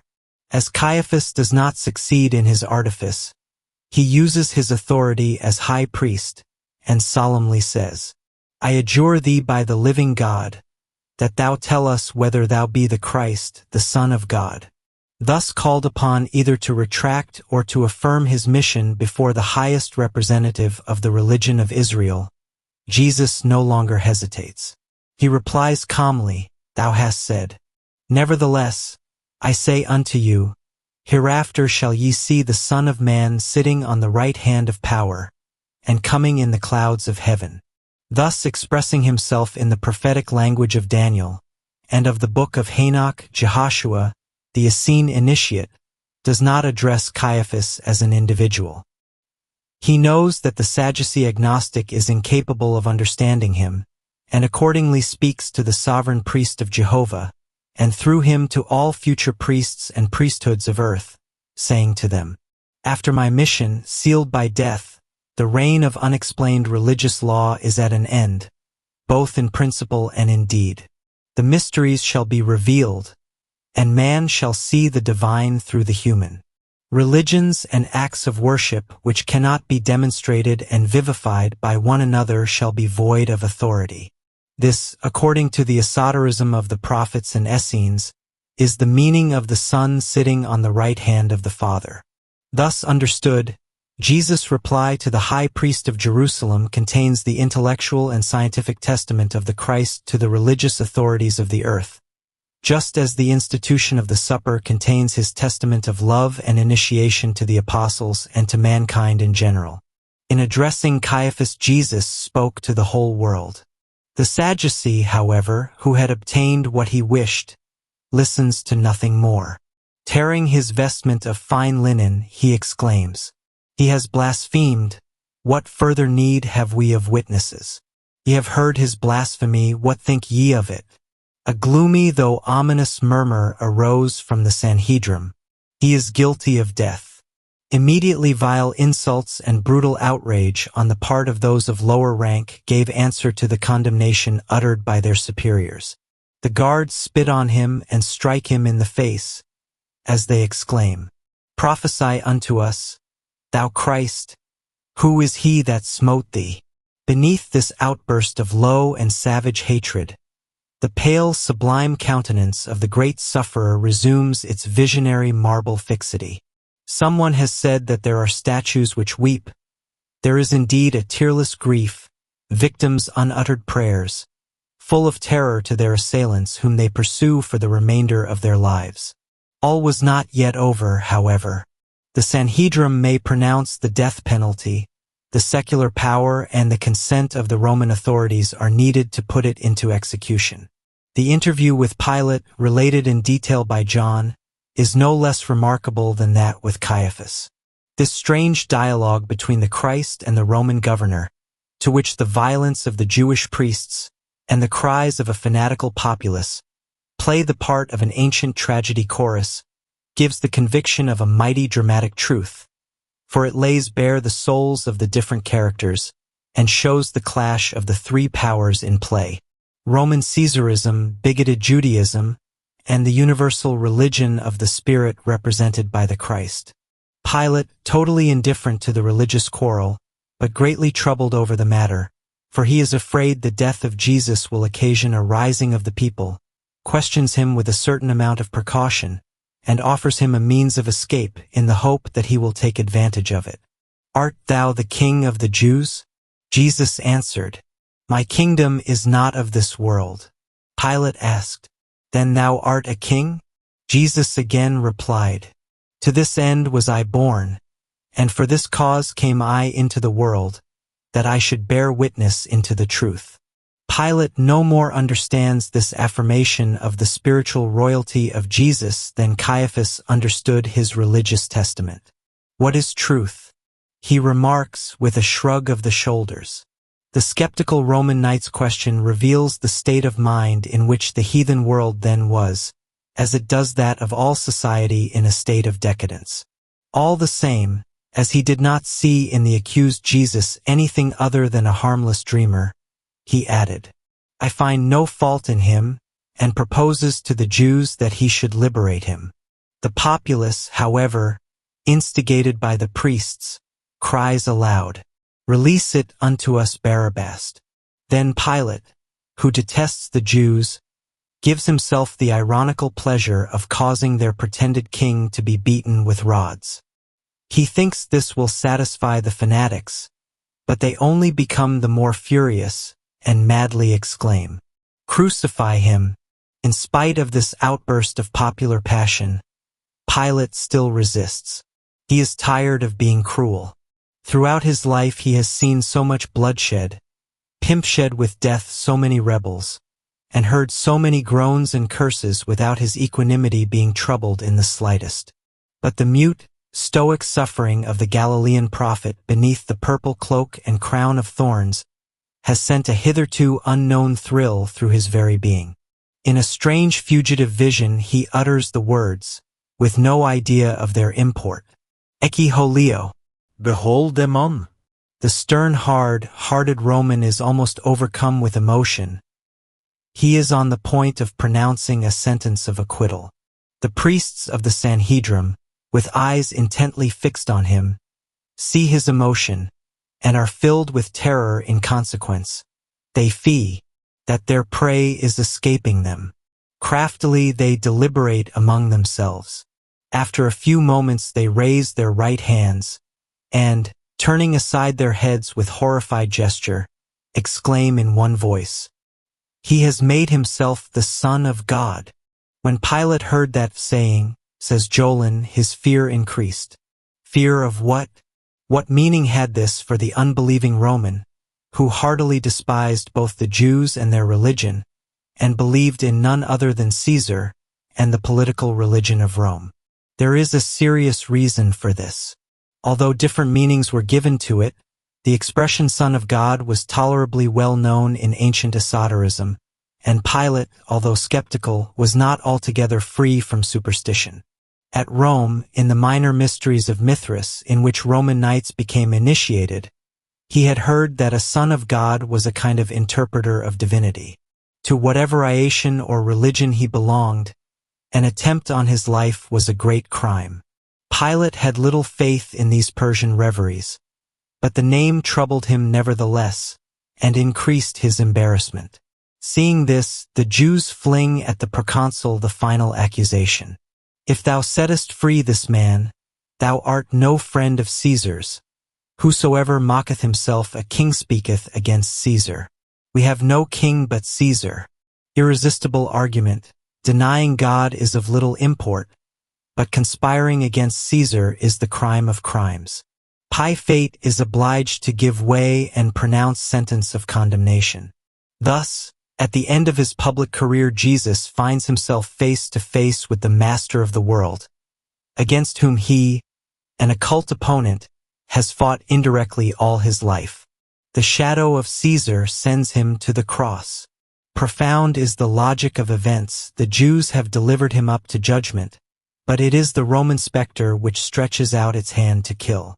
The body indeed is destroyed, but it is he, the glorified Christ, whose martyrdom will forever deprive Caesar of the aureole he has usurped, the divine apotheosis, this infernal blasphemy of absolute power.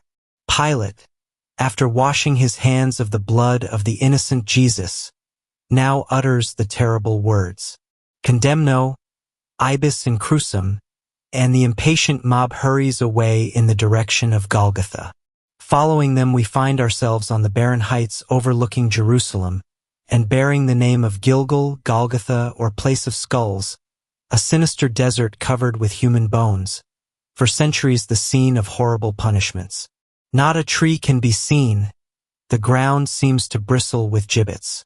It is here that Alexander Jannaeus had come with his whole harem to witness the execution of hundreds of prisoners.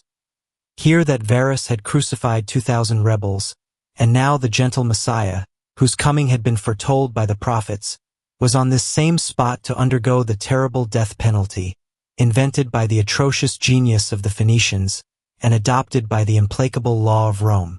The cohort of the legionaries has formed a mighty circle on the top of the hill. They drive away with their lances the few followers who remained faithful to the condemned Christ. These are Galilean women, mute with despair, who fling themselves on the ground before the cross. The final hour has come. The defender of the poor, the feeble and the oppressed, must finish his task in that state of abject martyrdom reserved for slaves and robbers. The prophet, consecrated by the Essenes, must allow himself to be nailed to the cross he had accepted in the vision of Engaddi.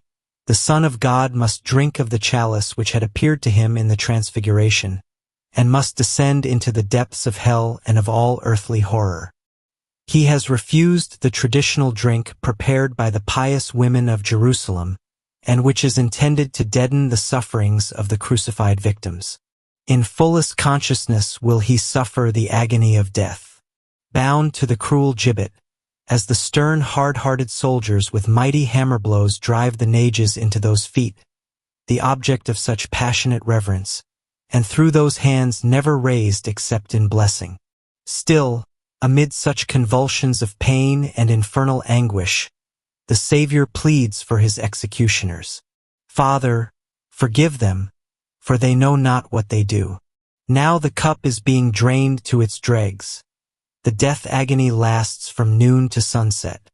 Moral is added to physical torture, which it surpasses in malignity.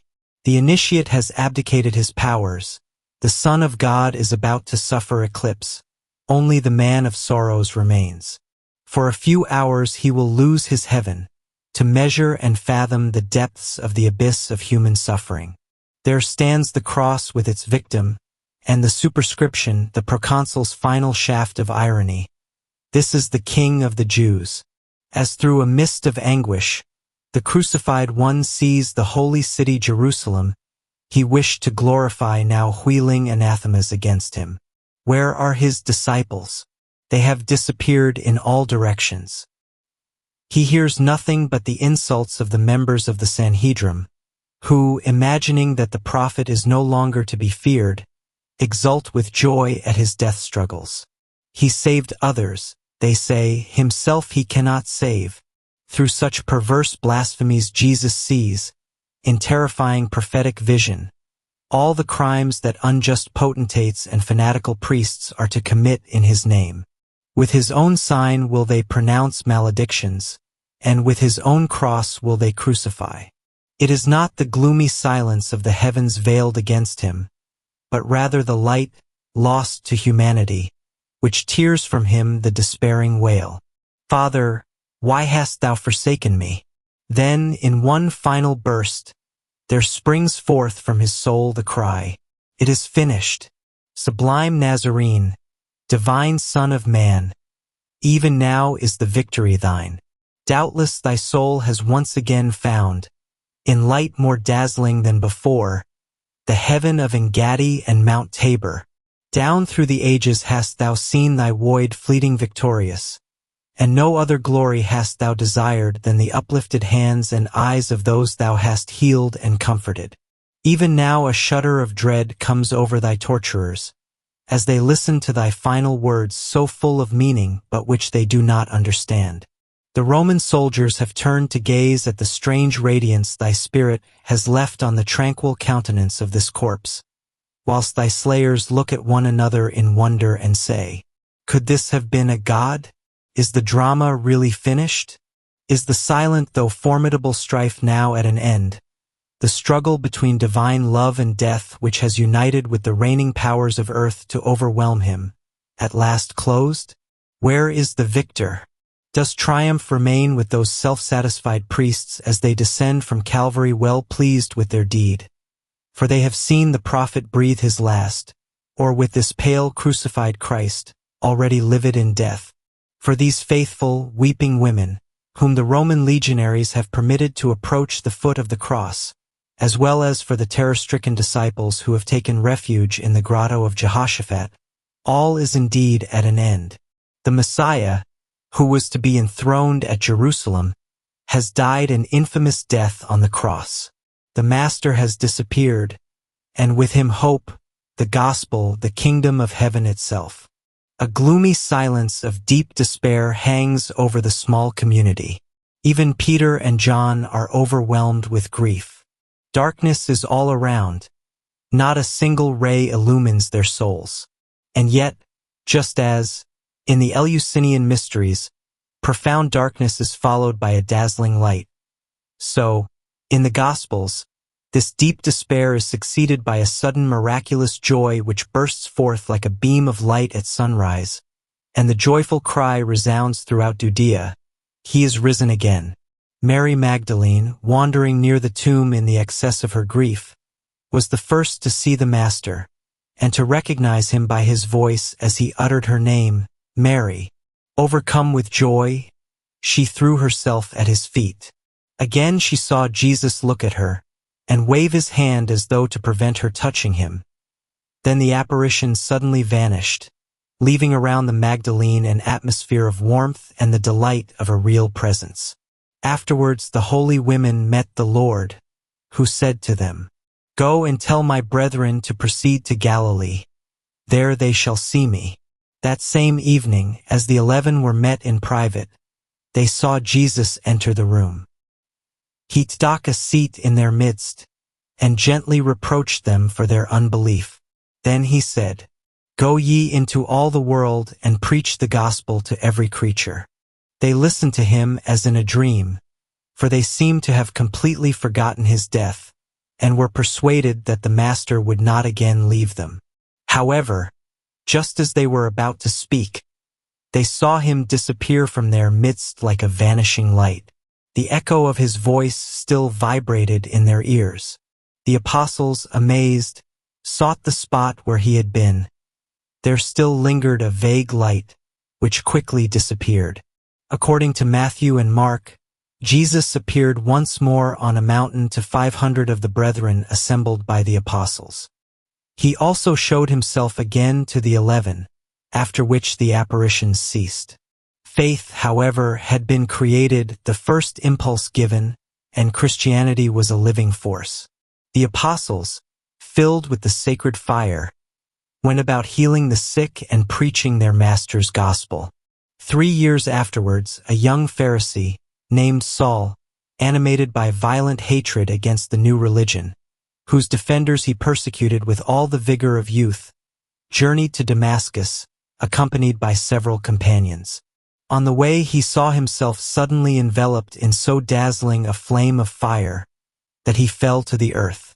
Trembling, he exclaimed, "Who art thou?" A voice replied, "I am Jesus whom thou persecutest. It is hard for thee to kick against the pricks." Saul's terrified companions raised him to his feet. They had heard the voice, though they had seen nothing. The young man, blinded by the flash, recovered his sight only 3 days afterwards. Converted to the faith of the Christ, he became Paul, the apostle of the Gentiles. On this one point is the whole world agreed, that but for Saul's conversion, Christianity, confined as it was to Judea, would never have conquered the Western world. Such are the facts as related in the New Testament. Whatever efforts be made to reduce their results to a minimum, and whatever be the religious or philosophical idea attached to them, they cannot be regarded as legends, pure and simple, and refused the value of authentic testimony on all essential points. For 18 centuries, the waves of doubt and denial have assailed the rock of this testimony. For 100 years, the weapons of criticism have been directed against it. Breaches have been effected in places, but its position remains steadfast. What is there behind the visions of the apostles? Elementary theologians, interpreters of the letter, and agnostic savants may dispute forever. They will never convert one another, and their reasonings will be in vain, so long as theosophy, the science of the spirit, has not enlarged their conceptions, and a superior experimental psychology, the art of laying bare the soul, left their eyes unopened. But from the standpoint of the conscientious historian, the authenticity of these facts as psychical actualities, there is one point on which doubt is impossible: that the apostles had these apparitions, and that it was impossible to shake their faith in the resurrection of the Christ. If John's account be rejected on the ground of its definite compilation about 100 years after the death of Jesus, and also Luke's account of the Christ's appearance to the disciples at Emmaus regarded as a mere poetical amplification, there still remain the simple and positive affirmations of Matthew and Mark, which lie at the very root of the Christian tradition and religion. And even more solid and indisputable is the testimony of Paul. Wishing to explain to the Corinthians the reason of his faith and the basis of the gospel he preaches, he enumerates in order 6 successive appearances of Jesus. Those to Peter, to the 11, to the 500, most of whom, he says, are still living, to James, to the assembled apostles, and finally his own vision on the way to Damascus. These facts were communicated to Paul by Peter himself, and by James 3 years after the death of Jesus, just after Paul's conversion, at the time of his first journey to Jerusalem. Accordingly, he received them from eyewitnesses. Finally, the most indisputable of all these visions is by no means the least extraordinary. I refer to that of Paul himself. He continually alludes to it in his epistles as being the source of his faith. Given the former psychological condition of Paul and the nature of his vision, we see it is from without, not from within. Of an unexpected and terrifying character, it completely changes his whole being. Like a baptism of fire, it descends upon him, clothes him in a new and impenetrable armor, and establishes him in the sight of the whole world as the invincible champion of the Christ. Paul's testimony accordingly possesses a double authority, insofar as it confirms his own vision and corroborates those of the others. Whoever might feel inclined to doubt the sincerity of such affirmations would be obliged to reject en masse all historical testimony, and to renounce the writing of history. Note, too, that if critical history is incompatible with an exact weighing and well-thought-out selection of all the documents, philosophical history would also be impossible, if greatness of effects could not be referred back to greatness of causes. It would be possible with Celsus, Strauss, and M. Renan to refuse all objective value to the resurrection, and consider it as a phenomenon resulting from pure hallucination. If so, one is obliged to found the greatest religious revolution of humanity on an aberration of the senses and a mere delusion of the mind. There can be no denying that faith in the resurrection is the basis of historical Christianity. But for this confirmation of Jesus' teaching by a dazzling fact, his religion would not even have had a beginning. This event effected a complete revolution in the souls of the apostles. In consequence of it, their whole mental attitude, from being Judaic, became Christian. The Christ is living in glory. Lie has ipsen to them. The heavens have opened. The life beyond has entered into the life within. The dawn of immortality has touched them and kindled their souls with a fire which nothing can extinguish. Above Israel's tottering earthly kingdom, they have caught a glimpse of the worldwide heavenly kingdom in all its glory.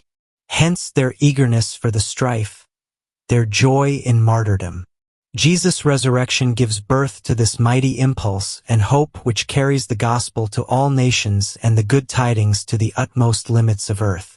For the success of Christianity, two things were necessary, as Fabre d'Olivet has said: that Jesus should be willing to die, and that he should have the power to rise again. To form a rational idea of the fact of the resurrection, and understand its religious and philosophical bearing, one must consider only the phenomenon of the successive appearances, and, from the very outset, remove from one's mind the absurd idea of the resurrection of the body, one of the greatest stumbling blocks of Christian dogma, which, in this particular as in many others, has remained at quite a childish and rudimentary stage. The disappearance of Jesus' body can be explained by natural causes, and it is worthy of note that the bodies of several great adepts have disappeared quite as mysteriously and without leaving the slightest trace. It has never been discovered what became of the bodies of Moses, Pythagoras, and Apollonius of Tyana. Possibly the brothers, known or unknown, who kept watch over them, destroyed by fire their master's body, to prevent pollution at the hands of enemies. In any case, it is only when regarded from the esoteric point of view that the scientific aspect and spiritual grandeur of the resurrection really appear. By Egyptians as by Persians of the religion of Zoroaster, both before and after Jesus, by Israelites and by Christians of the 1st and 2nd centuries, the resurrection has been interpreted in two ways, the one material and absurd, the other spiritual and theosophical. The first is the popular idea, finally adopted by the Church after the repression of Gnosticism. The second is the profund idea of the Initiates. According to the first view, the resurrection signifies the return to life of the material body, in a word, the reconstitution of the decomposed or dispersed corpse, so it was imagined, was destined to take place at the coming of the Messiah, or at the Last Judgment. It is useless to insist on the gross materialism and absurdity of this conception. To the initiate, the resurrection has a far different meaning. It refers to the doctrine of the ternary constitution of man. It signifies the purification and regeneration of the sidereal, ethereal, and fluidic body, which is the very organism of the soul. This purification may take place commencing from the present life, through the inner work of the soul and a certain method of existence, although, for the generality of mankind, it finds accomplishment only after death, and then for those only who, in one way or another, have aspired towards justice and truth. In the other world, hypocrisy is impossible. Their souls appear as they are in reality. They fatally manifest themselves under the form and color of their essence, dark and hideous if they are evil, radiant and beautiful if they are good. Such is the doctrine given by Paul in the Epistle to the Corinthians, where he formally says, "There is an animal body and there is a spiritual body." Jesus states this symbolically but with greater profundity for those who can read between the lines in the secret conversation with Nicodemus. Now, the more a soul is spiritualized, the farther will it be from the earthly atmosphere, the farther away the cosmic region which attracts it by the law of affinity, the more difficult its manifestation to men. Accordingly, superior souls seldom manifest themselves to man, except in a state of ecstasy or profound slumber. Then, the physical eyes being closed, the soul, half detached from the body, itself sees souls at times. Nevertheless, it sometimes happens that a Migilti prophet, a veil-table son of God, manifests himself to his own in the waking state of consciousness, the better to persuade them by a striking appeal to sense and imagination. In such instances, the disincarnated soul succeeds in momentarily giving its spiritual body a visible, sometimes even a tangible appearance, by means of the special dynamics exercised by spirit over matter, through the intermediary of the electrical forces of the atmosphere and the magnetic forces of living bodies. Apparently, this is what happened in the cast of Jesus. The appearances related in the New Testament may be placed in one or the other alternately of these two categories, spiritual vision and sense apparition. What is certain is that they possessed for the apostles the character of supreme reality.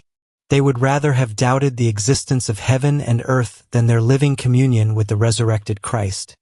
For these soul-stirring appearances formed the brightest events in their lives, the profoundest truth of which they were conscious.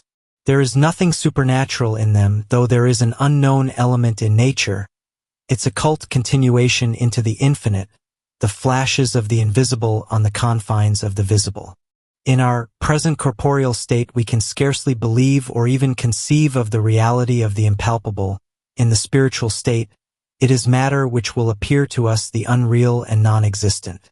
In the spirit is found the of soul and matter, two phases of the one substance. Reverting to eternal principles and final causes, it is the innate laws of intelligence which explain the dynamics of nature, as it is the study of the soul by experimental psychology which explains the laws of life. Consequently, the resurrection, esoterically understood as I have just pointed out, was at once the necessary conclusion of the life of Jesus and the indispensable preface to the historical evolution of Christianity. Necessary conclusion, for Jesus had on several occasions announced it to his disciples. The power of appearing to them in triumphant glory after his death was due to the purity and innate force of his soul, increased 100-fold by the grandeur of the effort and of the accomplished work. Regarded from without and from an earthly point of view, the messianic drama ends on the cross. Though sublime in itself, there is yet lacking the fulfillment of the promise. Regarded from within, from the inmost consciousness of the Christ, and from the heavenly point of view, the drama contains 3 acts, whose summits are marked by the temptation, the transfiguration, and the resurrection. These 3 phases represent, in other terms, the initiation of the Christ, the total revelation, and the crowning of the work. They correspond to what the apostles and the Christian initiates of the first centuries called the mysteries of the Father, of the Son, and of the Holy Ghost. A necessary crowning, as I have said, of the life of the Christ, and an indispensable preface to the historical evolution of Christianity. The ship, built on the beach, needed to be launched on the ocean. The resurrection was, in addition, as a flood of light thrown on the whole esoteric life of Jesus. We have no occasion for astonishment at finding that the early Christians were, so to speak, dazzled and blinded by the wonderful event, that they often gave a literal interpretation to the Master's teaching, and mistook the meaning of his words. But in these days, now that the human spirit has traversed ages, religions, and sciences, we can divine what a St. Paul, a St. John, what Jesus himself understood by the mysteries of the Father and of the Spirit. We see that they contained the very highest and truest elements of the psychical science and theosophic intuition of the East. We also see the power of renewed expansion given by the Christ to the ancient eternal truth by the grandeur of his love and the energy of his will. Finally, we see the metaphysical and practical side of Christianity, the cause of its power and vitality. The old theosophists of Asia were acquainted with transcendent truths. The Brahmins even found the key to the past and future life by formulating the organic law of reincarnation and the alternation in lives.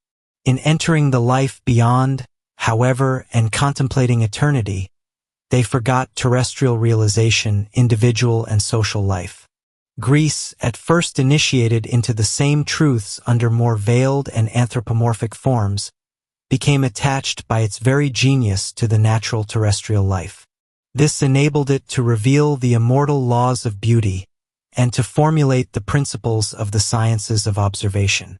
From this point of view, its conception of the life beyond gradually diminished and darkened. Jesus, in his breadth and universality, embraces both sides of life. In the Lord's Prayer, which sums up his teaching, he says, "Thy kingdom come on earth as in heaven." Now the kingdom of the divine on earth signifies the fulfillment of the modal and social law in all its richness, in all the glory of the beautiful, the good, and the true. Thus the magic of his doctrine, his, in a sense, unlimited power of development, dwell in the unity of his moral and metaphysical aspects, his ardent faith in the life eternal, and the necessity he felt of beginning it in the world by a life of action and love. The Christ says to the soul, cast down by earthly trouble, "Rise, heaven is thy fatherland." Still, in order to believe this and to attain thereto, prove it here below by deeds of love. Chapter 7. The Promise and its Fulfillment. The Temple. In 3 days I will destroy the temple, and in 3 days I will build it up again. This was said to his disciples by the Son of Mary, the Essene consecrated as Son of Man, the spiritual inheritor of the word of Moses, of Hermes, and of all the former sons of God. Has this bold promise, the word of initiator and initiate, been realized? Yes, if consideration be taken of the consequences which the teaching of the Christ, confirmed by his death and spiritual resurrection, have had for humanity, and all the consequences his promise holds over a limitless future. His word and sacrifice have laid the foundations of an invisible temple, but it is only continued and brought to completion in proportion as each individual, throughout all time, contributes to the work. What is this temple? It is of a nature at once moral, social, and physical, the temple of regenerate humanity. The moral temple is the regeneration of the human soul, the transformation of individuals by the human ideal offered as an example to humanity in the person of Jesus. The wonderful harmony and plenitude of his virtues make it difficult to define: balanced reason, mystic intuition, human sympathy, power of word and action, infinite compassion, love even unto sacrifice, courage unto death. No experience was unknown to him. There was sufficient soul in every drop of his blood to make a hero, and yet, what divine gentleness was his! The profound union of heroism and love, of will and intelligence, of the eternal masculine with the eternal feminine make of him the flower of the human ideal.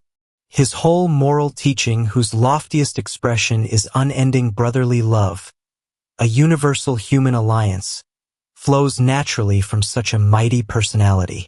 The work of the 18 centuries which have elapsed since his death has resulted in the inculcating of this ideal in the consciousness of all mankind. For there is scarcely a man throughout the civilized world who does not possess a more or less clear notion thereof. Accordingly, it may be affirmed that the moral temple desired by the Christ is, if not finished, at any rate based on an indestructible foundation at the present day. It is not so with the social temple. This supposes the establishment of the kingdom of God or of the providential law in the organic institutions of humanity, It remains to be constructed from the foundation. For men still live in a state of warfare under the law of force and destiny. The law of the Christ, which remains in the moral conscience, has not yet passed into human institutions. I have only incidentally touched upon questions of social and political organization in this book, which is solely intended to throw light on the philosophical and religious question at its base, through some of the essential esoteric truths. In these few concluding words, I will not discuss the question any further. It is too vast and complex, and beyond my power to attempt even to define it within the compass of a few words. I will merely say that social warfare exists, as a principle, in all European countries. There are no economic, religious, or social principles admitted by all classes of society. The nations of Europe also have not ceased existing in a state of open war or armed peace with one another. They are united by no common federative principle. Their interests and common aspirations appeal to no recognized authority. They have no sanction before any supreme tribunal. If the law of the Christ has penetrated into individual consciousness and, up to a certain point, into social life, it is still the pagan and barbarian law which governs our political institutions. At the present time, political power is everywhere constituted on insufficient foundations. On the one hand, it emanates from the so-called divine right of kings, which is none other than military force, on the other from universal suffrage, which is simply the instinct of the masses, or mere average intelligence. A nation is not a number of uniform values or ciphers. It is a living being composed of organs. So long as national representation is not the image of this organization, right from its working to its teaching classes, there will be no organic or intelligent national representation. So long as the delegates of all scientific bodies, and the whole of the Christian churches do not sit together in one upper council, our societies will be governed by instinct, by passion, and by might, and there will be no social temple. Then how comes it that, rising above the church which is too small to contain him in his entirety, above politics which deny him, and above science which only half understands him, the Christ is fuller of life than ever? LT is because his sublime morality is the corollary of and science even more sublime. Behind him we perceive, contemporary with and beyond the time of Moses, the whole ancient theosophy of Indian, Egyptian, and Grecian initiates, of whom he forms a striking confirmation. We are beginning to understand that Jesus, at the very height of his consciousness, the transfigured Christ, is opening his loving arms to his brothers, the other messiahs who preceded him, beams of the living word as he was, that he is opening them wide to science in its entirety, art in its divinity, and life in its completeness. But his promise cannot be fulfilled without the help of all the living forces of humanity. Two main things are necessary nowadays for the continuation of the mighty work. On the one hand, the progressive unfolding of experimental science and intuitive philosophy to facts of psychic order, intellectual principles, and spiritual prods. On the other, the expansion of Christian dogma in the direction of tradition and esoteric science, and subsequently a reorganization of the Church according to a graduated initiation, this by a free and irresistible movement of all Christian churches, which are also equally daughters of the Christ. Science must become religious and religion scientific. This double evolution, already in preparation, would finally and forcibly bring about a reconciliation of science and religion on esoteric grounds. The work will not progress without considerable difficulty at first, but the future of European society depends on it. The transformation of Christianity in its esoteric sense would bring with it that of Judaism and Islam, as well as a regeneration of Brahmanism and Buddhism in the same fashion. It would accordingly furnish a religious basis for the reconciliation of Asia and Europe. This is the spiritual temple to be constructed, the crowning of the Word intuitively conceived and desired by Jesus. Can his message of love form the magnetic chain of science and art, of religions and peoples, and thus become the universal Word? At the present time the Christ is master of the globe, through the two youngest and most vigorous races, still full of faith. By way of Russia he has a foothold in Asia, and through the Anglo-Saxon race he rules the New World. Europe is older than America, but younger than Asia. They slander Europe, who believe her destined to an irremediable decadence. Still, if she continues her internal struggles, instead of federating beneath the rule of one capable authority, at once scientific and religious, if, through the extinction of this faith which is only the love-fed light of the spirit, she is continuing the preparation for her moral and social decomposition, her civilization runs the risk of perishing, first by social upheavals, and afterwards by the invasion of younger races, which will seize the torch dropped from her hands. Surely she has a more glorious part to play, the preservation of the guiding of the world, by finishing the social work of the Christ, formulating his complete and perfected thought, and crowning by the help of science, art, and justice, the spiritual temple of the greatest of the sons of God. The end.